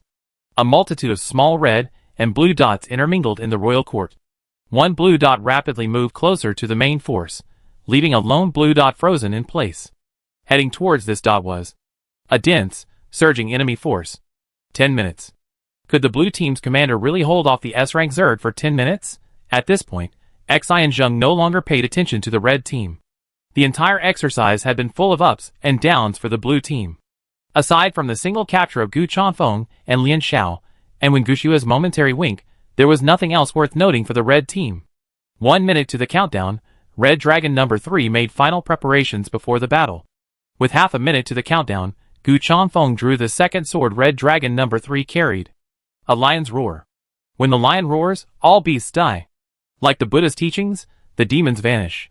With 10 seconds to the countdown, Gu Chanfeng quietly waited for the Zerg to appear. Gu Chanfeng silently counted down the seconds, and many in the audience held their breath in nervous anticipation. The Zerg appeared. In textbooks and television dramas, the Zerg are often portrayed as powerful, brutal, yet ugly. While some of the Zerg surging, like a tide, certainly matched audiences' expectations, the leading Zerg alone defied preconceived notions. The first impression of an S-Class Zerg is that it resembles a golden leaf. It is larger than other Zerg, yet not bulky. To human eyes, it is a delicate, beautiful moth-like creature. The surging Zerg soldiers halted as one. From above, the scene was breathtaking. The Zerg on the ground and in the air seemed to share a single brain, each individual a mere part of a giant. Compared to the Zerg soldiers, Red Dragon 3 seemed dwarfed. Sorry, I thought the TV show was exaggerated. Turns out the real thing is even scarier than this. Please tell me how big my psychological scar is. I've been afraid of bugs since I was a kid. Gu Chanfeng really needs to fight all these bugs. Overlooking the Crimson Mech, the S-rank Zerg began to speak. The language it spoke was archaic and solemn, and few viewers could understand it. Ah, this is Zerg. Xian Zheng was stunned for a few seconds before quickly adding, the Alliance only offers Zerg language courses for those majoring in mechs and Zerg history and culture. Actually, I only understand a few simple Zerg phrases. Gu Chanfeng responded in the same language. After listening, Yi Yinzhan translated the gist for the audience. The S-rank Zerg inquired about the whereabouts of the prototype. Gu Chanfeng said he had no answer and requested a fight. A confident, ignorant alien. In the 68th year of the Starsea calendar in the instance's timeline, the Zerg have recently witnessed the power of the mechs developed by humans. This S-rank Zerg didn't take the threat posed by Gu Chanfeng's mecha seriously. Because of its power, it was completely under control. Its compound eyes gazed at the strange machine as if it were a bug. It found the human's provocation novel. It descended seemingly lightly, yet the ground crumbled under its weight. It agreed to Gu Chanfeng's request. In an instant, the red dragon moved. The moment the S-rank Zerg signaled its approval, Gu Chanfeng half-released the red dragon's restraints. It's hard to say whether the Alliance currently has any other mecha that surpasses the Red Dragon number 3 in sheer design. It seems born for ultimate offensive power. Its speed and power are all top-notch. But the physical and mental strain on its pilot is unimaginably immense. This mech, true to its pilot's name, transformed into a mighty wind that ignited the wilderness. The Red Dragon's slashing blades slashed at the black metal. The Thunderbolt's inherent energy core radiated intense heat, and alloys were excellent conductors of heat. Any living creature would be reduced to ash under the Thunderbolt's sword. One slash. The Red Dragon leaped onto the S-rank Zerg's chest, slashing a bloody streak across its golden wings. The golden longsword slashed at the Red Dragon's slashing blade. The lion's roar pierced the Zerg's armor with a resounding sound. The blade was sharp and hard, its fine, serrated edges inflicting even greater damage. Another slash. The lion's roar slashed through the armor protecting the base of the Zerg's wings, severing a third of the wing root. Dark green blood, corrosive to metal, gushed out. The Red Dragon thwarted the Zerg's attempt to ascend, but it flapped its wings and lost its balance. The people watching the battle were cheered. So what if it was an S-Class Zerg? Humanity's top-tier mechs could certainly prevail against the enemy, but before they could cheer, the S-Class Zerg raised its forelimbs. Although Red Dragon number 3 reacted quickly and avoided being hit, it was forced to retreat a distance. Then, the Zerg gave the mech a cold look, turned around, and used its mouthparts to tear off the injured wing feather. Blood flowed to the other feathers, and the wounded flesh began to wriggle, a small, brand new feather appearing, growing at a rapid rate. This is the healing and regeneration ability of high-level Zergs, Xian Zheng whispered. This was before the Zergs used their weapons, they were natural warriors. The Red Dragon's advantage was instantly negated by the Zerg. The pain had successfully aroused the Zerg's wrath, but Gu Chanfeng had achieved his goal of breaking its aerial advantage. The Zergs took the initiative and pounced on the Red Dragon, their mindset shifting from teasing the Zerg to crushing their opponent. At this point, Gu Chanfeng, in turn, ran. To say he ran wasn't quite accurate. The Zerg attack was incredibly powerful, and Gu Chanfeng's mech-assisted evasion was already incredibly frightening and embarrassing. One side chased the other dodged, and gradually the battle shifted from the cliffs to the sand dunes. Wait, this location. Xian Zheng had been nervously watching, but when he saw the map, his eyes lit up. He remembered it. Boom, flame shot up into the sky, a heat wave engulfing the Zerg and mechs, and the shockwave flattened several nearby dunes. Xian Zheng clenched his fists and cheered. Gu Chanfeng had detonated the explosives he had planted there. The Red Dragon wasn't simply hiding, it was luring the Zerg to a designated location. Time was short, and Gu Chanfeng had no time to make further preparations. However, combined with the ammunition Brown had left behind, this amount wasn't enough to inflict any significant damage on the Zerg. As expected, Xi and Zheng's joy lasted only 3 seconds before the Zerg broke through the smoke and continued its charge towards Gu Chanfeng. The Red Dragon continued its dangerous escape. Boom! The Zerg hit another explosion. There was a third. Everyone held their breath. A little further, the Zerg was right under its feet. Is this fun, human? The Zerg spoke. The tide of its fellow Zergs through the swarm felt the same fury of annoyance. The explosives posed no threat to it, but being led around like this by humans deeply wounded the S-rank Zerg's pride. It refused to endure this little game any longer, and with its forelimbs, it precisely dug the explosives from the ground. In a flash, it slipped behind the Red Dragon and grabbed its hold. Having abandoned its contempt, the S-class Zerg unleashed its true power and speed. Boom! A third explosion echoed, the explosives detonating between the Red Dragon and the Zerg. Red Dragon 3 bore almost the entire impact. If the core module seat hadn't automatically locked, Gu Chanfeng would have been thrown aside. Even so, Gu Chanfeng couldn't help but groan, the taste of blood boiling in his throat. Amidst the pain and immense dizziness, Gu Chanfeng propped himself up and glanced at the time. 1 minute left. Alright, I think we should stop fighting. A mech taking on an S-class Zerg for this long is already doing its best. It's just an exercise. The blue commander doesn't need to fight so hard. I agree. It's awe-inspiring, but this is just a virtual exercise. The Zerg released its forelimbs, and Red Dragon 3 dropped from midair like a toy. It raised its other leg, intending to finish this bug off once and for all. Just then, Red Dragon 3 dodged through the gap at an incredible angle. Gu Chanfeng maxed out his thrusters and swung his sword as quickly as possible, perhaps for the last time. The Zerg was slightly startled, and all 8 of its wings folded simultaneously, slamming Gu Chanfeng into its chest. At this critical moment, Gu Chanfeng didn't choose to dodge. This time, he turned his sword. After a dull thud, dark green blood began to drip onto the sand dunes. The 10-minute countdown ended. Gu Chanfeng loosened his grip on the hilt. At the last second, he used Lion's Roar to pierce the Red Dragon's left leg, driving deep into the S-rank Zerg's abdomen. The mech was destroyed, but his mission to hold the S-rank Zerg back was accomplished. Whether in dungeons or in reality, the new generation of mech soldiers and their predecessors always defeat the Zerg at all costs, time and time again. Red Dragon 3 issued a final order to the entire Blue Team. Blue Team command is officially changed to Lian Xiao.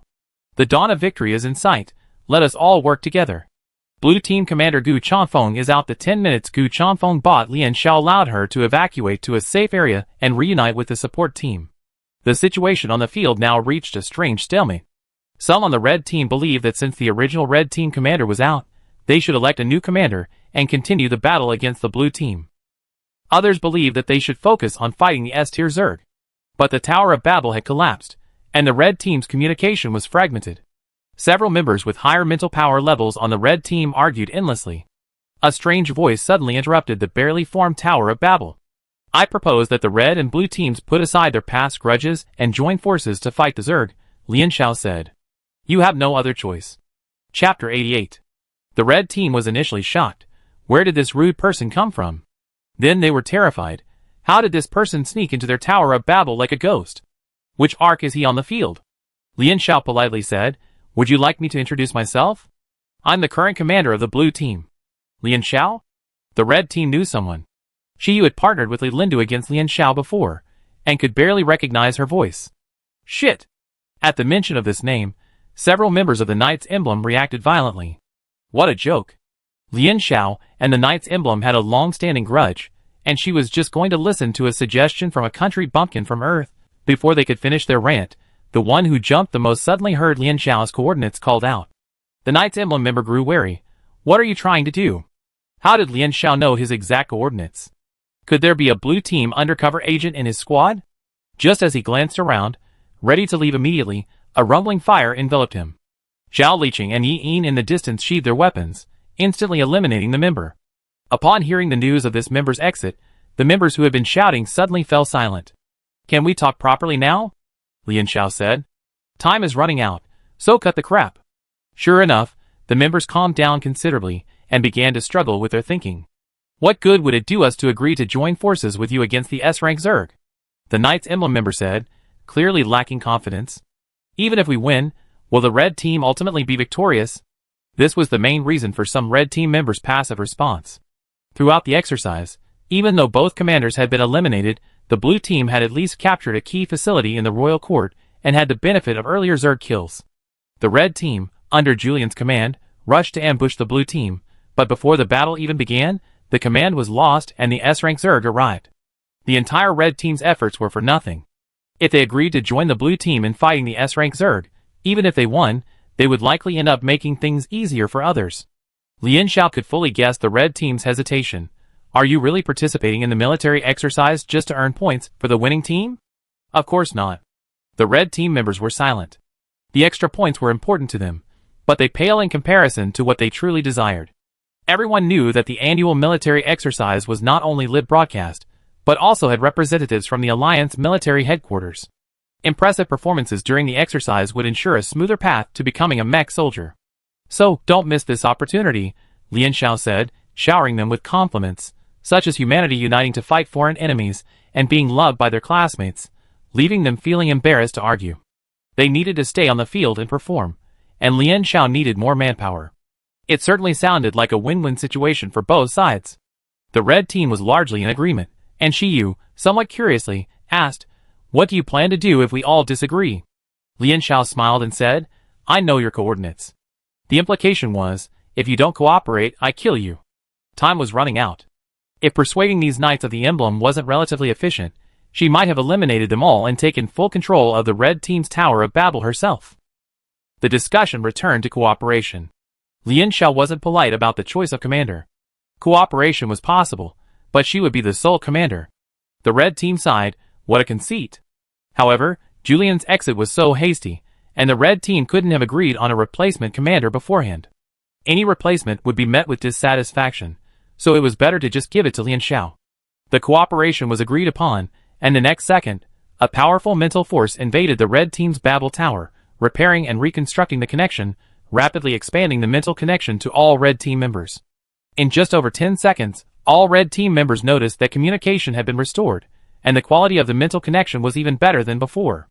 Although the red team agreed, Lian Xiao didn't want to delegate and issued the tiered Babel system.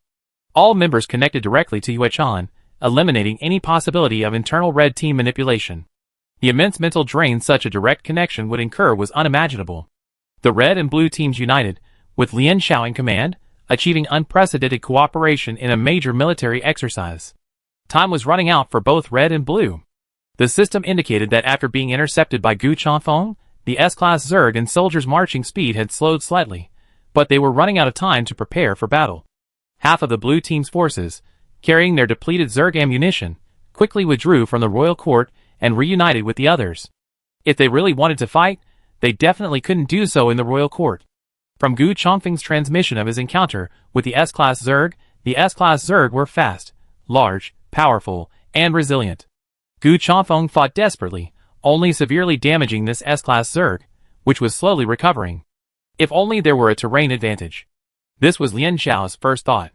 If there were a deeper ravine, luring the Zerg force into the bottom, even if the S-rank Zerg could fly, the red and blue mechas could block the ravine and attack from above, which would have been a significant advantage for them. Unfortunately, there wasn't one. Lian Xiao gazed at the endless sand dunes in her view, pondering, ideas popping up one after another, each rejected by her. The audience and the two commentators watched anxiously, as if they were actually there, yet like the red and blue teams, they suppressed their emotions and remained silent. The blue team had practiced this dungeon map many times, never once alerting an S-rank Zerg. What was the reason this time? Lian Xiao went over the events of the military exercise from beginning to end. Like Xi and Zheng and the others, she connected the appearance of the S-rank Zerg with the awakening of the Proto-Zerg. After spraying the Proto-Zerg with liquid nitrogen at regular intervals, the Proto-Zerg were now peacefully dormant, with no immediate danger of awakening. Staring at the container containing the Proto-Zerg, a plan emerged in Lian Xiao's mind. Lian Xiao scratched his head, manipulating the moon toad to stand up, and issued his first order as commander. Since the S-class Zerg want to reclaim the prototype, let them do it. The S-class Zerg landed near the royal court. The moth-like creature no longer possessed the beauty it had when it first appeared. Gu Chongfeng's final thrust of the sword penetrated its abdomen. While not fatal, the S-class Zerg was infuriated by the fact that, Somehow, some tampering with the human weaponry had slowed the rate of wound regeneration. Throughout the journey, its wounds never fully healed, and dark green blood dripped from them. 30 years later, the continuous advancement of human technology finally allowed it to effectively inflict damage on high-level monsters like the S-Class Zerg. The red and blue factions evacuated before the Zerg arrived, using scent masking agents to conceal their movements. However, the S-rank Zerg weren't worried about being unable to track the humans. As a powerful member of its species, it could roughly locate the prototype Zerg's position through subtle vibrations. It could sense the prototype Zerg not far away. We can see that the Zerg didn't stop at the royal court, but instead headed towards the red and blue coalition, Xianzheng said. Lian Xiao chose a location not far from the royal court. She had chosen the nearest patch of terrain with complex terrain, consisting of gently undulating mountain remnants and several stone pillars formed by wind-eroded rocks. Moon Toad stood on the remnant, a blur of color appearing on the horizon in her scope. A black torrent engulfed the sand dunes, and another small dot glided lightly overhead. The Zerg were approaching. Without needing to use its eyes, the S-rank Zerg sensed the prototype Zerg's location, a slightly higher mountain remnant. It glanced down at the Zerg standing higher, wondering which of them the prototype Zerg was affixed to. It began to speak to the leading Moon Toad, its voice melodious and solemn. After all, it was an intelligent and civilized creature, so it deliberately remained silent after speaking, politely awaiting Lian Xiao's response. 1 second, 2 seconds, but Lian Xiao remained silent. Lian Xiao, what are you talking about? I don't understand. It's a shame. She's only been taking elementary Zerg language for 3 weeks this semester, so at best, she can only understand simple everyday Zerg language. The S-level Zerg spoke in a long, garbled gibberish, making communication virtually ineffective. There was no point in saying more. Lian Xiao gave the order, attack. At that moment, the heavily armored troops quickly took their positions, led by Poicaré and Zhao Liqing, and charged the Zerg vanguard. The dark blue of the energy cannons, and the blood red of the shells intertwined, coating the yellow sand.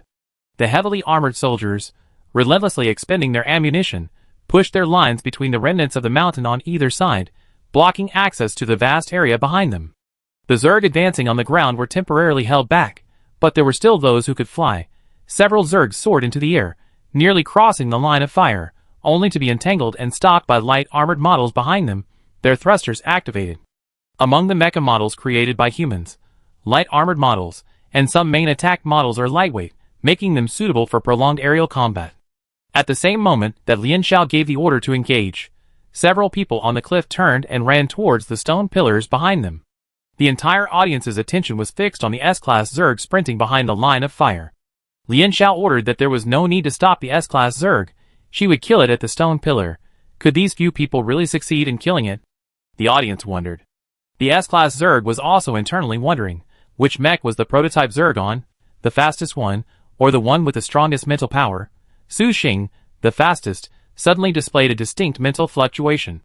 Without a second thought, the S-Class Zerg instinctively dived in her direction. It was desperate to recapture the prototype Zerg, yet its understanding of humanity was still stuck in the days when humans were vulnerable.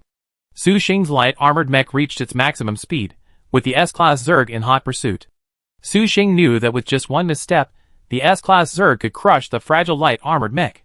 She ran so fast that she left even the wind behind her. Several times, the S-Class Zerg suddenly swooped down, and Su Xing seemed to have eyes in the back of her head, always managing to narrowly avoid them at the last second, leaving behind her unpredictable, elusive movements on the sand.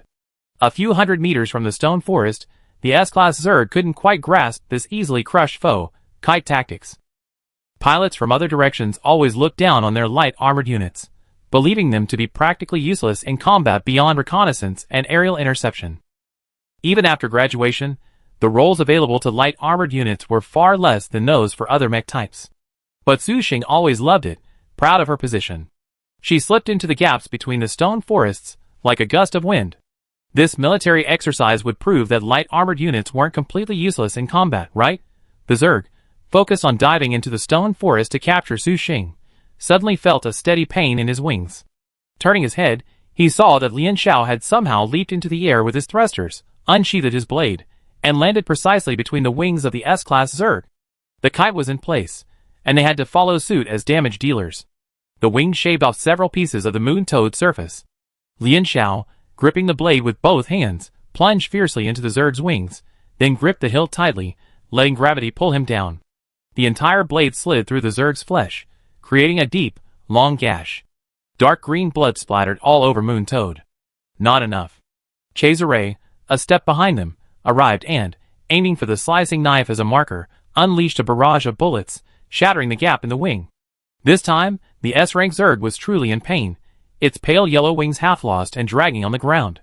The S-rank Zerg's hatred intensified, but it was so focused on catching up to Su Xing, who had gained some distance, that it had no time to pay attention to the harassing smaller insects surrounding it. As a result, it failed to notice its successful strike, while Cesare and Lian Xiao retreated in the opposite direction. Just as it was finally about to catch up with Su Xing, the mental energy fluctuations from the mecha in front suddenly vanished. At the same time, behind it, as if by magic, the biological signal of the prototype Zerg was transmitted from Lian Xiao's mecha. Whose body was the prototype Zerg? Chapter 89. A moment's thought revealed something was amiss. The S-class Zerg, sensing the biowaves of the prototype Zerg, could not be mistaken. After a brief hesitation, it turned and headed for Lian Xiao. It didn't matter. It had originally intended to crush all of these annoying little bugs, so it didn't matter which one it killed first or last. Then, a familiar scene unfolded again. While Lian Xiao was pacing the Zerg Yi in the distance, and Cesare and Su Xing, in close combat, followed suit, slashing off 2 of the Zerg's wings. With 3 wings slashed, the S-class Zerg's aerial advantage was largely shattered. It knew that in terms of speed and agility, it was far inferior to the air on the ground.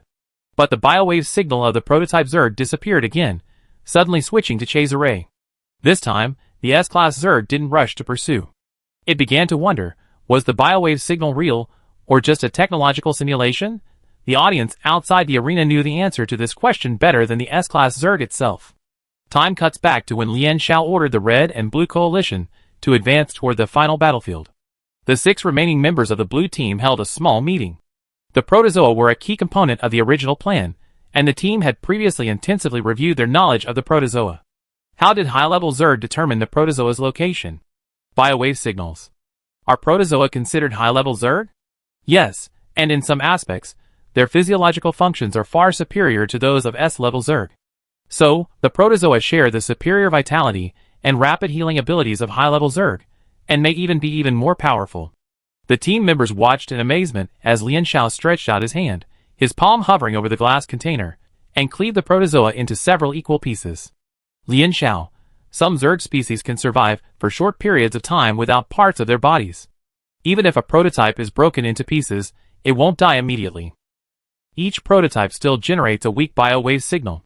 Existing technology can block weaker Zerg biowave signals, which is exactly what she wants to exploit. She wants to use this to confuse the S-rank Zerg and kill it through coordinated positioning. Other team members, Audience, A momentary silence fell. Lian Xiao asked uncertainly, is it impossible? Is she truly a genius? Why haven't I ever thought of that? It's a bit hellish, Lian Xiao sweat, but for some reason, it's quite satisfying. I think it's feasible. Don't forget how many humans died in the Zerg invasion. What's wrong with being ruthless to the enemy? Yi was about to say that no one had done this before when Zhao Liqing silently went to get liquid nitrogen. Cesare rubbed his hands and drew his knife. Yi said to Lian Xiao seriously, hello, devil? The devil trio ran off to the side, and when they returned, they were each stuffed with parts of the prototype. Of the worm. Yi was certain that if it weren't for the tense atmosphere of facing a formidable enemy, Xiao Sa would have laughed even louder throughout the entire process. If an S-level Zerg wanted to know who in the team was carrying the prototype worm, everyone was carrying one. The S-level Zerg was running around desperately. After 2 or 3 rounds, it had figured out the human tricks. When one person carried the prototype worm, they would lead the chase, while the others kept a safe distance and continuously attacked it. Each blow wasn't fatal, but the repeated damage, coupled with the still unhealed deep wound inflicted by Gu Chengfeng's lion's roar on its abdomen, had significantly depleted its health. The S-class Zerg had now lost most of its wings, and was practically being shredded into a caterpillar. It had to end the battle quickly. The audience outside the arena seemed to be watching a large-scale game of Pass the Flower, with the S-class Zerg being the only participant who didn't know to whom the flower would pass. But when it was Yi Yin's mech's turn to remove the signal barrier, the S-class Zerg didn't attack Yi Yin as expected. It continued to pounce on the nearby attackers. The S-class Zerg was filled with cold murderous intent. Since everyone had displayed the Proto-Zerg signal, it might as well kill the most troublesome ones first. The S-Class Zerg appeared in the camera, looking rather disheveled. Most of its wings had been repeatedly shredded, and its new wings had yet to grow. The disproportionate size of its wings prevented it from taking flight properly. Its smooth, white fur and scales were speckled with dark green blood, and the wound on its abdomen had exposed flesh. From its observation, Lian Xiao was likely the core of these individuals. Of these mechs, it first targeted Lian Xiao's. Lian Xiao and the others reacted quickly to the S-Class Zerg's sudden turn, immediately attempting to distance themselves. But she soon discovered that the S-Class Zerg were relentlessly pursuing Yuchan. Had she been discovered? Lian Xiao, startled, gritted her teeth and maintained her mech's maximum speed. After the long march and several fierce battles in Gigant's Nest, her stamina was severely depleted, and she could only rely on her willpower to continuously squeeze out her remaining strength. Several teammates reacted quickly, engaging the S-Class Zerg with fierce attacks to attract their attention. For a moment, the Red and Blue Coalition could hold off the Zerg soldiers. While the S-Class Zerg couldn't fly, they had to seize this opportunity to trap them in the line of fire and shut them down. But this time, the S-Class Zerg didn't even bother dodging. Its only concern was crushing the bug in front of it. Lian Xiao didn't possess Su Xing's superior speed or ability to anticipate her opponent. She could only rely on suppressing her stamina to run faster and faster. Several times as she raced toward the stone pillar, she was nearly struck and overtaken by the S-Class Zerg. The mech's drive was overheating, its liftoff thrusters running low. Her stamina and the mech's condition were at their limit. Her heartbeat pounded against her ribs, and besides the pounding of her heart, Lian Xiao could hear nothing else. She was so focused that it felt as if only she and the S-Class Zerg were in her thoughts. Just as the mech was about to collide with the stone pillar, she burned through the last bit of energy in her liftoff thrusters, propelling it almost vertically off the ground and rising through the gap between the Zerg and the stone pillar. Then Lian Xiao stepped onto the top of the stone pillar and dropped down from the sky, aiming at the S-Class Zerg. Fight. Thanks to her body, honed through physical training and pre-exercise drills, Lian Xiao piloted the Moon Toad with pinpoint accuracy, landing directly on the Zerg's head. She grasped the Zerg's tentacle with one hand, while the slicing knife in her other hand danced along it, dark green blood immediately flooding the mech's feet. Two tentacles, severed, the S-Class Zerg had temporarily lost its ability to locate the enemy by scent. Without pausing, Lian Xiao drew her second slicing knife and simultaneously plunged both into the S-Class Zerg's compound eyes. To compensate for the crude design of the slicing knife, Reserve Peijin meticulously used the finest materials possible for Lian Xiao's weapon, ensuring each knife slashed through metal with impenetrable force.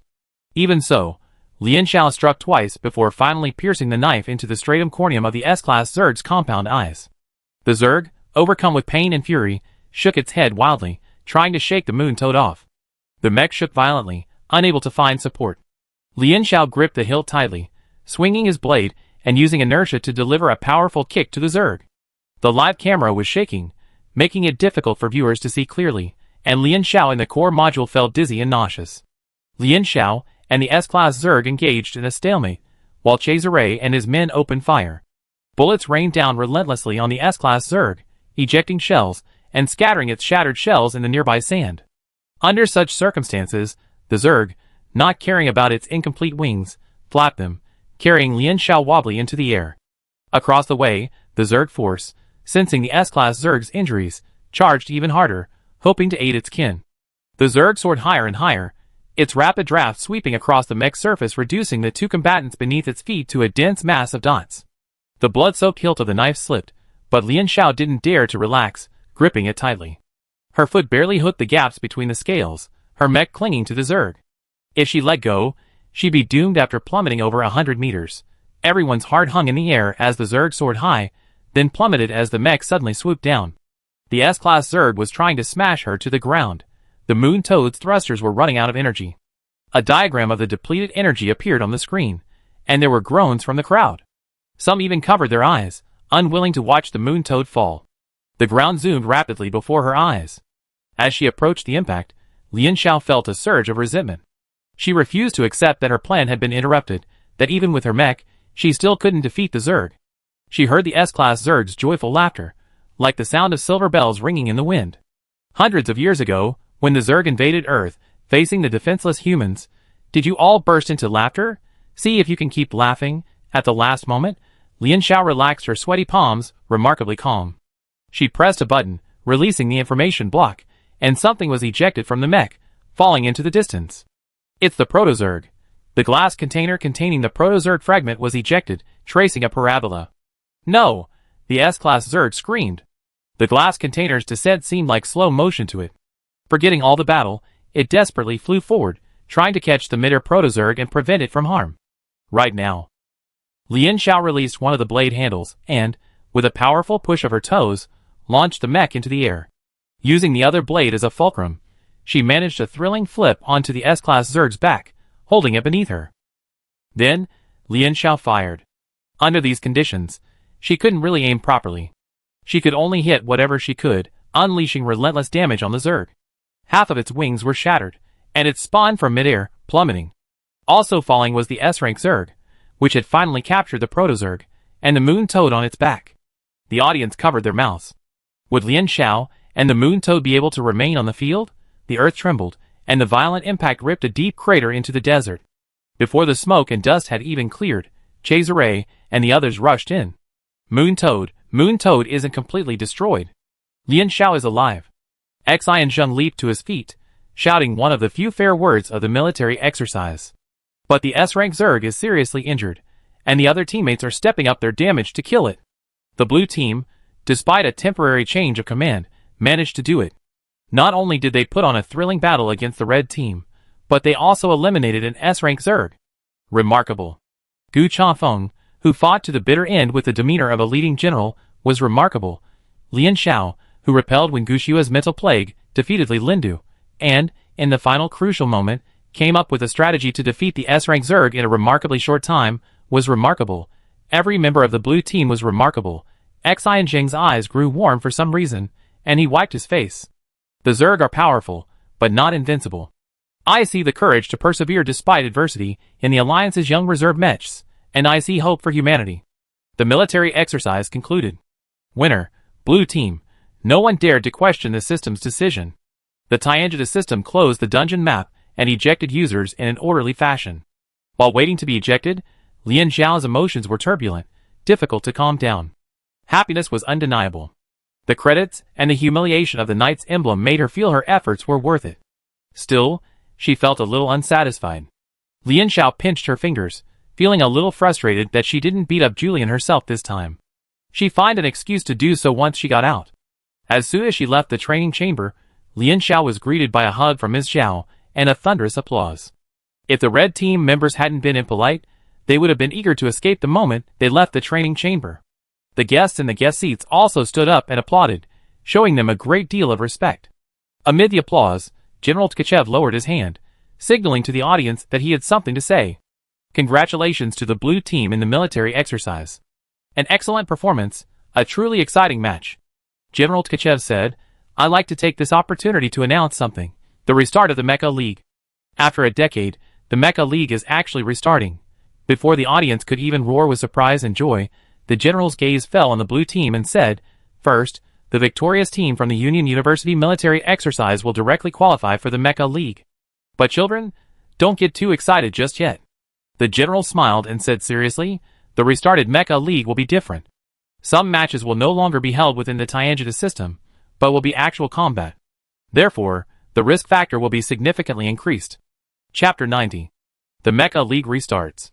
The Mecha League's competition system has been reformed. It's conceivable that all of the Alliance's headlines tomorrow will focus on the Mecha League. Many veteran mecha enthusiasts recall that Union University's Su Serra was a member of the champion team of the 93rd Mecha League. Although every Mecha League has produced numerous talented players, no year has ever matched that year in terms of sheer numbers. Alas, General Tkachev said, we don't want any accidents to happen during the competition.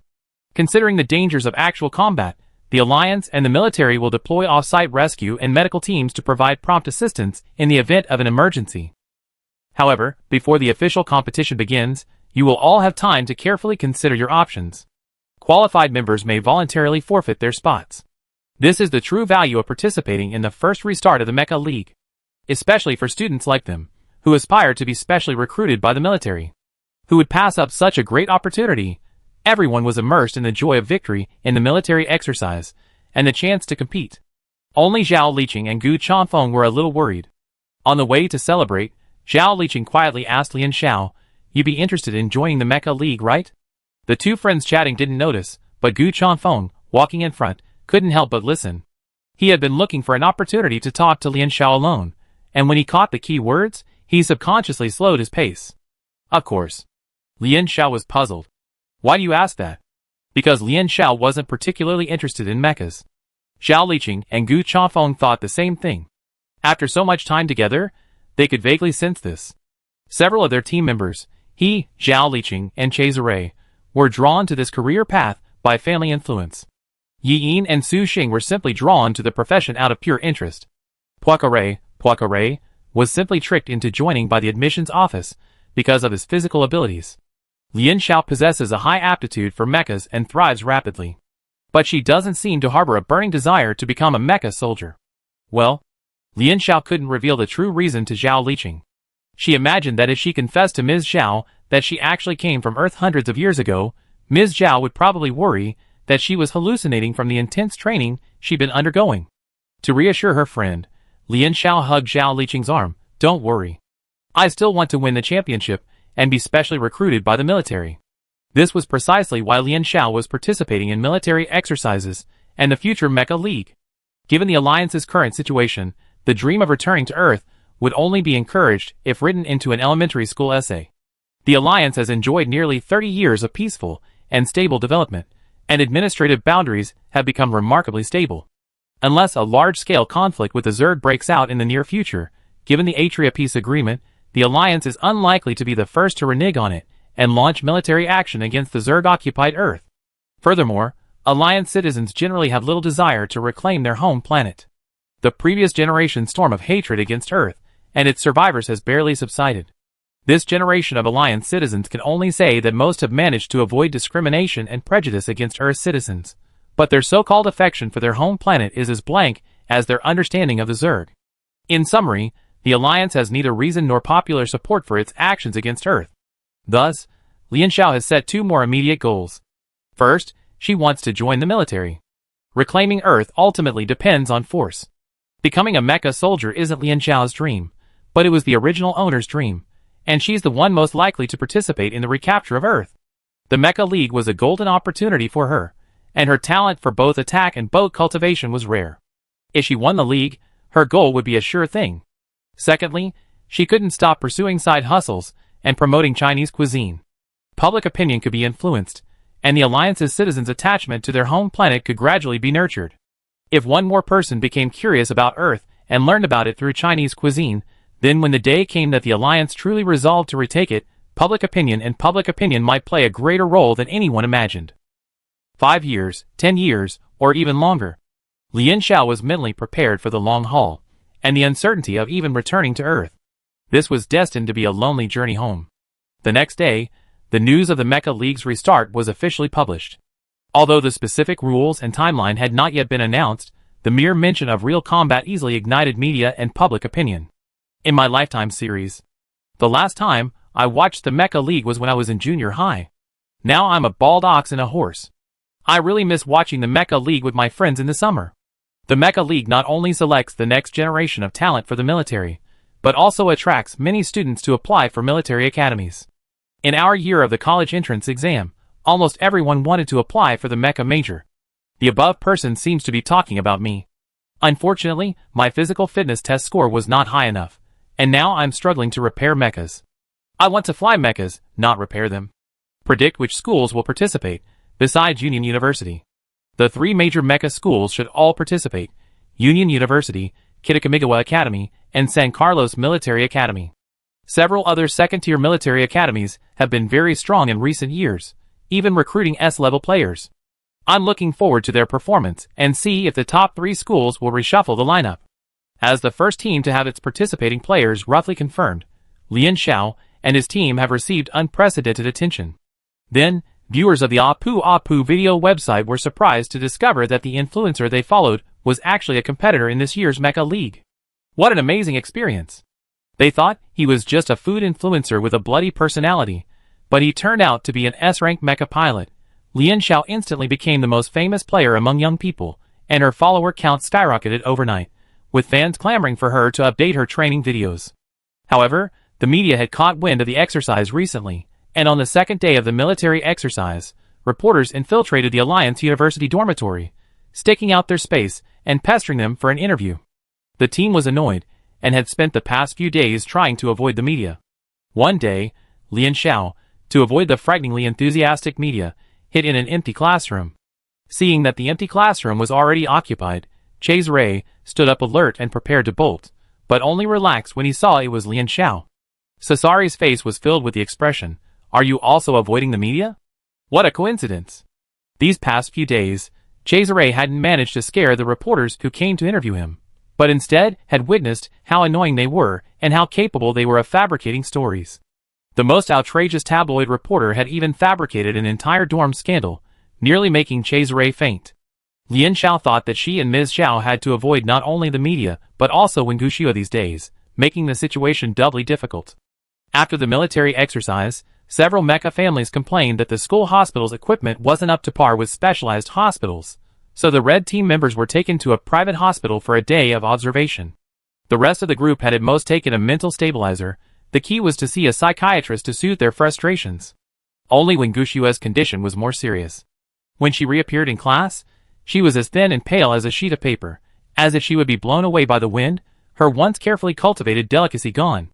The Wen family suppressed the news, and it was Wenguxia who revealed it to them after class. Ella's backlash was so intense that Wenguxia had taken banned drugs beforehand to barely control a greater level of mental power.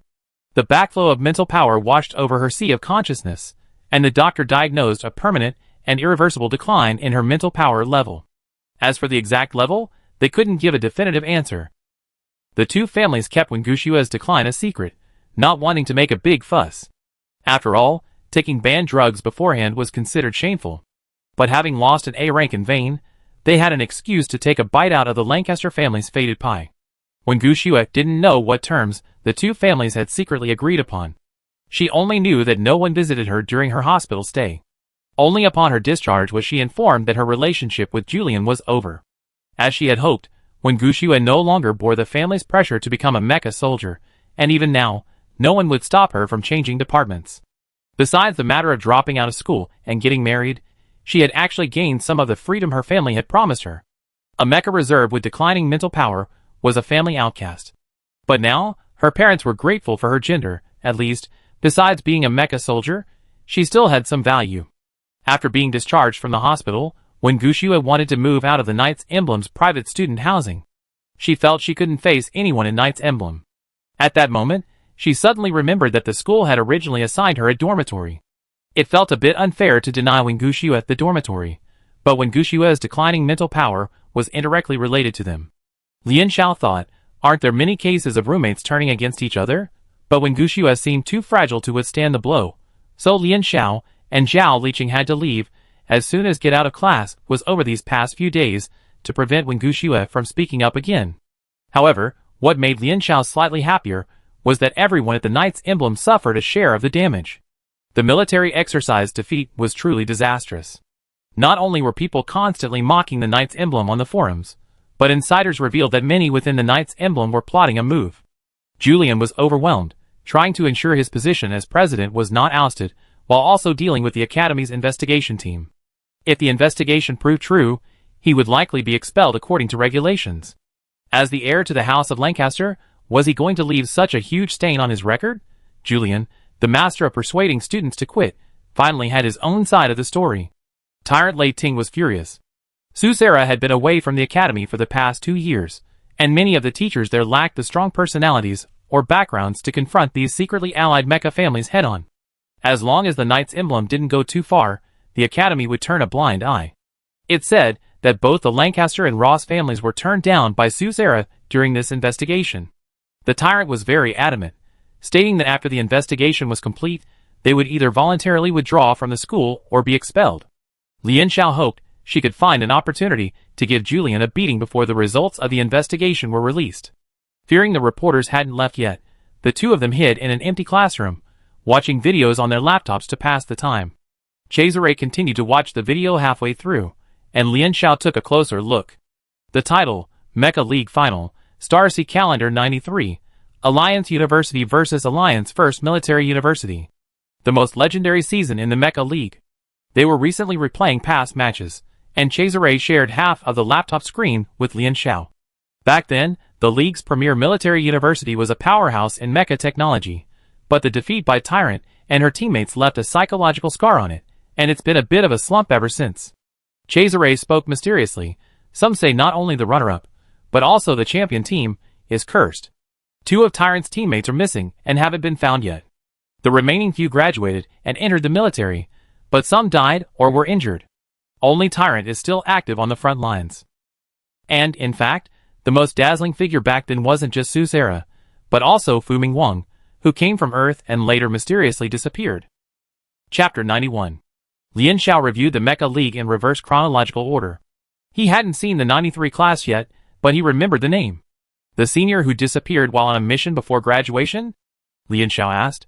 You actually know him. Cesare was surprised.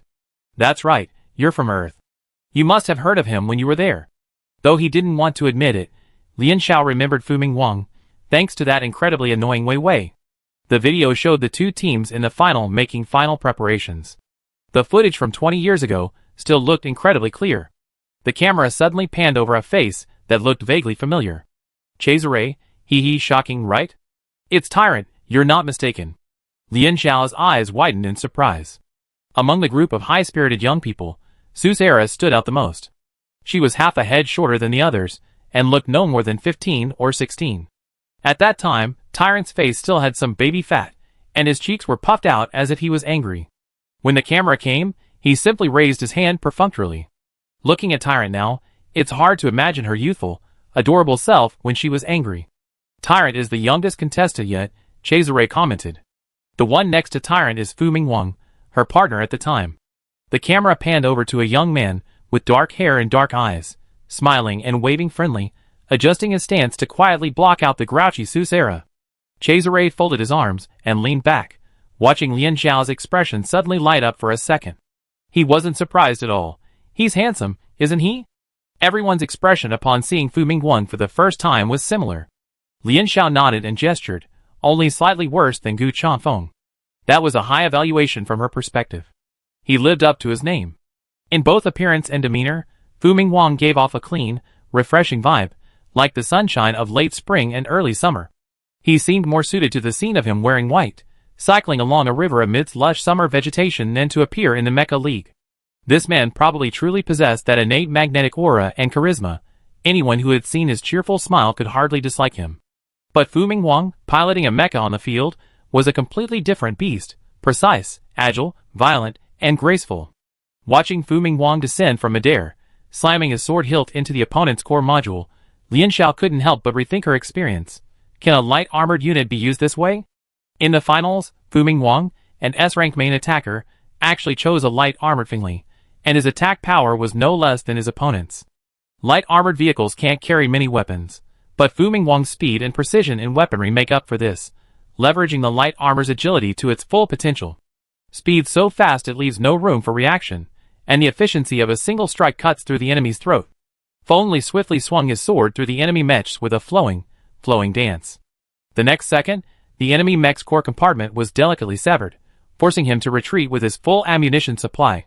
This fighting style liberated the light armored vehicle from its purely reconnaissance role, transforming it into an assassin under Fuming Wang's control. With his swift reflexes and complete mastery of mech piloting, Fuming Wang, the assassin, always managed to escape unscathed after decimating his enemies. Kill one person every 10 steps, leaving no trace in 1,000 miles. Even Cesare fell silent while watching the match. Fuming Wang and Susara's synergy was a show of skill throughout the match, a complete and utter crushing victory. Watching these two work together, it was as if they shared a single brain. No wonder the geniuses of the Alliance's premier military university were devastated after this battle. Being a genius of their generation was perhaps the greatest tragedy. If their team had faced Fuming Wang and Susera, could they have won? Cesare exhaled and whispered, "It's just a rumor, I don't know if it's true." After Fuming Wang's innovation with light armor, many followed suit, even forcing the reserve team to develop a new light armor variant, the assassin type. But the once popular light armor quickly fell into disuse, as few could fully utilize its advantages like Fuming Wang did. Even more terrifying was that Fu Mingguang was actually a primary attacker. Even geniuses differed. Some in the videos still mourn Fu Mingguang. If Fu Mingguang had lived to this day, his achievements and contributions to the Alliance would undoubtedly rival those of Tyrant. The twin stars of the Alliance, a Mecha enthusiast wrote. As everyone in the Alliance watched them rise, one vanished like a meteor, while the other shone eternally and lonely. The remaining star would never find a rival or partner to rival it. 20 years have passed since the genius passed away. After avoiding the media and when Gushua's pursuit, Lian Xiao returned to his dorm and, out of curiosity, searched for information about Fu Mingguang. There's very little information about Fu Mingguang online, save for reports from the Mecha League and remembrances from some Mecha enthusiasts. It didn't seem like there was anything noteworthy. Lian Xiao switched back to the school's internal system and retrieved her student ID. Her S-level student ID granted her access to some encrypted documents within the school and its partner libraries. A significant amount of time had passed, and by the time the files were released, Lian Xiao had successfully located Fu Mingguang's basic student information, some of his transcripts, and other related documents. He had topped every subject in his major and every physical fitness test. Even on a difficult language like Zerg, the professor enthusiastically commented on Fu Mingguang's assignment, stating that few could write a better Zerg essay. Fu Mingguang's Zerg language skills were at a native level. Hexagonal warrior. Lian Xiao, a slacker who only scored 60 points in his major, was filled with respect to his predecessor. After winning the Mecha League Championship, Fu Mingguang naturally accepted a special recruitment from the military. Perhaps due to military-related reasons, portions of the recruitment document were blacked out and remain undeciphered. The only relevant information was that the military was planning to transfer Fu Mingguang to Fort Luojianyi. Lian Xiao's mind raced. She had spent her vacation cramming Alliance, social science knowledge. If she remembered correctly, this Fort Luojianyi was the closest to Earth among several fortresses on the edge of the Alliance. And then, just a month and a half before Fu Mingguang was due to depart for Fort Luojianyi, he accepted another temporary mission assigned by the military and disappeared. Missing was a euphemism. After all, vanishing among the stars for 20 years, it was practically impossible to recover both the man and the ship. Fu Mingguang had long been legally declared dead. Could it be a coincidence? Thinking of Wei Wei's comments on the forum about the dismal situation of no Earth students successfully graduating and becoming Mecha soldiers, Lian Xiao searched for several known Earth veterans who had come before her. Comparing their files, Lian Xiao discovered a commonality. First, these veterans all had high levels of spiritual power. Fu Mingguang was S rank, Bai Josie was A+, Xie Yongye was A+. Including herself, even the lowest ranked Earth student had an A+, but it made sense. Lian Xiao stared at the stacked documents in fascination. Each year, the major military academies offer limited enrollment in Mecha programs. Distributed across the vast region of Earth, it takes several years, even decades, to admit a single Earth citizen. Their qualifications couldn't be poor. And secondly, they were clearly among the best in both academics and Mecha skills. But unexpected events always occurred on the eve of graduation, preventing any of their veterans from officially graduating from the Mecha Academy. Bai Josie, a classmate of Fu Mingguang, probably had the best outcome of the group. She later switched to a more standard major, but at least she earned a diploma from Union University. However, she subsequently vanished from public view. One or two could be chalked up to coincidence, but the whole group suffered the same fate, making Lian Xiao wonder if there was a hidden reason. The final point she discovered when she closed the pages of the documents. The military's recruitment documents for these senior officers each contained different content, each signed by a different department head, but one name remained constant. Lian Xiao held his breath and went back to reread the documents. After layers of approval and signatures, the highest-ranking official who ultimately issued the order was the same person. General Tkachov. General Tkachov, who had attended their military exercises. A chill ran up Lian Xiao's spine, like a snake, and the image of the stern yet kind old man's face surfaced in her mind. Was it a coincidence? For the 100th time tonight, Lian Xiao asked the same question. She walked around the room twice, forcing herself to calm down. But she couldn't escape it. She felt a huge, inexplicable sense of danger. Even though Lian Xiao was inside Union University, she felt unsafe. It was like looking back and suddenly realizing that there was a beast lurking behind you, dozing with its eyes closed. You wanted to flee as quickly as possible, but you were afraid to alert the hunter. Instantly, Lian Xiao's thoughts raced through a series of questions. Should she still participate in the Mecha League? Would she also be expelled? Is it General Tkachev's fault that Earth had never produced mecha soldiers? If the answer to the former question was yes, then why did he want to prevent Earthlings from becoming mecha soldiers? Lian Xiao reviewed everything again, from the original owner herself to every aspect of her life after she enrolled, leaving no doubt. But there was only one thing about her that could truly be considered a secret: the distant flute sound. Lian Xiao felt the blood run cold in her hands and feet. Just as she typed the words distant flute sound to start a search, she paused. Searching directly for related content using her own account would be tantamount to self-destruction if anyone actually followed her. Lian Xiao pondered for a moment, then turned to traditional analysis. She quickly wrote down the times she had heard the distant flute sound so far, and the possible consequences. The first time during physical training, the result was a surge in mental power. The second military exercise selection round resulted in a red dragon rampage. The third military exercise also resulted in her exiting her sea of consciousness, and witnessing a gigantic egg stretching from heaven to earth. At first glance, the results didn't seem to connect. Lian Xiao pondered, placing a question mark next to the third result. Broadening the scope, the military exercise also saw the awakening of the prototype worms, and the appearance of S-Class Zerg. If the awakening of the prototype worms caused the appearance of the S-Class Zerg, then, what caused the awakening of the prototype worms? Was it really just the blue team's dark-faced African attributes? So, Lian Xiao spent several hours meticulously rewatching the military exercise video, not missing a single clue. Until she had worn the progress bar down to the point of replaying the moment of the prototype worm awakening, her pen clacking down on the white paper filled with speculation. Perhaps, she was the only one in the entire arena who understood the strange events that coincided with the awakening of the prototype worms, and her exiting her sea of consciousness and seeing the egg. It's over. Lian Xiao clutched her forehead, thinking, a cold sweat trickling down her face. Could there really be something wrong with her? After sitting there for over 10 minutes, her calves numb, Lian Xiao finally stood up, holding onto the table. Her hands and feet were frozen by the intense fear and anxiety, and her face must have been horrifyingly grim. During those 10 minutes of panic, feeling like she was in an icy cellar, Lian Xiao made a few decisions. She would participate in the Mecha League and join the military. Regardless of whether she was ultimately responsible, she had to continue investigating the mystery of Fu Mingwang and the others. Only by understanding what Fu Mingwang and the others had experienced back then could she proactively respond to General Tkachev, who was suspicious, or the military's actions. The distant flute sounded, too, but she had to be extremely cautious.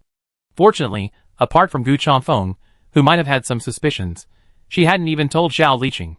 Lian Xiao suddenly felt a surge of pressure. She glanced at her student card, glittering with tiny gold dots, on the desk. It wasn't safe to continue using her own account to access documents. Ms. Zhao, the only person Lian Xiao could trust wholeheartedly in this era, was already maintaining a healthy lifestyle and sleeping peacefully next door. Whose account could she borrow to continue? A suitable candidate suddenly popped into Lian Zhao's mind. Gu Chongfeng. Chapter 92. Both being S-rank, Lian Xiao could access files with higher permissions by using Gu Chongfeng's account. Emotionally, Gu Chongfeng was calm, reliable, and reassuring. Rationally, he was the most suitable candidate. She knew something was amiss with Red Dragon, and Gu Chongfeng knew she had a secret. A mutual understanding reassured Lian Xiao more than simply a teammate's friendship. In the short term, Gu Chongfeng would need her greatly.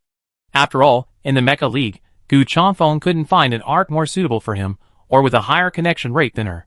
After analyzing the situation, Lian Xiao mentally concluded they were mutually beneficial. Lian Xiao temporarily added Gu Chongfeng to his trusted list. She checked the time and tried to send Gu Chongfeng a message. Based on her knowledge of Gu Chongfeng's daily routine, she assumed he was still in the training room. The other party replied immediately, suggesting Lian Xiao come to the training room to find him. Elsewhere, Gu Chongfeng tossed his laptop into his bag, threw on his coat, and hurried out. It took over 10 minutes to get from their boys' dormitory to the training center, closer than the distance from Lian Zhao's dormitory. Gu Chongfeng secretly calculated the time, making sure he wouldn't be caught red-handed, before pushing the door open and leaving, startling Yi-In, who was staying up late playing games on the living room sofa. Yi-In pulled down one of his headphones, a bewildered expression on his face. "Old Gu, it's so late, why aren't you still asleep?" At this hour, with nothing else to do, the health master should be in bed, ready to sleep peacefully. Watching his friend blandly acknowledge his departure, clearly not intending to waste time explaining anything, Yi-In found it odd. Aside from a period last semester when Gu Chanfeng habitually came home late, Yi Yin had never seen him behave this way. After carefully considering the timing of Gu Chengfeng's unusual sleep patterns last semester, Yi Yin stroked his chin, feeling as if he had learned something new. Cesare, who had just come out to get some water in the middle of the night, only caught sight of Gu Chengfeng's hurried back. Turning like a sleepwalker, he asked, "What's old Gu doing out of the house?" He was dreaming. Was it his beloved friend who went to bed early and rose early, and whose life was even more regular and healthy than his grandparents'? Maybe. Yi Yin calmly put his headphones over his ears and immersed himself again in the game world. Old Gu might be feeling romantically aroused. Cesare, yeah. Cesare was about to close his eyes and drift off to sleep, but when he realized what he had just heard, his eyes widened and he nearly spilled the water in his hand. Huh? Who? In the S-level training room, Lian Xiao saw Gu Chanfeng. She had a hard time getting into the training center. What she had discovered tonight had made her feel so insecure that she grabbed a knife and put it on her before leaving. She was successfully intercepted by the training center security. The staff thought of Gu Chanfeng, who had recently arrived at the training center. The two S-class members were quite famous at Union University, and many people recognized their faces. They were immediately wary of a potential brawl. To swiftly suppress the negative news damaging the Mecha Academy, the staff ruthlessly confiscated Lian Xiao's most useful kitchen knife. Lian Xiao couldn't telepathically read the staff's thoughts, or else she would have wondered why, in the public eye, she and Gu Chanfeng were so irreconcilable. On the way here, Lian Xiao hadn't yet figured out how to approach Gu Chanfeng. Suddenly borrowing his account was too suspicious. Even when he came face to face with Gu Chengfeng's handsome face, Lian Xiao still hadn't found a good excuse. She avoided Gu Chengfeng's gaze, and spoke of another incident that had occurred 3 months earlier. On the night of the New Year's Eve ball, she and Gu Chanfeng overheard a conversation between the Lancasters, in which they mentioned information points like the tyrant frequently frequents the Starlink region, seemingly searching for something. This was something Lian Xiao belatedly realized. Could it be that Su Xiaoluo had been searching for Fu Mingwang, who had been missing for years, in the Starlink region? But if the answer were that simple, the Lancasters would surely have guessed what the tyrant was up to. Gu Chanfeng listened quietly to Lian Xiao's speculation before speaking. Probably not. Although his father strictly adhered to the rules, and never revealed anything he shouldn't, those with similar family backgrounds, like theirs, inevitably had easier access to certain information than others. He considered his words. It wasn't because there was any need for secrecy, but rather because the events involved were inextricably linked to Earth. The military had clearly determined Fu Mingwang's death, but to the outside world, he had been treating him as missing. Given Su Xiaoluo's status, she already known she probably had no hope for Fu Mingwang's survival. Before Fu Mingwang officially joined the military, he was assigned a temporary mission, to capture a fugitive from the Alliance. Gu Chanfeng spoke slowly, observing Yin Xiao's expression. The wanted criminal was highly sought.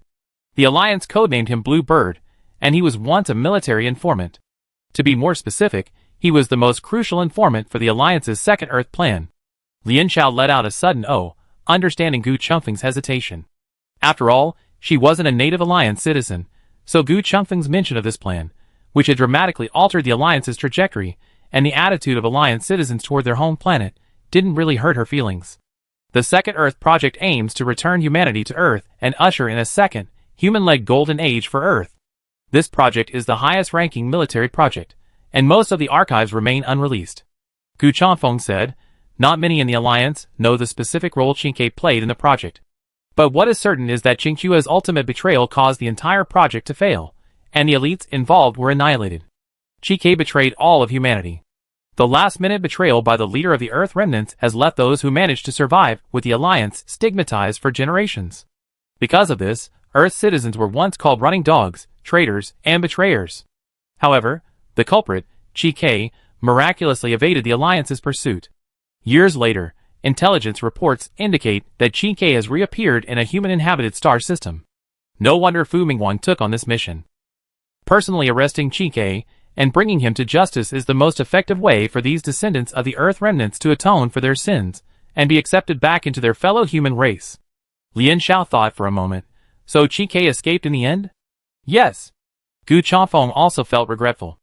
Otherwise, why would they say the evil lingered for 1,000 years? I heard that General Tekachev, the person directly responsible for this mission, feels deeply guilty. He advocates keeping the true cause of Senior Fu's disappearance secret, Otherwise it would trigger another wave of public opinion against Earth citizens. This was probably something Fu Mingguang didn't want to see. The two sat side by side in silence for a moment.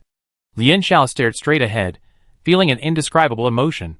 Such a bright and gifted young man had his wings broken before he could even take flight, leaving the world with not even the slightest possibility of survival. Learning this secret further confused Lian Xiao. Both Fu Mingguang's motives for accepting the mission and General Tkachov's motives for concealing the mission's details sounded plausible. Fu Mingguang's disappearance, originally the biggest source of suspicion, suddenly had a plausible explanation. Was she really just being overly suspicious? But why did General Tkachov always appear in incidents involving other Earth elders? But now wasn't the time to dwell on this. She had something else to resolve. Recovering from her composure, Lian Xiao, with a 70% casual, 30% nervous approach, approached Gu Chanfeng to borrow his account.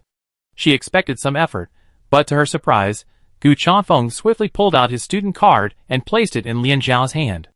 Gu Chanfeng couldn't help but curl her lips at Lian Xiao's expression, which was clearly taken aback and frozen for a few seconds. An expression like that on Lian Xiao's face made him feel. Gu Chanfeng searched his vocabulary for a long time before finally finding the exact word. Quite cute. After a few seconds, he heard Lian Xiao mutter to himself, I won't ask. Won't I ask what she's borrowing the account for? Gu Chanfeng is so unguarded. The smile in Gu Chanfeng's dark gray eyes couldn't even be concealed. If you want me to ask, I can. Lian Xiao, She grabbed Gu Chanfeng's student card and slapped her own into his hand. That's not necessary. The two exchanged student cards, and Gu Chanfeng put it securely in his breast pocket. He turned back to activate the training cabin and called out to Lian Xiao, who was about to say goodbye. Gu Chanfeng took the initiative and invited, Want to train together? Finally, Lian Xiao borrowed Gu Chanfeng's account in exchange for an extra night of training.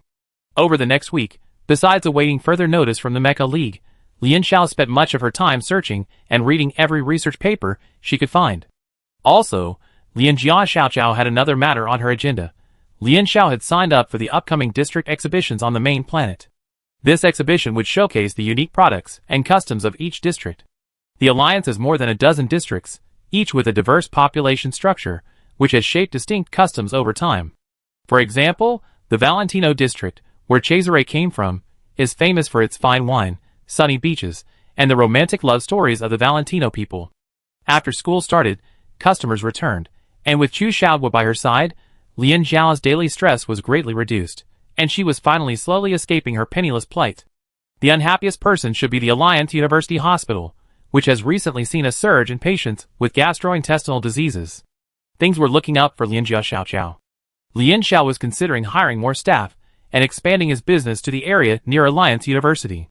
Opening a restaurant quickly with free system rewards was out of the question, and Lian Xiao needed time to generate a profit, so he had to take it slow. During his lull in his goals, Lian Xiao had his eye on this exhibition, seeing it as a great opportunity to promote Lian Jia Xiaoqiao to other regions of the Alliance.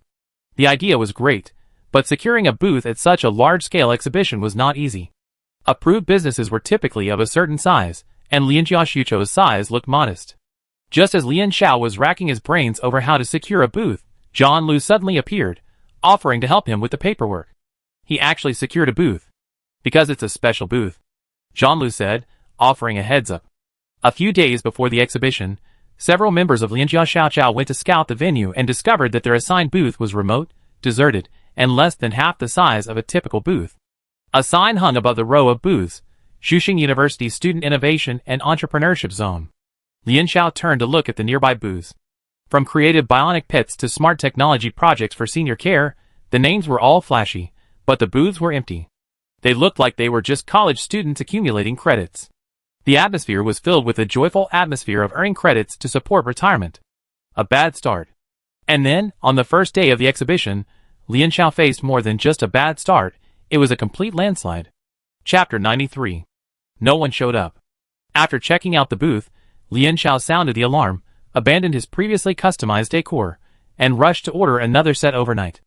At first sight, John Lu marveled at the visually polluted style, tacky yet grotesque. The vibrant hues of blue, red, and black, crammed together with bold headlines, gave the impression of a bustling atmosphere. Lian Jia Xiaoqiao's decor stood out against the surrounding high-tech, cool aesthetic. Those standing near the booth glanced sideways at this trader, wondering which school had infiltrated. It turned out to be Alliance University. However, on the morning of the first official day, Lianjia Xiaoqiao was completely deserted. This wasn't limited to their booth, the entire area was like this. Occasionally, 1 or 2 customers appeared, lost and asking for directions. The bustle of the exhibition had nothing to do with the elderly university students. John Lu went out for a reconnaissance and returned with his pockets stuffed with gadgets. No, the booths in other areas are too diverse. There were tech companies displaying non-military mecha models. The Minastar booth had a phantom night narwhal calf, and crowds gathered to watch it blow bubbles.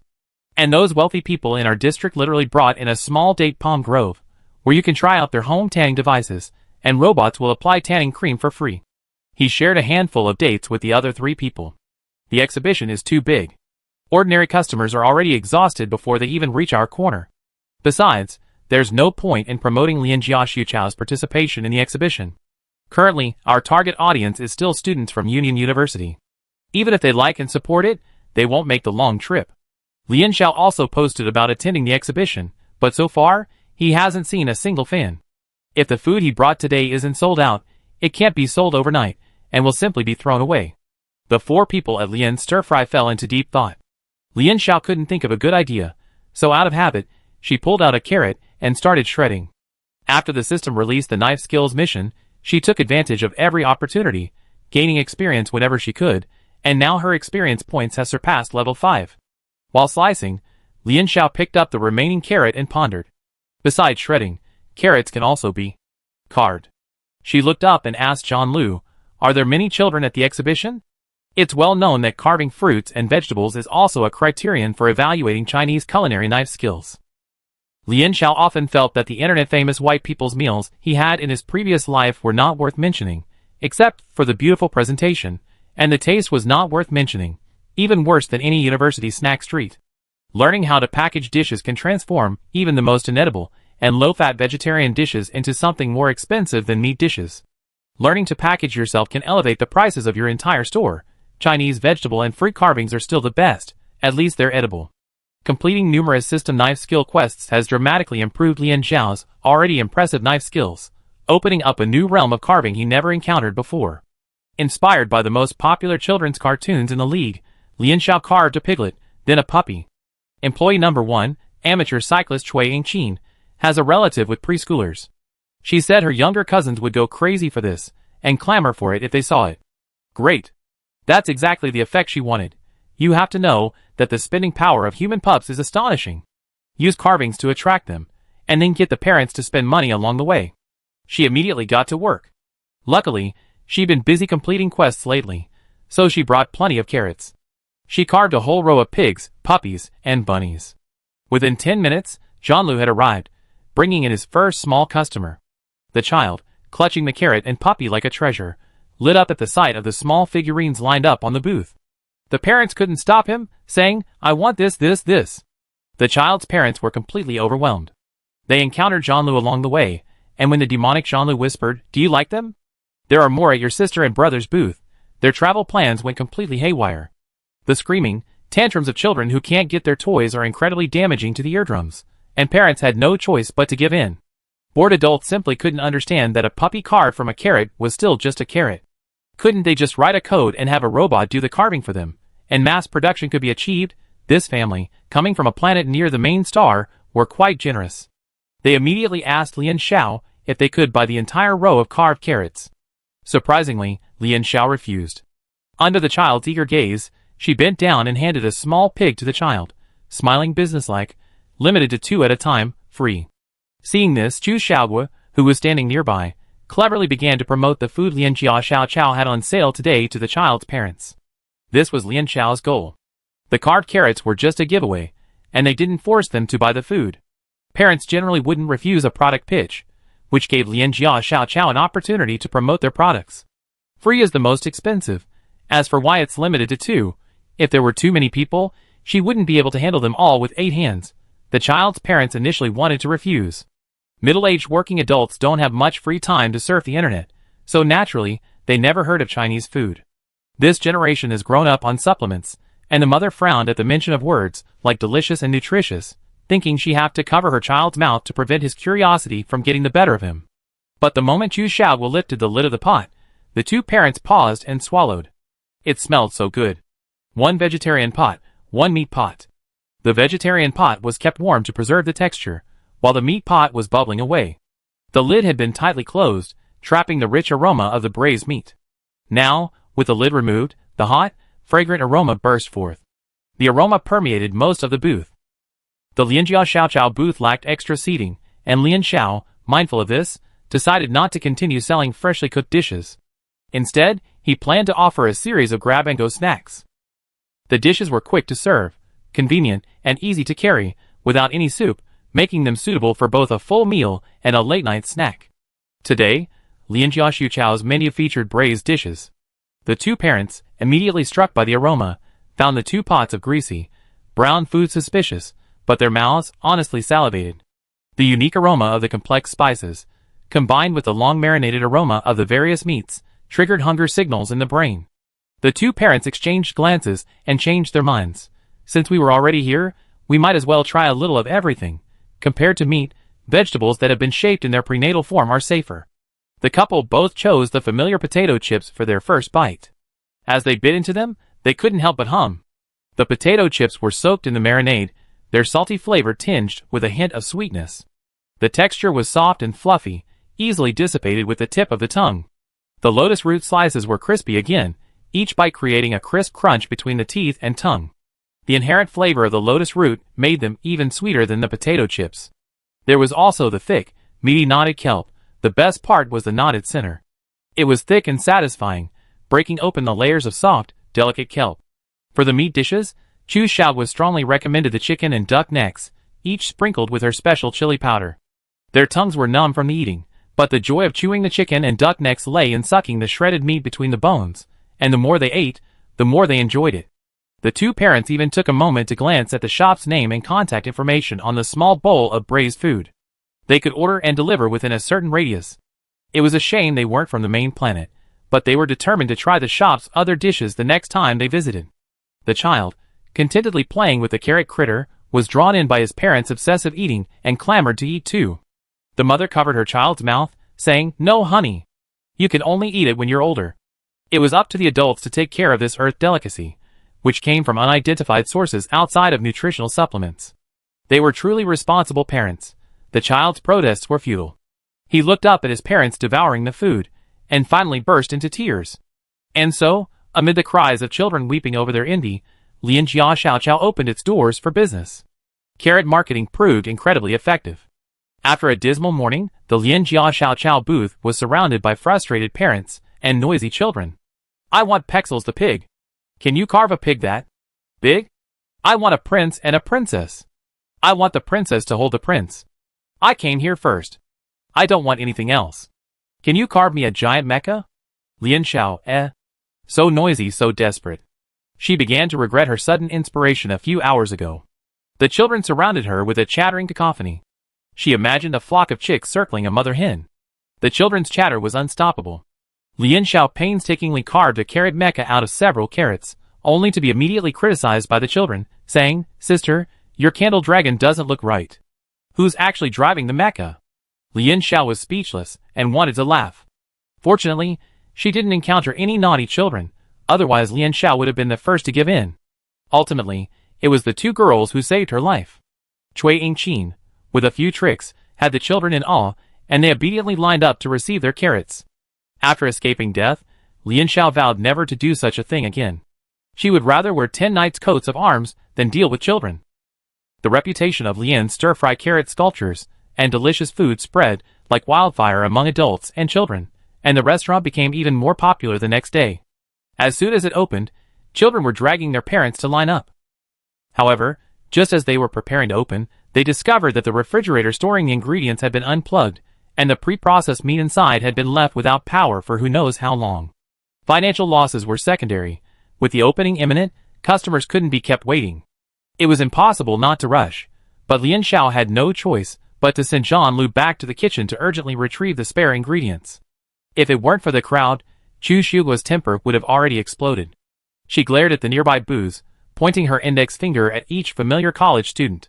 With so many people around, who else but the students in the nearby booths would have the motive, and the means to pull the plug while they weren't paying attention? Chu Xiaohui cursed furiously.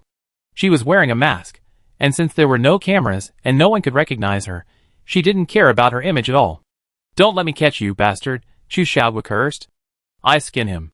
As for the meat, it wasn't rotten, but it was fine for personal consumption. Selling it to customers would be pure profiteering. Lian Xiao decided to embrace Liu Zi's virtuous nature of cherishing food, not letting go of any ingredients that could be salvaged before their expiration date, and ate them himself, tearfully. After all, Liu Zi's digestive abilities were generally very strong after training. With this previous experience in mind, the staff at Lianjia Xiaoqiao were keeping a closer eye on their equipment and ingredients. However, exhibition staff came to the booth again that afternoon, reporting that someone had reported the strong odor of their food, which was affecting the air quality inside the exhibition hall. After seeing the staff off, they realized that Lian Xiao was observing them, and some people at the surrounding booths were looking away, acting busy. It was impossible to tell which booth, or booths, had made the report. At first, Lian Xiao couldn't understand why he was being targeted. It was true that Lianjia Xiaoqiao was bustling with customers, but some of that traffic would also be diverted to other booths in the area. Overall, Lianjia Xiaoqiao and the other booths were mutually beneficial. It wasn't that simple. Chu Xiaohui had seen plenty of intrigue at his previous company, and he hit the nail on the head. Simple jealousy was enough to drive such behavior. It would be fun to just slack off and enjoy retirement together, but why was Lianjia Xiaoqiao so hardworking and popular? Where would the other university booths stand in their place? Whistleblowers gain nothing from these incidents, but they find satisfaction in seeing Lianjia Xiaoqiao's profits suffer. This can't go on like this. The exhibition only lasts a few days, and if they're constantly being reported and rectified, it will waste the momentum of their promotion. Before Lian Xiao could come up with a response, a strange customer arrived. This young man, roughly their age, stood out among the children. With a smile on his face, he leisurely transferred a large amount of alliance coins to Lian Xiao, offering to buy all the carrot figurines. "Hello, S-Rank," he said. "Nice to meet you. Excuse me, I'm Niwa from Kitakamigawa Academy." Chapter 94. If the Alliance's top military university were to draw up a list of its enemies, Alliance University would be first, closely followed by Kitakamigawa Academy. Alliance University dragged the Alliance First Army down from the ranks of traditionally powerful schools, and the Academy directly undermined the Alliance First Army's foundation. The rise of Kitakamigawa Academy is a story of simply stepping on the Alliance First Army's own strength. After its reign as champion was interrupted by the tyrant, the Alliance First Army prepared to fight again the following year, only to find that the student enrollment was getting worse year by year, all thanks to Kitakamigawa Academy's unbridled spending. Back then, Kitakamigawa was still a new military academy, only a few years old, but they had an extremely arrogant board of directors. Lack of experienced instructors and professors? Spend money. Lack of a top leader? Spend money. Lack of students with high mental power levels? Spend money. There's nothing money can't solve. From its inception, Kitakamigawa Academy favored students with high mental power levels, but ordinary backgrounds. The school board also promoted free mental power testing for eligible youth in Qiansang District, where the academy is located. If they identified promising candidates, they would pay a generous fee to secure them, waiving their tuition and promising scholarships. After graduation, students with similar backgrounds, strongly recommended by the academy, joined the military, becoming an unshakable core force. The academy and the United First Army are geographically close, and their student populations largely overlap. Over the years, the academy has poached countless promising students and military academy leaders favored by the United First Army at high prices. Some say Kitakamiquan is a wealthy school that has climbed to prominence by leveraging the United First Army. If the academy hadn't shifted its focus to favoring students from aristocratic families after completing its initial accumulation, Lian Xiao would have considered Kitakamiquan a better choice. Seeing the amount Niwa transferred, Lian Xiao thought, worthy of a Kitakamiquan student accustomed to lavishing money on others. This amount. It wouldn't be impossible for her to grow 8 hands and work at full speed to carve another batch. Niwa smiled as he handed out small carved carrots to each of the children watching. At that moment, he replaced Lian Xiao as the brightest star in the children's eyes.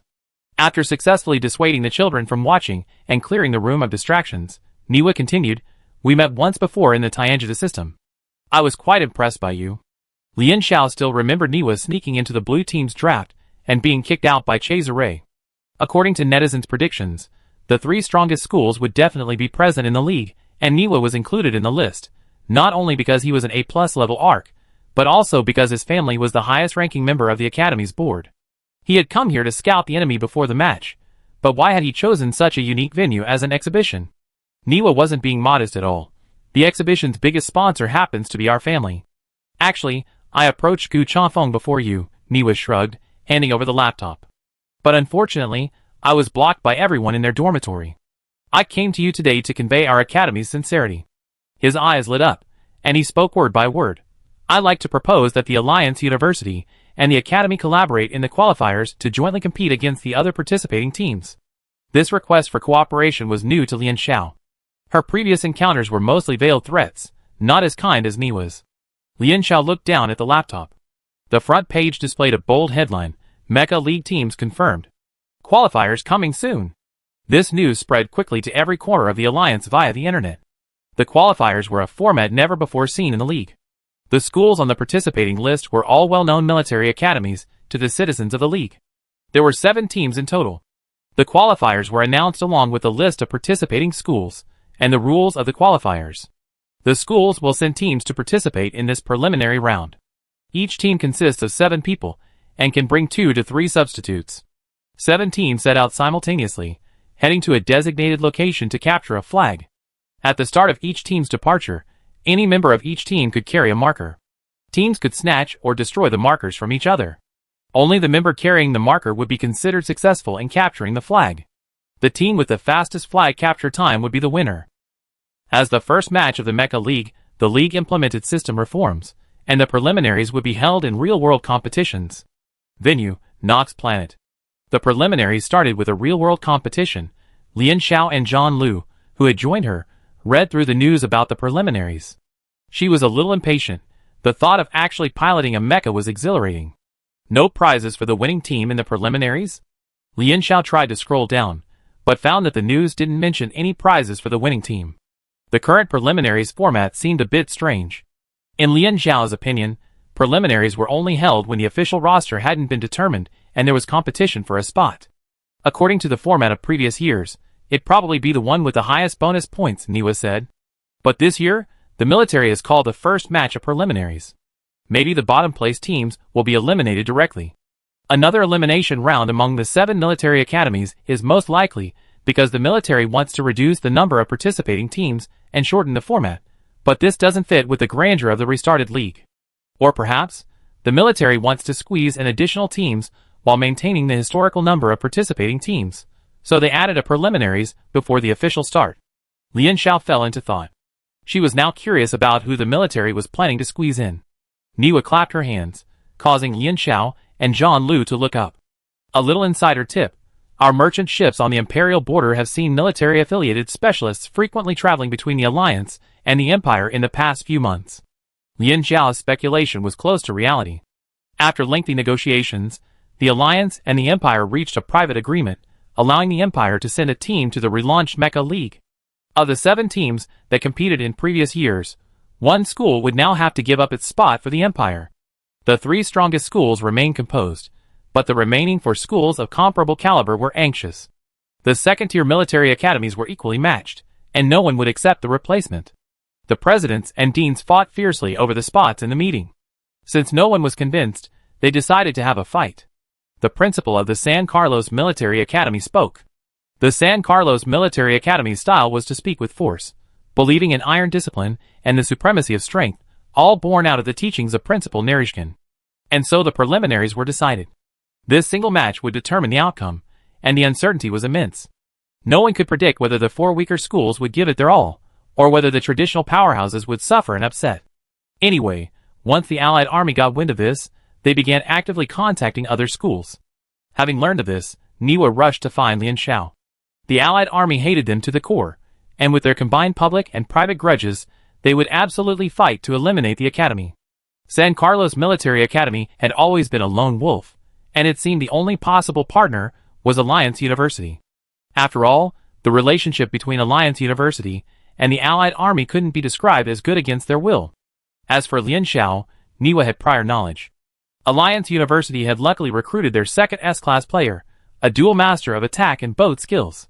Niwa himself was Fong Zhou from Kitakami River, so he naturally understood Fang Zhou's position within each team. He had lied, bypassing Gu Chanfeng and the others to come directly to Lian Xiao, figuring that Lian Xiao had influence within the team, and that a bumpkin from Earth was likely to be naive and easy to fool. Although we're competitors, the champion must ultimately go to a team from the alliance. Niwa spoke sincerely. The three strongest schools have the greatest chance of winning.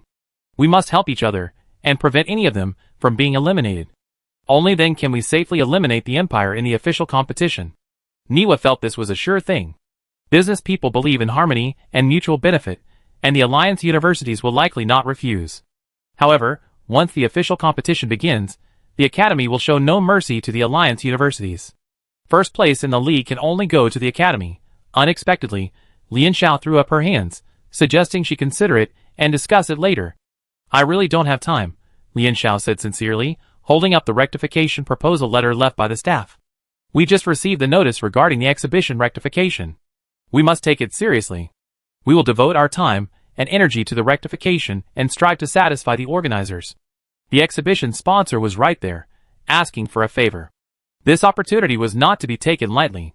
Besides, the issues they were asked to correct weren't major or minor, and no other large booths were being asked to do the same. They assumed they were being easygoing with the Qingqing University students, and the show staff were just trying to smooth things over. Niwa, eager to promote cooperation, naturally understood. It was a small matter, and he was happy to give Lian Xiao a thumbs up. He took the correction suggestions with a smile, folded them in half, and put them away. I forgot to mention, I'm also here to monitor the progress of your booth's corrections for them. Niwa remained completely calm. The results are excellent, meeting all the show's requirements. I'm sure the show staff won't be calling you again. By the way, since you're so popular, would you like to change your booth? The booth next door, Isn't that just a lie? But since Lian Jia Xiaoqiao and the others knew the exhibition sponsors, they were actually huddled in a corner with them. Lian Xiao, however, rejected Niwa's offer. Changing booths now would be unfair to the businesses whose booths were being moved. That's good. Lian Xiao glanced around at the booth next door, eavesdropping on the conversation, and grinned. We seized the opportunity and cherished this time. The two happily exchanged contact information. On the third day of the exhibition, the booth next door finally saw what affecting indoor air quality truly meant. The entire university student innovation and entrepreneurship zone was shrouded in fog, a haze that at first glance looked like a celestial being. Several nearby booths couldn't stand the fog for more than a few minutes, tears streaming down their cheeks from the spiciness, and they all abandoned their booths and fled. The third day's menu was completely redesigned to Sichuan cuisine, featuring cold rabbit, spicy rabbit head, bobo chicken, dandan noodles, and sweet noodles. The capsaicin's potent effect, fueled by the sizzling hot oil, was so intense that the university students, uninitiated by the pounding of chili peppers, felt their noses choked and their eyes watered, leading them to retreat. With everyone fleeing, the petty tactics of unplugging and complaining naturally ceased. The students who had secretly perpetrated the evil were furious. They simply wanted to avoid the Union University booth's popularity, and what was wrong with that? Now, everyone was dragged down with them, even their own classmates complaining about their unnecessary actions. The spiciness didn't bother customers, so they moved the cash register directly to the entrance of the exhibition area. Lian Xiao privately calculated that the promotional work for the exhibition had been quite effective. There were already over a dozen repeat customers, and many residents of the main planet had called Lian stir-fried to order meals and carrot flowers. Lian Xiao had a plan in mind for the development of Lian Jia Xiaoqiao. She needed to take her meals one bite at a time, and build her reputation step by step. After maintaining a stable customer base within the school, she would expand her business scope and put supporting measures on the agenda. She would hire more delivery staff and have someone build a simple ordering system so that every order wouldn't have to be placed through a computer. She planned to open a brick-and-mortar restaurant near the school within a year. While others might think this was unrealistic, Lian Xiao remained confident. The upcoming Mecha League would significantly increase her exposure, along with Lian Jia Xiaoqiao's. Furthermore, she had a system cheat code that was very useful for both knife skills missions and the dynamic management database of customer preferences. Thanks to word of mouth, by the penultimate day of the exhibition, many families and young people lined up specifically for Lian Jia Xiaoqiao, even though it spanned the entire exhibition. The trendy carrot flowers, combined with the flavor of Chinese food, were irresistible to those used to supplements. Lian Jia Xiaoqiao quickly became a popular attraction, with traffic almost rivaling that of larger booths. The four of them were bustling with activity. Every time Lian Xiao felt exhausted, a glance at his card balance gave him a surge of motivation, and he quickly got back to work. In the evening, when most of the visitors to the exhibition had left, another visitor arrived at the Lianjia stir-fry booth. Lian Xiao was about to say, "Excuse me, we're closing up," but the person across from him sneered, took off his sunglasses, shook them, and put them back on. Someone who, in any sense of the word, should never have participated in such an event was here. It was Tyrant. Lian Xiao quickly stood at attention. "Focus on your studies and the league, little classmate," Susara said disapprovingly. "Come back to school right now." Tyrant personally came to take them back to pre-game training. Chapter 95. "This situation is serious," Cesare said. "Can't the academy find another teacher? Does anyone remember the last time Tyrant taught a class in person?" Yin said. Cesare spread his hands. "I only know that Tyrant's professional courses in the past few years had the lowest GPA. Final exams are the time to go to the gallows." Cesare and Yin echoed each other, and even Lian Xiao, who had been relatively relaxed, became nervous. Poincaré lowered his voice and whispered, "Not really, Shiasa, don't worry, Tyrant won't beat you to tears." Susureo, who happened to enter the conference room and heard the whole sentence, narrowed his eyes. "Cesare, you be the first one in the battle training later." "I be gentle." Cesare, It was over. The seven of them were captured and trained together. It was a stark contrast to the image of the Academy's former elite mecha soldiers, now experienced instructors, surrounded by several people. The training team was very simple. "Susara, starting today, I be in charge of your pre-match training." Everyone was stunned. After a moment, Cesare cautiously asked, "Are you alone? Will it be too hard?" "The other instructors we found for you are on their way," Susara said, naturally tugging at the person standing behind him and pulling him in front of the students. "I only be responsible for training. Please ask Yin Zhangyin for other team matters." "Yes. I will be your lead coach," Yin Mingling said. Yin Mingling had accompanied Susara on the two previous important occasions he attended. The Academy's second-in-command, always dressed in black, stood half a step behind Susara, like the silent shadow of a tyrant. He took a step forward, and Lian Xiao finally saw clearly that the palm seal looked approachable, his eyes a smile, his semi-long hair tied back in a ponytail, like a dashing, unrestrained knight-errant. "Come on," the tyrant called, pushing open the sliding door to the training room on the upper floor of the training center. The door slowly swung open, revealing 3 large training rooms, facing a full-length glass window overlooking Union University. Susara selected a short sword from the wall of weapons, stood in the sunlight, and raised the tip of the sword. "Try to hold my hand for 3 minutes." Everyone, Now their concern shifted from when training would end to whether they could walk out of the training room unscathed under the tyrant's hands. 2 minutes later, Cesare was knocked to the ground by Susara's kick. The dull thud of his body hitting the floor made the onlookers frown. Cesare restrained himself from whimpering. Fights and tumbles were commonplace for mecha majors, but the tyrant's attack was far too brutal. When each blow landed, he feared a broken bone would break in the next second. "Who's the instructor for the sophomore professional combat class?" Susara was furious, turning to question Yin Mingling. "How dare you teach your students like this and still collect a salary? Fire them, all of them." Yin Mingling raised his hands to his chest, a soothing gesture. When the tyrant was angry, the best way to deal with it was silence. A nearby training robot handed Cesare a tube of ointment. Cesare, grimace in his teeth, scrambled to his feet and left the scene. Susara slowly rolled up his sleeves. The Khan casually called the next soldier, "You come." Su Shaoluo believed that mechas enhanced human combat capabilities, but ultimately, to unleash their full potential, they still needed to restore the pilot's true physical fitness, combat abilities, and combat awareness. Her thinking somewhat coincided with that of Instructor Wu, who had taught Lian Xiao. Thus, at the outset of training, Tyrant was reluctant to allow these young men to formally engage with mechas too early. Whether intentionally or not, Su Shaoluo left Lian Xiao to be the last one. Su Shaoluo looked at the weapon Lian Xiao had chosen for her, non-committal. She asked, after looking at it for so long, "Do you have any thoughts?" Lian Xiao nodded, then shook his head honestly. In reality, Su Shaoluo's fighting techniques didn't go beyond what the instructors taught her in physical training class. Yet, using these techniques, which any mecha major would possess, Tyrant easily crushed the perennial top-ranked Gu Chanfeng and Zhao Liqing. If these two were considered inferior in physical training, the entire academy would be completely wiped out. Is it physical strength? Muscular explosiveness? Or speed? It's about finding flaws and exploiting them at the perfect moment, Susera said. No matter what style of physical skill, no matter how perfect the defense, there will always be weaknesses. Susera told her, my victory is simply because I attack my opponent's weak points faster and more effectively than he did. Of course, there's also the essential control of the body, dexterity, and fluidity of attack. These things can't be taught through words. They can only be learned through repeated defeats. How could there be no genius in combat? Susera is one of them. You get it after a few more fights. Susera wasn't sure if this was meant to comfort Lian Xiao or herself. Lian Xiao gripped the hilt tightly, and then, less than a minute later, Susera sent her flying, tumbling heavily to the ground. The blade slipped from her hand, and spun far away. Large bruises were inevitable.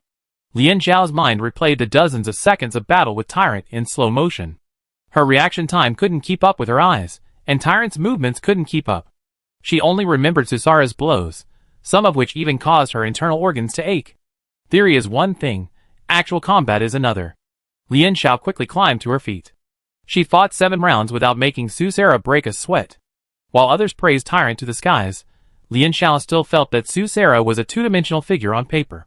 All the titles and honors couldn't compare to the shock this battle had brought her. Lian Xiao thought that her abstract goal of becoming the strongest mecha soldier had actually become a little more concrete today. She didn't know what the strongest mecha soldier looked like, but at least she couldn't be weaker than Susera in the future. By the end of the 3rd day of training, several people, bruised and in pain, rushed to the school hospital to get medication. Beds were scarce, so several people waited behind a curtain for the school doctor to prescribe medication. Cesare knelt on the bed like a crab, a position he researched to minimize pain. I'm so stupid, really, Cesare muttered. Why didn't I realize our instructor was so soft-hearted before? The simple combat training was more tiring than any physical training he ever experienced. The Tyrant's fingering of people seemed random, but in reality, she could accurately judge each person's physical condition, knowing when they needed rest and when they could maximize their potential. Often, they barely even settled into their positions before they were faced with another beating from the Tyrant. Gu Chanfeng was also feeling a bit exhausted. He could handle his peers, even some retired mecha soldiers, with ease, but compared to Tyrant, he was still no match. Although on the 3rd day, Gu Chengfeng's duration against Su Shaoluo was already approaching the initially set 3 minutes. Tyrant kicked me today. I think my leg bone is going to break. You're so delicate, Xiao Yi. Get lost. There's no need to demand such high combat skills from snipers. Then was Tyrant throwing me over the shoulder to train heavily armored soldiers to withstand blows? Several people complained and bickered, but Lian Xiao remained silent. Gu Chanfeng, a little worried, quietly asked if she was okay. Still alive. Lian Xiao was concise. Before the doctor arrived, she lay on the hospital bed, scrambling to read papers. She had scoured and read nearly every paper she could find that touched on the distant flute sound. To avoid arousing suspicion, she also downloaded some papers on agronomy and nutrition. As if she had remembered something, a hand slipped through the curtain between them, holding a student ID card. Gu Chanfeng exchanged his card for his, feeling a sense of regret. The doctor who entered recognized them, and applied a special ointment. You're very lucky. Cesare, pounding the bed in agony from the ointment, said, How lucky? Lucky, being beaten daily, one-sidedly? I remember the Tyrant never having any students. The doctor applied the ointment mercilessly, saying slowly, Actually, I also graduated from the United Nations. Your dean is my junior. In the past few years, many people wanted her to teach students, but she refused. She said she was afraid of being pissed off, afraid the students she taught wouldn't be talented enough to be a disgrace. Teacher, you say that. I think one day the Tyrant might take offense and purge us. Lian Xiao grumbled. The school doctor patted them soothingly. Don't worry. Even if that day ever comes, you, the Master Seal, will definitely stop it. If the Tyrant wants to purge, he be the first one to be purged. Elsewhere, Yan Mingling urged Su Shaoluo to be patient and slow down her training. This might be a common problem among geniuses. Su Shaoluo was completely unable to guide students with more average talents. After all, geniuses learn many things naturally, and they're simply puzzled by why ordinary people can't learn such simple things. Don't push the students too hard, Yan Mingling advised earnestly. And don't get angry all the time. Although you're certainly not suited to teaching students. Who among us can control our temper with students? Su Shaoluo retorted. She suddenly smiled and said, Probably only Fu Mingwang. The moment the name was uttered, the atmosphere subtly shifted. Yan Mingling paused for a moment, feeling as if water were flooding over his chest, bringing a slight sense of suffocation. This ghost of the past was everywhere, like weeds entangled around a drowned person. He turned and said, "But he's dead. He's been dead for many years." Su Xiaoluo remained silent, refusing to respond. After a while, the tyrant gazed at the setting sun outside the window and promised to reduce the intensity slightly, except for Lian Xiao and Gu Chanfeng. She also planned to give them extra lessons. Yan Mingling was a little surprised, but then understood. That's right. They're both S-class arcs, and you have experience. Yan Mingling didn't understand why Su Xiaoluo had suddenly become interested in Lian Xiao.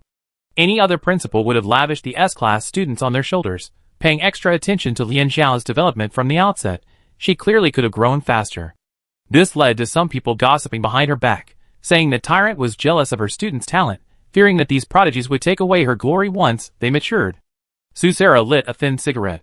Privately, Tyrant was a strict person, abstaining from smoking, drinking, or even staying up late, as she felt it would compromise her mech's combat performance.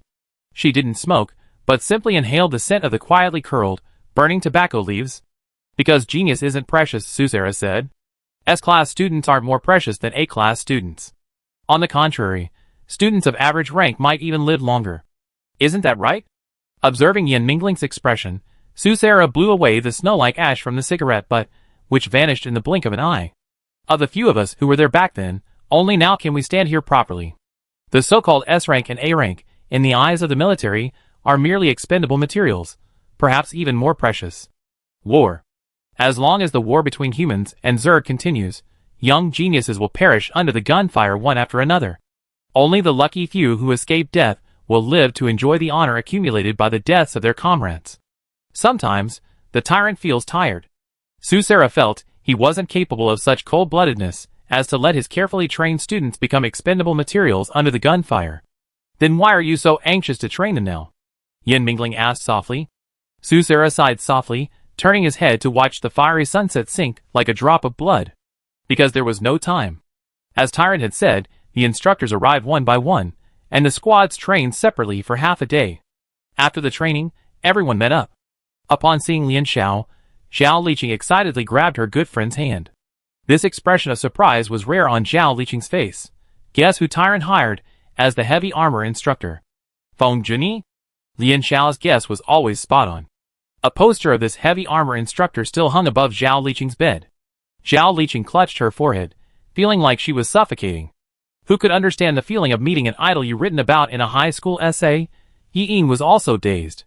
His assigned instructor was a retired military ace sniper, a distinguished participant in suppressing the Starlink conflict a few years ago, awarded 2 second-class merits and 1 first-class merit. There had been no news of him since his retirement, and Tyrant was surprisingly close to him. The teammates' clamor had nothing to do with Lian Xiao. She and Gu Chanfeng watched the chatter in silence. Lian Xiao touched the new bruise on his face. She, Instructor Gu Chanfeng, or Su Xiaoluo. Su Xiaoluo's tempers were quick to rise and fall, but when Tyrant stared at her with a look of disappointment, it still pricked Lian Xiao's sense of shame. Su Xiaoluo's reason for training her and Gu Chanfeng together was that Fang Zhou needed to develop a rapport with the team's main attacker. This wasn't part of any academic theory, it was purely Tyrant's personal combat experience. As Fang Zhou, you need to know your comrades very well. Based on the last military exercise, Su Xiaoluo thought a dual command and dual insurance configuration was not a bad idea. Su Xiaoluo raised her chin at Lian Xiao and pointed at Gu Chanfeng. How well do you know your teammate? Lian Xiao raised his hand. I know his favorite flavor. Tyrant, Then, the two of them connected their psychic powers through the Tiangita system, further infuriating Susera. Although the two had established a psychic connection with some difficulty, from Susera's perspective as a top-tier arc, Lian Xiao's psychic connection with others barely scratched the surface of their consciousness, a superficial connection that couldn't fully utilize his teammates' abilities. Susera thought, what the hell? Lian Xiao had won the military exercise by relying on superficial connections. Generally speaking, a few high-level arcs with high psychic control proficiency can independently determine the level of connection they make with other mechs. The deeper the connection, the tighter the link between the arc and their teammates, and the greater the stat boosts their teammates receive. However, deep connection also has requirements for the connected party. During a deep connection, the connected party must open themselves completely to the arc. The textbooks don't clearly distinguish between surface and deep connections. In general, in battles, arcs prioritize the number of connected players. Surface connections are sufficient. But in a small-scale, top-tier confrontation, the deeper the connection between an arc and its teammates, the better. Unless someone like Susera is an arc of the same level, it's difficult for others to provide effective guidance to Lian Xiao. Standard docking instructions wouldn't suit Lian Xiao. She relied solely on her S-level mental power, which far surpassed that of ordinary people, and the connections she established were all superficial. But because the connection quality was excellent, no one noticed the problem. Susera tried to remain calm. She randomly picked a mech and said, "Watch this." The next second, the tyrant's voice appeared in Lian Xiao's mind, "Relax your guard. Don't try to confront me." Surprisingly, without Lian Xiao even noticing, Susera had established a connection with her. Susera didn't even give Lian Xiao a chance to say no. Within her sea of consciousness, Lian Xiao was completely crushed by a force, plummeting into the ocean. When mental power connects, the connected party unfolds. Oh no! Lian Xiao instantly recalled her experience during the mental power test. If Susera saw those fragments of memory, she wouldn't be able to explain it. Never before had she encountered an arc like the tyrant, whose combined mental power rivaled her own. The sea of consciousness suddenly surged, her emotions directly influencing its changes. Preparing to dive all the way down, Susera paused. She felt an invisible barrier preventing her from going deeper. Beyond the portion now revealed, the master of her sea of consciousness firmly refused to welcome outsiders. The method used by Lian Xiao to block his teammates' thoughts was used here. This was the first time Susera had encountered such a situation. Usually, others would reveal their memories and emotions to her before they could react. Forget it. Susera snorted and instantly disconnected. She wasn't particularly interested in students' little secrets. Remember what I did just now. Su Xiaolu instructed Lian Xiao, diving into your teammates' sea of consciousness is the initial step to deep connection. The more you understand and become familiar with them, the greater the boost the arc will gain in synergy with the main attacker. Lian Xiao, you are the Arkansas. You must constantly monitor the status of all your teammates. You must maximize the power of the main attackers, making them your sword. Why are the military units organized around league champion teams and special recruits? It's because they can only unleash their full potential by working alongside familiar main attackers and teammates. In actual combat, elite squadrons arcs rarely leave or switch teams unless there's a serious reason. The tyrant said, "Starting today, you two will attempt deep connection for as long as possible." Lian Xiao thought this was too awkward, forcing the arcs to pry into each other's memories. It felt strange. As the one whose privacy might be exposed, Gu Changfeng accepted this training program with no apparent resistance. Su Xiaolu urged Lian Xiao, "Hurry up. Stop being so shy." Under the tyrant's pressure, Lian Xiao re-established a mental connection with Gu Changfeng. The process of falling into Gu Changfeng's sea of consciousness was smooth, and Lian Xiao didn't sense any resistance from his master. As soon as she entered the sea of consciousness, fragments of Gu Changfeng's memories surrounded her, forcing Lian Xiao to see things she didn't want to see. For example, the happy family of three walking hand in hand through the museum, and the garden and its beautiful flowers. Gu Changfeng wasn't embarrassed about having his memories snooped into, and sometimes even offered a few words of explanation. Yes, when he was a kid, his family's regular family day was visiting museums or art exhibitions every week. Yes, his father planted flowers in the garden. He kept the abstract paintings he'd drawn in kindergarten. His dad was just nostalgic and liked to keep everything. From then on, a strange process of speed running seemed to have begun between the two of them, with one often answering questions without the other asking. In addition, there was also Arc's combat skills and tactical training. This section was almost specifically targeted at Lian Xiao. It had been announced that the preliminaries would be held on Nox Planet. Nox Planet is famous for its rich variety of mushrooms, so the venue would definitely be related to fungi. With Echo's help, Susera selected several likely locations for the matches, then gave Lian Xiao and Gu Changfeng a turn at devising their strategies, then mercilessly scolded any tactical errors. Other schools aren't that easy to defeat. For the 100th time, rejecting Lian Xiao's idea, the tyrant sarcastically said, "You're not facing those idiots from the Knight's Emblem. There are still intelligent opponents in the world." And so, the pre-match torture steadily intensified. By the second week, Gu Changfeng and Zhao Liqing had lasted 3 minutes in their matches.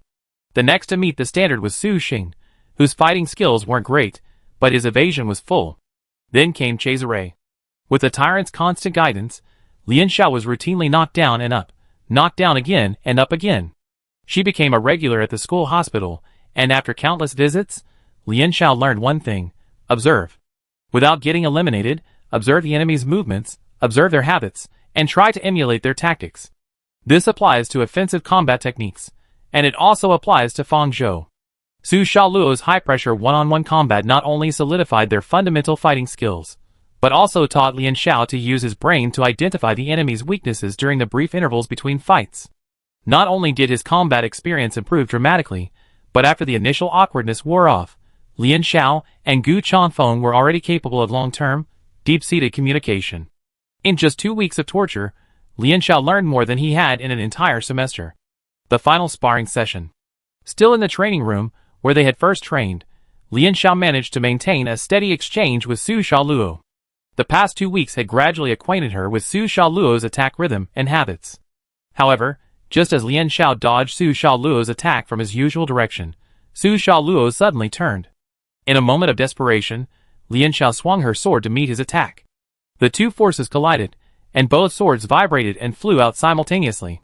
Was it an error or intentional? Just as the swords landed with a dull thud, the timer jumped to 3 minutes. Lian Xiao was the fifth to complete his goal. Just before departing for Nox Planet, Lian Xiaoman managed to complete the goal Su Sera had originally set. Okay. In front of them, the tyrant smiled cheerfully for the first time. For the Nox Planet qualifiers, I hope you maintain your current performance. Chapter 96. 3 days before the qualifiers began, the 7 participating teams arrived on Nox. The port on Nox was bustling with activity. First, the military sealed off the port and transported mechas and various equipment to the vicinity of the competition venue. Then, the contestants arrived in batches. Finally, fans from across the alliance flocked to the venue. Many people complained online about not being able to book a hotel on Nox. Before becoming the venue for the qualifiers, Nox was an unremarkable little planet, with few visitors except for a few mushroom enthusiasts and researchers. Oh my god, it's so humid here. One lucky guest who managed to book a hotel posted a complaint, saying his room was fine one day, but the next day, a row of small mushrooms had grown near the window. With its warm climate and high humidity, and virtually no sunny days year-round, Nox is a natural habitat for mushroom cultivation. The water droplets on the windowpane. I'm giving me a rheumatic attack just looking at them. It's said the humidity is even higher in the competition area, the air is filled with mist, and there are giant mushrooms everywhere. After all the teams arrived, the military announced the specific competition location, the Mushroom Mountains. In the sparsely populated, undeveloped areas of Nox, mushrooms are the largest species. The high-definition photos transmitted by the equipment show gigantic mushrooms everywhere, taller than adults. Some mushrooms were so large that 3 or 4 people could stand on their caps at once. The sheer variety of mushrooms, many with vibrant colors, and the shimmering spores dancing in the air, created a dreamlike scene. Others wondered if so many giant mushrooms would cause inconvenience in marching. Lian Xiao's first thought upon seeing the photos was, there are so many mushrooms on Nox, and yet no one eats them. It's like seeing news reports about crayfish infestations abroad, a delicious food that no one knows how to enjoy, a waste of natural resources. A quick glance revealed a host of edible mushrooms in the photos, including oyster mushrooms, shiitake mushrooms, morels, chanterelles, and more. Recalling the taste of mushrooms, Lian Xiao's heart welled with tears. Great! She had the foresight to bring her cherished small frying pan and her usual seasonings before setting off. According to the rules and regulations, the preliminaries had centralized accommodations and training grounds. Lian Xiao would have had difficulty climbing over the wall before the competition, so she could only comfort herself by happily imagining a post-match feast. After the competitors arrived, the military announced the competition details at a meeting. It was then that the participating teams learned that no maps would be provided for this preliminaries. This vast area was covered in mushroom mountains. Without a map, they wouldn't be able to escape the thicket in 3 days and 3 nights, let alone find the flag-raising point. Please be patient. I haven't finished speaking yet, said Colonel Juiza, one of the event organizers. No maps are provided because there are map fragments hidden within the competition venue. This single sentence effectively silenced the entire crowd. She continued, there are 6 map fragment caches within the Mushroom Mountains, and each map only shows a portion of the field. We specially processed each map, giving it a Zerg-like mental vibration. The arcs of each school can use this to identify map locations. 7 schools, 6 map fragments. Does this mean they want the schools to cooperate? The person from Shirakawa University was the first to raise their hand. Colonel Ju, so the flag location is on the map, and we can't know it in advance, right? Yes. Ju Iza nodded. Doesn't that mean the team that gets the flag location has a natural advantage? That's unfair to the other schools, isn't it? The members of the First Alliance Army expressed doubts. Ju Iza remained calm and said, given the complex terrain of the Mushroom Mountains, unless you're incredibly lucky and extremely close to the flag-taking point, I don't think you need other maps. Of course, in such an extreme situation, I can only say that luck is also a factor of strength. Confrontation, cooperation. It would be extremely difficult for a single school to obtain 6 maps. To know the location of the flag-taking point, they would have to rely on clues from other schools. But whether they would cooperate peacefully after the encounter or fight over the maps was another matter. The 7 teams were all intelligent individuals. They quietly surveyed the scene, trying to identify which school might be a potential target for temporary cooperation or enticement. Niwa Ling performed steadily, and fortunately, he had the foresight to seek cooperation with the Alliance University in advance. He believed that inter-school collaboration and tactical choices could sometimes influence the outcome of a match even more than actual strength. After the pre-match assembly, the players gradually left. Some students from different schools knew each other. For example, Poincaré seemed quite familiar with 1 or 2 of the San Carlos competitors, not only greeting them from afar, but also fist-bumping them upon meeting them. According to Poincaré, he had originally intended to go to San Carlos. However, the admissions officers at the United Nations University were quite deceptive, so his parents, slapping their thighs and deciding that no matter how hard it was, they couldn't let their child suffer, decided to let their country boy see the world. His childhood playmates and fellow villagers all ended up in San Carlos, leaving him alone in the cold, big city. When he first started school, Poincaré couldn't get used to it, crying his pillow wet every night, missing his family's endless pastures, lambs, chickens, and dogs. Cesare leaned over to Lian Xiao's ear and said, that's because San Carlos favors heavily armored soldiers. Holy crap, those San Carlos guys are like mountains. Won't they crush the chairs? The beds at San Carlos are supposed to be sturdier than at other schools. Each of the Alliance's military academies has its own unique style. San Carlos is a rare academy that favors heavily armored soldiers, likely due to its founder and most famous alumnus. The team with the highest mental power level this time is a plus. A heavy armored soldier of the first level. The Allied First Army places great emphasis on the arc. The arc is the absolute core, and other positions must take a back seat. The United University and Kitakami River are relatively balanced, but some say Kitakami River doesn't simply want to train mecha soldiers. They hope to cultivate mecha soldiers with a certain level of political communication and interpersonal skills.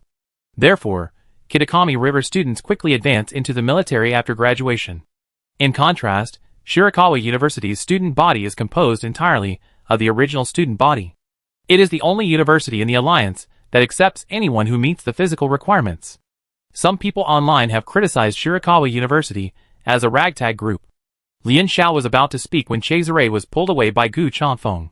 Gu Chanfeng, who had been staring at them from behind, pointed at the floating machine outside the arena, lowered his eyes, and said, there's still a live camera, Shiosa, please pay attention. Alright.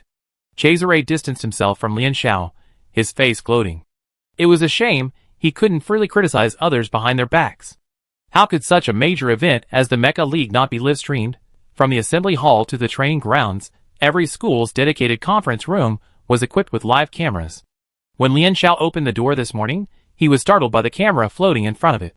Therefore, there's no shortage of online mockery of tourists, who travel specifically to Nox Planet to watch the games, calling them fools with their money.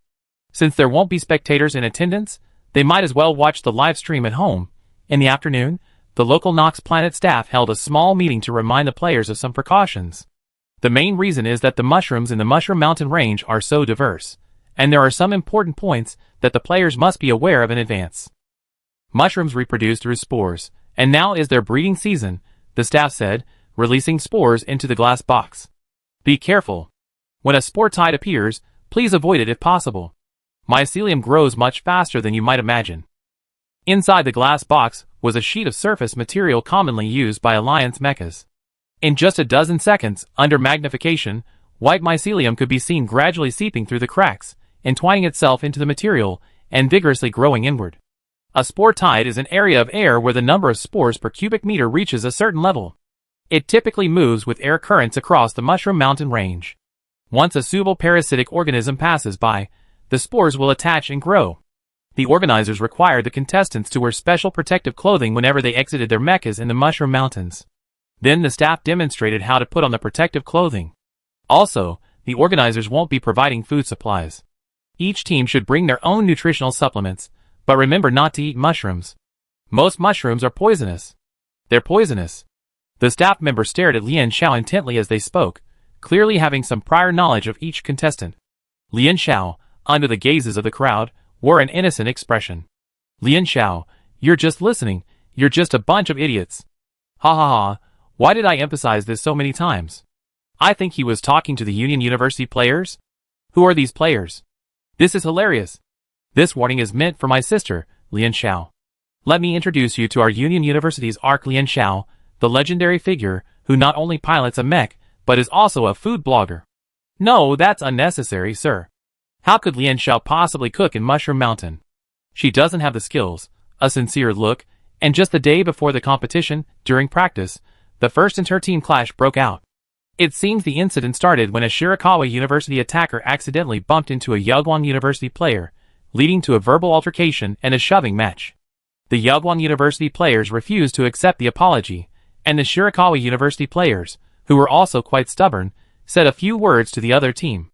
Then someone from Yagwon University called the Shirakawa University players orphans, and a fight ensued. Although most of the viewers watching the live stream were just watching the fun and not wanting to see Shirakawa University start the fight, they generally sided with the Shirakawa University team. That's too much, I say. No wonder the captain of Shirakawa University took action. A quick note for those netizens confused about why Shirakawa University is so angry. Shirakawa University was established after the Battle of Shirakawa, in the war zone of that year.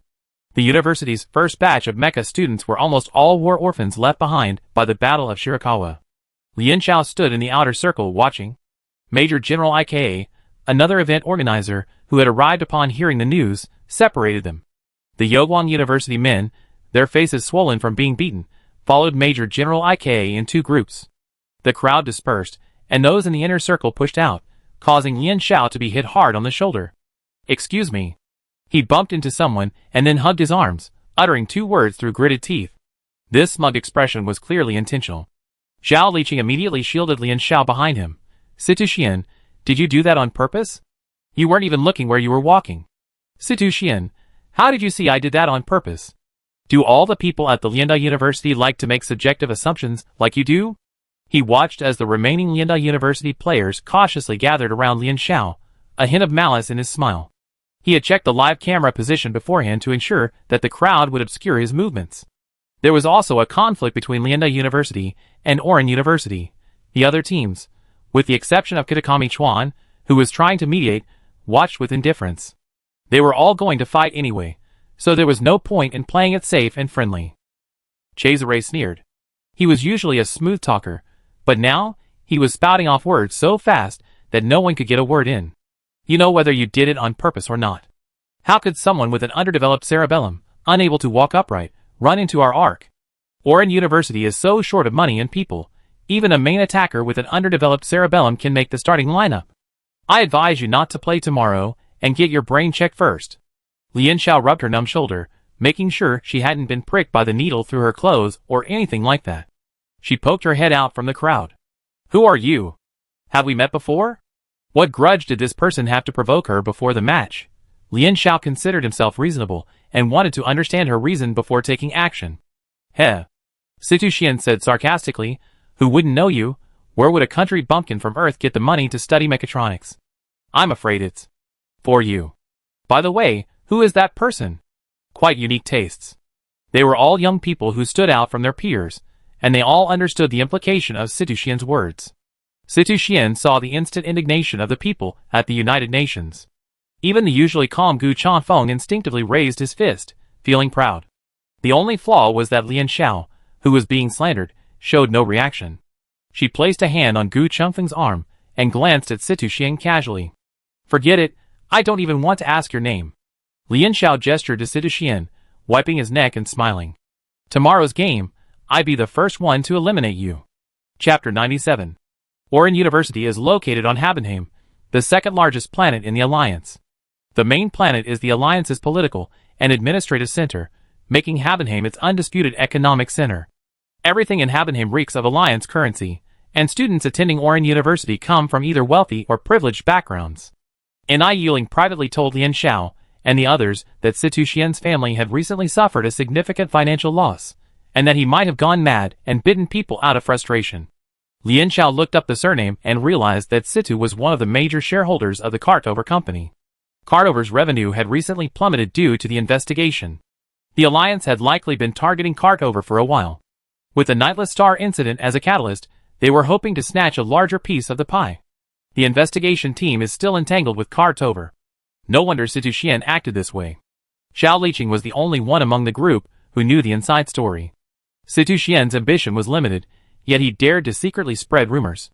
But she still felt angry when she thought about it. I don't know if you noticed, Niwa Ling said, during the afternoon clash, the Allied forces actually tried to intervene. Niwa Ling keenly sensed that the Allied forces had likely joined forces with Oran. Whether the remaining Shirakawa University and Yaguang University would fight alone or join the Allied forces was unclear. Kitakami Chuan welcomed the afternoon clash. Oran had provoked the Allied forces, and now they had a common enemy. Their cooperation would be more solid. Their plan, to eliminate the Allied forces and Oran. On the day of the official competition, a light rain fell on Nox, and the hazy mist outside the ship's windows made it difficult to see the direction. 7 teams, totaling 49 players, were all aboard this ship. They would complete the mecha docking on board and be dropped off at random locations within the competition area. The players' belongings, such as nutrients and water, were pre-inspected. The staff inspected Lian Xiao, and he was neither approved nor rejected. What did this player bring? The staff was scratching their heads. It was Yen Mingling, the team leader, who stepped in to resolve the situation. Although he didn't understand the current thinking patterns of young people, over the years, he had been trained by the tyrant to become a fully automated post-processing machine. The live broadcast of the preliminaries featured commentators. Xi and Zheng's commentary for the previous UN military exercise was mediocre, so Xi and Zheng lost his job this time. This time, the commentary was replaced by another veteran, Shi, who was paired with Gao Wangyun, a newcomer. Hello everyone, welcome to the 114th Shanghai Calendar Mecha League preliminaries. Shi's commentary echoed across countless screens and large advertising screens in city centers. Many shopping mall TV stations decided to broadcast the preliminaries live.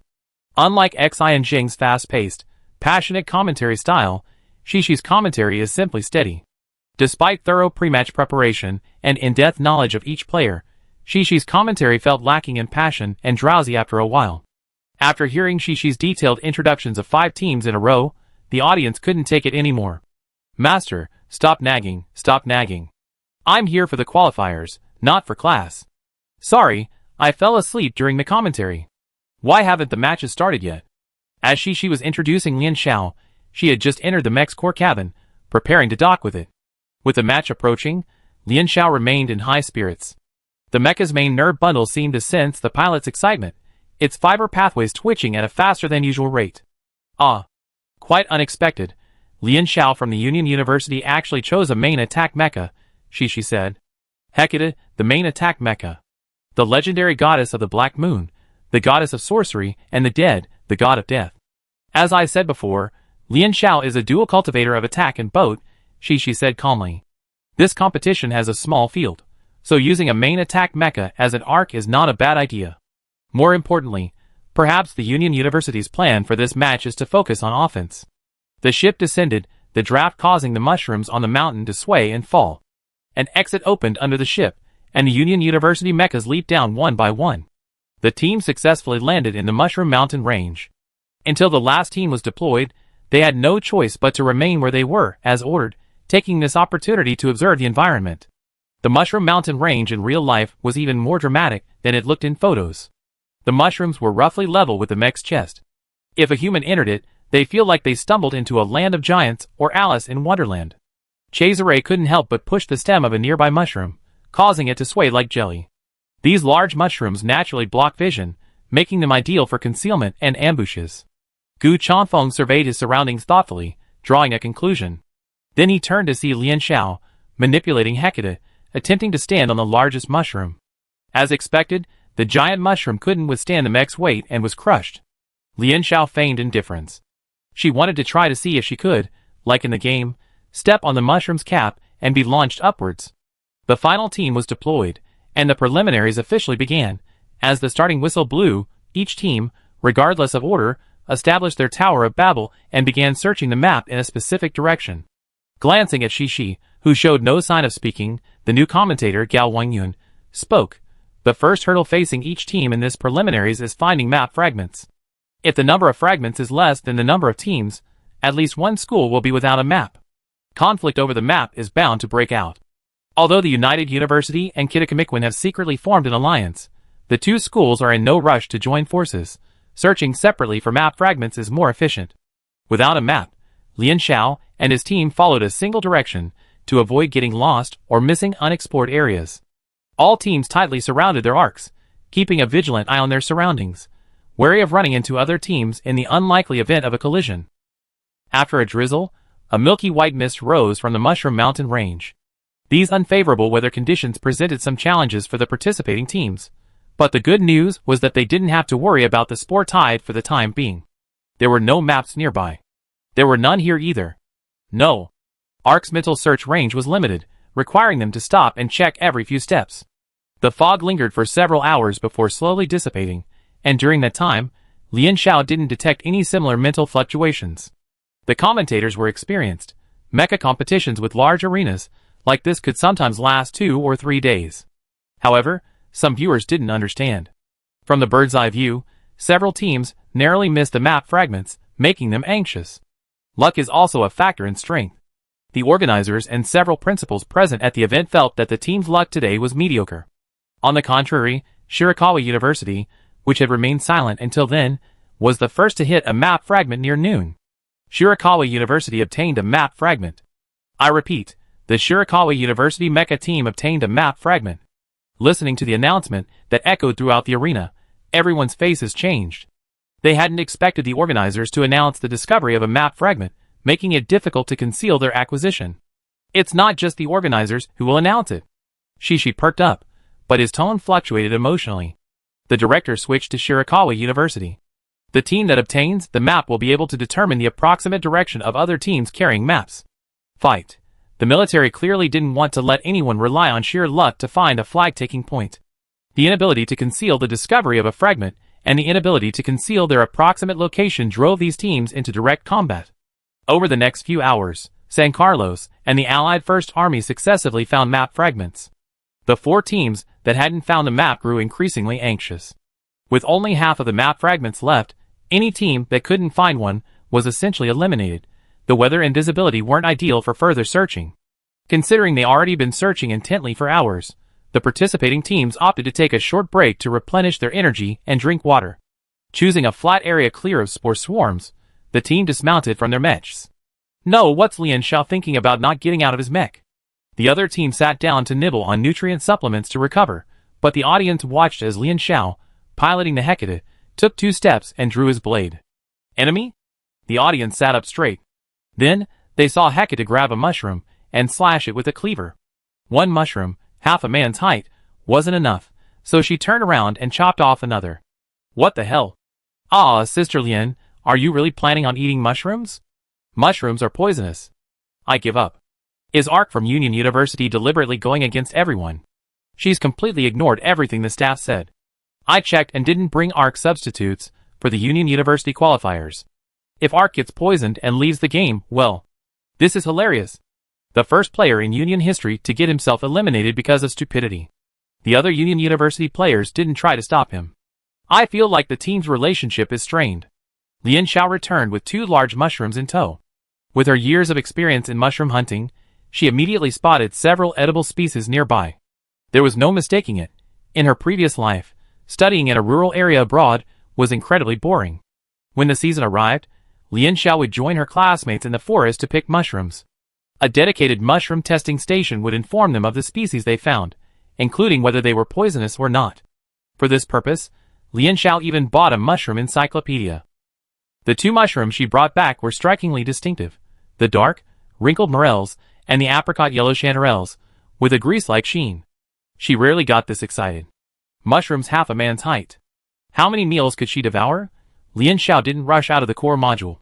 He first used a slicing knife to cut the morels and chanterelles into small pieces. Then, descending from the core module, he briskly retrieved his bag. Once they had a clear view of her belongings, the other principals and deans looked at Yin Mingling with a subtle expression. Yin Mingling ignored the strange looks and leisurely crossed her legs. Fire-making equipment, pots, seasonings. The audience watched as Lian Xiao dug through his bag and pulled out bacon and rice. Is this a Mecha League or a wilderness survival challenge? The audience was stunned. As they noticed the other members of the Lianda team weren't even chewing their nutrient supplements, they were clearly waiting for Lian Xiao to process the mushrooms. This is insane, Lianda. I'm so disappointed in you. Why are the players collectively losing their minds and wanting to eliminate themselves? A 10-year Lianda fan is heartbroken. Each class is getting worse than the last. It's time for Lianda to withdraw from the top 3 universities and let the Lianda First Army fill in. Although, I looked up information and these 2 mushrooms are indeed edible, I just don't know how they taste. If Lian Xiao had seen this comment, he would have sternly told the netizen, they're delicious. Edible mushrooms are delicious. Mushrooms have a strong aroma. Those who like them love it, while those who don't think it smells like rot. In Lian Xiao's mind, mushrooms are the food that best represents umami. Adding mushrooms to vegetable dishes not only restores the food's freshness and sweetness, but also elevates the flavor to another level.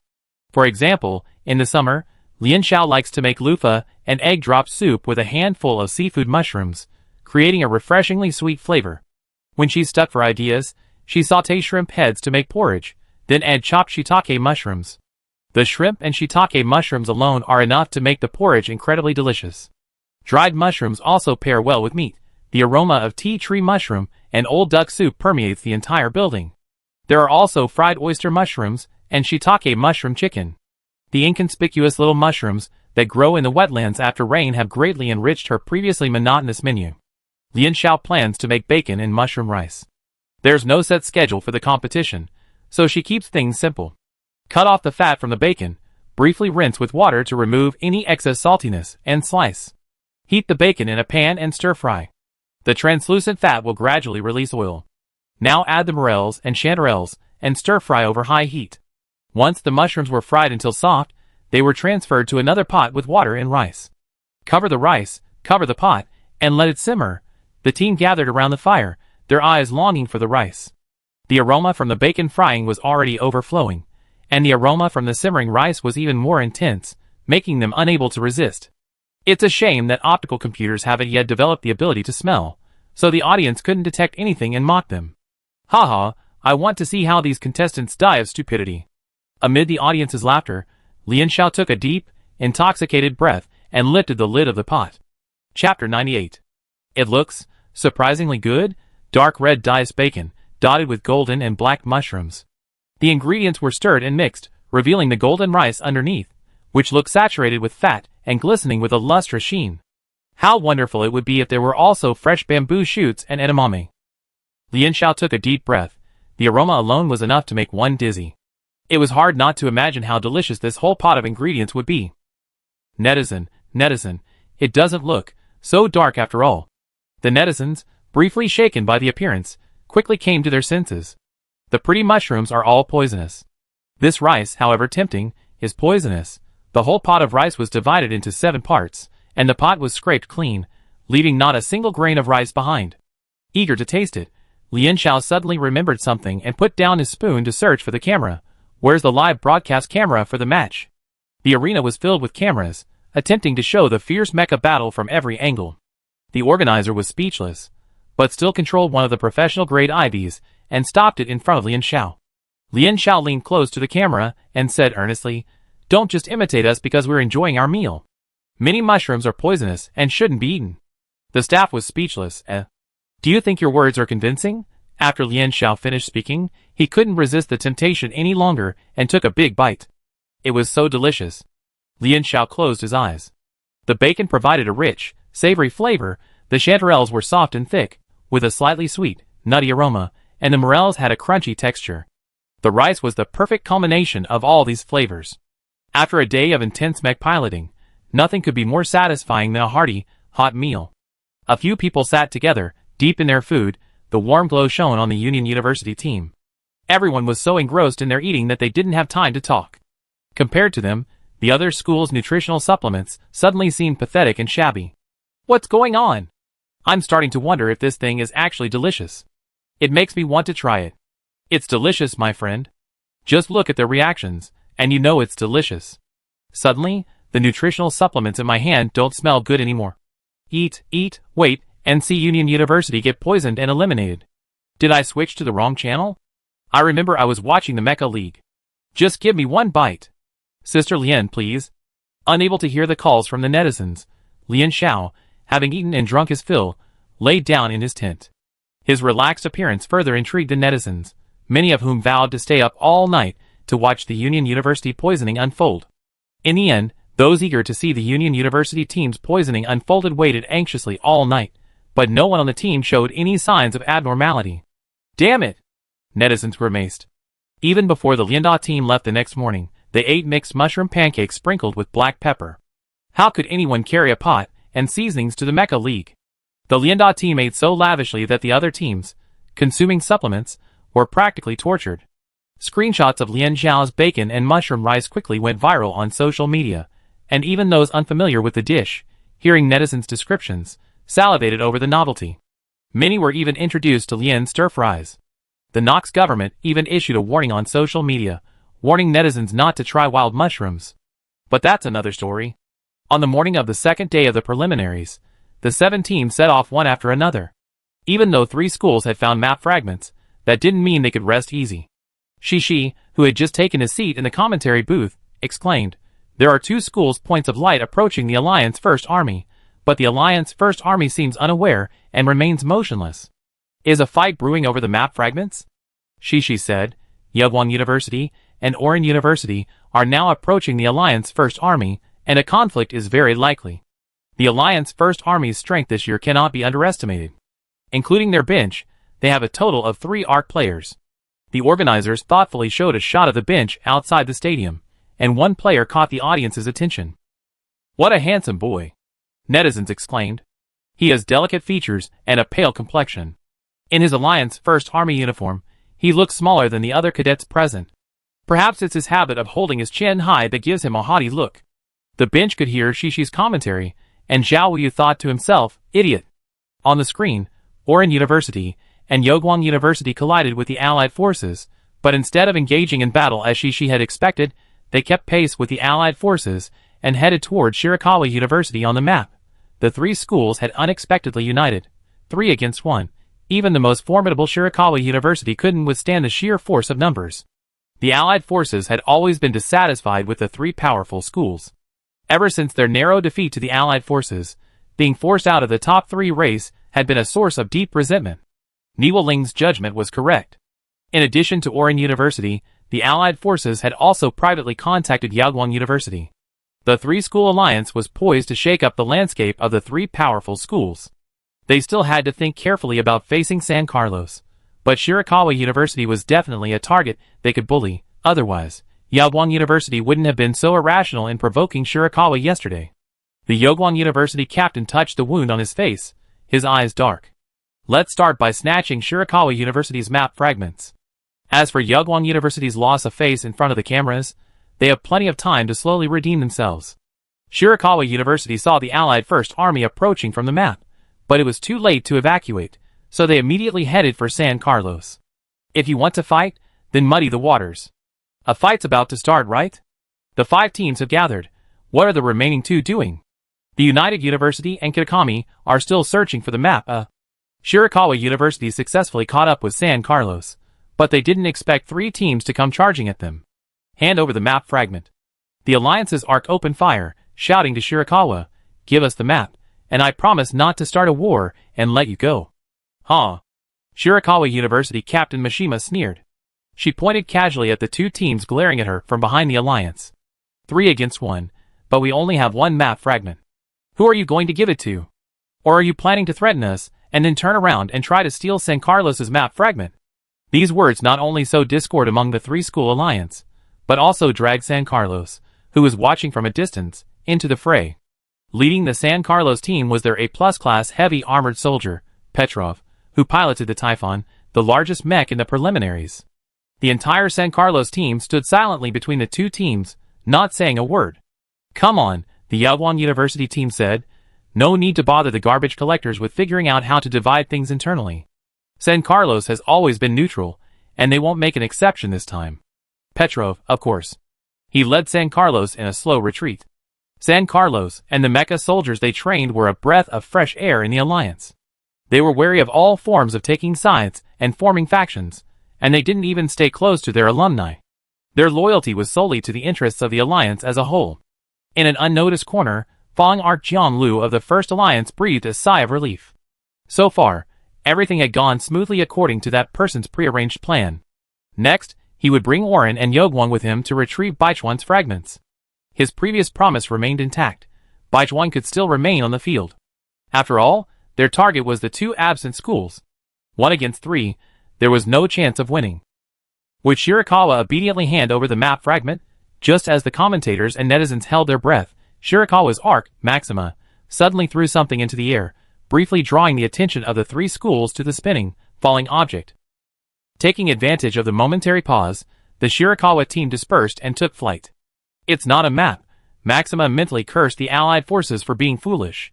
She knew Shirakawa wasn't particularly strong, and if she surrendered the map fragment, she would lose her only bargaining chip with the stronger schools. The 3 schools reacted quickly, focusing on the offensive and pursuing, while the snipers raised their guns and opened fire. Damn it, the allied forces sniper explained in exasperation. Are the Shirakawa players like rats? They keep dodging and evading, making it impossible to hit them. That was true. The Shirakawa players were incredibly cunning. The mushrooms in the area where they were fighting were lush and shimmering with a faint orange glow, greatly interfering with the sniper's aim. Baichuan's players, as if trained, ducked or rolled among the swaying, glowing mushrooms. Their movements were awkward but surprisingly effective. Jiang Lu, the arc of the First Alliance army, waved his hand and ordered, set fire. Burning away all the mushrooms, let's see how Baichuan dodges. Hand over the map. We don't intend to eliminate you. Jiang Lu couldn't help but shout. He was just as nervous as Baichuan. What if he misplayed and eliminated Baichuan? Wouldn't the top of 6 match be a disadvantage for the Alliance University and the Academy? Outside the field, Xiao Wu heard Jiang Lu's words and closed his eyes, thinking that this member of his team was even more of an idiot. Why don't you eliminate yourselves first? Someone said. Along with these words, the sound of bullets tearing through the air rang out. The team's main attacker blocked the blow for Jiang Lu. Jiang Lu panicked and searched for the source. Who? A squad of mech burst through the glowing mushrooms and rushed over. Should I say fuck you at this point? Cesare booed Jiang Lu. It's Union University. Why is Union University here? Just now, netizens were focused on the battle here, and few noticed that Union University had temporarily changed course and headed straight for the firefight. It was Lian Xiao who first noticed the Zerd mine fluctuations on the map. During the confrontation between the two sides, the arcs hadn't deliberately suppressed their own mine fluctuations, so she was acutely aware of the scramble for the map fragments. It must be San Carlos, who had left. That was the Allied First Army, joining forces with Oren, preparing to seize Baichuan's map fragments. Lian Xiao quickly came to a conclusion, but she hadn't anticipated the presence of Yaoguang University. It didn't matter if there were any discrepancies. Whether there were 2 or 3 schools, they'd still be fighting. What's the point of Alliance University joining in the fun? It wouldn't benefit them no matter which side they choose. Someone in the commentary commented. That's right. Even if they were 2 against 3, they wouldn't necessarily win. Is the Alliance University trying to sacrifice themselves and get themselves eliminated? The Alliance University's appearance caught the 3-school alliance off guard, and the Baichuan University men emerged stealthily from the mushrooms. We want Baichuan's map. Why are the Alliance University trying to steal it from us? Jiang Lu's pretentiousness was evident. I advise you to understand yourselves and give up on that thought. We're not stealing the map, Lian Xiao said. Yes. Gu Changfeng continued, his tone calm, but his words brimming with murderous intent. We're just here to get you out. We couldn't let the Baichuan map fall into the hands of the Alliance Army. That would mean the Alliance Army would have at least 1/3 of the map fragments. Even if the United Nations University found the map later, the situation would still be unfavorable to them. Besides, Lian Xiao glanced back and saw that while Shirakawa University hadn't shown up, they hadn't taken the opportunity to escape. The enemy of my enemy is my friend, so Shirakawa University could still develop. By the way, I'm here to fulfill my promise from yesterday. Lian Xiao accurately located Situ Xian among the Oran University team and drew his sword. I said, I'd be the first one to eliminate you from the competition. Chapter 99. No, with Lian Xiao pointing a knife at him in public, Situ Xian was embarrassed. It was just a joke. Can't you take such a joke? Or, Situ Xian said sarcastically, is it you who I just predicted? Several of the Oran team members chimed in. Yes, the people at the United University wouldn't be so incapable of taking a joke. The United University is losing its dignity as a prestigious university, constantly talking about this. Fuck, that's so despicable. I hate these kinds of liars. They're so stubborn even when they're refuted. This is no joke. Doesn't Oran University claim to only admit students from outstanding families? Is this the quality? Academic qualifications and family background don't represent character. Please understand. But why didn't Lian Xiao explain? If she's truly innocent, shouldn't she have made it clear? Lian Xiao's continued pursuit of Situ Xian makes it hard not to believe he's pissed off because his words were true. I finally understand why so many people spread rumors. Some people are so clueless that they believe such random rumors. Lian Xiao remained silent, manipulating his mech into action. Situ Xian, a main attacker, had separated himself from the team to pursue Shirakawa University. He hadn't anticipated the sheer number of his own troops, and that Lian Xiao would dare to attack directly. It wasn't until Lian Xiao dodged in front of him that Situ Xian regained consciousness. Bang! The blade slashed against the mech's surface, deflected by the specialized fish scale-like microstructures on its surface. The mermaid, a mecha suited for underwater and wet combat, is small and lightweight, streamlined, and boasts exceptionally high defense. The military invested heavily in this mecha tournament. Some matches in this league involved live combat. The mobilization of personnel, the selection and layout of the venue, the on-call rescue and medical teams outside the arena, the dozens of mechas and their mounted weapons, plus the cost of scrapping and repairs, burned through countless alliance coins. Despite a failed initial attack, Lian Xiao remained calm. He grabbed Situ Xian and launched a powerful knee strike. Situ Xian felt a sharp blow to the mecha's abdomen, the force so intense it twisted his stomach. Insane! Lian Xiao attacked without a word, and she thought she could escape unscathed. The three-school alliance was stunned for a moment, but it was Oran University's team that reacted first. The closest attacking team flew over to restrain Lian Xiao, while the other teammates loaded their weapons. The mermaid mecha was pinned down by Lian Xiao, unable to move. Situ Xian grimaced in pain as he drew his nearest standard dagger and stabbed Hecate at the junction of her head and neck. Damn it! Situ Xian gnashed with fury. The fighting skills cultivated by her family were actually inferior to those of Earth's country bumpkins. Where did Lian Xiao get such good skills? Wasn't she a complete novice when she enrolled? The two mechs were so close together, as if hugging a waltzing iron giant. In this situation, Lian Xiao had no way to evade, and she certainly didn't. Situ Xian was surprised to see the mermaid soar into the air. Lian Xiao manipulated Hecate to pick the mermaid up and spun her around. Hecate used the mermaid as a shield, and all the teammates' bullets hit the mermaid, only to be deflected by the mermaid's special surface. Lian Xiao, a very useful shield. Stop it! Situ Xian roared in the Tower of Babel. The bullet stopped, but at the same time, Situ Xian flew away. Lian Xiao twisted his body, using inertia to fling Situ Xian flying.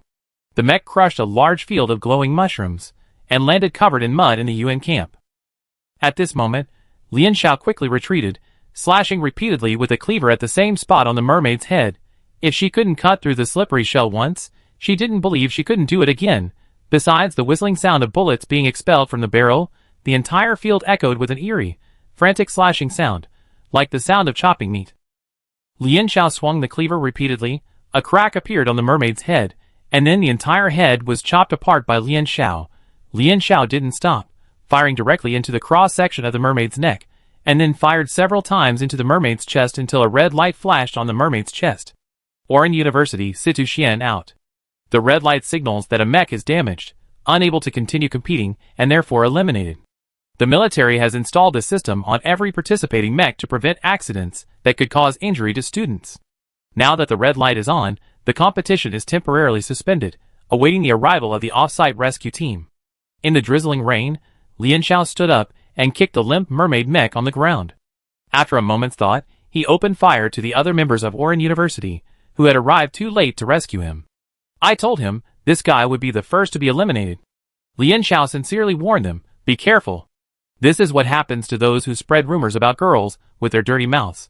As if they had been slapped hard in the face, the teammates, who had agreed with Situ Xian, remained where they were. Of course, they knew Situ Xian was spreading rumors, and they were vile ones. But they felt no guilt. This tactic was incredibly effective.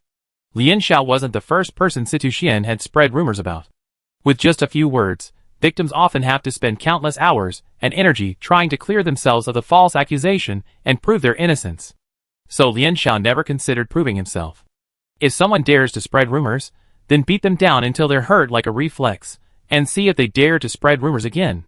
When the rescue team recovered Situ Xian and the mermaid mech, Lian Xiao chased after Situ Xian and warned her, "Remember, I still be the first one to be eliminated in the next match. Oh, if Oren doesn't get eliminated in the preliminaries. Ha ha ha, so cool to watch. Lianjia eliminated someone so easily. I'm looking forward to seeing Situ Xian get beaten up by Lianjia again in the next match. I totally support this.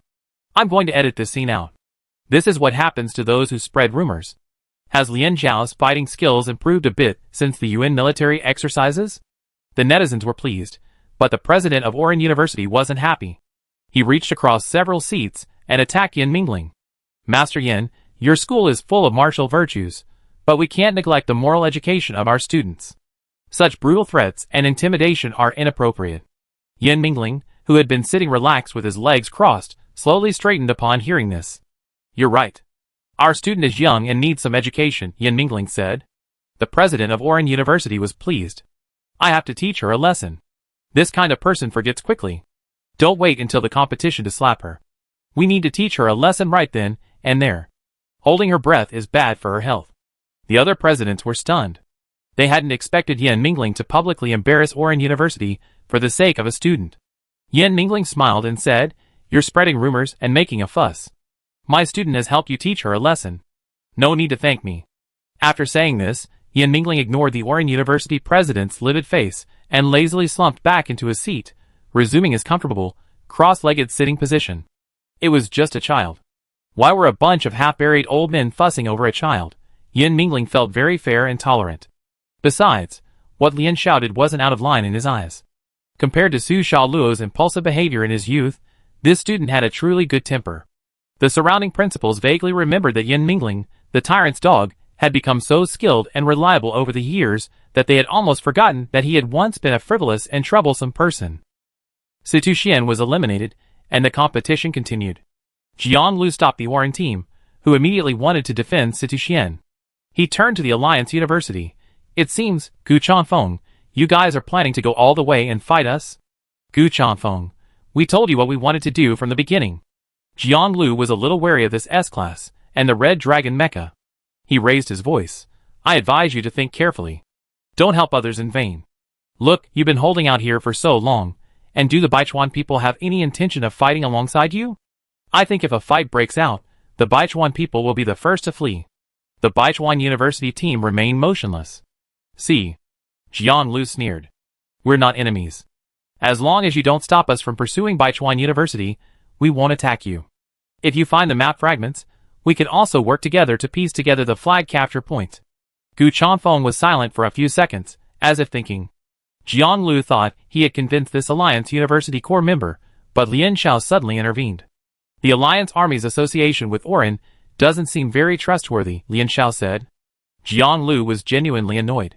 He knew Lian Xiao was a member of Alliance University's ARC, but regardless of her age and family background, she should have been completely suppressed by Gu Chanfeng. Who the hell was she to interrupt the two team leaders? This feeling of being ignored subtly touched a chord in Jiang Lu's heart. "You're not the captain, so what are your words worth?" Jiang Lu sneered. Gu Chanfeng nodded. What did he mean? The three-school alliance was bewildered. "I think so too," Gu Chanfeng said quietly. "Lian Zhao's meaning is exactly what I mean." In the core module, Jiang Lu held his forehead in anger, unwilling to waste any more time on the LU. "Everyone, prepare to attack. Once the LU is eliminated, we see how you can keep your mouth shut." Instantly, the three schools' mecha engines maxed out. With the two sides so close, a direct charge by the heavy armored soldiers and main attackers would allow them to break through the opposing defenses with their numerical advantage. 7 versus 20. How would the LU respond? Even commentator Shishi couldn't figure out how the LU could win this match. Judging from the mental power levels of both players, the LU certainly has the advantage, but the S-Class Arc and S-Class main attacker. The Red Dragon charged out. Cesare also charged out in his mecha. The LU changed its formation even before the three schools attacked, transforming into a long slender spindle. Hecate, as black as night, was the team's core. Jiang Lu, who was directing the attack, felt a buzzing in his head, as if countless thunders exploded in his mind, and another mental force forcefully invaded the Tower of Babel of the Allied army. The Alliance army and the other two arcs, infected by the source and establishing a mental connection with Jiang Lu, were all afflicted. Originally, the other two arcs had agreed to a mental connection with Jiang Lu to gain the Alliance army's trust, effectively exposing their every move to Jiang Lu. Now, their seas of consciousness surged, and Lian Xiao's mental impact caused them to become disorganized. Seizing this opportunity, the Red Dragon drew his sword. Which mech was in the worst condition, the weakest spot? Without verbal communication, Lian Xiao simply determined, and the two men in the deep connection instantly synchronized. The arcs and the main attack type, working in perfect harmony, were not so much transmitting information as instilling ideas into the main attack type's mind.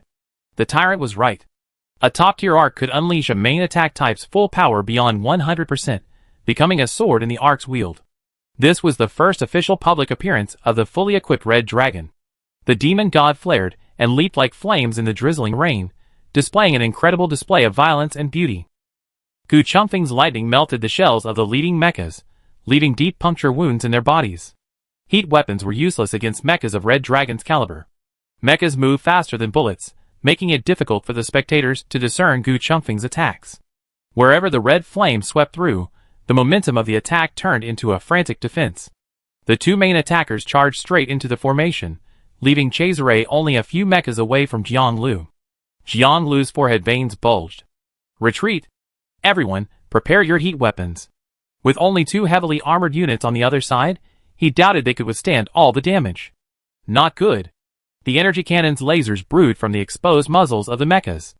Lian Sisi raised his voice slightly. According to the system's calculations, with the combined firepower of the three schools, the United University team can only hold out for a few dozen seconds at best. And on the invisible battlefield, after shaking off the initial negative effects of their mental oscillations, the three arcs began a joint counterattack against Lian Xiao. The cannon fired. A blazing white light pierced the mechas, exploding near them. The shockwaves snapped the glowing mushrooms in half. An energy cannon fired from another mecha collided with the three-school alliance's cannon, forcibly halting its firing. The added firepower covered Gu Chongfeng and Sasare's retreat. Shirakawa University hadn't taken the opportunity to flee, they joined the battle. The people of Shirakawa were no deserters. They chose to stay and fight alongside the United University. The burning mushrooms were quickly extinguished by the rain, and Lian Xiao successfully connected to the communication channel of the Shirakawa Arcs Maxima. "What's your plan?" Maxima asked. "A 2-on-3 battle." The Shirakawa University team's spiritual power level was generally low this time. Even Maxima, the captain, was only A rank. Their chances of victory against the three schools alliance were slim. "Don't worry, we have reinforcements." As soon as Lian Xiao finished speaking, an announcement rang out in the arena, and the faces of the three schools alliance members changed drastically. Kitakamigawa Academy has obtained a map fragment. I repeat, Kitakamigawa Academy has obtained a map fragment. Of the 6 fragments, only 2 remain. And yet, the 3 schools without a map are all on this battlefield. This is making me nervous. I admit you're a cool fighter, Lianda, but go find the map and stop meddling. I don't want to see you eliminated from the Lianda qualifiers. Will this actually incite Oren and Yoguang University to try to snatch Shirakawa's map fragments even more? Wait, Kitakami Chuan has found the map and is moving. Not only the spectators, but also the Lianda army and Shirakawa noticed Kitakami Chuan's approach. Based on Lian Xiao's mention of reinforcements, Maxima concluded that Kitakami Chuan was unlikely to be on the opposing side, and breathed a sigh of relief. Jiang Lu pondered the probability of luring Kitakami Chuan to join or remain neutral. Idiot! Get moving! Off the court, Xiao Wuyu gritted his teeth. Jiang Lu was actually dreaming of collaborating with Kitakami Chuan, not considering that the relationship between their two schools was so bad that Kitakami Chuan had most likely already formed an alliance with Lianda. Unfortunately, Jiang Lu didn't hear his teammates' shouts. He watched helplessly as Kitakami Chuan and his group appeared. Sorry, everyone, we're late, Niwa Ling said. Still planning to fight? With that, Kitakami Chuan joined Lianda's side, confronting the opposing team. Now it's 3-on-3. The commentators were surprised. The netizens were surprised. When did Lianda team up with Kitakami Chuan? Before the battle with the three schools began, Niwa Ling informed Lian Xiao that they might have discovered map fragments. Therefore, the delay in their team's conversation with Jian Lu was buying time for Kitakami Chuan to find the map and arrive. Whether Shirakawa would flee wasn't a consideration for them, but the bravery displayed by Shirakawa University still impressed Lian Xiao. They can't win. Jian Lu glanced grimly across the other side, surprised to reach this conclusion. He couldn't understand how they gradually lost their advantage, not only failing to see Shirakawa's map, but also allowing Kitakami Chuan to find it. He'd clearly been following Zhao Wuyu's plan. It was all the fault of that troublemaker, the United University. The sense of urgency forced the three schools to search for the map quickly. Jian Lu finally glared at the United University team and led the three teams out. Shirakawa University couldn't believe their crisis had been resolved just like that. Kitakami Chuan left first. The Shirakawa group seemed to communicate for a while through the Tower of Babel. Maxima said to Lian Xiao, "We can send you the map information." Everyone in the Lianda, what a pleasant surprise. They helped Shirakawa secure the map simply because they didn't want to see the Lianda army seize the initiative. Technically, besides being teammates, they were all competitors, and it wasn't even certain whether they would face Kitakamikawa in the next match. The team hadn't expected Shirakawa's gratitude. "We don't like owing favors," said Mishima. "Next time we meet, we won't hold back." After transferring the map, Shirakawa University departed without hesitation. The map Shirakawa possessed happened to be in an area the Lianda hadn't explored yet, making the team search much easier. Then, in this area, Lian Xiao detected Zerg mental fluctuations, 2 at a time. 2 maps. Good luck had finally favored the Lianda team. It was worth their painstaking search, which had lasted for over a day. Poincaré was deeply moved, and his words reached a new level. That's what good deeds do. People should always do good things. Cesare rolled his eyes. Because we searched almost everywhere except here, okay. The 2 maps were not far apart. After confirming that the location of the vibrations was indeed the location of the map fragment, Gu Changfeng was about to pick it up when Lian Xiao stopped him. "Lian Xiao, do you remember what the announcement about the map acquisition said?" From the moment he first heard the announcement yesterday, Lian Xiao noticed that it only provided information about who had obtained the map fragment, but not the number of maps. This announcement made it impossible to determine whether each school had only 1 map. Before finding these 2 maps, Lian Xiao had always been skeptical about the number of maps each school possessed. "So you're trying to blur the number of maps we have," Gu Changfeng thought briefly, then understood Lian Xiao's intention. "And then create the illusion that there's still 1 map left on the field?" Hecate gave the Red Dragon a thumbs up. Alliances are based on profit. With only 1 piece of the map left on the field, Lian Xiao wanted to see if the 3-school alliance could maintain its alliance, and what the allied army would do. When would the announcement be made?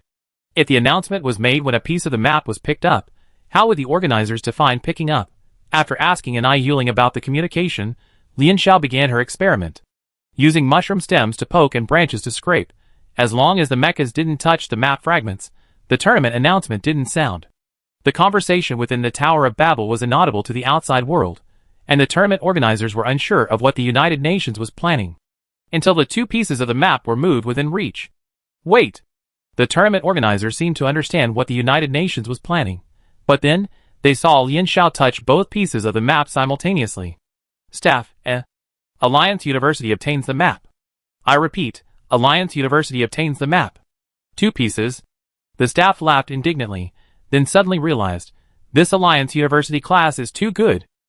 Meanwhile, Yaguang University and Oran University, still searching for map fragments, looked extremely grim. Only 1 fragment remained. How to divide it? Being closely watched by 2 teams, Jiang Lu's pressure doubled. He didn't know what to do. He had tried to steal the map from the weakest, Shirakawa University, but to no avail. Actual search for map fragments was also a bad idea. Their alliance would surely be broken.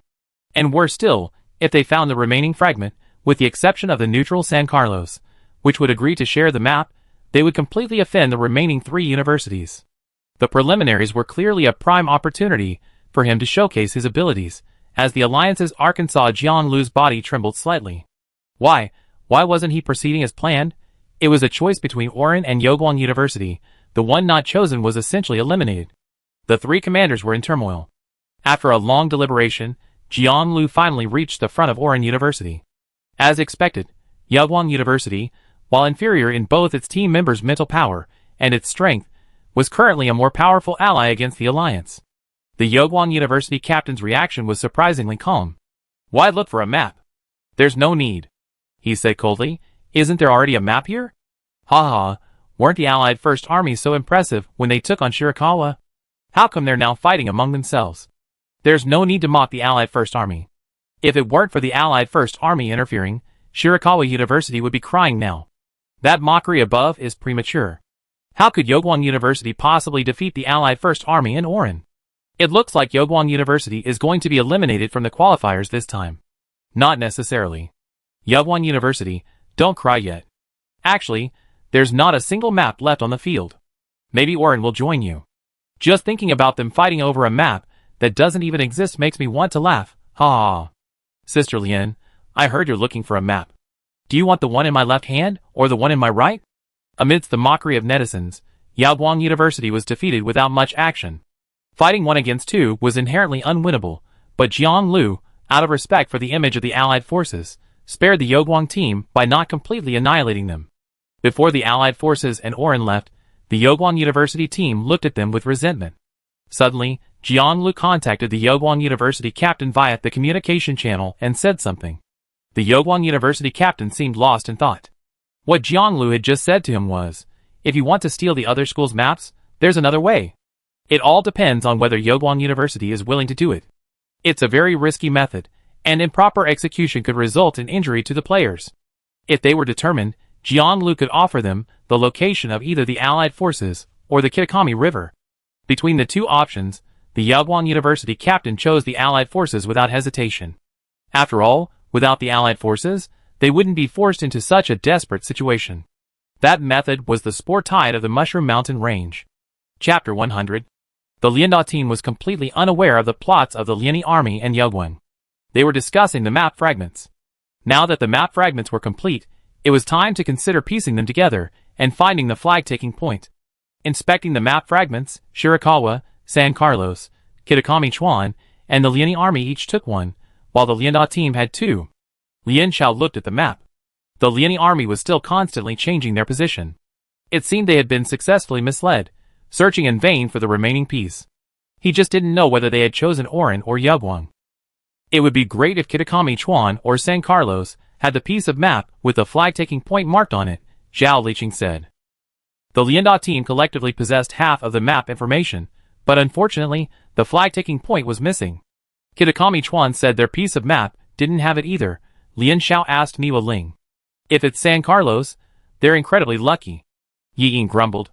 Easily finding the map and escaping the fray unscathed, San Carlos won by sheer luck. Let's be equally lucky in the next round. The task of conducting diplomacy with San Carlos fell to Poincaré. A moment later, he brought news the others at the United Nations didn't want to hear. San Carlos also didn't get the map with the flag-taking point, but they're happy to trade with us. Okay, the United First Army is a bit lucky, Lien Xiao thought. After discussing it, the schools decided to exchange maps, and they couldn't do it without the United First Army. It's conceivable that a conflict would break out at the meeting point. Back at the United First Army, Jiang Lu was still awaiting news from Yewguang. Jiang Lu remained calm. Knowing the Yewguang team, he knew Yewguang University would never accept being eliminated like this. Even though Yewguang University understood Jiang Lu's scheme to exploit them, they had no choice but to do it for the sake of advancement. And Yewguang University had the Allied First Army to thank. As expected, Jiang Lu received a message from the Yewguang University captain, concise and to the point, the location of the Allied First Army. Great. Jiang Lu curled his lips, feeling the situation, once out of control, was returning to normal. The fish had taken the bait. Let the Allied First Army and Yewguang University fight it out to the bitter end. The spore tide unique to the Mushroom Mountain Range resembles the migration of salmon in nature, with various spores floating in the air, searching for a place to rest. If any other creature strayed into the spore tide, it would only become food for the mushrooms, an absolute nightmare. After a day or more of light rain, the Mushroom Mountain Range would experience several dozen hours of overcast skies. The weather would be favorable for the spread and movement of the spore tide. With the right time and place, all Yewguang University needed was the right people. The Allied First Army set out for the agreed location to exchange map fragments, with the other schools. Of course, according to the plan, they only gave one piece, otherwise, how could they have kept the Allied First Army from searching the map? After the rain stopped, visibility in the Mushroom Mountain range improved. Where mushrooms grow densely, a layer of white mycelium forms on the surface of the soil. Absorbed by moisture, it feels damp and heavy when stepped on. After the rain, new mushrooms sprouted from the soil, plump and hydrated. As the Allied First Army team passed through the dense mushroom fields, Lian Xiao was half-focused, watching and envious. The team had just passed a grove of bamboo fungi. The bamboo fungi had unremarkable round caps, but beneath them bulged a snow-white, mesh-like skirt, resembling flowing white lace from afar. Dried bamboo fungus is a delicious dish when stewed with pork ribs. Lian Xiao swore that after the preliminaries, she would apply to harvest a few mushrooms to take back home. Wait a minute, I think I see spores. Su Xing's tone in Babel Tower was uncertain. The spores of normal-sized mushrooms are very tiny, appearing as a powder when sprayed, but mushrooms as massive as the Mushroom Mountain produce spores that are 5 to 20 centimeters in diameter. Su Xing was referring to an ellipsoid floating in midair. It landed on the air currents, landing in the soil less than a meter from Su Xing's feet. In the blink of an eye, it seemed to come alive, sprouting thin, new mycelium. It was a spore. What made Su Xing's scalp tingle even more was that, from what she could see, after this spore, a second, a third, hundreds, even thousands of spores were swarming in from all directions. The Lianda team encountered a spore tide. It was evening on the Alliance's main planet, and many students and office workers were on their way home, streaming the league on their laptops. As soon as many people started their live streams, the screen was dominated by the running Lianda team. Was this a clash between teams? New viewers were baffled. A closer look revealed that the Lianda team wasn't being chased by other teams, but a dense swarm of spores. Oh my god! I'm getting trypophobia. Poikare and Gu Chanfeng, who were left at the rear of the Lianda team, occasionally used flame guns to incinerate the approaching spores. These light spores burned extremely quickly upon ignition, and some even exploded, sending mycelium splattering and clinging to the soil, where they began to grow again. Their vitality was so strong that even cockroaches would be impressed. It was no use, the spore tide was simply too numerous. The mushroom's tenacious vitality and incredible growth rate gave the audience outside the computer screen goosebumps. How else could such a spectacular mushroom mountain range grow on Nox? The audience suddenly felt that perhaps mushrooms were the planet's primary inhabitants, and the humans on Nox were merely invaders. Run, run, run! The spore tide interrupted their journey to the agreed destination. The Lianda team broke into a sprint, but the spore tide spread like a tide, crossing the mushroom forest. Poikare, running behind, accidentally touched the spores. The audience witnessed, within a few breaths, a small patch of grayish-white mycelium spread across the mecha's surface. By the time Gu Chanfeng burned the spores with flames, the mycelium had already invaded the mecha's joints. Commentator Gao Wangyun's face was serious. The spores pose no immediate threat to the contestants, but if they infest the mech, their performance could be affected. The commentary panel consulted with a Noxstar fungus expert, who concluded that if mycelium covers more than 60% of a mech surface, it could become incapacitated. If this were to happen, the off-site rescue team would immediately ensure the contestant's safety. It would be unfortunate to be eliminated because of the spore tide. The Lianda team performed exceptionally well in both combat and tactics in the early stages. If they were eliminated like this, it would be incredibly difficult to judge. We've been running for almost 5 minutes, and still haven't shaken off the spore tide. If the spores are truly infesting the mech, could the mycelium truly penetrate deep into its internal structure, even into the core compartment? The thought is suffocating. I'm not saying Yoguang University's method is too despicable. What if something goes wrong? After running for several minutes, the Lianda team sensed something was amiss. Logically, they could have avoided the spore tide by simply running away from it. But the spore tide behind them was like a ghost, clinging to them tightly, and its number was visibly increasing, appearing in all directions, making it impossible to tell where it would surge from next second. Could someone be manipulating the spore tide's direction? Lian Xiao pondered this thought. This was the plan the First Alliance Army had given Yaoguang University. If the First Alliance University were touched by the spore tide, they might be completely wiped out. If the entire First Alliance University were eliminated, there would be no question of whether or not to raise the flag. After all, it would be a 7-6 match, and Yaoguang University would automatically advance. The thought of the First Alliance University's embarrassing elimination in this way lifted the mood of both the First Alliance Army and Yaoguang University.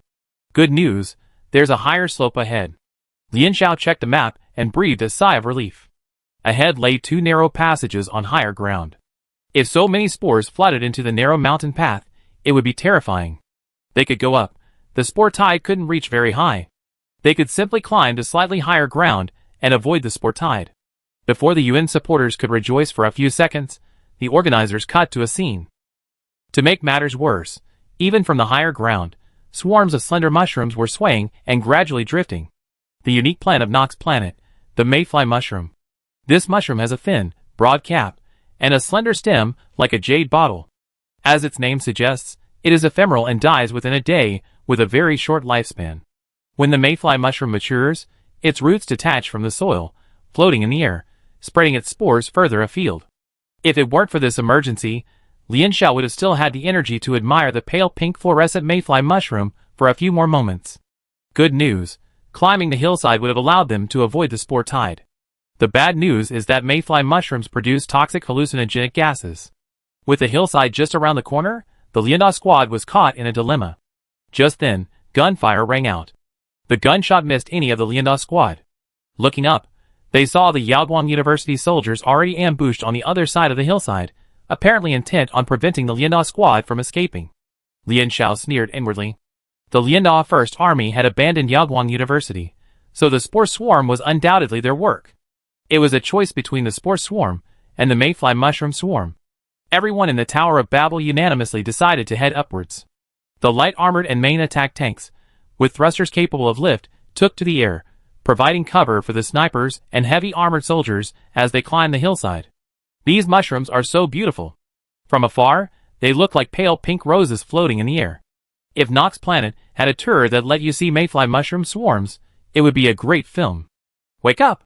Just look at the mayfly mushrooms in the camera above. Be careful if you actually encounter one. Mayfly mushrooms release a special gaseous toxin that can paralyze human nerves and cause hallucinations. Anyway, if you really see a mayfly mushroom swarm, you probably see all sorts of strange little people along with them. But the Lianda team is all in mechas with ventilation and filtration systems, so they should be fine for a while. Shishi said, although there are mayfly mushroom swarms on the hillside, the Lianda team's decision to avoid the spore tide was wise. The question now is whether they can withstand Yaoguang University's fierce attack and make it all the way up the hill. Ah. Shishi, who spoke slowly, wasted his words. The light armor and Lian Xiao's Hecate took off, leading the charge towards Yaoguang University's vanguard. Before the Yaoguang University heavy armored units could react, they felt their shoulders sink, sparks flying from their meshed waistbands. The moment Hecate rushed up the hillside, she soared close to the heavy armored units, her entire mech kneeling and landing on their shoulders. Hecate's standard cold weapon scimitar swung against the heavy armored units, failing to break through their defenses, but it did provide a momentary slack in the artillery fire. In just a few moments, the 2 main attack units of the United University provided cover for the relatively bulky heavy armored units as they climbed the hillside. The Yaoguang and United University teams stood facing each other on the same hilltop. Below them lay an impending tidal wave of spores, while on the other side of the hillside, mayfly mushrooms swayed, one after another, and a thin pink gas spread out. The Yaoguang University captain said, "I didn't expect you to be so fast." The fact that so many spores escaped infection was a testament to the United University team's strength. Both teams knew it was Yaoguang University that was causing the trouble. The Yaoguang University captain didn't hold back. "Hand over the map fragments, and we consider letting you go." "Heh," Cesare said coldly, gesturing at the dense spores in the passage. "You better surrender soon, or I throw you all down and wrap you like mummies." The battle was imminent, and the combined team had to eliminate Yaoguang University before they were infected by the mayfly mushroom's neurotoxin.